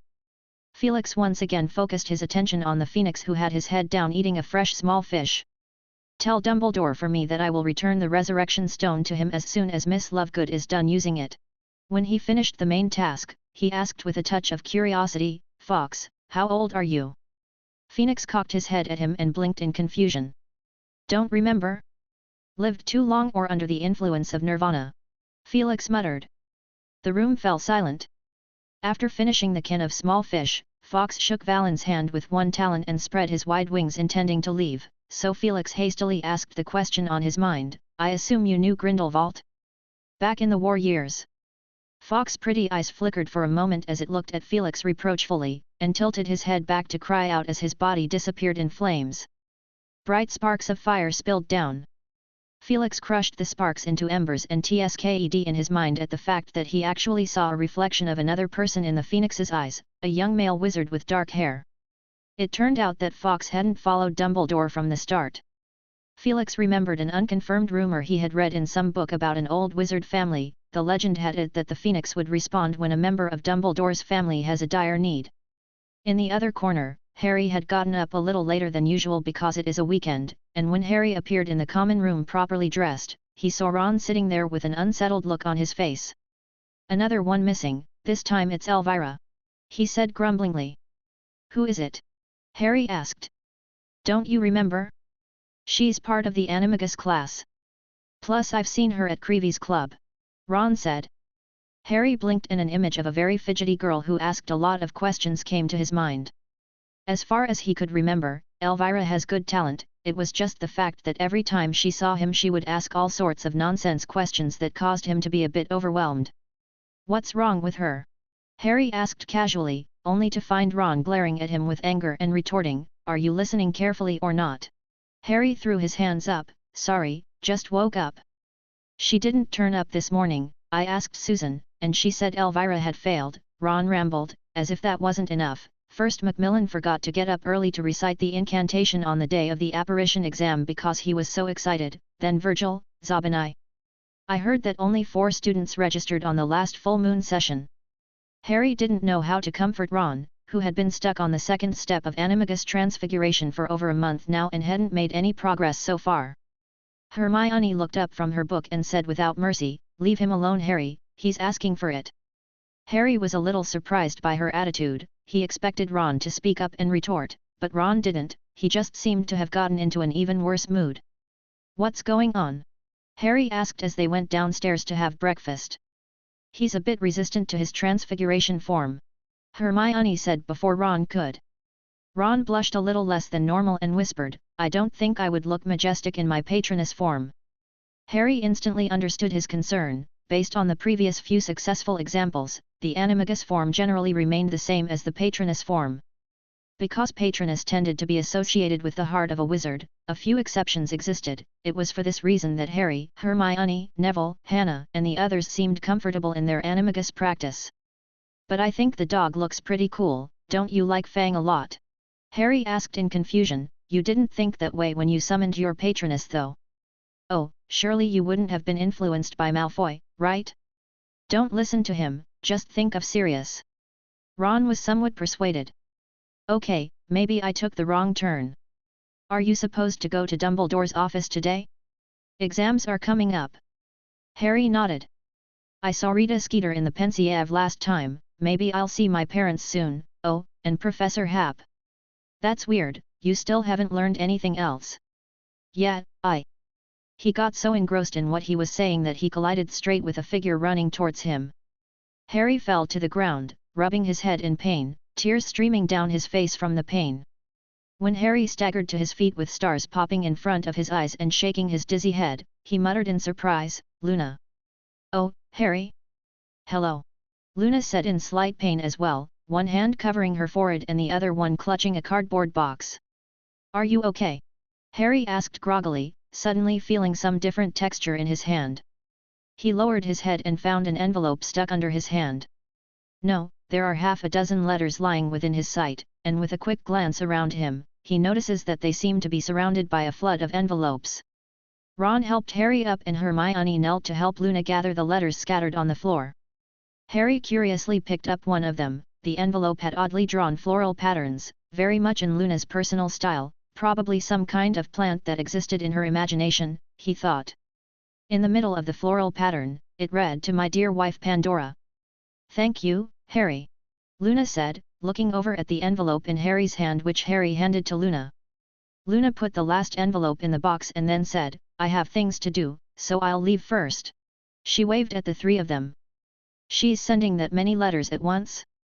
I doubt there would be enough messengers for her to use even if we added all the owls in the Olari," Ron said in surprise. "Or maybe it was something she had stored up before," Hermione said, as she also noted the writing on the letters. "But who is Pandora?" Hermione didn't expect an answer, but Harry offered one. "It's Luna's mother." Oh, Hermione seemed to understand all at once as she sucked in her breath, tears glistening in her eyes. Ron's eyes widened, but didn't she die a long time ago? Because of an accident. Remember when Luna searched for the resurrection stone at the beginning of the school year? Hermione said softly, "Now we know what those letters are for." A few minutes later, in the ancient rune office, Felix stood in the doorway and motioned inside. "So, Luna, as promised, you have all morning. I should warn you that the resurrection stone is not perfect in any version of the story, so beware not to fall under its spell." "Thanks," Luna's calm voice said. "I feel sorry for Mum, but I still have Dad and I never felt she left us, we just couldn't see her and had to use some tools. Dad and I both will treasure this opportunity." Felix paused where he stood for a few seconds and closed the door to his office. At that moment, the sound of Luna reading the letter came faintly through the door.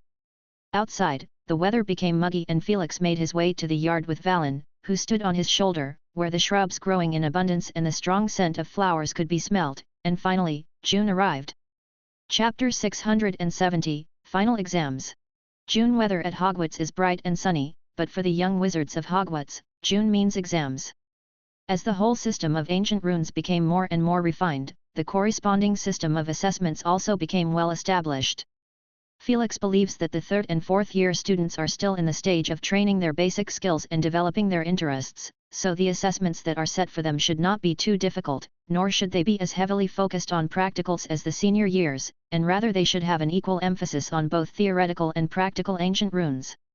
For example, this year's 3rd year theoretical exams will not only include the usual translation of sentences, but also a 1-foot essay writing in the ancient rune language on the topic of a day to remember. The practical exam will consist of a fun-like golem performance. Students could either choose to demonstrate their manipulative skills alone or find the right partner to make the golems engage in a glorious fight, or even form a drama team. Felix deliberately arranged for the Year 3 practical exams to take place in the Great Hall, and many students of other age groups came out to watch with great interest.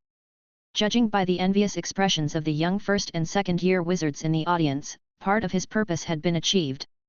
Snape asked him in a snarky voice if he was trying to get the parents of the students to vote for him in the Wizard Weekly Most Charming Smile Award. "You just timely reminded me of that, Severus." Felix flashed a charming smile as a few professors next to them looked at him oddly. The round arena in front of them had just finished a spectacular golem duel, and when the applause died down, Felix waved his hand and the arena was restored to its original state with flaming scorch marks, ice and scratched cracks all disappeared, and the next second, half a dozen students rushed forward from the corner with various props and began to build the stage's background setting. It could be seen from a single glance that the one leading the group is a young Hufflepuff girl, Eleanor. A boy said nervously, and the girl, clenching her fist and waving it twice in the air as if to cheer herself up, then she stepped forward and said loudly, Professor, we are going to perform Babbity Rabbity and her cackling stump play." Felix nodded towards her. "Miss Branstone, you can begin." Eleanor Branstone cleared her throat and introduced the background of the story with great emotion. A long time ago, in a land far far away, a king decided to keep all the magic in the world for himself. In order to get all the magic, he needed to gather all the witches and wizards in the world, so he formed the brigade of witch hunters, armed with packs of wild dogs. But first, he needed to learn how to use magic, so he posted a notice in every city, town, and village to call for someone with magical abilities to teach him, but he had no idea that the washerwoman responsible for cleaning the clothes in the palace was a witch. On one particular day, a charlatan appeared at the palace, claiming to be the highly skilled wizard that the king was looking for. While she was narrating, several young wizards went on with their own tasks, manipulating golems that were dressed up in different theatrical costumes, ranging from a pot-bellied king, his clothes seemed to be stuffed with cotton, a comical-looking charlatan, who looked like Peeves, a white-haired washerwoman, with a flattened toothpick in her hand, and some palace guards, who were replaced by chocolate frog cards and wizard cards. "I need gold. And big rubies." A boy beautifully impersonated a charlatan speech, "and I also need a silver goblet to brew my potions in." As he spoke, he directed the character of the play to turn on his heel. Even the senior students watched with great interest, and Harry heard more than one of them want to try it when the exams are over. "These little kids are quite imaginative," Ron said with a big grin. "I hope you can be this imaginative for our test tomorrow too," Hermione said, happy to have a day of rest and adjustment at leisure as they had just finished their charms test. Even though the potions test would be tomorrow, they had agreed to take some time out to relax their tense nerves. Harry saw a number of familiar faces around them, and he guessed that these people held the same thoughts as they did. He tried his best not to look at the figure of Dumbledore and Grindelwald in the crowd, he still wasn't used to the whole thing. Even Hermione wasn't that active in the defense against the dark arts class anymore. "You are making me watch something this childish," Grindelwald whispered. "Don't say it like that, I've only just finished up my annotations for the Tales of Beedle the Bard," Dumbledore said in a cheerful tone. "Sometimes I think Professor Dippet's decision was a little hasty. There is one less major entertainment in the school since the total ban on theatrical performances." Grindelwald's expression became one of elusiveness, his lips quirking and curling together to make a thin line of sound. "We were on the verge of ripping this book apart back then. What prompted you to read this book again after all this time? Or maybe, you have gathered all 3 pieces of the Deathly Hallows? The Elder Wand, the Resurrection Stone, and the unidentifiable Cloak of Invisibility." "I was pursuing a lead that cut off in Godric's Hollow." He stopped talking abruptly. "It's the Deathly Hallows," Dumbledore corrected. "When did you start to refute that common conclusion?" "I have always had my suspicions, except that I compromised and accepted your claim at the time, blinded by false hope," Dumbledore said in the same whispered voice, and they fell silent as, finally, the drama reached its climactic part. "You shall erect a statue of Babbity, in memory of your poor washerwoman, so that you will never forget your foolish actions," the little wizard pretending to be a tree stump said in a pinched, jarring voice.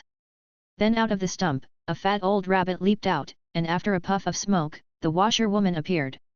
And so the statue fully made of gold of the washerwoman remained erected on top of the stump, and the foolish king was taught a lesson and dared not persecute the wizards in the kingdom anymore. Eleanor Branstone ended the story with an excited trailing voice, her cheeks slightly flushed as she bowed with her partners. Thunderous applause sounded throughout the great hall. Dumbledore applauded enthusiastically as well, and Grindelwald reluctantly followed suit with a couple of claps. "I need to talk to you, Dumbledore." When the noises in the great hall subsided, Grindelwald continued in a whisper, "According to your philosophy, a one-man leader is prone to achieve a strongman rule, 2 men are prone to division, and only 3 people can maintain the balance. Don't say you expect something from the current female minister, that boy on the other side could crush her with one finger." Dumbledore raised his head and looked at the boy on the other side. Felix, who had just been slandered, had just finished marking the students and seemed to sense that someone was observing him. He looked back and followed the line of sight to find it was Dumbledore, who nodded expressionlessly from behind. "Next group, step up to the stage." After the exam was over, everyone dispersed with as much joy as they could carry, talking and laughing all the way. That's when Snape, who was next to Felix, and Grindelwald, who was next to Dumbledore, both disappeared, and the 2 men came together. "Are there any requirements regarding transferring the spell?" Felix asked. "Requirements?" Dumbledore repeated softly as he looked at the bouncing Luna, the giggling Parvati sisters who had walked away, and the Peeves who had poked his head out from the ceiling in a sneaky way, and after a long moment, he answered. "The curse-afflicted person must be rendered unconscious, otherwise it will be difficult for him to pretend that nothing has happened, so it is important to look for the right time. Felix mulled over the meaning of those words twice. In short, need to knock him out? Are you going to do it or should I? Dumbledore gave him a reproachful look. Oh yes, we must not raise any suspicions, we must make everything seem logical. Felix rolled his eyes and gave it a moment's thought in his mind. I see. Wait for the day he leaves the school to go back to his castle and knock Grindelwald out under the pretext of shifting locations. By the time he woke up again, it would all be over for him. Dumbledore nodded his head with a grim look. And during this period of time, I will keep giving him hope that he can continue to stay at the school. The exams continued the next day, and when the fourth-year exams also came to an end, Felix had little to do for the next 2 days in a row, so he followed Professor McGonagall and received the group of examiners from the Wizard Examination Authority. The leader of the group is still Professor Marchbanks, her back arched out of shape and her face wrinkled, but she is hale and hearty, and her voice is surprisingly loud. The arrival of the examiners meant that the leisurely days, which weren't really that relaxed, of the 5th and 7th years are finally over, and they are about to take a 2-week period of intense exams that are, in the words of the students who have been through it, nothing but a hell of a time, but you can finally see the hope of relief. Actually no, Harry reassured the moody Ginny, who is preparing for her O.W.Ls, the 6th year curriculum is even sicker, just look at Ron. Ginny turned her head to the side, and she couldn't stifle her laughter. Haha. Ron was staring sadly at the notes he had borrowed from Hermione for the transfiguration test, and at some point, there were a few clear ink marks that started to appear all over his face. If I only knew Animagus, I wouldn't have to worry about this, Ron said listlessly. The theory is very confusing, and the practice is barely interesting. I just hope I could at least score a passing grade. His words drew a chorus of agreement. The weather is so pleasant outside, yet we have to spend our time studying for exams. My eyes are going blind. Dean was equally full of complaints. At that moment Hermione walked in from outside. She had just finished her arithmancy exam and her next exam would be the same as theirs. You have a dirty patch on your face, Ron, she said cheerfully, as she pulled the Advanced Transfiguration book out of her book bag.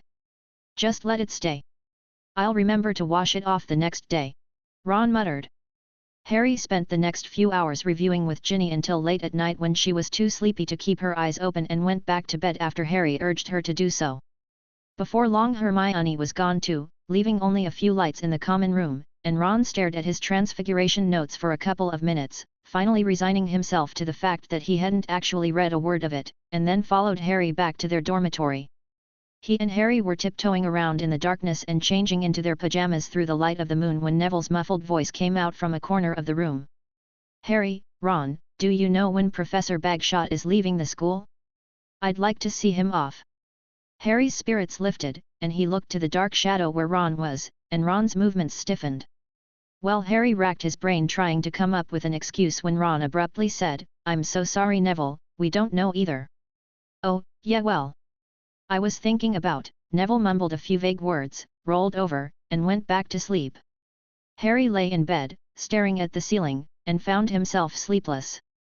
His mind was filled with the question he had just been asked. Neville still didn't know the identity of Professor Bagshot yet. Would this secret be kept? If Neville didn't get an answer from them, he might ask the professor directly, or he might not. Maybe Neville wanted to surprise him in person. Harry knew the reason Neville is so attached to him. Only a handful of professors has ever invited him privately to their offices. But that was Grindelwald the Dark Wizard. Some of the memories he had seen in the Pensieve became part of his dreams and messed with his mind. The figure of Voldemort also appeared from time to time, seeming to treat him as if he was Dumbledore and Professor Hap, cursing him in many different ways. Harry had to convince himself with a stubborn will that he had exams tomorrow morning and that he had to get enough sleep so that he would have the energy to remember those difficult theories of transfiguration. The occlumency magic kicked in and everything died down. Harry let out a deep yawn and fell into dreamland. What's next is setting up various types of anti-apparition charms. Felix, who was still working hard overtime, asked around the same time. Dumbledore looked around the Chamber of Secrets with interest. Yeah, that's the last step, he said. This place no longer looked like it had before at all. They were currently standing in a jungle with some rune creatures passing in front of them, raising their heads every now and then to size up the two men and the huge Ouroboros snake above their heads. That's right, Voldemort had been moved here from Classroom 7, and when Dumbledore had come to Felix to discuss the location of the decisive meeting, Felix had instantly thought of this place. Salazar Slytherin had used this place as a secret classroom and a place to study bloodline magic and had arranged quite a bit of protective magic. The most crucial thing is that it wouldn't harm anything even if this place is destroyed. Unlike Classroom 7, which housed a number of the professor's memory bodies and recently had 2 new people move in. This is a wonderful environment, Dumbledore said admiringly as he looked at the sky overhead and the surrounding entertainment venues, but how did you come up with the idea of converting the Chamber of Secrets into a playground? The average wizard shouldn't have this kind of line of thinking. Felix shook his head. It was Tom Riddle who inspired me. Voldemort. Dumbledore was slightly surprised, then snapped to realization, it was that other personality. Well, when I found out that Riddle was still inevitably aware that he is a descendant of Salazar Slytherin and set out to investigate the location of the Chamber of Secrets, I simply invited him to accompany me here. There are quite a few ideas here that he has come up with. 3 afternoons later, the 6th year's practical test in Ancient Rune drew near an end. These students knew what the test would involve more than a month in advance, but they still had to complete their work within the time limit. For 3 whole hours, the students fought for a time, and the closer they got to the end, the more cautious they became, fearing that they might accidentally mess up. As soon as Hermione raised her hand first and handed in a solidified rune firebird ornament, the rest of the students completed their work one by one, with a variety of strange creations, many of which blew Felix's mind. Harry handed in a rune broom that looked pretty decent, with 7 levitation rune circuits embedded in it, which not only made the broom hover in mid-air but also allowed it to carry some weight. When Harry sat on it to demonstrate, however, the middle of the broom immediately sunk in, resembling a strangely designed flying carpet rather than a broom. Connection problems. Potter, don't underestimate the usefulness of meaningless individual runes, they're responsible for bridging the magic.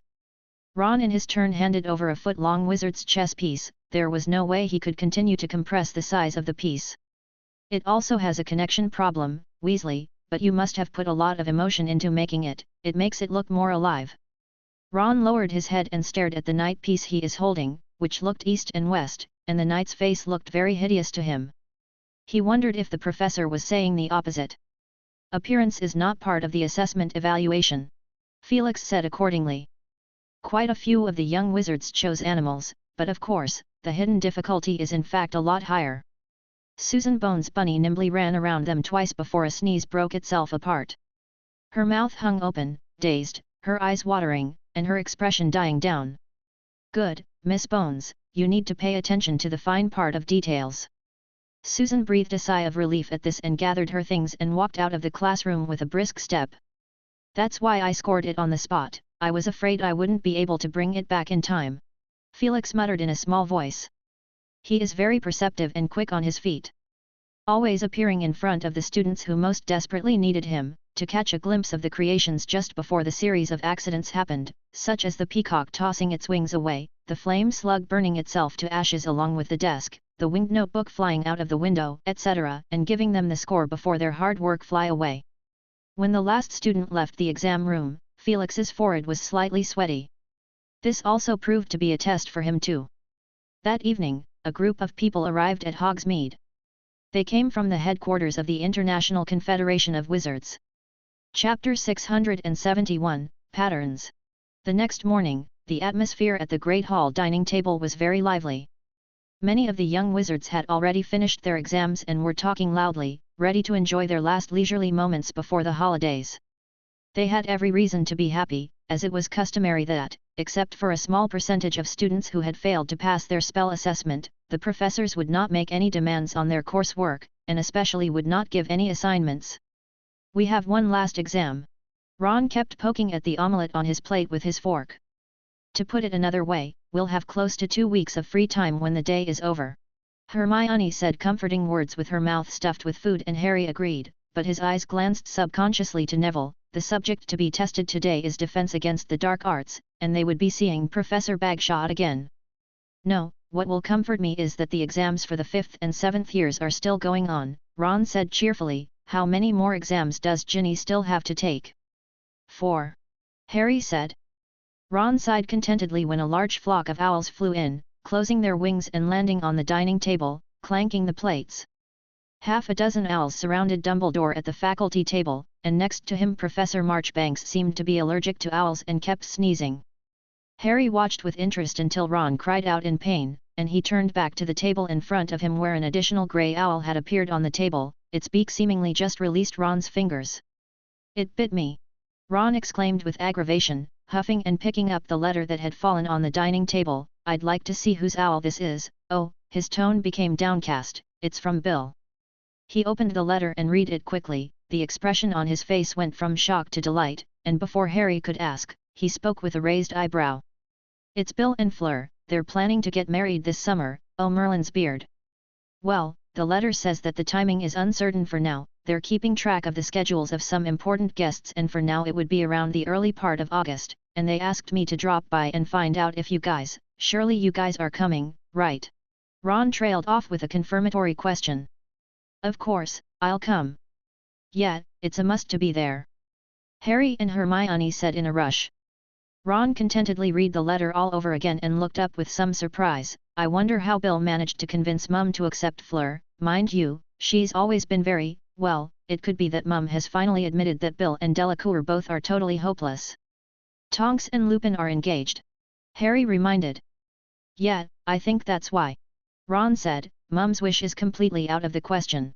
He put the letter away and the three of them finished their breakfast and prepared for today's defense against the dark arts exam with a sense of happiness. At the professor's table, Felix opened his letter. It contained a rather formal invitation. He schemed it. It was written in rock and roll style English and was signed by Bill Weasley. He looked over at Dumbledore, who was calmly putting an official letter away. "The International Confederation of Wizards." Grindelwald, who is sitting on the other side of him, suddenly asked. "Babajide asked me for advice regarding the new laws."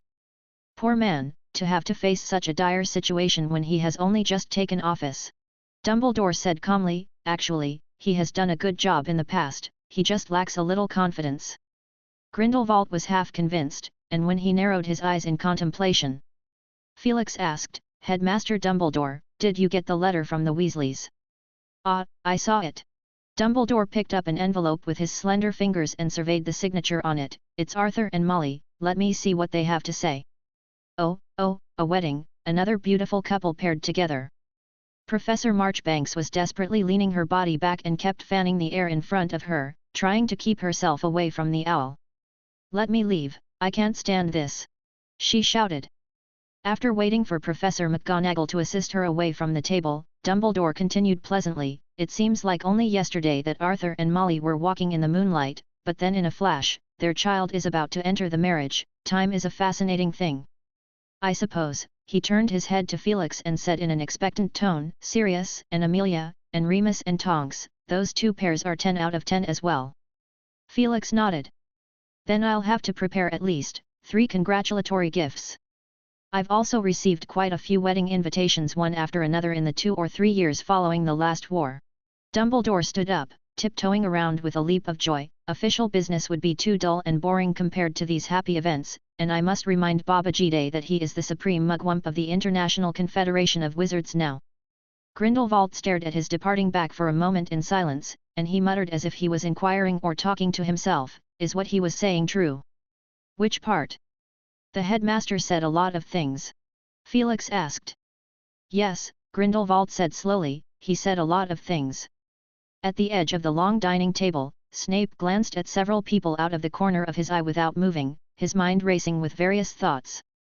Dumbledore is hiding too much, he's beyond sure that he's not the only one who gets this treatment. For example, Felix, McGonagall, and even the mysterious Bagshot are all part of Dumbledore's plan. But none of them could get a glimpse of the whole picture. For example, he believed that no third person in the world would know that the Elder Wand in Dumbledore's possession had silently changed owners at the moment. Just what was Dumbledore trying to do? Snape put down his cutlery indifferently and turned to leave the Great Hall.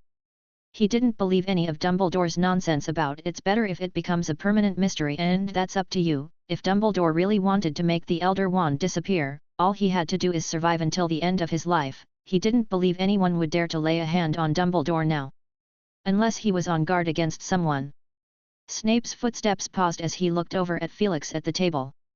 Then he walked through the long entrance hall and up the grand staircase. Dumbledore's words from that night came to life in full. I hope the day when it will be used never comes, and preferably become a permanent mystery, which means no major disruptions are made in the wizarding world. Major disruptions. Snape chewed on the words and pushed open the door to the classroom. Dumbledore sensed some sort of danger, but he wasn't sure if and when it would happen. In these circumstances, it would be unwise to let a wand of high magical power disappear into history, so he would be playing the role of a backup set up by Dumbledore, a temporary custodian who would have the rights to keep the Elder Wand? And who is the ideal heir in Dumbledore's mind? As soon as Snape opened the door, he saw Harry sitting in the front seat, and a strong feeling of dislike welled up inside him. He would never believe that Dumbledore would choose Potter, even if he had already surpassed himself in terms of magic power. Snape's body became rigid, and if one surmised from this perspective, the range of options available to Dumbledore is in fact very small. Harry stared at Snape blankly, his head started to spin. How could Snape appear in the examination hall? And why did he have such a strange expression on his face? Bang! Snape slammed the door heavily and strode up to the podium with what seemed like frost on his face. Then he waved his wand violently, and from the locked cupboard of the classroom flew piles and piles of exam papers, landing precisely in front of the students. The time now, 9 o'clock, and you have 2 hours to answer. The students looked at each other and whispered to each other. Silence! Snape said loudly, and once again the sixth years felt the long-lost low pressure envelop the entire classroom. Where is Professor Bagshot? Neville asked bravely. He's alive, but Snape said slowly as his cold eyes fixed on him, and Neville's face turned pale. But what? Harry's heart went up to his throat. But you'll only be able to see him this afternoon. I'll be invigilating the written exams for the 6th year. Now all shut up, the exams begin. They hastily bowed their heads, turned over their question papers, and began to answer the questions. Harry pondered as he answered, did Snape become angry because he had to come and invigilate their exams? From what he said, Professor Bagshot should still be at the school. For the next 2 hours, the classroom remained silent, the only sound of quills rustling against the papers was heard. When the exam was over, the students filed out into the corridor to discuss why Snape had invigilated their exam. Maybe Professor Bagshot is sick. One student said. He was fine this morning, and didn't Snape say he would be in charge of the practical test in the afternoon? Harry saw a worried look on Neville's face and a wave of hidden worry flooded through him. He found the opportunity to bring it up to Hermione at lunchtime, who held up her fork and thought for a while. There's only so much we can do in this case, Harry. Hermione said with a downcast look. She saw Harry trying to open his mouth to retort, so she reached out and waved her fork twice to stop him. Neville wanted to do something for Professor Bagshot. It's the same thing you did back then to see Lupin off. Of course, it's not the same. Harry shouted as several people around him looked over, and he lowered his voice. At least I won't get hurt, but that man, he said calmly, I saw what he did with my own eyes, though only in memory. There were more than a few innocent people died because of him. That's why I refused his invitation afterward. In case he tried to do something dangerous to Neville. People do change, he's been in prison for 50 years, hasn't he? Hermione whispered, besides, didn't we analyze that he is under strict spellcasting restrictions? A Dark Lord who uses an exclusive wand, I kind of pity him. Ron grunted. Harry sulked alone. He felt that it was his earlier partial favoritism towards Grindelwald and the glorification in his verbal descriptions that had prevented Ron and Hermione from realizing the seriousness of the problem. After the afternoon practical exam for the Defense Against the Dark Arts class, Harry, ignoring the strange looks from Ron and Hermione, chased after Neville and asked, N.A., Neville, did Professor Bagshot mention anything to you alone? He said I did well on the exam. Neville looked pleased. Oh, I mean, apart from that. You want to know when Professor Bagshot is leaving school? Neville looked at him. Harry hesitated for a moment and nodded. Did you ask him? Well, I did, and he said he wasn't sure, Neville said softly, but he gave me this. He pulled a walnut-sized glass ball from his pocket, a sneakoscope. It's one of the 7 sneakoscope Professor Happ talked about, and it has one of Professor Bagshot's hairs hidden inside. Harry passed Ron and Hermione a meaningful look. But it's broken. Neville said under his breath, and Harry was a little dumbfounded. Broken? He asked as he stammered. Neville looked at Harry strangely. Yeah, it's just a souvenir, Professor Bagshot gave it to me as a gift. Can I see it, Neville? Hermione spoke in a less than normal tone. Well, I didn't know Professor Bagshot had studied ancient runes. Neville handed her the glass ball with trust. The one I have is one of his earlier works, which apparently didn't work out. Actually, Professor Bagshot developed an appreciation for ancient runes quite early on, didn't he, Harry? Yes. I did see quite a few books on the subject in his office and discussed them together. Harry said in a daze, images of the past tumbling through his mind as a sudden, strong wave of guilt welled up in him. He looked over at Hermione, expecting to hear from her that there aren't any sly magical tricks lurking inside. He hoped beyond anything that he had guessed wrong. It's beautifully made, and it has floral patterns drawn on it. After a few minutes, Hermione said, handing the glass ball back to Neville, but it is indeed broken, the structure of the rune inside is mangled. That's what Professor Bagshot told me, Neville said, the floral patterns on it are of a kind that he is extraordinarily fond of, you can see similar patterns on his clothes. Like Professor Slughorn's gold buttons. Ron quipped with a wide grin. Neville couldn't help but glare at him and retorted stiffly, Professor Bagshot has a significantly better taste. When he left, Hermione shook her head at Harry and Ron. You heard what I just said, I really didn't find anything wrong with it. Well, ugh, that's for the best. Harry said with a sigh of relief, a stone dropped from his chest. The next few days were uneventful. Ginny's O.W.Ls exams neared their end and Harry took the time to finish his last lesson in the headmaster's office, and he was surprisingly a little reluctant when Dumbledore announced that the lesson had ended. You have seen nearly all of the last 100 years of history through my eyes, but that does not mean that you possess the same wisdom as I do. It will take enough time to digest, a process that may be brief or may take a lifetime. Dumbledore said softly. The old man opposite him seemed to be brimming with enthusiasm and anticipation in his azure eyes, and Harry averted his gaze slightly, his eyes falling on a stack of official letters on the table with a collection of the tales of Beedle the Bard. Dumbledore gazed at Harry, noting where his eyes lingered, and casually explained, that's an official letter from the International Confederation of Wizards, they've been sending one almost every day for a while now. I did delay a bit. Harry actually wanted to ask what the storybook was about, and why it is on his table, but the moment obviously wasn't too appropriate, and he made up his mind to find another, lighter atmosphere to talk about the subject. How am I going to digest? Harry didn't finish his sentence. Do the right thing, Harry. And not the easy thing. Dumbledore said, plus there's careful thinking. This one may seem to be overstated, but I have observed that there are a considerable number of people who can endure physical torture, but not the pain of solitude and thinking. Harry nodded in puzzled understanding. So, it's time to talk about the fragment of soul in your body. Chapter 672, The Crimes of Grindelwald. Geez, is that true?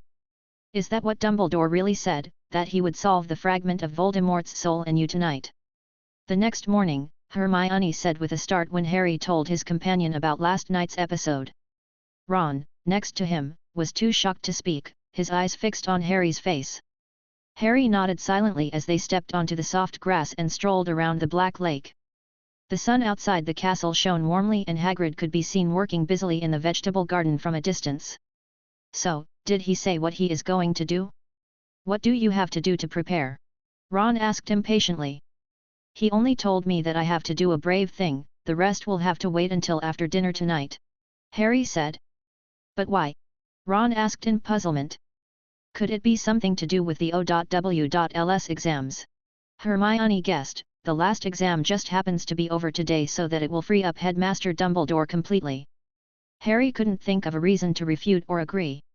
In fact, he had been looking forward to this day, and the idea of spending the last week of the school year with Ginny on a sunny June day simply fascinated him. They walked around the Black Lake, stopping every now and then to watch the giant squid spouting jets of water and the sunlight reflecting off arching rainbows, which faded away again in a moment. At times, they discussed with interest the methods Dumbledore might use, and Ron guessed that Harry would have a thrilling duel to the death with Voldemort while Dumbledore and Professor Hap circled them, but Hermione didn't think the two professors would put Harry through such a risk, so Ron quickly revised his idea to Dumbledore and Professor Hap first beating Voldemort half to death before putting Harry on the spot. Why don't you just say that they would simply fight each other barehanded, two people fighting each other with their physical strength, and Voldemort looks like he lacks exercise. Hermione said with a stony face. Harry burst out laughing. He laughed even more especially when Ron said stiffly, "It's not impossible." Afterwards, the three of them spent the afternoon at Hagrid's hut, drinking tea and giving comments on the design of the canvas trousers Hagrid had prepared for Grop, in a very pleasant mood.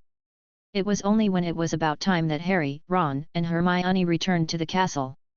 They managed to be perfectly on time, and when they arrived in the entrance hall there were already a number of students who had finished their charms practical exam present and were chatting enthusiastically in small groups as they cheered loudly, celebrating the end of a hellish year. After a few more minutes of waiting, Ginny appeared at one of the side doors of the Great Hall. For the brief time when the door was open, Harry clearly heard the loud voice of Professor Marchbanks announcing the end of the exam. "I've always felt quite at a disadvantage with this family name," Ron muttered, "can't take advantage of it in any alphabetical order." Ginny, who had approached, rolled her eyes at Ron and wrapped her arm around Harry affectionately.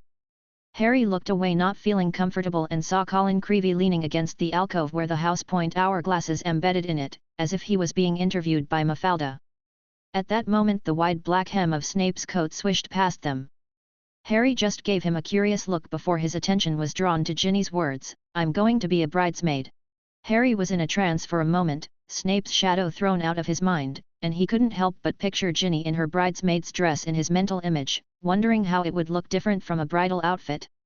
But over the next few minutes, one professor after another appeared, and even Hermione, who was feverishly discussing the wedding dress design with Ginny, and an impatient Ron noticed that something was out of place. The professors passing by seemed to be too frequent after all. So when Hagrid's wide figure walked in from outside, Harry called out to him. "Hagrid, what are you doing here?" "A meeting," Hagrid said in a jarring voice, the wet mud still clinging to his boat-like boots as if he had been busy in the vegetable field again after they left. He stomped his way into the Great Hall and a few people looked at each other. Ginny volunteered to leave for a while and came back and said, "Hagrid went to the staff room. I had a look and there are a lot of people in there, it seems all the professors have been invited." As Felix took a seat next to Snape, he swept a look around the room. "All the professors in the school have present here, along with two other unfamiliar faces, sitting expressionlessly in the corner, not saying a word." The room gradually quieted down, and all eyes were focused on Dumbledore in the main seat. Dumbledore looked around the room with a smile on his face and spoke. "Before the meeting begins, allow me to introduce you to two witnesses, Vader and Chester, who are the representatives of the school board." The two men nodded their heads in greeting. The professors in the room exchanged surprised looks with each other as if something big is about to happen. "What I am about to say next has been agreed to by all the members of the school board. Ladies and gentlemen, I am resigning from my position as headmaster of Hogwarts School of Witchcraft and Wizardry," Dumbledore said seriously, and the room burst into an uproar as he continued as if he hadn't noticed it. "In the meantime, I am very grateful to the board for acknowledging my recommendation, that Minerva McGonagall will take my place as the new headmaster." Professor McGonagall let out a loud cry, "No, Dumbledore it!" Dumbledore stopped her with a look. "Let me finish, Minerva. The new appointment also includes Felix Happ, who will continue to hold the position of Professor of Ancient Rune, along with the position of Deputy Headmaster." After he had finished, Dumbledore touched the tips of his 10 slender fingers together, and then looked politely at the rest of the crowd, as if waiting for someone to ask a question. The room fell silent for a moment as everyone tried to digest the shocking announcement and no one rushed to break the silence. Felix didn't react much to the position that had suddenly fallen to him. Even without the position of deputy headmaster, he had the ability to promote some changes in the school. He frowned slightly as he gazed at Dumbledore, his heart sinking a little lower. He had had his suspicions before, but he had just been unable to reach a conclusion. Especially when he had recently learned that Dumbledore had used the power of the Resurrection Stone to conjure up projections of the souls of two of his loved ones from the hearts of the living, it was even less likely that Dumbledore would give up on life. If Dumbledore had made up his mind to die, what was the point of doing so? But now that Dumbledore had suddenly made this decision, it couldn't be to enjoy his retirement, could it? With that in mind, he looked at Grindelwald in the opposite direction. Maybe he knew something? At that moment Grindelwald's brow was furrowed, and he looked intently at Dumbledore, whose gaze did not deliberately avoid him, but did not pay too much attention to him either. He felt ominous, as an icy coldness seeped into his internal organs little by little. "Dumbledore, you should have discussed this with me beforehand." At that moment, Professor McGonagall said with exasperation, "I can't accept such a hurried decision from you, it's ridiculous, and I'm sure the other professors are not the least bit mentally prepared for it. Even if you had plans to retire, you should have left a cushion of time instead of suddenly bringing it up and startling everyone. Minerva, there are still 2 hours before the dinner starts, we have plenty of time to clear up any doubts, but my decision will not be changed." "Of course there are doubts," Professor McGonagall said sharply. "Let's start with when you got this irresponsible idea, and also, what will you do when you leave the school? You've spent most of your life here. It's a grand topic, Minerva, and I don't want to expand on the details, that's too wordy, and 2 hours won't be enough. Simply put, I planned a trip," Dumbledore announced cheerfully, with a hint of mischievous triumph in his tone, even from Felix's point of view. "Of course, you can also assume that I have been planning it for a long time." "A trip, a tour?" Professor McGonagall seemed confused, while Grindelwald looked up perceptively. "Travelling?"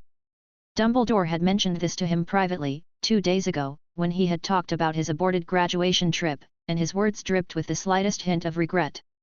He talked fluently about the route he had planned. Starting from the UK and passing through France, Greece, Egypt, and Brazil, nearly covering all the famous wizarding towns and magical sites around the world. Of course, the most important thing is still the people. He is very interested in the magical ecology of other countries and would not refuse a short stop in some of the beautiful scenery. A twinge of longing stirred in Grindelwald's heart. For the rest of the time he was distracted by the whole thing and his thoughts were all over the place. When the meeting was over, all the professors walked woodenly out of the staff room and the students in the Great Hall were already seated at their tables. Then the dinner began and it ended with Dumbledore standing up to speak and announce the shocking news. The students at the foot of the gallery were dumbfounded. They finally knew why all the professors seemed to have a little appetite today, and this naturally included Grindelwald, except that his thoughts were very different from those of the other professors. When Dumbledore said he was giving up his post as headmaster, he knew that the plan he had been working on for a year had gone down the drain and that he would be too shut off from the outside world at Ermengarde Castle, but that was exactly what he had wanted, and he had taken the initiative to cut off contact with the outside world.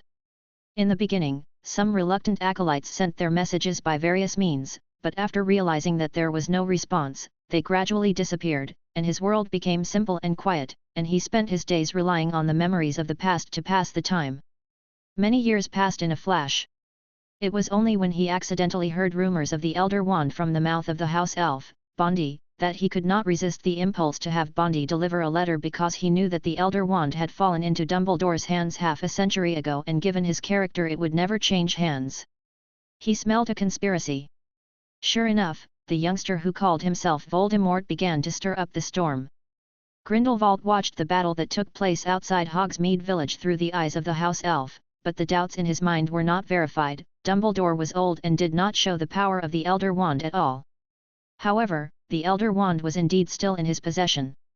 After that, he got in touch with Felix Happ. In the constant tussles and exchanges, he became acutely aware that another great age is coming in waves. The last great age was a century ago.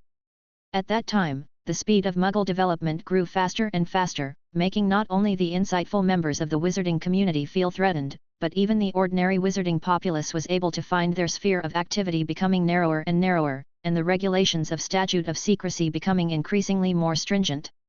Discontent pervaded all over the world. He seized that opportunity and thus made Grindelwald's reputation as one of the most dangerous dark wizards of all time. Now almost a century later, history is once again repeating itself, only this time it is not the wizards who are initiating the war, and this time they have no option of retreating, and it seems that it will be difficult to hide the existence of the magical world any longer. The Statute of Secrecy is in danger, and this time the crisis will not be solved by putting some dark wizard in prison. Shortly thereafter, he saw some visions, not one. To be precise, 3 different scenes: the anti-wizard parade, the grand fireworks, and the scene of him gathering the acolytes together. He concealed the latter 2 scenes and brought out the most visual first one as a condition for negotiation. In the end, he managed to succeed, changing his clothes and his name to become an ordinary wizard school professor. At first, he was not half interested in the matter of educating the students. But this thought gradually changed, and sometimes he even thought that it would be nice to go on like this until the prophesied vision became reality. He even found an explanation for the other two visions he had seen, the celebration after the victory, and the gathering of the acolytes to replace the corrupt and incompetent International Confederation of Wizards when he was exposed in the wizarding world. It was precisely by figuring out the significance of these three visions that the triple ruling theory emerged in his mind, with Dumbledore, Hap, and him, each of the three men taking an important role in shaping the world. Dumbledore gained an immense reputation by defeating him and being recognized by the Qylan, an influence that is unmatched to this day. Felix Hap is a little less influential, but it depends on who he is compared to. He is in fact far beyond the limits of geographical boundaries, both in terms of personal power and prestige, and in just a few years he has spread his tentacles throughout the wizarding world by promoting ancient rune and developing novel magical items, and he even amazed Grindelwald when he studied his biography. And as for Grindelwald himself, as he said, he united all the forces of the wizarding world to ensure that there would be no internal chaos. If necessary, the acolytes in his hands would sweep away all threats. This list naturally included the stubborn Muggle authorities, and in his view, even if wizards and Muggles eventually came to peace, it is bound to be after a war. In the short span of a few decades when he was most active, there had been 2 world wars, and he knew all too well the evil in human nature. Wizards must show their power. By an optimistic estimate, it would only be sufficient if they burned 1 or 2 countries to the ground. At least the outbreak of a full-scale war would be avoided, wouldn't it? Even if both sides would suffer heavy losses, with the hiding skills of wizards, an ordinary civilian house would be perfectly capable of hiding hundreds or thousands of wizards, as long as someone could organize them. The unfortunate ones that died would be just the thing to dissipate the hatred of the ordinary Muggle populace. After a few decades or centuries have passed, when the convenience brought by magic has penetrated the hearts of the Muggle populace deeply, wizards will become the de facto nobility, and all the wars that were once fought, all the bloodshed that was once shed will be forgotten, and how many people today can even remember that a small Bulgarian country was one of the initiators of the World War? This is Grindelwald's preview of the future, pessimistic, desperate, cold, cruel, and the very thought of it would be met with a torrent of verbal abuse. So he omitted the gory statements when he talked about it to other professors before, but he knew Dumbledore himself would have figured it out. This time it was not him who was bent on starting a war. He was even happy to say reassuringly, there are over 200 countries in the world, and war can naturally be avoided if each one of them made the right choice. He likes to see Dumbledore's speechless expression. They have lived too long, they have witnessed too many ugly things, and it is only Hap who has the unrealistic illusion of expecting everything to go smoothly. But that possibility is too slim. Both he and Dumbledore were, by nature, utterly pessimistic, and their hearts had long been desolate. In the dead silence, Dumbledore raised his goblet and smiled as he toasted to the crowd. If we lose hope, what are we left with? The Great Hall continued to remain silent as if someone had cast a quietening charm. Then Dumbledore announced the end of the dinner, but no one moved, everyone stared at him and some of the sentimental girls burst into tears. Dumbledore was considerably moved, and he took a light breath and said with a shudder, everyone can leave now. On a side note, the 4 heads of houses, as well as Professors Hap and Bagshot, please come with me. With that, he led the way through the crowd and made his way towards the door, followed in order by those whose names had been called. As he passed the Gryffindor students who stood in silence, Dumbledore paused slightly and looked over at the crowd. 4 eyes met and Harry understood at once. He glanced back at the chaotic Great Hall, exchanged a look with Ron and Hermione, and elbowed his way quietly after them. Behind him came a gush of pushing and shoving and Seamus's angry shout was heard, I'm not going. I'm in the 6th year, I'm an adult. Chapter 673, Dumbledore. Harry bent over and walked out a short distance, then straightened up and walked briskly towards the Great Hall door. Hey, Harry! He heard someone call behind him and Harry turned around to see that it was Neville. With a confused look on his face, Harry waved at him and slipped into the entrance hall. Dumbledore and his group had disappeared.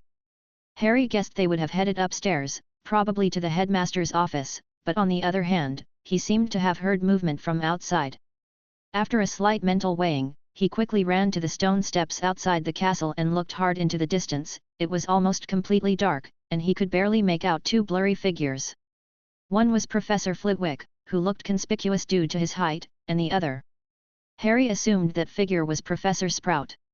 He strained to peer further into the distance, there was no one else, and he realized something was wrong. Headmaster Dumbledore's white beard would be quite discernible even in the dark. So they had separated in the entrance hall? Headmaster Dumbledore had given the two professors some other task? There was a dense sound of footsteps behind him, and Harry realized that the prefects started to organize the underclassmen to return to the common room. He didn't hesitate any longer and ran with great strides in the direction of the headmaster's office. There was silence in all directions, only his heavy footsteps were heard, and he wondered if he had taken a wrong turn. After climbing 2 more flights of stairs, he heard a faint sound from above his head. It was Headmaster Dumbledore's voice. A jolt of excitement went through Harry, but his speed inevitably slowed down, and when he finally reached the 7th floor, he went through a door, turned a corner, and picked up his pace, knowing he would soon meet the gargoyles in the corridor. He knew this path too well to lose track of it even with his eyes closed. And, as it happened, he knew the password. A dark figure suddenly stepped in front of him, and Harry was so startled that his feet slipped, and he almost fell on his back. It was Snape. "What are you doing here, Potter?" he asked coldly. I was looking for..." "Wait, you got kicked out?" Harry asked in surprise, his eyes moving past behind Snape, where it remained empty. Snape's face stiffened. "You're right, Potter," he said in a curt tone, then his thin lips twisted into a sneer. "The important people are talking inside, the unimportant people, like me, are tasked to stop the equally unimportant but unaware fools. Headmaster Dumbledore asked me to come over," Harry said in annoyance. "When did that happen?" Harry was dumbfounded, and Snape's tone became even snappier. "I was right behind him earlier, and I didn't hear Dumbledore speak to any students. I advise you to make a trip back to the Great Hall immediately, while Madame Pomfrey is still there." Harry glared at Snape, resentment building inside him as he took a deep breath and drew his wand, debating whether or not to cast a patroness charm to inform Dumbledore that he has arrived. Snape's eyebrows jumped hard. He thought Harry was planning to attack him, and Snape narrowed his eyes, resisting the urge to mutter, "Is this what Dumbledore was after?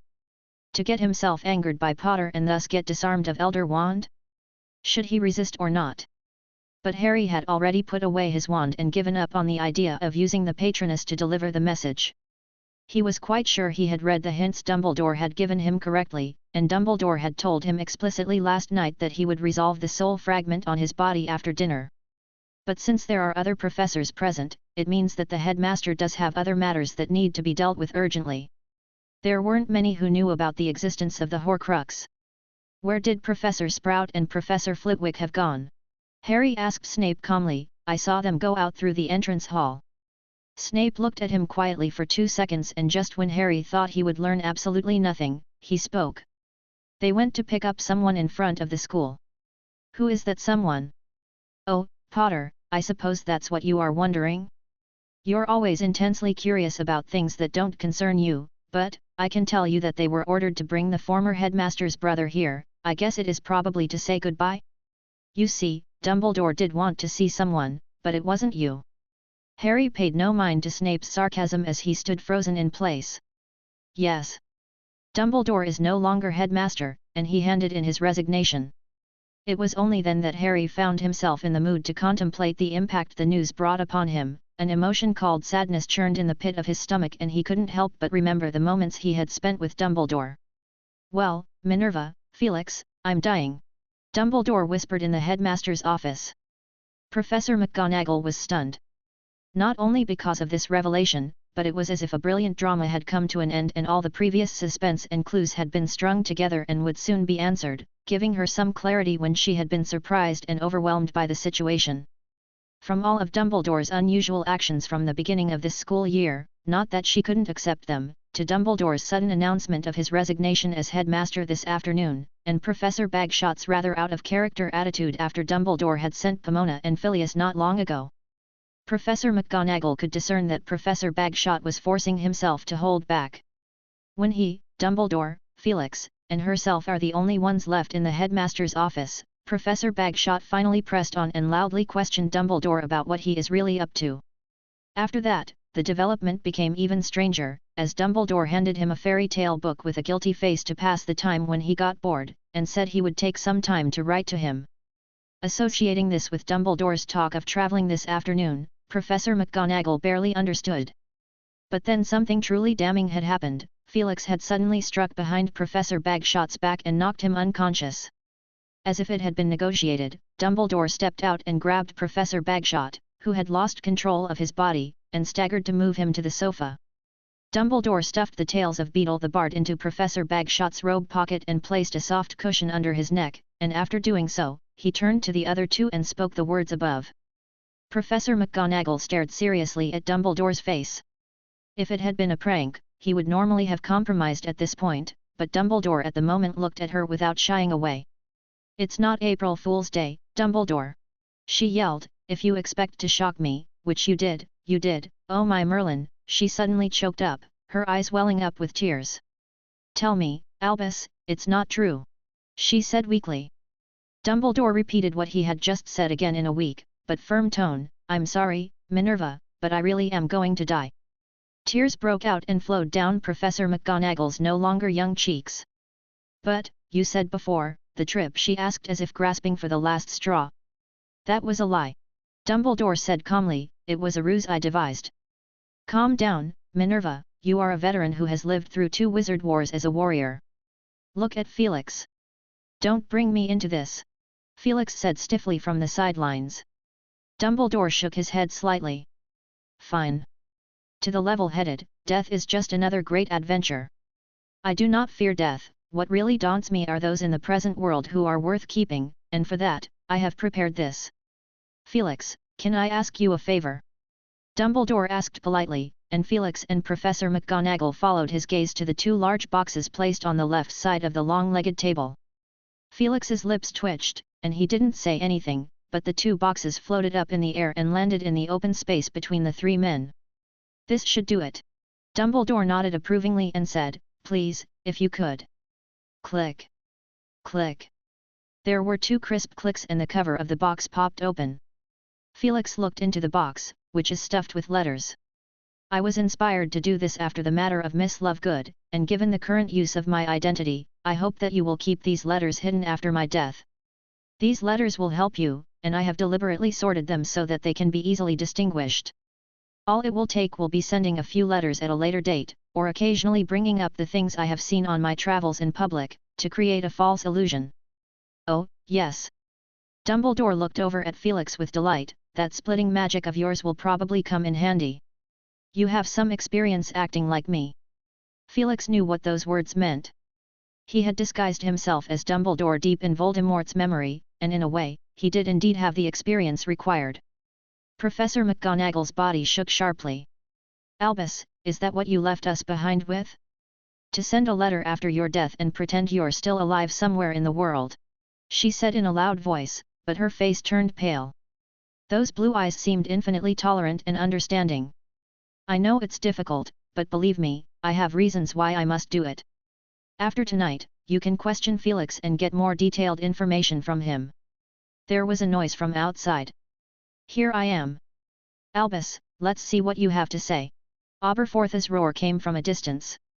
"All right, Minerva, pull yourself together," Dumbledore said in a stern tone, and when he finished he looked over at Fawkes, the phoenix lying on its perch, sickly and seemingly covered in a black and red layer of ash. "Fawkes," he said softly. The phoenix braced itself and looked at Dumbledore. "Take him to Minerva's office."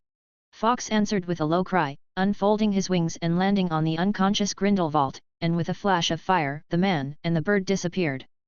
Dumbledore turned to Professor McGonagall. "Minerva, I need you to return to your office now. Pomona will bring some people to you. They are enforcers from the International Confederation of Wizards and have been ordered to transfer." "Professor Bagshot?" Professor McGonagall asked in surprise. Dumbledore nodded. "Keep it a secret."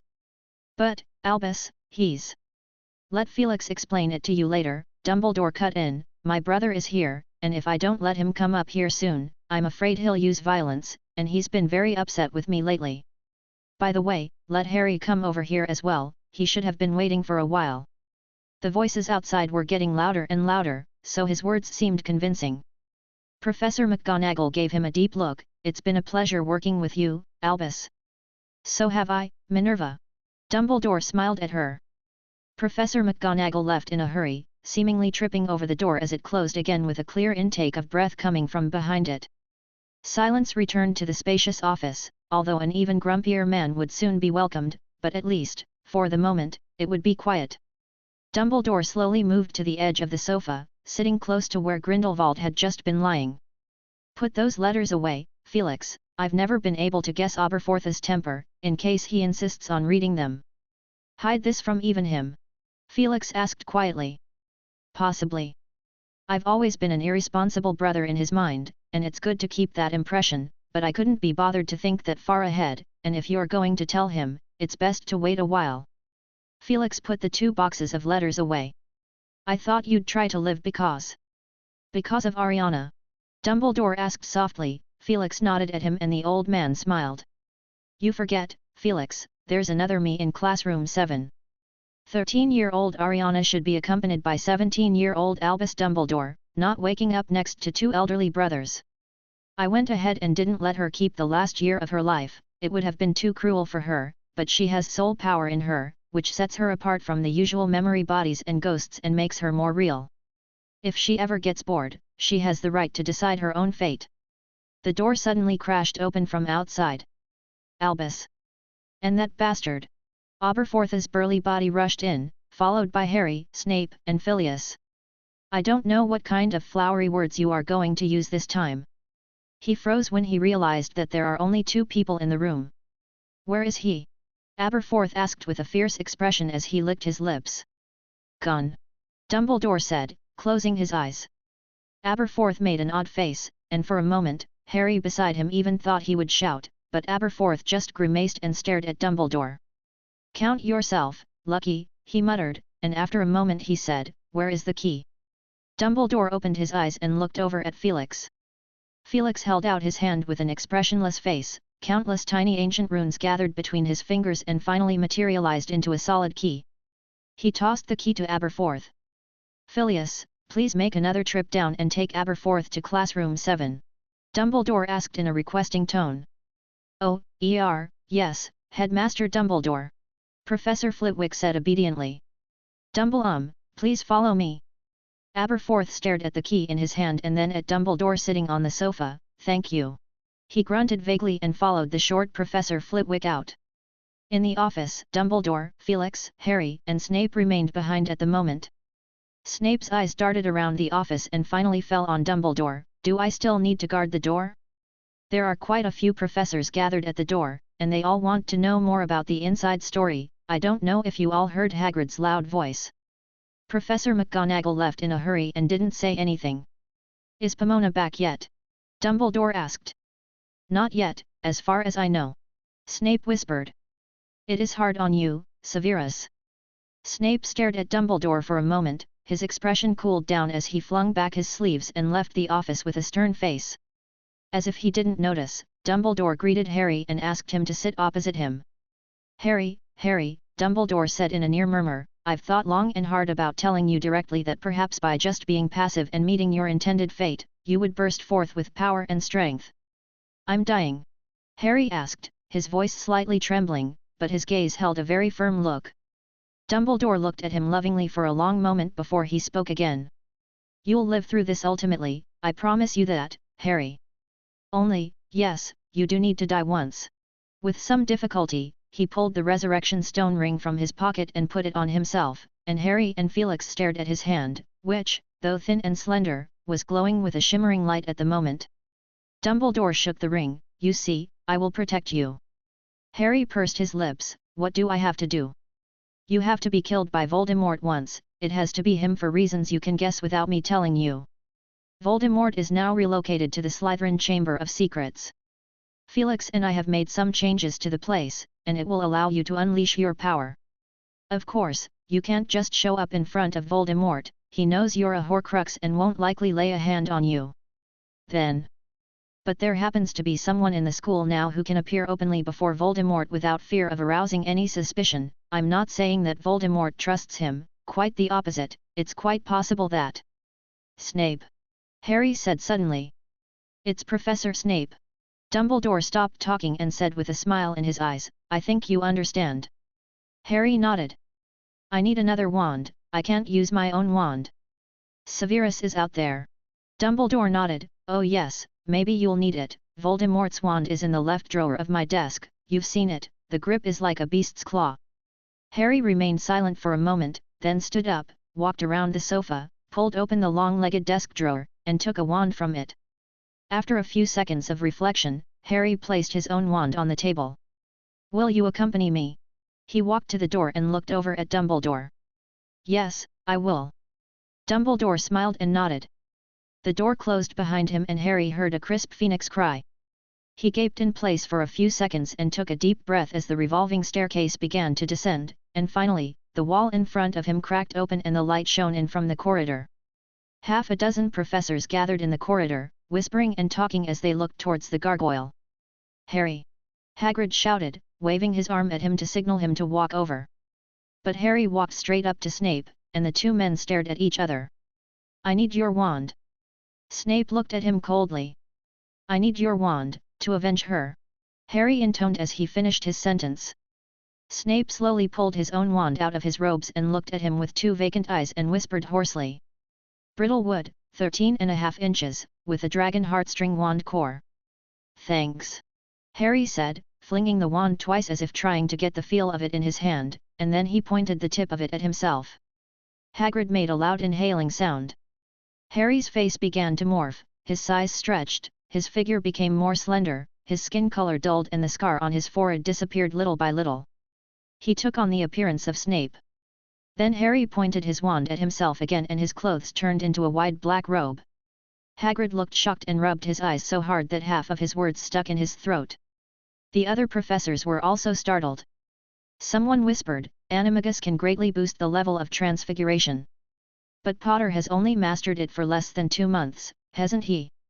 Harry is quickly adjusting to the change in his body. He recalled the way Snape walked in his head and found it unexpectedly familiar. He took a few steps back and forth and soon found the feel of it. He strutted, the hem of his black gown raised high like 2 deadly vipers. As he passed Hagrid, he stopped and grinned. Hagrid's expression looked like he had seen a ghost coming to life. Chapter 674, Twists and Turns. In the headmaster's office, the phoenix chirped low in Dumbledore's ear. "Gellert's been taken? Well, those people have a nasty attitude. Fawkes, we can't expect everyone to think like ourselves. They're just doing their job." Dumbledore whispered soothingly and Fawkes lowered his head to allow him to touch his feathers. Felix brushed the air in front of him and a mirror appeared out of thin air. Rune symbols shone around the edge of the mirror, its surface rippling like water. Through the layers of mist, a still image reflected. It showed a meadow with a giant Ouroboros snake hovering in midair. Dumbledore stared blankly into the mirror, and after a moment, he pulled himself together and said, "Felix, it's just the two of us now, and since Harry needs a little more time, we can talk a little longer." Felix glanced absent-mindedly at Fawkes, who shrank back pitifully. "As it happens, I have something to ask as well. Is it worth it, Albus?" Dumbledore laughed light-heartedly. "Just a year ago, around this same time, Voldemort asked me the same question." He looked into the mirror and said with some difficulty, "My answer is the same as it was then, it is worth it." Felix frowned. "I thought you'd come up with something better than a life for a life, plus 2 soul projections. It is a necessary price to pay, for the greater good." "I can't think of any greater good than an archmage," Felix said calmly. "You showed me that prophecy, you know better than I do how important an archmage is in the current situation. But the question is, what do people need from me?"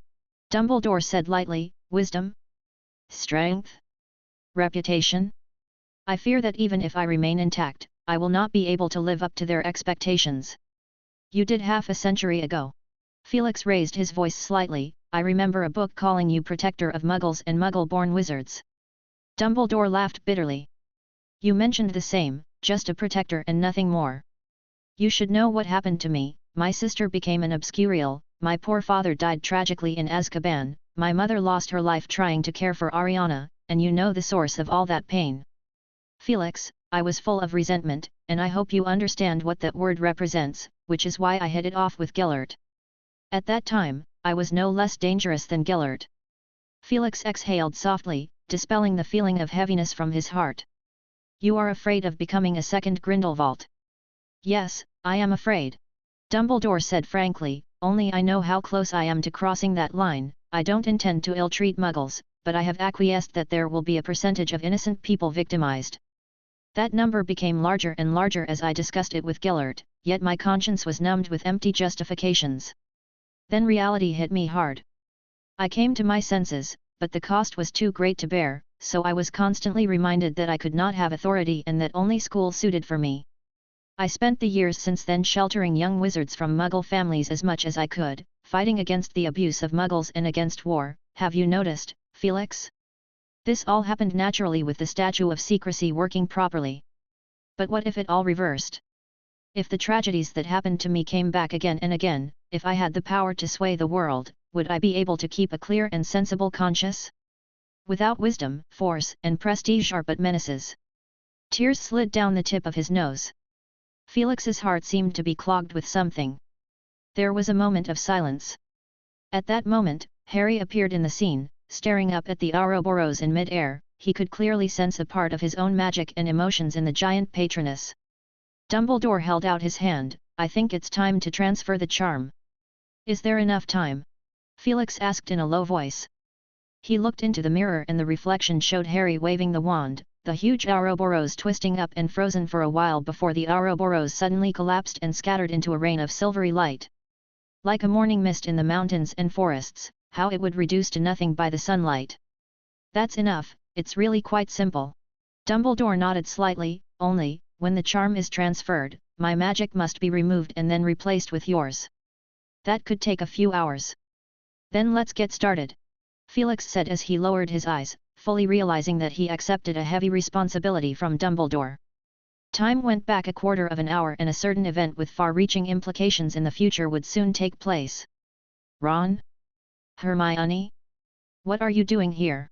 Harry tossed Snape's greasy hair uncomfortably and was surprised to see the two men running up the stairs head-on. Ron's jaw dropped, obviously not expecting to bump into Snape. Hermione stammered, "Yes, sorry, Professor Snape, we wanted to come up and see, we've followed the professor's instruction on keeping order, and now all the underclassmen have returned to the common room, with only some of the upperclassmen remaining in the Great Hall, and they refused to leave." Harry blinked. He had almost forgotten that he currently possessed Snape's face. "I see," he said stoically. After saying that, he continued down the stairs. "It's incredible how we got away with it just like that," Ron said, patting his chest with fear. "I thought for sure we were going to be punished. If we got detention, the last part of the term's time off would be ruined." "What's wrong with you, Hermione?" Hermione stared expressionlessly at the corner of the stairs, where Harry had just disappeared. "How odd, Professor Snape actually called us by our first name." "Oh. It does seem a bit odd when you put it that way." Ron scratched his head, "But we better should meet up with Harry first. Even if we can't see him, we can ask the other professors for information." "Well, you're right," Hermione said, and the two continued up the stairs. Meanwhile, in a room with closed doors and windows on the first floor of the castle, Professor McGonagall kept twiddling her thumbs in the darkness, glancing every now and then at the unconscious man on the couch. Just a short while ago, they had been colleagues. Knock, knock. A knock at the door woke her up. She took out her lace handkerchief and wiped her eyes, took a deep breath, and returned to her usual solemn and serious appearance. Then she opened the door to her office and Professor Sprout stood outside. "Pomona, you're back. Oh, and you too, please come in." Professor Sprout walked in and exchanged a glance with McGonagall.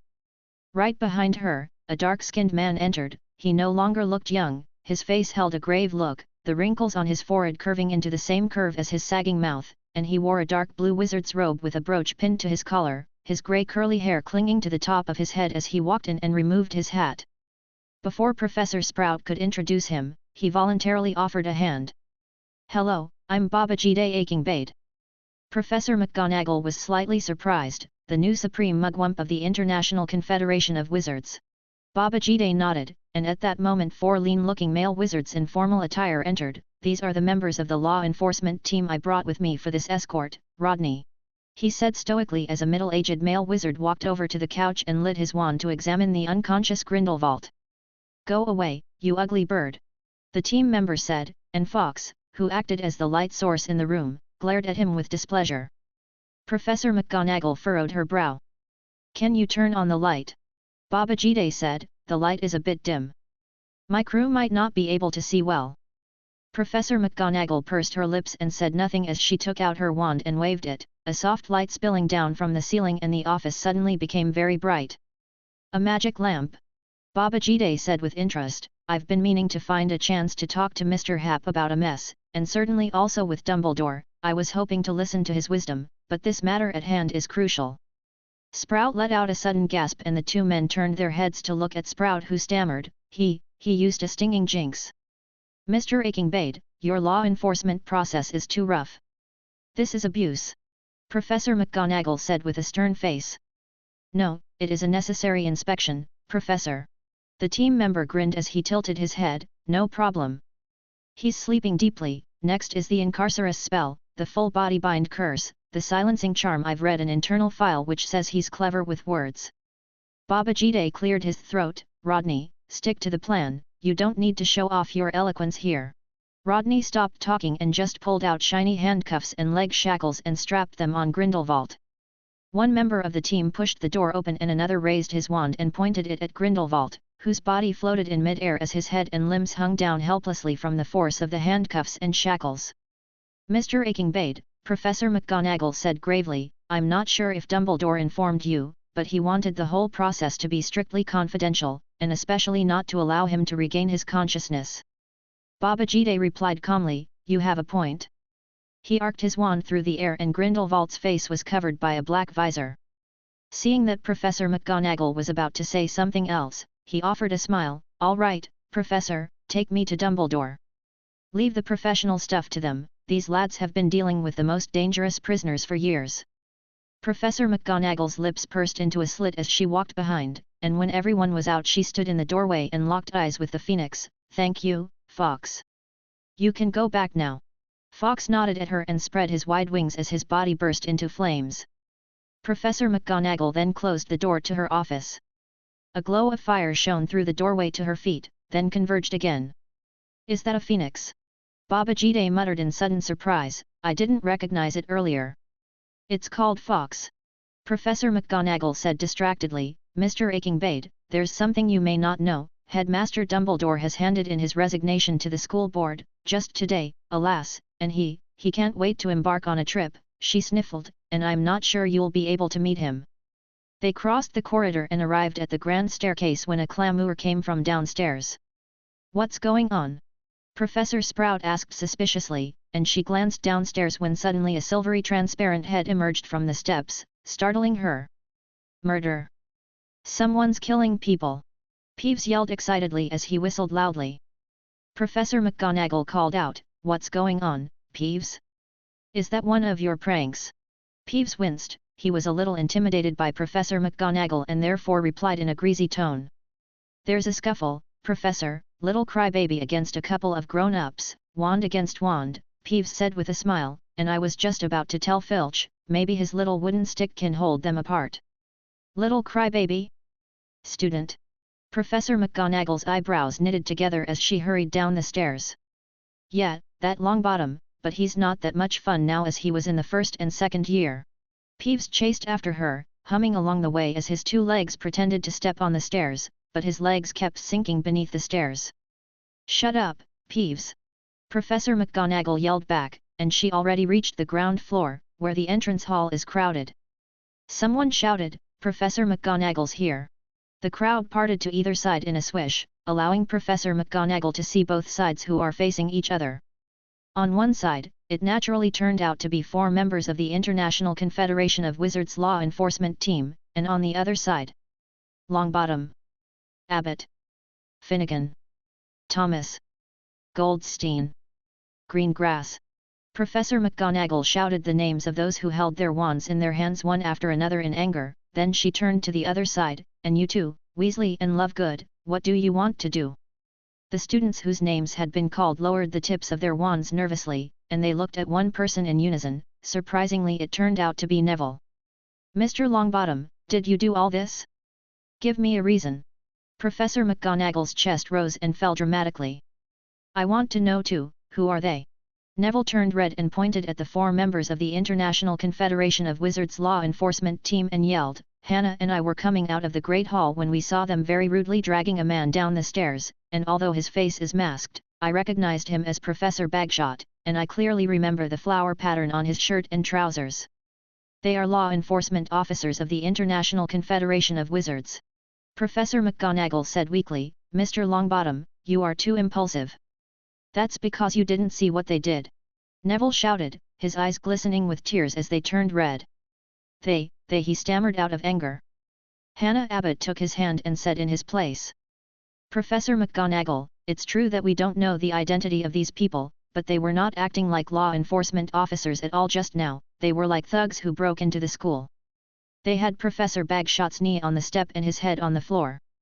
As you know, Neville has great respect for Professor Bagshot. He approached and asked a couple of questions and was attacked with a spell. The students burst into a fit of righteous indignation. Professor McGonagall's eyes widened, and she turned her head to look at the 4 members of the enforcement team. They stood their ground with expressionless faces. At that moment, Babajide came over and asked solemnly, Rodney, is what this student was saying true? It seems so.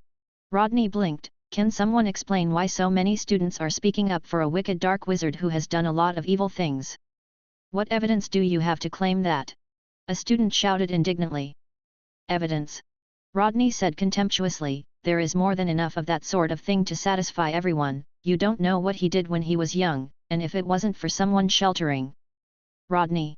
Babajide snapped. He looked around the room and after a moment's reflection, he said, allow me to introduce myself to you all, Babajide Akingbade, current Supreme Mugwump of the International Confederation of Wizards. The students around the room looked at him in surprise and then as if asking for confirmation, they looked at Professor McGonagall, who nodded slightly. A whisper resounded in the entrance hall. I assure you on my own honor that this man in front of you is definitely a dark wizard and one of the most dangerous kind at that. He escaped the prison that held him a year ago, and this time it was Headmaster Dumbledore who personally subdued him and handed him over to us. Babajide said. The students looked at each other. Could it be another fake Moody case? But it is quite bold to apply for a professor job at Hogwarts. Even Professor Black only became a professor after clearing his name. Of course, I know that you were not aware of this, so your courage to defend your professor is commendable. I will not hold you responsible for this, but if you cross the line any further, it will be a violation of the law. You should think carefully. At the end of his sentence, his tone became increasingly stern. Many of the students showed timid and cowering expressions as Babajide looked around and with a wave of his hand, 4 members left with the unconscious Grindelwald in tow. Wait, Mr. Akingbade. Neville gathered the courage to take a step forward and whispered, I'm sorry, it was my fault. I just wanted to ask, can I have a word with Professor Bagshot? Just a few words, I'd like to ask in person. Absolutely not. Those words didn't come from Babajide but from Professor McGonagall's mouth. She said firmly, meeting a crowd of surprised eyes, I won't allow anyone to wake him up. The entrance hall went silent, except for a snort from the Rodney team member, and the man next to him tugged on his sleeve as they made their way through the crowd and out of the castle. There was a quiet sigh of relief in Professor McGonagall's heart because, although she didn't know the reason, she had finally completed the task Albus had given her. All right, everyone disperses, she said authoritatively when she turned her head, leave this place, where are prefects? Take responsibility. The students all scattered, all the while feverishly discussing what had just happened and the identity of Professor Bagshot. Only Neville was frozen in place as he pulled the broken sneakoscope out of his pocket. He had envisaged many possibilities, but he never anticipated this parting scene. On the other side, the 4 members of law enforcement arrived at the carriage halfway up the hill from the castle. You're being a bit impulsive, Rodney. I know your family has a grudge against Grindelwald. One member of the team said, as he gently manipulated Grindelwald into the carriage and then got in himself. But you shouldn't have attacked that student, even if it was to scare. I didn't. What? I didn't want to scare him, I just wanted to knock him out. But for some reason, it didn't work even though the spell clearly hit him. Rodney wondered aloud as he stared at his wand in confusion, had something gone wrong? He glanced at Grindelwald, who lay in the middle of the 2 members, and waved his wand twice at random, and Grindelwald's exposed skin instantly became red and swollen, as if he had been whipped. Rodney! I'm warning you. I'm sorry, Captain. Rodney shrugged and lowered his head as he continued to look at his wand, so it didn't fail. So what the hell happened then? Some kind of hidden defensive spell. As he spoke, the carriage suddenly jerked and the black carriage raced off into the dark night sky. The breathing under the black mask sharply increased, and the skin on his wrists that looked like whip marks and bee stings suddenly turned red. At that moment, in the headmaster's office, two hands clasped tightly together.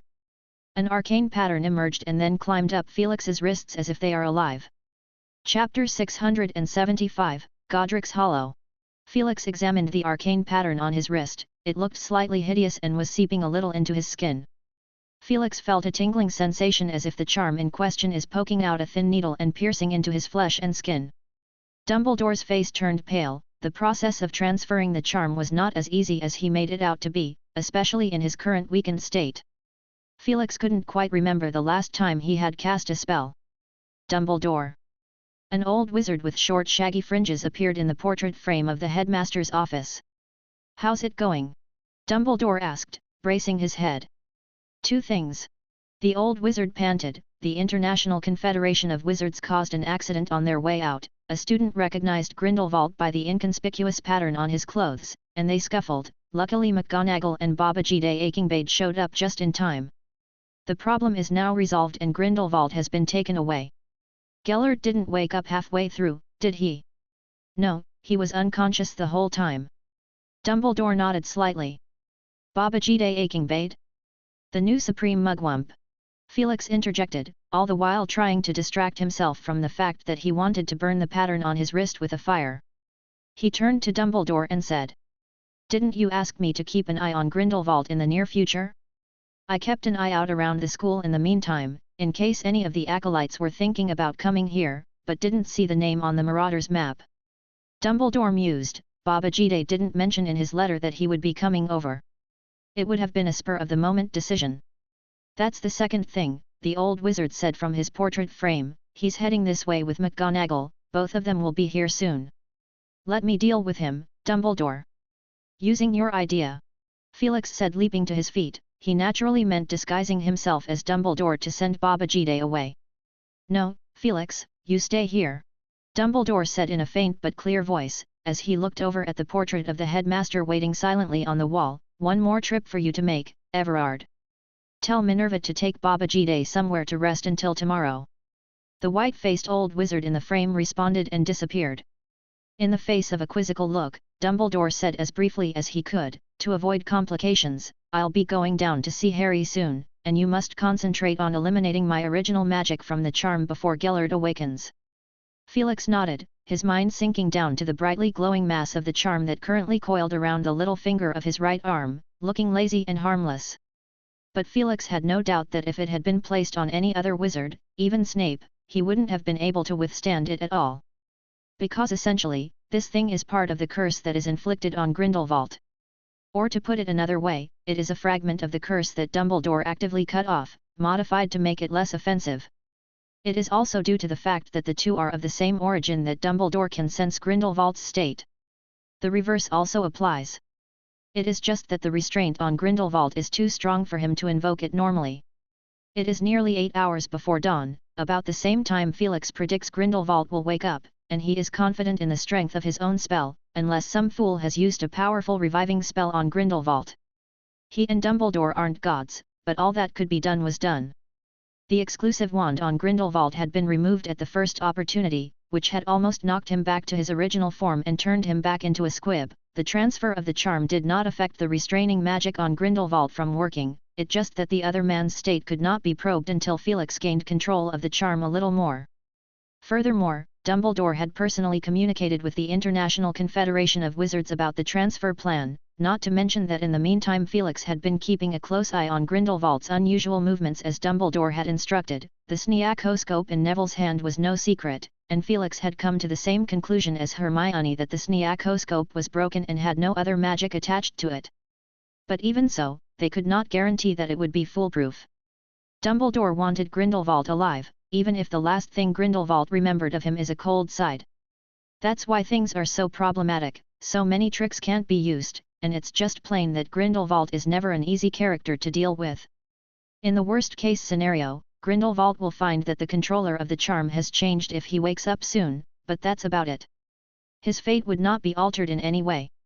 As for the acolyte's attempt to abduct the prisoner, it might appear something that would cause sky-high headaches to the International Confederation of Wizards, but by the time Felix had mastered the charm, he would be able to sense Grindelwald's general location based on it, and unless he kept moving, he would be found by Felix sooner or later. In the event of Felix being the one that trying to catch him, Grindelwald's chances of escaping are very low, unless there are literally thousands of wizards guarding him day and night. In the end, Grindelwald's own power was long gone from its peak. But Felix roughly guessed one other possibility: if the wizarding community became exposed one day and things turned ugly, Grindelwald would be a dangerous trump card. This may also be the idea that Dumbledore thought of. Felix worked with nearly two minds. In addition to trying to control the charm, he also divided some of his attention to the mirror that playing a scene in mid-air. By now Voldemort had already awakened. He narrowed his eyes and surveyed his surroundings, not expecting to be in a wooded area by any means. "What is this place?" Voldemort asked softly, after a long pause. The sun is shining brightly above them, the green grass lush beneath them, the wind blowing from nowhere and rustling the leaves.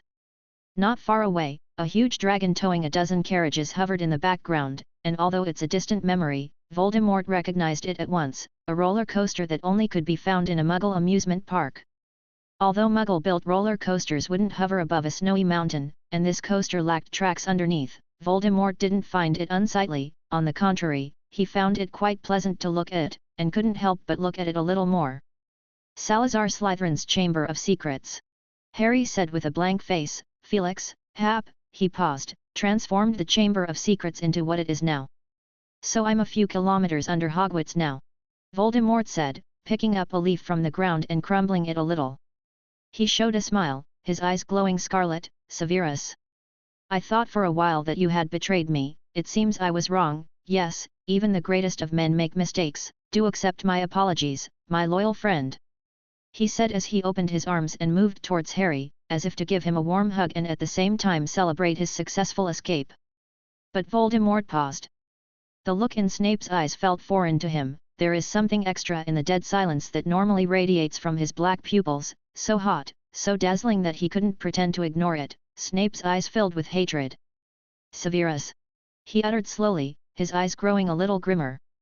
"Dumbledore and Hap decided to permanently imprison you, but I couldn't accept that. It would be too kind to you. I stole this from Dumbledore's office." Harry told a half-truth, tossing a white wand at Voldemort's feet while he himself clutched the wand that belonged to Snape. Voldemort stared blankly at the wand on the floor. He could not mistake it. It is his first wand, so fitting that he never would have thought to look for a replacement if Dumbledore hadn't snatched it away from him. He thought he had lost it forever, but at this moment, his wand had made a dramatic appearance. Instead of feeling joy at the prospect of regaining it, he was more surprised by Snape's attitude. "Pick it up and let's duel," Harry stated coldly. "I've arranged an anti-apparition charm all around, you can't escape." Voldemort looked at him with an ominous look in his eyes. Harry expected him to say something, like asking him why, but Voldemort didn't. He held out his hand and the wand flew into his hand with a swish. The tips of his long fingers gently brushed over the wand that belonged to him. "I didn't know you hated me so much, Severus." "Why?" Voldemort hissed. In reality, he concentrated mostly on examining his wand to see if it had been tampered with. Power is the key at the moment. Of course, he is also interested to know why his servant's attitude has suddenly changed dramatically. He had initially assumed that Snape had been sent by Dumbledore or Hap with some sort of ulterior motive, but now he didn't think so. "Of course," Harry said subconsciously. "Don't lie to me." Voldemort scowled. "You think I can't see the hatred in your eyes?" He raised his wand abruptly, so fast that it looked as if his previous weakness was all a pretense. "Crucio! Prodigo!" The curse brushed past Harry's hair, his heart thumped. He was completely unprepared for Voldemort's sudden attack. He subconsciously fought back against it, but his eyes couldn't keep track. He had been sent here to die, not to lose his conscience and be tortured by Voldemort. Voldemort looked even angrier and shot out a series of spells, but none of them were lethal. He still maintained his reason and tried to capture Snape to force information out of his head. "How dare you defy me? Defy the Lord you serve? Why?" he growled loudly. "I thought you should have figured that out, because of Lily Evans." After a moment of silent confrontation, Harry said, his calm voice filled with hate, as if he had become the real Snape and was speaking through his mouth, "You took her life. Lies. You told me you didn't care about that woman and would find a better one, tell me the truth. Voldemort shouted in a harsh tone. Oh, use your head, of course, I would say that at the time, how else was I supposed to stay undercover among the Death Eaters? Think about it, Voldemort, why have you failed so many times?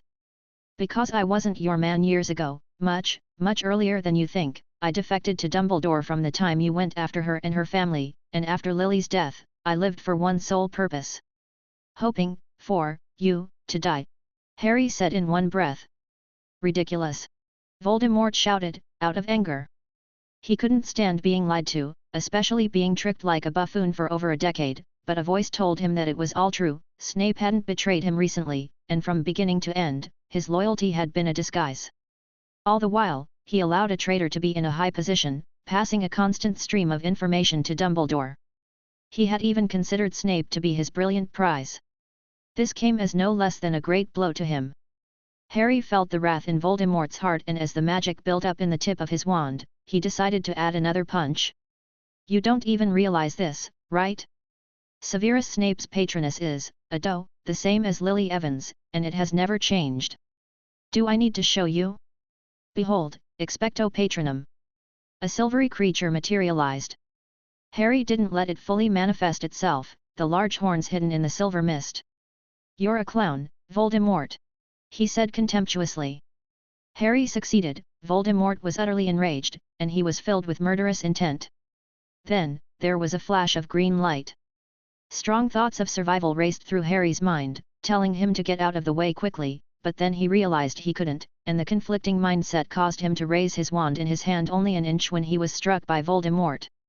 Harry fell to the ground, losing his breath of life. Avada Kedavra! The voice of the man sounded distant. At the same time, Voldemort felt a sudden, sharp pain in his heart and he fell to his back. After an unknown amount of time, Harry heard his name being called. The voice sounded familiar, but he couldn't remember who it belonged to. He was dazed and floating in the blissful atmosphere. His mind was overwhelmingly relaxed, as if all the stress he had carried in his life had disappeared. He wanted to lie down a little longer, although he wasn't sure he is even lying anywhere, but the voice that kept urging him on became clearer and stronger, and like a drowning man, he fell back from the overwhelmingly wonderful sensation to the cold reality. Harry opened his eyes and looked at the old face close at hand and sobered up with a start. Professor Dumbledore. You slept like the dead, Harry. Dumbledore said cheerfully, I've been calling you for a long time. Oh, I'm sorry, why am I here? Wasn't I dueling with Voldemort? Harry asked. Think about it, Harry. Dumbledore said encouragingly, his tone exactly the same as when he had given Harry a lesson to discuss the problem previously. Harry tried to remember. His memories were a little fuzzy, but when he decided to think about it, they came back immediately, and vividly. He remembered exactly what had happened, going to the Chamber of Secrets alone to duel Voldemort, or to be precise, he was sent down to his death. He remembered the whole process. He even recalls the first time Aunt Marge came to visit Dursley's house. His face was pinched and swollen with her nails, and he was only 2 years old at the time. Normally he would never be able to remember something that far back. Normally he would have felt anger too, but at the moment he felt very peaceful and devoid of any emotion. He remembered but didn't feel much. Where is this place? Where do people go when they die? Dumbledore asked faintly in return. I died. It's very close to that state, but, no, you're still alive, in the middle of life and death. Dumbledore said. He winked. Harry, I suggest you better get dressed, just think about it in your mind. Harry looked down and realized he didn't have a single piece of clothing on, and even in this strange state he couldn't help but feel embarrassed. He took Dumbledore's advice and the thought clothes just flashed through his mind and an extra set of clothes appeared on his body. Harry rose from the ground when he discovered that the mist had dispersed and behind Dumbledore, there is a village. This is Godric's Hollow. Chapter 676, The Lion and the Firebird. Just a projection of Godric's Hollow? Harry asked. Dumbledore nodded his head in a cheerful manner. So, the last piece of Voldemort's Horcrux disappeared. Harry mentally sighed with relief. There it is. Dumbledore pointed his finger in a direction and Harry was startled as a baby-like creature covered in crimson hue curled up in the grass, looking horribly hideous. Voldemort's killing curse brought it here with you and I got here before you guys could wander around. It didn't take that long for you both to get here and to be honest, it was screeching a bit loudly, so come on, let's go elsewhere. Dumbledore led the way out of the premises and Harry immediately followed. They walked along a country dirt road, with untended green bushes and wild flowers growing wildly on either side, untended but lush. They walked down from the high ground, the buildings in the village becoming visible. Harry became more and more certain that this place is a fictional scene, all the more modern houses he had seen when he and Sirius had visited the graves are gone now. Dumbledore's finger pointed in one direction and Harry was surprised to find it covered in white light. "What is that place?" he asked. "You know," Dumbledore said with a wide smile, "you've seen it many times." Harry couldn't see what lay within the white light, but he could roughly guess it based on the location and his eyes widened. "Your home." "That's right, that's where we will part," Dumbledore said in a low voice. "Parting? Oh, I'm sorry Harry, only one can go back now. My life has come to an end and I think I will move on," Dumbledore said, staring wistfully at the white light in the distance. Harry wondered if he could see something he couldn't. "Life has come to an end? You, Professor Dumbledore, you. I'm glad you've finally realized that I'm dying, oh, probably already dead," Dumbledore said, smiling faintly as he looked at Harry's wide-eyed expression. "Don't feel sorry for me Harry, I chose this ending for myself and made it happen one step at a time. I've had a long and wonderful life, especially the last year, which made up many of my regrets." They walked forward some distance, and Harry's mind currently in turmoil, he gathered the courage to ask, Is it because of me? To fix the soul fragment in me?" Dumbledore stopped and paused, sizing Harry up. "Of course, that would certainly be included in the cause." "I'd rather die alone," Harry muttered. Dumbledore showed great tolerance and understanding as he said persuasively, "It just so happens that I feel the same way. And, Harry, you're one of the reasons I'm doing this, and I would have made the same decision even without you, but it would have been more cost-effective for me to solve your problem in the process." "But what about school?" Harry mumbled. "Did you forget? I've already handed in my resignation," Dumbledore said with a wink. "Minerva and Felix will run the school. I'm sure they can do a better job." Speaking of Professor Hap, one more reason suddenly struck Harry. He thinks the exposure of the wizarding community is inevitable. Sirius and Ms. Bones agree with that, and everyone is preparing for it. "You're quite right," Dumbledore said approvingly. "Only you can appease everyone, I mean, when the news is out to the public," Harry said bluntly. "I wouldn't dare to claim that I have that level of prestige," Dumbledore shook his head. "In fact, I'm just as clueless as you are in the face of that future. Felix, Amelia, and even you would do better than I would." "Me?" Harry said in shock. "Yes. Would you allow wizards to ill-treat muggles?" Dumbledore asked. Harry shook his head. "What about the opposite, allowing muggles to enslave wizards?" Harry shook his head again. "You see, wouldn't that be just fine?" Dumbledore said with satisfaction. "Remember the choice you are making at this moment, even if it is not an easy path to take, it will never leave you with regrets, because you are doing the right thing." Harry was a little confused as he followed Dumbledore into the somewhat familiar village. The next thing he noticed is something unusual. Albus, a short, chubby, middle-aged Muggle woman in an apron, greeted enthusiastically, and Harry thought her eyebrows looked a little like Mrs. Weasley's. "Mrs. Brenda," Dumbledore said with a smile as he halted. "Little Bart wants to come to your house for dinner, he loves magic so much," the woman said. "Well, he is most welcome," Dumbledore said happily, the wrinkles on his forehead stretching. "Ariana is very fond of children, she has quite a few things planned for the bonfire."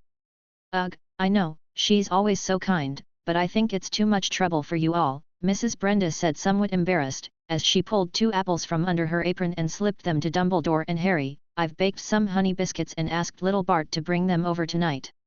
"You are too kind, Mrs. Brenda," Dumbledore said politely, and they parted ways as he and Harry continued on their way.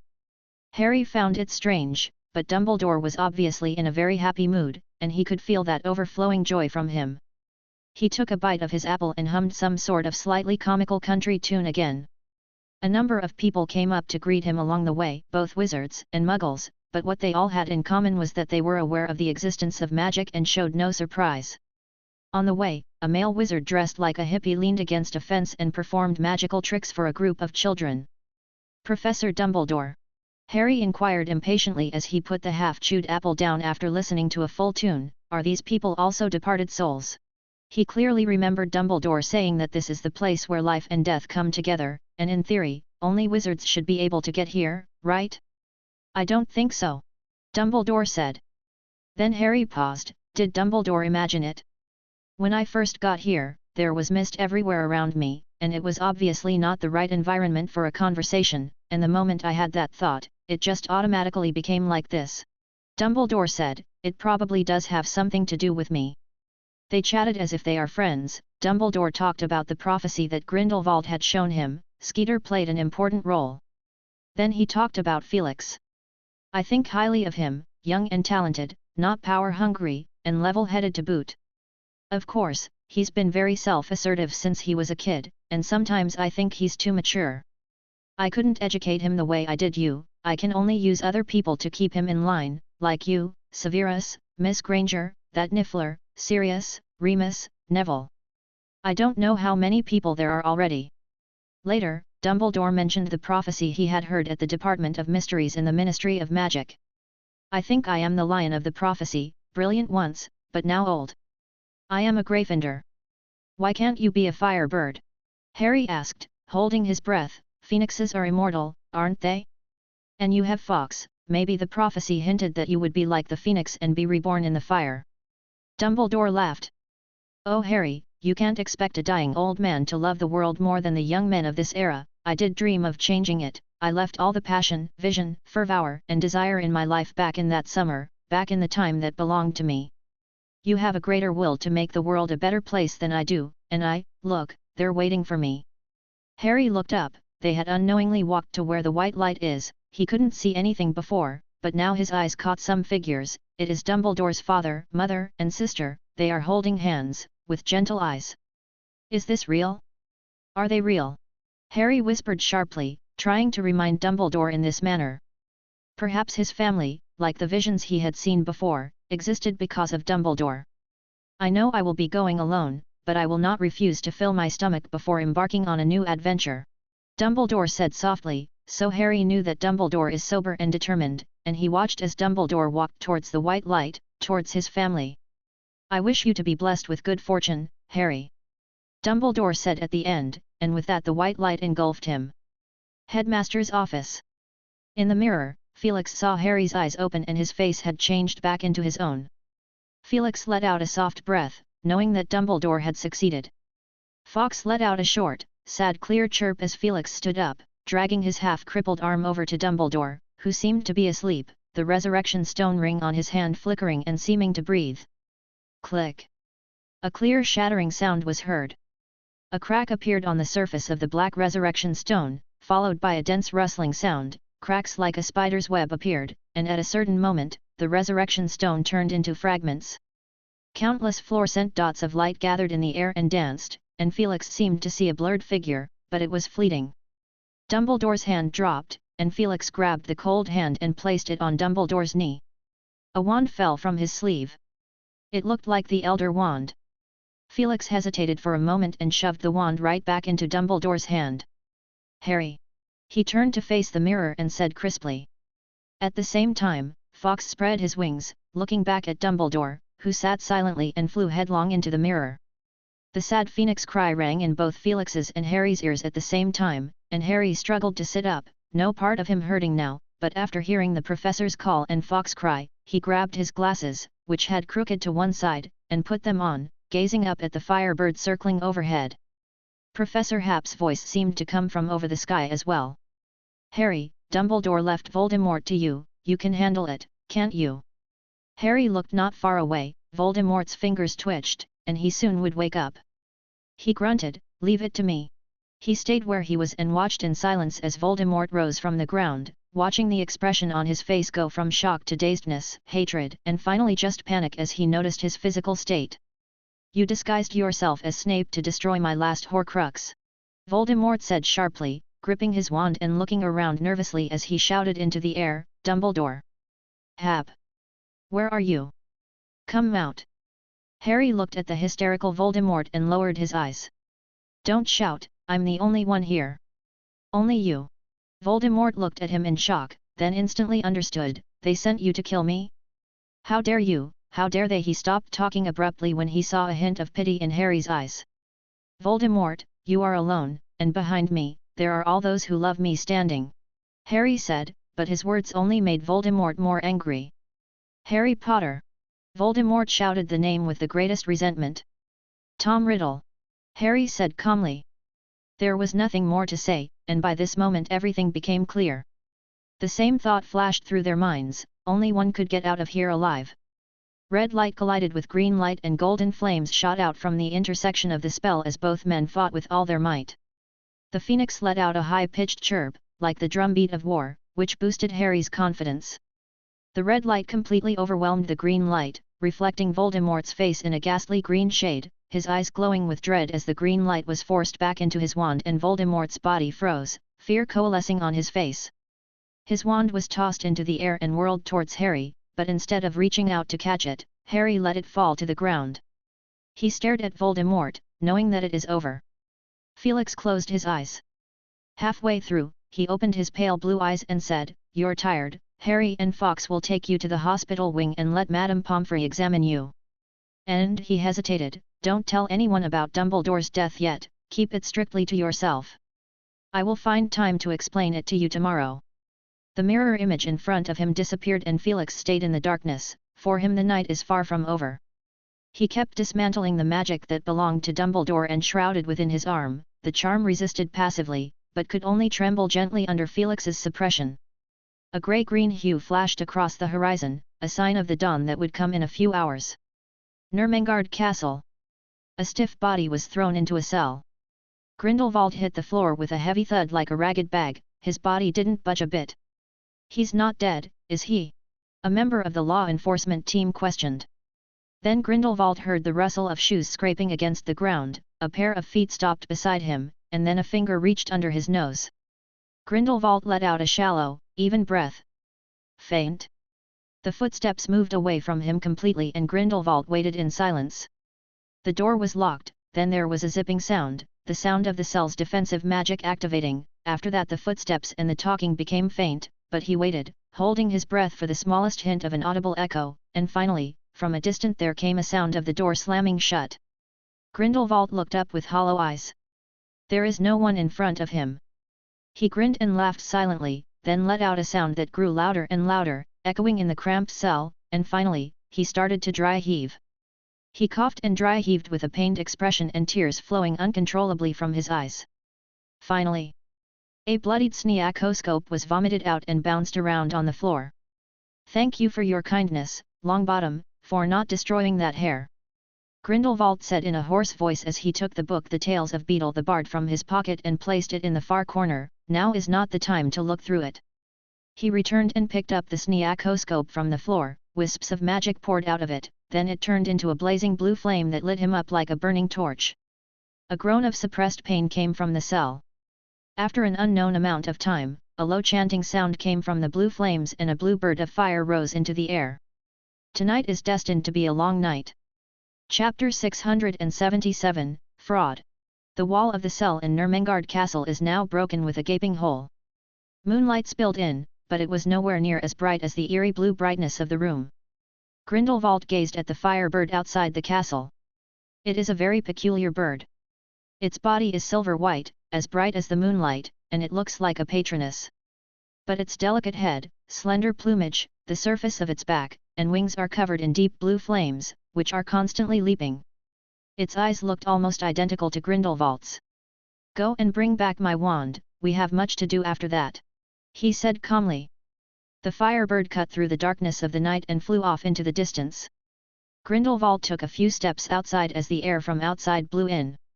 He moved closer to the black wall and stood at the edge of the high tower of Ermengarde Castle. At the very far end where the sky met the ground, there is a transition from pure black to deep blue. Grindelwald lowered his head and gazed at his left hand. The curse in his body is extremely stubborn and by no means something that can be dealt with in a short period of time, otherwise he would not have been trapped here for decades. He had previously burned most of the curse in his body with blue flames, but a small portion still remained, making it difficult to eradicate. Grindelwald could clearly sense that they spread all over his body and eating away the little bit of magic he had managed to regain and control, and if nothing is done, it won't be long before they will grow again. The sky is growing lighter. He had to make a decision soon. Grindelwald glanced back at the far corner of the cell. There is no point in hesitating, now is the best chance. Dumbledore, or someone else, should have appeared to stop him at the first sign of his attempt to break free from his restrictions, but nothing has happened. Well, he had just destroyed the wall in passing, and the magic on the wall had nothing to do with Dumbledore, so maybe the International Confederation of Wizards would get the message and arrive soon. The magic in his body gathered on his left hand and his body became empty, and then the tiny curse seemed to be attracted to it, pouring into his left hand, gathering and merging and becoming whole along the way, but Grindelwald let it happen. At last, the remaining pieces of the curse came together, nimble and greedy as if they were alive, chasing and devouring the magic of his left hand, which glistened and glowed, and grew more complete with each passing second. It was at that moment that Grindelwald seemed to sense something, through the curse, and he vaguely saw a blurred shadow. The figure seemed to sense something and looked back that way, with a blurry face, and strikingly light blue eyes. Grindelwald's heart sank, the last bit of hope dashed, and he mustered a grim smile. Pang! The violent dark fire flared up intensely, splintering and burning his flesh and blood while destroying the last of the curse completely. After completing all this, he was fully bathed in sweat and trembling. But it was all worth it, a new power had emerged, new, untainted magic from the depths of his soul, and it had merged perfectly with his body, which right now seemed near the end of its life. He was reborn. Hogwarts. Felix glanced out the window and blinked in confusion. He had just seemed to see Old Man Grindelwald. Was it an illusion? Or was it a new ability brought on by the charm? But he is clearly still a little short of fully mastering the charm. His heart sank. Something couldn't have gone wrong, could it? Half an hour later, Felix appeared at Nurmengard Castle. It is his first time here, and he is not quite used to the damp air and the smell of rotting straw, plus there is a smell of burning mixed in the air. He examined the large hole in the wall where an extra line of black writing read, "All for the greater good." He felt a bit of a headache and after a while, a dozen figures descended from the sky outside the castle. Felix backed away into the darkness, not wanting to meet up with these enforcers just yet. From Nurmengard Castle he went around to a few more towns nearby. The charm on his arm did not respond one bit. Felix glared at his arm. This thing just became useless, didn't it? He had only just got his hands on it. When Felix returned to the school, the sun was completely up and the school was no different than usual, with some early risers eating at the tables. He found Professor McGonagall, who notably looked more agitated when she saw him, and dragged him to the staff room without saying a word. Akingbade received a letter from an owl this morning, then turned pale and left in a hurry without even eating breakfast. She spoke quickly. Felix asked thoughtfully, did he mention what it was about? No. But his expression looked alarmed. It must have been something very important. Professor McGonagall guessed. Alas, Grindelwald escaped last night. Professor McGonagall's eyes widened, and she looked very agitated. Felix, you mean, Gellert Grindelwald? Her voice trembled a little, and it dawned on Felix that she too had lived through Grindelwald's most active years and is well aware of his influence. Felix recounted the general story, including information about Grindelwald's disguised identity as a professor at the school. Professor McGonagall gasped for air the whole time, her hand clutching the fabric on her chest in a death grip as her body shook. I totally didn't see this coming. He turned out to be Professor Bagshot, and clearly she paused, her eyes glinting with memories as if finding evidence from past interactions with Grindelwald, such as his superior knowledge of magic, and his hostile attitude towards Muggles. Professor McGonagall tried to compose herself. Albus, why did you do that? I think it's because of a prophecy. Felix said softly, holding out his hand to show her the scene of the anti-wizard parade. A year ago, Grindelwald escaped from Nurmengard Castle and made his way over to England. He got his exclusive wand at Future World in Diagon Alley. Back then, vetting was not quite as strict as it is now, and after that, perhaps he saw the job posting in the newspaper and asked to teach at the school for a year using the scene you see now as an exchange. The current Supreme Mugwump of the International Confederation of Wizards, that is, Akingbade, was also aware of this, and they sent someone to check Grindelwald's health over the summer last year and determined that he was still bound by magic and his magic was highly tainted and not as strong as it once was, so they finally agreed to allow this. The actual situation is of course more complicated. Felix still doesn't know whether reason prevailed or emotion secured the high ground when Dumbledore agreed to this condition, but in any case, there was a new professor of defense against the dark arts at the school. As far as Felix could tell, Dumbledore was probably under quite a bit of pressure. It must be that the people at the International Confederation of Wizards wouldn't mind trying to goad Grindelwald and figure out what he knew before kicking him back into a cold, damp, dark prison, and Grindelwald certainly knew that well enough, so he found Dumbledore as a voucher. "Did the transfer go awry last night?" Professor McGonagall asked perceptively. Yes, Dumbledore had a way to monitor Grindelwald's state, probably similar to a double-sided mirror. Felix briefly explained the principle of the same origin of restraining magic and the secret key of surveillance. I guess when he modified this spell, he probably didn't consider the idea of transferring the spell to other people, so there might be a loophole. Of course, it's hard to say for sure, but if Dumbledore hadn't had the key in his hands, Grindelwald might have broken out of prison in his first few years. The process of transferring the secret key to the charm only severed the connection with Grindelwald, but it would not disable the restraining magic, so Felix's words were highly credible. "Okay, I roughly understand."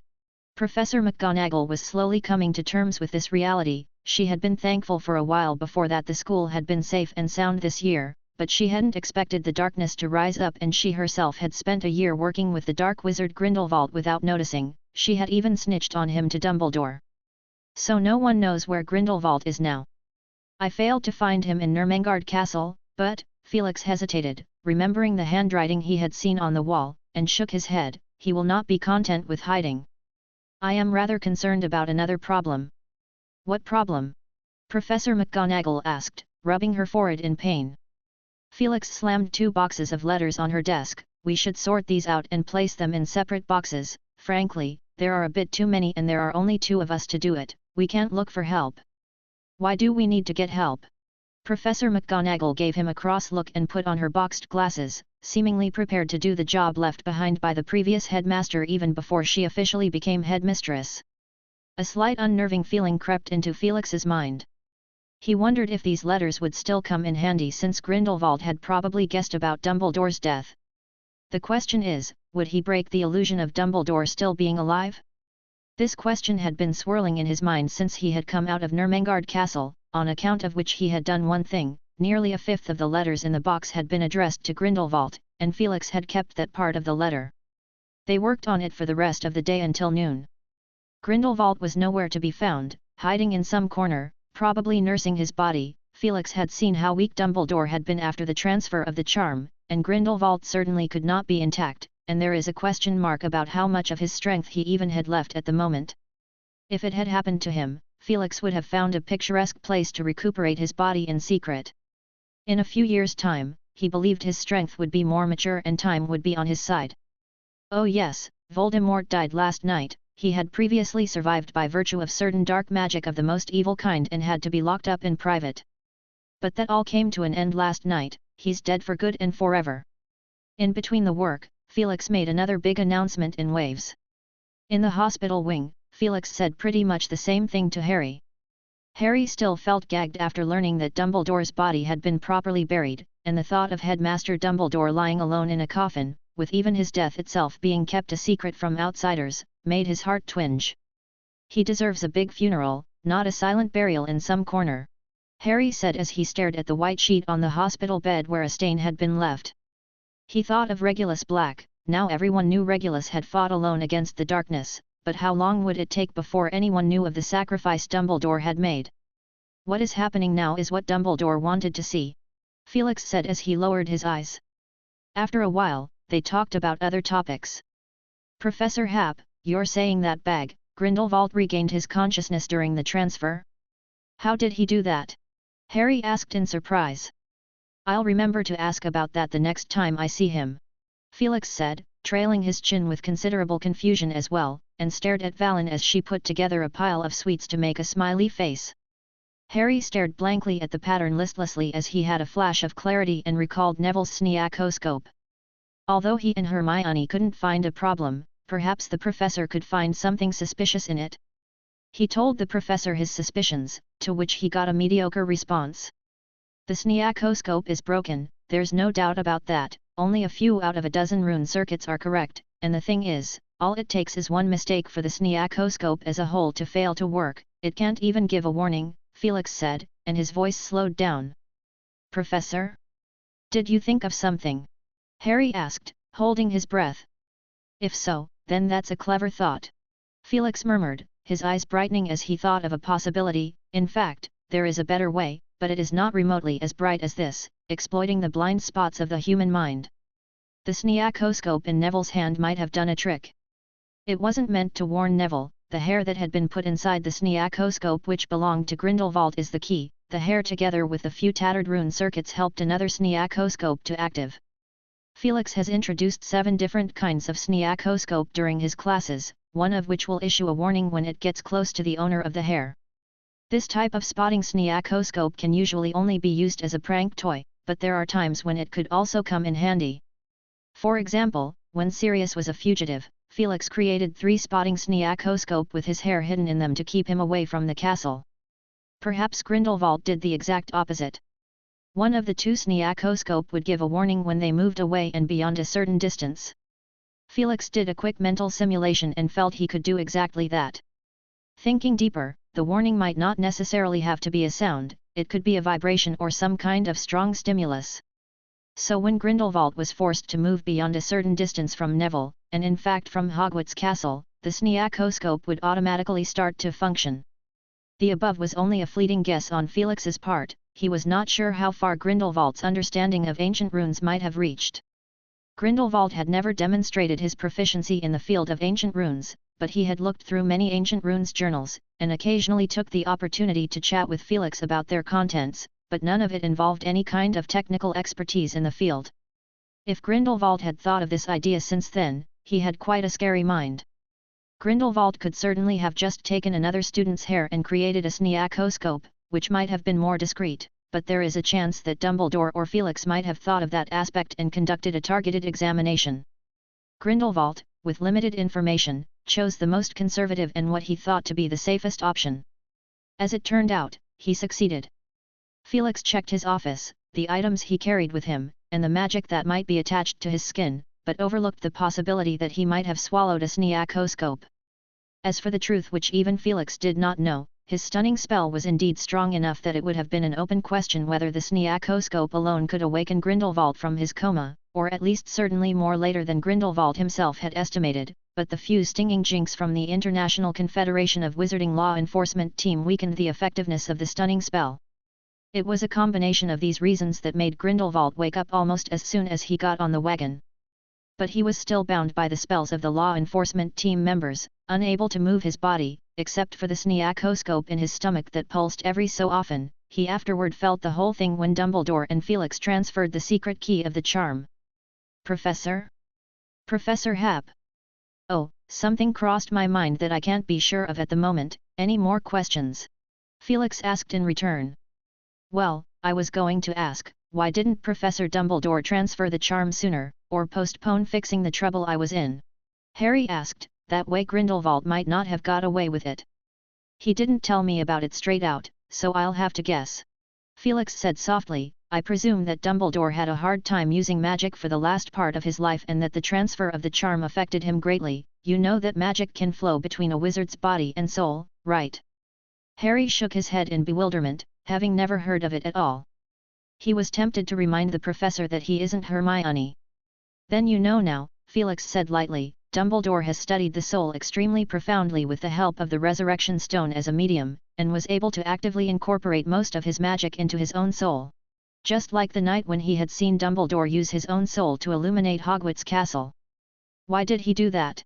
Harry asked, swallowing hard, feeling that what he perceived as magic is completely different from what the professor is talking about.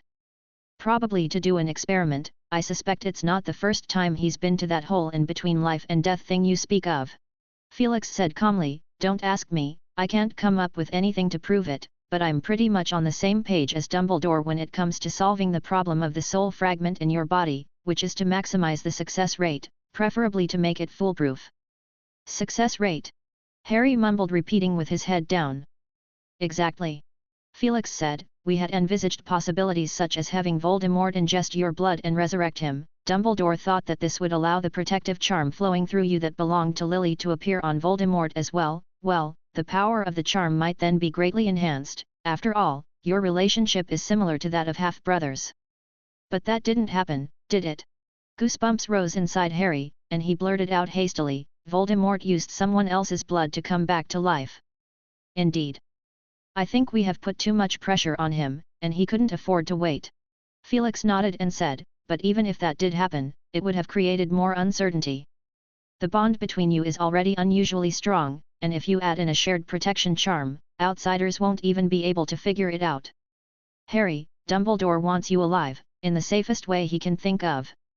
Felix left a disoriented Harry to leave. He had asked Madame Pomfrey and there was nothing wrong with Harry's health, and he would be discharged in the afternoon.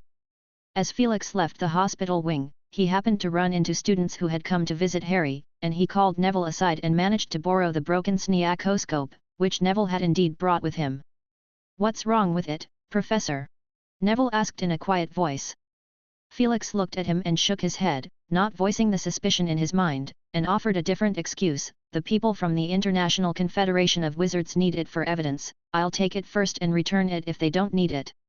In the crowd, Ron and Hermione wore worried expressions. There couldn't really be a problem with that sneakoscope, right?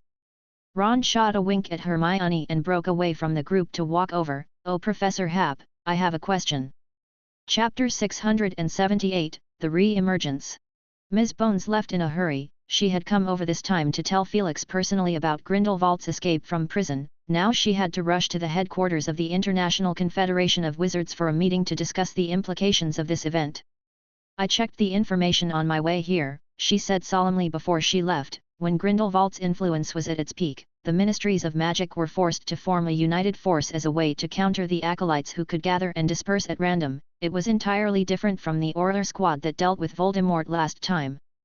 When Felix returned to the Great Hall, he was called away by Professor McGonagall, who, while sorting through Dumbledore's letters, happened to tidy up Dumbledore's desk and came across a will, a written resignation, to be precise. In the resignation letter, he thanked everyone who had worked with him and decided to donate most of his belongings, such as his private library, notes on the study of magic, magic tools, and other personal possessions, to Hogwarts. For a man who is about to embark on a journey, it would be too much of a burden to carry around any more of these things. Memories are my most valuable asset. Professor McGonagall read it all aloud in front of the entire faculty, with each professor expressing their gratitude and well wishes. At the end of the meeting, Professor McGonagall kept Felix behind and handed him a letter. Again, I found it while sorting through the letters. Felix was quite surprised. He thought that Dumbledore would not write to him at all. After all these letters are an elaborate pack of lies woven by Dumbledore.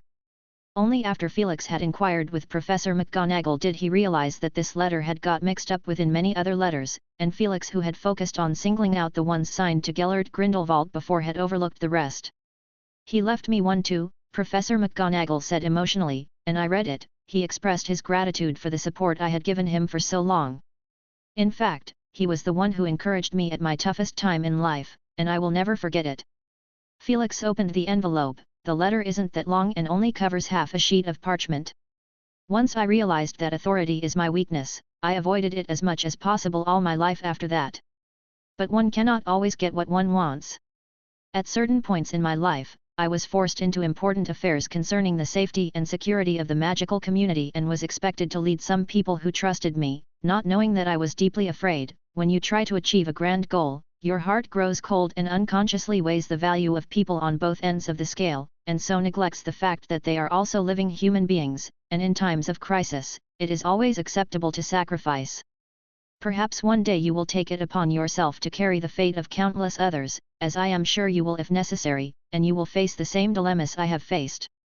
Perhaps you will be more decisive than I was, but I would never want you to become numb to sacrifice as a result. Have mercy on the living, Felix, even if the sacrifice is unavoidable. Felix slowly closed his eyes, feeling the weight of the letter on him, the way Dumbledore had used his own death to the utmost, not forgetting to add a lesson at the end, to show him what responsibility is and what sacrifice is. Dumbledore had indeed made the sacrifice, sacrificing only himself. Harry glanced at the professors' table. The professors looked unusually silent, as if they had not recovered from the news of Dumbledore's sudden departure. The fact that Professor McGonagall had chosen to sit with Professor Hap rather than in the tall, flamboyant chair that had belonged to Dumbledore caused a strange feeling to well up in Harry's mind, as if Dumbledore hadn't really left and that he might suddenly appear at any moment with a smug look of mischief on his face. "I think Professor McGonagall is planning to officially take up the position of headmaster next year," Hermione said softly. "That's what I think." Ron snapped to attention. "The holidays are coming up soon and the students aren't really in the mood. Waiting until the next school year is indeed much preferable. Do you guys think that Dumbledore is sitting in a tavern by the sea somewhere right now?" Harry and Hermione turned their faces to stare at him at the same time. "What's wrong?"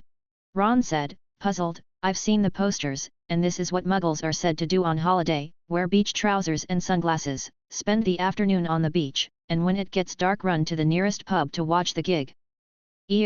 Hermione. Tears welled up in Hermione's eyes. Why would you think, given the choice, that Dumbledore would leave the school?" "It's like you said, the holidays are coming up, and he has at least 2 months off." Ron looked at her blankly, but Hermione turned her face sideways, her eyes blurred with tears. Harry felt something lump in his throat and his eyes grew sore. He tried his best not to blink, fearing that it would make the tears squeeze out. Moreover, he was afraid to speak. It was like he was under some curse. If he dared to spit out a single word, or imagine along with Ron that Dumbledore would be celebrating his first day of retirement somewhere in the world at the moment, his whole being would suddenly collapse. Hermione stared at Harry's face, finally sure of something, and she suddenly burst into tears. "Don't be like this, Hermione." "He would never want," Harry whispered as hoarsely as he could muster. Hermione wiped her eyes on her sleeve. "Right, I'm sorry," she said with a sobbing voice. Hermione buried her face in the crook of her arm, one hand covering her stomach in a way that looked like she has a stomach ache, but tears poured out of her eyelashes in drops. No one had noticed her yet. No. Harry felt a sharp look, and he looked up in a hurry. It was Professor Hap. Harry was just about to get a better look, but the professor had already averted his eyes of his own accord. "Harry!" a voice said in a whisper. Harry jolted at the familiar voice and almost jumped up from his seat. He stared at Professor Hap, who had suddenly appeared behind him, and looked incredulously towards the long dining table. There is another Professor Hap who seemed to be talking to Slughorn, and no one seemed to notice anything unusual, as if this conversation only existed in his head. "Weasley, Granger, come along with me." Ron looked dumbfounded as Hermione looked up, her face completely weepy, and Felix handed her a handkerchief. Thanks, what's going on?" She stood up, emotionally drained, and wiped her tears away, only for her to be surprised to find a second Hermione Granger sitting in her seat. Her was stretching out her arm carelessly to bring a plate of buttered and mushy peas to herself. Hermione's eyes widened. Felix explained calmly, "I don't want anyone else to hear this conversation." He headed out of the Great Hall, followed by Harry, Ron, and Hermione, who looked back at every step worrying that they might be discovered, only to realize that they were completely overworried, and when they noticed their other selves were feasting on the dishes instead of themselves. They felt a peculiar emotion. The four of them walked to the stone steps outside the castle, the clouds reflecting a glorious haze of the setting sun. Dumbledore wanted the impact of his departure to be minimal, so over the next few years you may hear of him appearing in some wizarding town, or him writing to a close friend about the sights he saw and the food he tasted on his journey, and then fading away little by little. Felix said faintly. "I guessed that," Hermione said with a small sob, "but I was holding out hope that maybe something had gone wrong with his health or something." Ron's face stiffened as he finally realized what was happening. He looked over at Harry, but Harry gave no response, and he found himself preferring to go back to the Great Hall and listen to his classmates talk about the holidays and about Dumbledore, who is still alive, at least in those people's minds. "You're Harry's best friends," Felix said to Ron and Hermione. "Harry knows, and you can easily guess the truth from his attitude, even if he doesn't say anything." "So you want us to keep it a secret?" Ron said slowly. Felix nodded, then shook his head again. "Including this point?" "It was Dumbledore's heart's desire, and he made a huge sacrifice, but I'm not sure now that things are going to work out the way he originally thought. Something unexpected happened.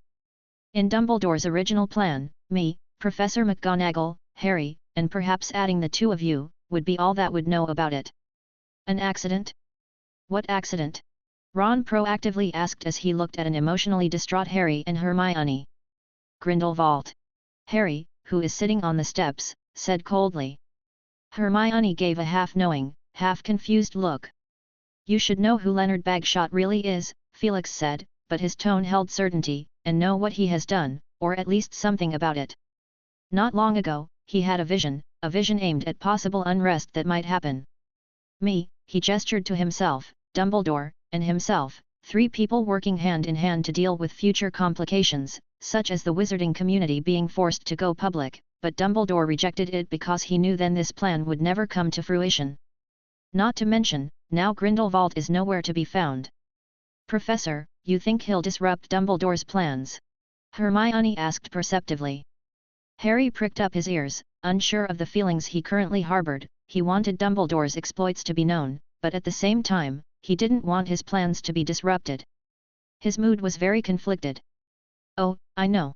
Ron said with certainty, he wants to work alone and recreate his past glory.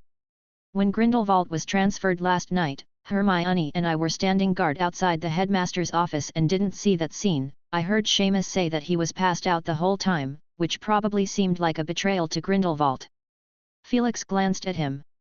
It can't be ruled out, but Grindelwald and Dumbledore have a complicated relationship, and no one can say what's really on their minds. Perhaps that book The Tales of Beedle the Bard recorded part of Dumbledore's true feelings. If Grindelwald really did see Headmaster Dumbledore as an enemy, Harry mused, there's one thing he would do besides gathering the acolytes, he would publicize Headmaster Dumbledore's death. He finished with a shocked expression. Felix thought silently, he was worried about that too. Moreover, even if Grindelwald understood Dumbledore's plight, would his mind change? From what Felix had learned from all sides, Grindelwald had always been an extremely controlling person, and even with Dumbledore's skepticism of Grindelwald, it was likely that the Grindelwald had been the dominant figure in their younger days of being together. The greatest white wizard in the world could have been the first follower of the dark wizard Grindelwald. The thought would send shivers down one's spine, to say the least. Even if half a century had passed and Grindelwald had managed to refine his mind and become soft? Felix didn't think so. These men who had seen war, or led it, would show no weakness when it came to being ruthless. He hadn't forgotten what Dumbledore had left him in his letter. Felix would rather prefer that Grindelwald hadn't given up on his previous idea. Although one of the 3 is now lost, his own magic could create a Dumbledore identity that would be enough to pass for the real one, as long as he didn't do anything about it. The real one and Grindelwald can create a balance with each other, outwardly tit for tat, but privately communicating with each other. The peaceful, moderate wizards would support the International Confederation of Wizards and Dumbledore, Felix, who represent the existing order. The radical, ambitious wizards would defect to Grindelwald and eliminate the hidden problems. Felix wouldn't mind supporting him as he forms the new acolytes if a tacit agreement can be reached. Grindelwald had destroyed the restraining charm in his body anyway. So by not leaving the school, Felix had released a signal as well. Now he is waiting for Grindelwald to find him. Harry, you should know that the Slytherin chamber has been transformed into a spacious playground by me, and with nothing going on at school these days, I suggest you form a couple of club activities. Salzburg, Austria. This historic city is located in western Austria, near the German border, and there are ancient Baroque buildings everywhere in this old city, with churches and monasteries lined up, gardens and fountains competing, and those who live here can look up and see the beautiful scenery of the Alps. In a spacious theatre, thousands of wizards are gathered in one place, all different in appearance and temperament, but if there is one thing they have in common, it is that they are all old and their faces are wrinkled. They all stared at the man on the stage. My brothers, my sisters, my friends, Grindelwald's low voice echoed through the empty room, the opening words of his speeches from yesteryear, and the words spoken were like words that spanned a long span of time, taking them back to those wild and passionate times. But everyone knew that everything had changed and that the man who had once reigned supreme is now old. Many stayed in tears. I am not sure. I am still worthy to call you all as I once did. You were my most unwavering supporters and trusted me beyond measure, but I failed. The crowd stirred. The future I had promised you is half a century late, and if you have been disappointed, shaken, and changed your minds, I fully understand, for I too have been disappointed, shaken, and changed my mind. Grindelwald held out his hand behind his back, the acolytes let out a gasp, and his left hand charred and smoldered. "Don't worry about me," Grindelwald whispered, "this hand is the price I paid to get out of the cage, and it represents my resolve." From the tip of his wand flew a ball of blue flame that set the entire stage ablaze, a high-pitched phoenix's cry heard from the flames. "But if you still hold on to the last shred of hope, then come with me and I will show you that future." The flames obscured his figure, and while the wizards in the crowd remained hesitant, one stepped forward without hesitation, a witch with white hair all over her head. If Felix had been there, he would have recognized her perfectly. She had gone by the name of Nicole Noel. She threw herself into the flames, which did not harm her one bit. Grindelwald welcomed her with his hand, which was intact. "Welcome back, Vinda."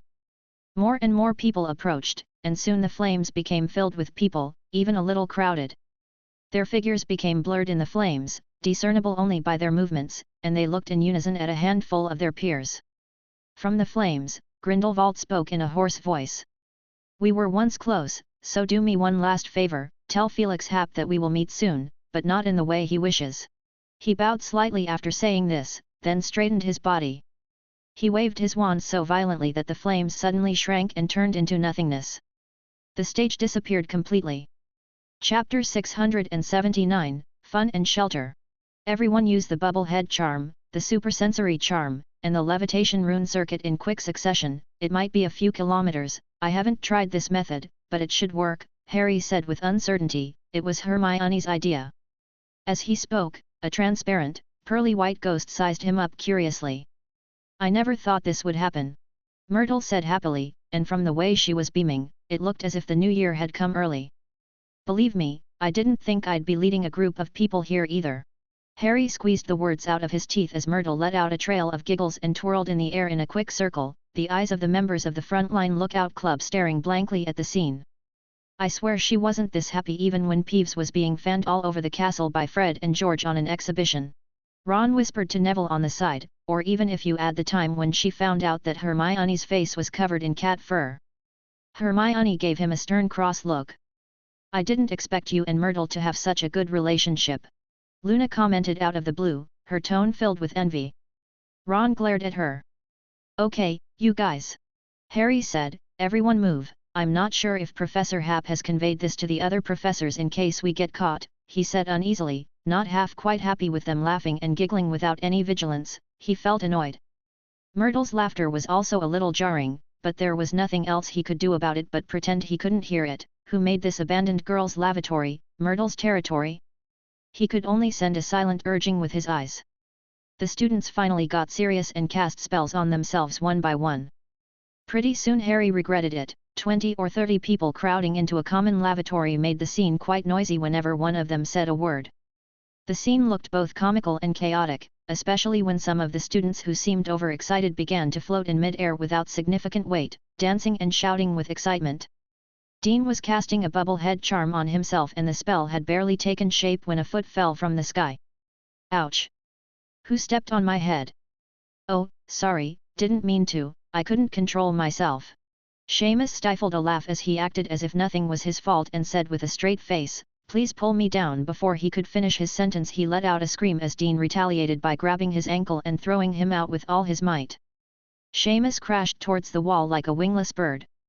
"A good shot," Katie Bell, the Quidditch player, commented. Dean straightened his collar. "Thanks, I always knew I had the hidden talent to play Quidditch.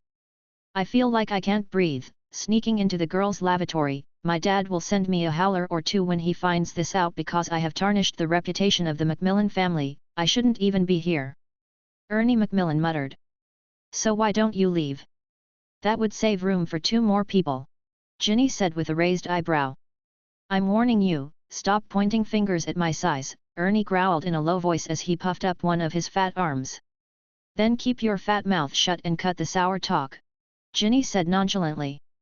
Ron stood next to Ginny with a bubble that resembled a fishbowl, his whole face looking swollen. "You want to fight?" Ron said in a jarring voice, and instead of backing down, Ernie took a step forward. The 2 men stood about the same height, but Ernie is considerably stronger than Ron. Harry hurried over in stride. "Don't have any arguments." He struggled to separate Ron and Ernie. "Ernie, Justin is looking for you, he's not very good at the bubble head charm." Only after Ernie had moved away did Harry turn his attention to Ron. "You too, Ron." He was about to give a couple of warnings when he realized that Ron's eyes looked twice as big as they had been under the bubble head charm, which made him look like an angry goldfish or a toad. "Get a grip." Harry stifled a laugh and left. "Thanks," Ginny said to Ron, who pretended like he didn't care and waved his hand. Ginny stared at his face and snorted, "Oops, I have to go find Luna, I wonder what she looks like." As soon as Harry returned to his original position, Hermione raised her hand to get his attention. "Harry, I think we need to add the impervious charm as well." Harry visualized the damp underground pipes in his head and immediately agreed. Finally, after 10 minutes when all the preparations had been made, Harry cleared his throat. "Professor Hap." "Deputy Headmaster." Mafalda said, "He's our Deputy Headmaster now. I have been trying to interview him, or Professor McGonagall, about his plans for the school, but unfortunately I didn't get the chance. Thank you for filling me in on the latest plans of the Wall of Mystery tabloid, but now can you please shut up?" Harry couldn't help but raise his volume. "Where did I stop?" "Oh, thank you, Hermione. Professor Hap has made a lot of modifications to the Chamber of Secrets, and the previous entrance originally could only be opened with the Parseltongue, but now there is a second way." He raised one arm and a dozen individual rune symbols flew and gathered into a glowing key, then the place beneath their feet swayed and the tap above the sink Harry was facing glowed with a blinding white light, then the entire sink sunk and revealed a thick pipe in the ground. Everyone clicked their tongue in amazement. "Is this the way you guys went down to get into the Chamber of Secrets and kill the basilisk back then?" Parvati Patil asked in awe. She wore her hair in a long ponytail today, just like her twin sister. Parvati's hair tossed around and whipped between Harry, Ron, and Hermione. "Yeah," Harry said. "Can we learn this set of rune sequences?" Anthony Goldstein asked tactfully, "That way we don't have to ask you to open the door every time." "Yes," Harry nodded, "that's what the professor intended." "Ron, you're first, lead on ahead, I'll stay at the end." Ron took a deep breath and stood at the edge of the thick water pipe. Myrtle floated over to him with interest and plopped down in mid-air to stare straight at Ron's face. "I still remember the first time you jumped off," she said sadly. "You were shorter than me then, but now you're a head taller than me." "It's not just the head that has changed." Ron shot back at her and jumped, but things weren't quite what he had expected, as he disappeared from view in near slow motion due to the effect of the rune circuit on his body. A few people impatiently poked their heads into the hole to look down. There was pitch-black darkness deep below. After a few seconds, Ron's muffled voice came up. "Oh, no danger, except it's a bit dark. I'll use my illumination magic now. Wow! I feel like a rat in a hole. Well, I mean, it's an amazing feeling, a gentle push, and you can fly out so far like you're gliding." The crowd looked at each other. Harry shrugged and said, "As you can hear, you can think of this as the first attraction of the Chamber of Secrets amusement park." One by one the club members went down and Luna waved at Harry. "Thanks, we do need some fun now."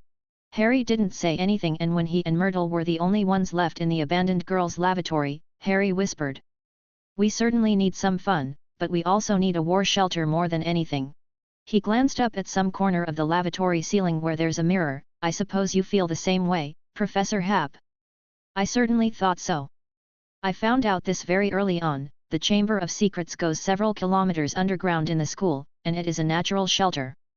In the event of any big disaster, students can head there for shelter, and I also built a hidden fireplace in the inner space of the statue of Salazar Slytherin. There's always the possibility of using it, even if you can't use it against Grindelwald now, but if you can extend the time to dozens, hundreds, or even thousands of years later from now, it could be a big help then," Felix said with a nod from Professor McGonagall's office. A mirror rippling with water in mid-air disappeared, and Professor McGonagall stared blankly into the air. "He has discovered it. Perhaps Albus was right, Potter does have potential. He defeated Voldemort. Even if Voldemort was very weak at the time, it is an indisputable fact that he did it," Felix said, "plus he is popular enough in the school to have the editor of the Wall of Mystery tabloid on his team, the founder of multiple school clubs. I'm sure it won't take an afternoon for word of the underground amusement park to spread throughout the school. Very prescient, Felix. I'll ask both head boy and head girl to cooperate with prefects to spread this news." Professor McGonagall said, with a sigh, "The situation has once again become very tricky, and the words of the acolyte this morning make me fear that Grindelwald will target the school." There are still a few more days left to go for the final holiday, and we must keep the students safe till then. Her last words had a firm edge to them. Well, I've handed that one over to Amelia, who should be discussing it with Babajide Akingbate at the moment. Hopefully, it will bear a good conclusion. Felix said. At the last meeting it was agreed by vote that 12 ministries of magic agreed to send men, and this team of orators came under Akingbade's command. Now that Amelia has come up with new solid evidence, I'm sure the number of ministries of magic that would agree to join the allied forces will increase again. How many orators and hit wizards is Bones prepared to send? Professor McGonagall asked curiously. A third. Professor McGonagall frowned, so it is less than 50. That acolyte said that Grindelwald has nearly 600 or 700 people on his hands right now. Although these people are old, they are not all bad at what they do. They used to be the most loyal group of Grindelwald's men, and in case these people spread out in all directions to recruit wizards who are dissatisfied with the current state of the magical world, that number could immediately swell a dozen times over. Felix rubbed his chin and said.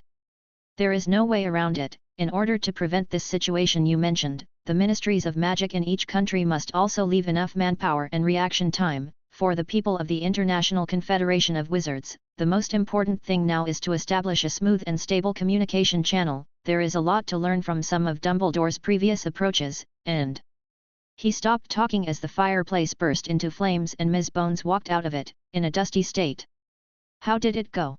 Professor McGonagall asked with a serious look. It has produced some results. Ms. Bones said wearily, but Akingbate has refused the suggestion of placing all the nation's orators in England, and instead, he wants me to convince you to join the Allied forces as his second in command. She glanced at Felix.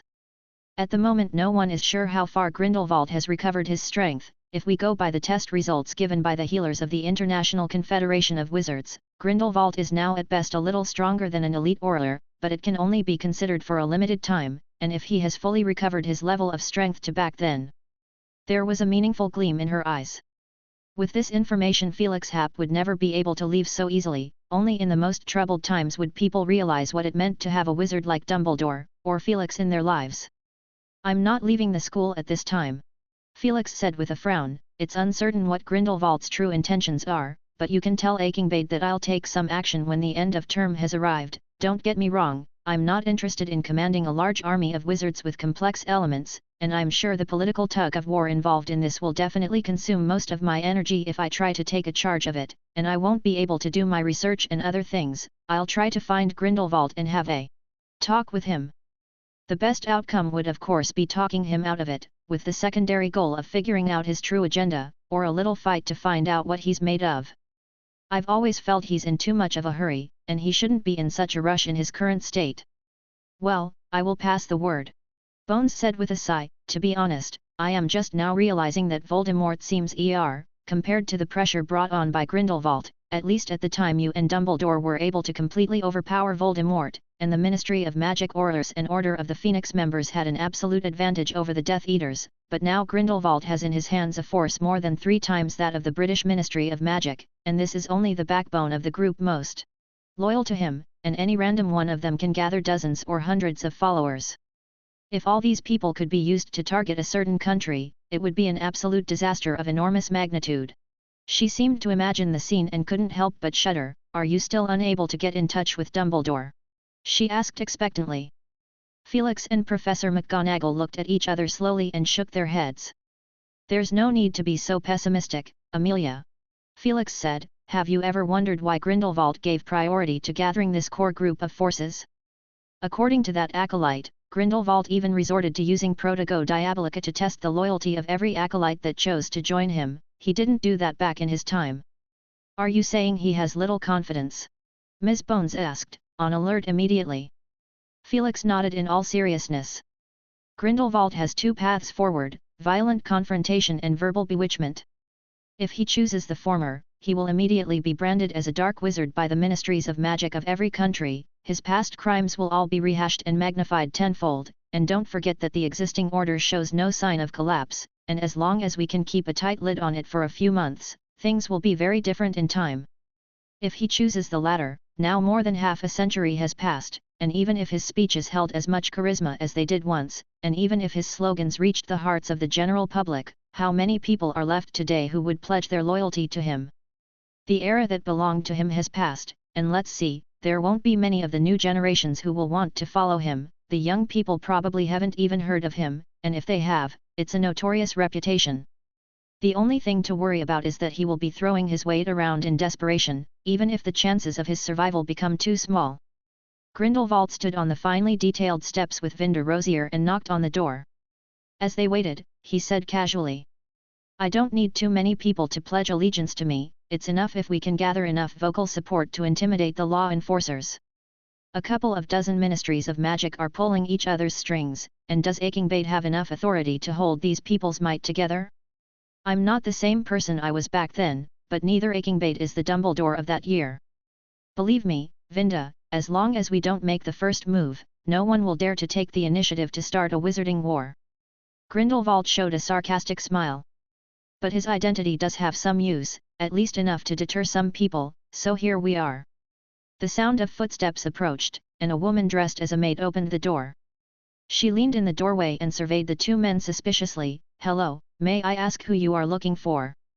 "We are looking for Mr. Babajide Akingbade," Vinda Rosier said. "But, Mr. Akingbade has mentioned that he will not see any foreign guests. Do you have an appointment?" the maid asked. "It's an urgent official matter, related to Mr. Akingbade's biggest worry at the moment," Grindelwald said. "I spoke to the guards here, Grove, right? A very duty-bound lad." The maid's eyes looked across their shoulders to the opposite side of the path, where a young man at the end of the path nodded his head in that direction.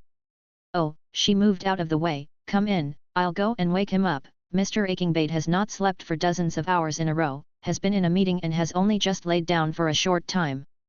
Grindelwald and Vinda Rosier were led into the drawing room, where Grindelwald sat down in a nice, comfortable chair, and with a calm demeanor, he took a book out of his pocket and read it with great concentration. "The Tales of Beetle the Bard?" The maid gave the tattered cover a critical glance, and she could see that its owner had definitely looked through it so often that several of the letters had flaked off. It seemed a little odd, but her wariness did lessen considerably. Someone who liked to read fairy tale books couldn't be a bad person, could they? And this person was very polite. Chapter 680, Statement. What he said about the Chamber of Secrets amusement park is certainly not a casual thing. Felix is very serious about it.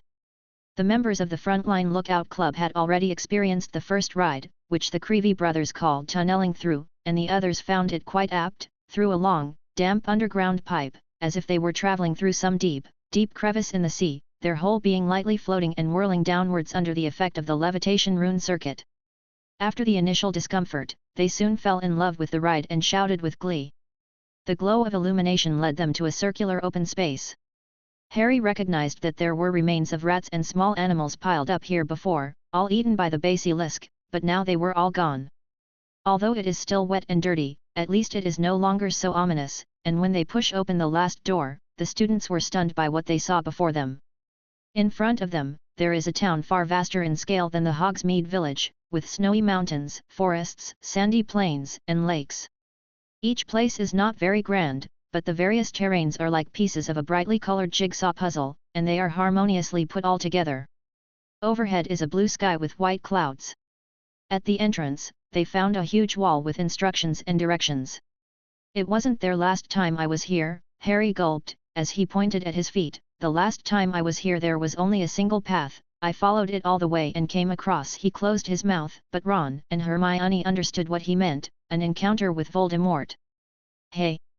Have a look, there are quite a few projects up there," Seamus said in surprise, staring up at the lines and text descriptions on the instruction wall. "The flying roller coaster, I think it's that thing," Dean interjected, pointing his finger at the long, snake-like carriage that glided over the top of the snowy mountain. "Looks like some kind of sightseeing vehicle." "Hey, don't interrupt," Seamus continued. "There's also, well, Wild Quidditch, the Library of the Future, the interactive murals, the high swings, the rapid shooting, the dream architects, wow, even more. I can't wait, but it looks like a long way to go.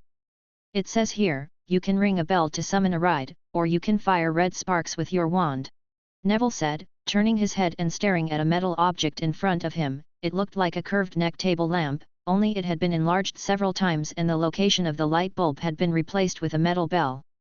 So what are we waiting for? Dean said excitedly, I'm going to try wild Quidditch.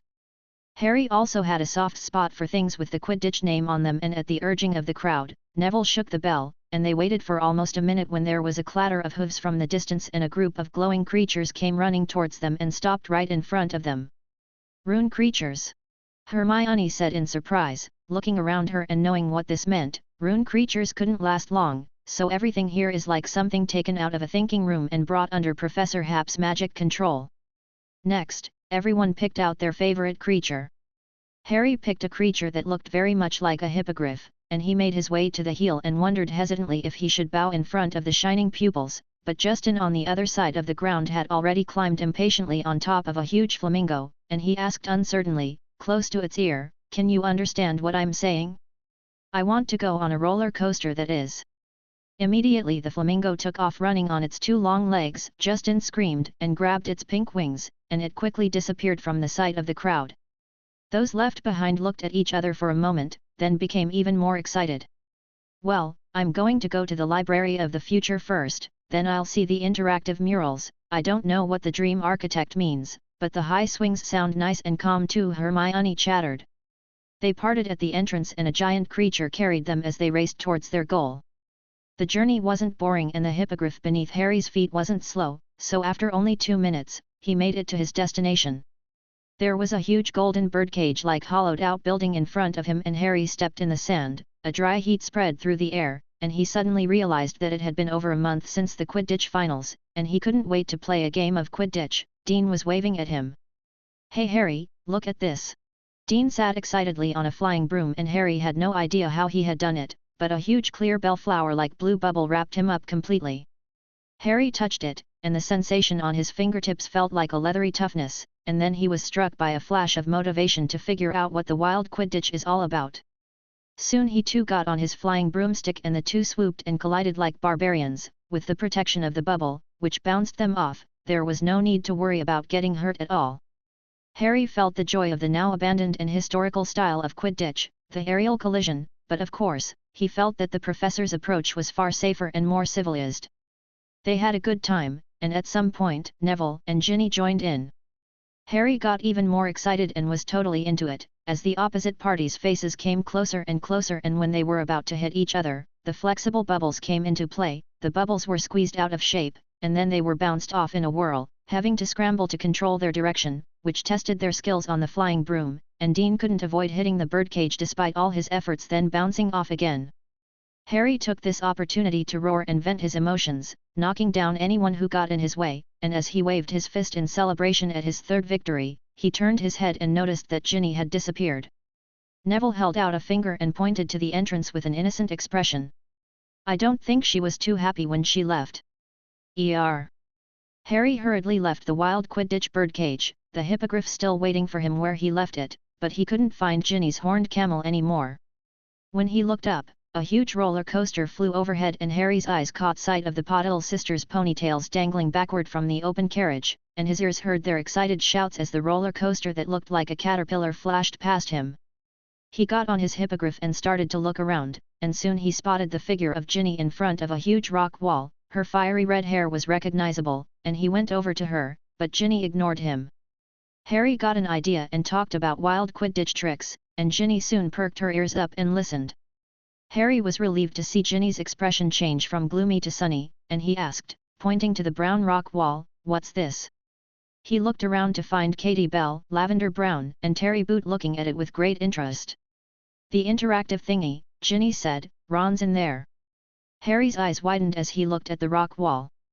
The rock wall is painted with sketch-like lines that seem to be the random scribbles of someone who isn't very good at drawing, and there is a long, meandering black line that represents the rolling hillside, on which a small, sketchy-looking figure is currently climbing. "That's Ron." "Yeah," Ginny said with a grin, "watch, I'm getting the hang of this a bit," she said, taking out her wand and tracing a circle on the rock wall, in which the circle seemed to turn into a huge tumbling rock that rolled down the hillside under Harry's dumbfounded expression. "Who's messing with me?" Ron's clear roar came out of the rock wall as the little man representing him smashed a rolling rock 10 times his size with a single punch. "I should have painted it more real." Ginny said regretfully, and when she saw the look on Harry's face she reassured him, "Oh, don't worry, the person inside the rock wall won't be in danger of losing his life, all we can do is put up some sort of obstacle, or convenience for him. A bit of a prank, I think Fred and George would like it here." Soon there was no way in front of Ron in the rock wall, and he was dealing with a huge gully. Lavender Brown had drawn 2 bat wings on the rock wall with her wand, which was picked up by Ron, and he flapped them to reach the top of the hill, which was drawn with a straight line, where a huge chair was drawn and there was actually someone sitting on it. "Valin." Harry rubbed his eyes. "This is a mural of warriors fighting a demon," Lavender muttered, without looking away. The Valin in the mural looked a dozen times bigger than Ron, and even Ron himself was startled when Valin gave 2 excited grunts and snapped a curved pair of branches from the tree, and made them fall like lightning. "Oops, Ron's going to fail. Let's give a hand!" Katie Bell shouted excitedly, pulling out her wand and drawing a circle around the rock wall, circling Ron's entire body. "Who turned off the lights?" Ron asked in a bewildered tone. At that moment Valin sneaked over and kicked out as hard as she could at a ball, and the rock wall suddenly flickered and Ron emerged from it. Half a dozen people surrounded him. "How does it feel?" Susan Bones asked. A bit dizzy," Ron shook his head. "It was like entering the world of a comic book. The world is all just a row of lines in your eyes, but for the people inside, it seemed like a real black and white world, although I don't know why Valin got so big." The next second the rock wall shimmered again and Valin jumped out of it, with a smug smile, standing only a foot tall. Hermione had just come out of the Library of the Future. She had reread the Monster Book of Monsters, but it felt completely different. The words and pictures in the book became a single coherent scene. She had just assisted a large man, who looked a lot like Hagrid, in catching a group of Coco Rumsey Catcher, using exactly what she had learned from the book, a large handful of fresh, dew-soaked leaves, and it's even better if you can also perform an exaggerated dramatic movement during the capture. They immediately can't resist running out of the corner to watch you perform. That's when you can put them in their cage. For her next destination, she wanted to go to the high swings, and she stopped for a moment on the way past the rapid shooting field, where Justine and Ernie Macmillan stood on one side of a long canal, with a steady stream of billywig insects coming out of the nest on the other side, which quickly rushed towards the pair. They sweated profusely as they shot a stream of red light from their wands, and when it hit the billywig insects, the nimble little creatures fell to the ground like a soft rubber ball. As time passed, the billywig insects grew in number and speed. Hermione left shortly afterward when she heard a frustrated intake of breath from behind her. She arrived at the place marked on the map as High Swing. There was only a sign nearby. She stared blankly and tapped the wooden sign with her wand. Then a rustling sound came from above, and she looked up as a green vine dangled from the sky. The vine weaved itself into the shape of a letter J and the bottom of it inflated into a seat. She managed to sit on it, and it carried her up high and soon everything on the ground came into view. Over a plain, she saw the blurred figure of Luna, who flicked her wrist in a monstrous and uncanny house. Hermione guessed it would be a house, rose from the ground like a huge black smoking pipe with a silver crescent hanging from the chimney. "Okay, I can probably guess what the dream architect is," Hermione muttered in a small voice. She couldn't help but imagine what her ideal house would look like in her mind, nothing too formal, but nothing too weird either, and she tilted her head as she gawked at Luna's creation, which appeared to be Luna's home, and from her perspective, it surprisingly looked a bit like an upright boot. She giggled. After looking at it for a while, she tapped her wand on the vine, which continued to rise upwards, and she wanted to look at the highest point. Hermione remembered the fairy tale about Jack and the Beanstalk that she had heard when she was a child. There couldn't be a giant that could eat children above the clouds, could there? She laughed at the thought. A steady stream of wavy clouds with neatly cut edges glided before her. They seemed to be carved out of the same mold. The professor didn't seem to have put much thought into them. Hermione couldn't help but muse about it when finally the vines stopped moving. Hermione looked around and spotted a silver sphere the size of a crystal ball behind her. "Is this the moon?" But it looked too small to notice at all if she didn't pay attention. She reached out curiously and picked the crystal ball up in her arms, and unexpectedly found a small note stuck on the back of the sphere as she turned its back towards her. "I should be 1,000 times of this size, but for now all I can do is pretend I'm the moon." Hermione slowly read the note and giggled at the familiar handwriting, laughing so hard that tears welled up in her eyes. "Oh Professor, I didn't think," as she laughed, she noticed that the other side of the note also had something writing on it, and she turned it over to see the following written on it: Lunar City plan is on hold. The Chamber of Secrets amusement park was rapidly taking Hogwarts by storm. For some reason, Felix had noticed Granger looking at him strangely for the past 2 days, but he was busy at the moment, both with his responsibilities as deputy headmaster, learning how to run the day-to-day affairs of the school under Professor McGonagall, which he disliked so much that he had offered to hand over the job to the head boy and head girl of the school, under the fancy name work experience. But you should at least know exactly which jobs you are responsible for, Professor McGonagall said with a grunt from her nose. On the other end of the world, Grindelwald still hadn't stopped his activities. Word had come back from the British representative of the International Confederation of Wizards that Babajide Akingbade had hosted a strange man and woman in his mansion, during which the tight protection measures put in place around him had completely failed and over 20 elite Aurors had lost half an hour of their memories. One could use a need to guess that Grindelwald had approached his door. But strangely enough, no problems were found with Akingbade after he underwent various tests. No imperious curse, no replacement, his memory left intact. In fact, all evidence pointed to the fact that he hadn't been harmed in any way. In his own words, Grindelwald talked to him for a while as if he was an old friend catching up. He even went on to receive representatives from New Zealand and Norway after the examination. Grindelwald definitely did or said something. He is best at verbal bewitchment, Ms. Bones said with certainty. She had guessed it right. 3 days before the holidays, Babajide Akingbade made a solemn statement addressed to all wizards. It is with great regret that I have to announce that Gellert Grindelwald is back to the public eye. Previously he had been imprisoned in Nurmengard prison, but now he has escaped and regained his freedom. The newspaper, which recorded his entire speech, spread instantly throughout the whole wizarding world.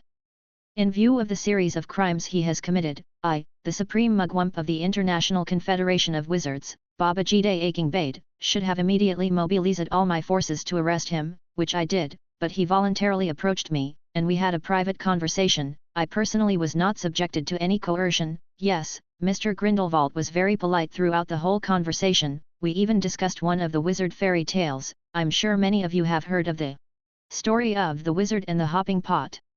Ahem, what I'm trying to say is that the wizarding world is in a dire situation, and we can't afford another wizarding war. And Grindelwald, who, unfortunately, is a wizard with generally long life, and he still retains enough influence in our world. Under these circumstances, Grindelwald has offered to show his goodwill, so what reason do I have, on the basis of personal preference, to break the olive branch he has offered me? I admit that my actions will be controversial, but I must put aside my personal feelings because every decision I make has far-reaching implications. Negotiations for peace are essential. What's more, the newspaper deliberately highlighted this, and as he said it he looked very embarrassed and hesitant, and a full 5 minutes passed before he finally made up his mind to tell.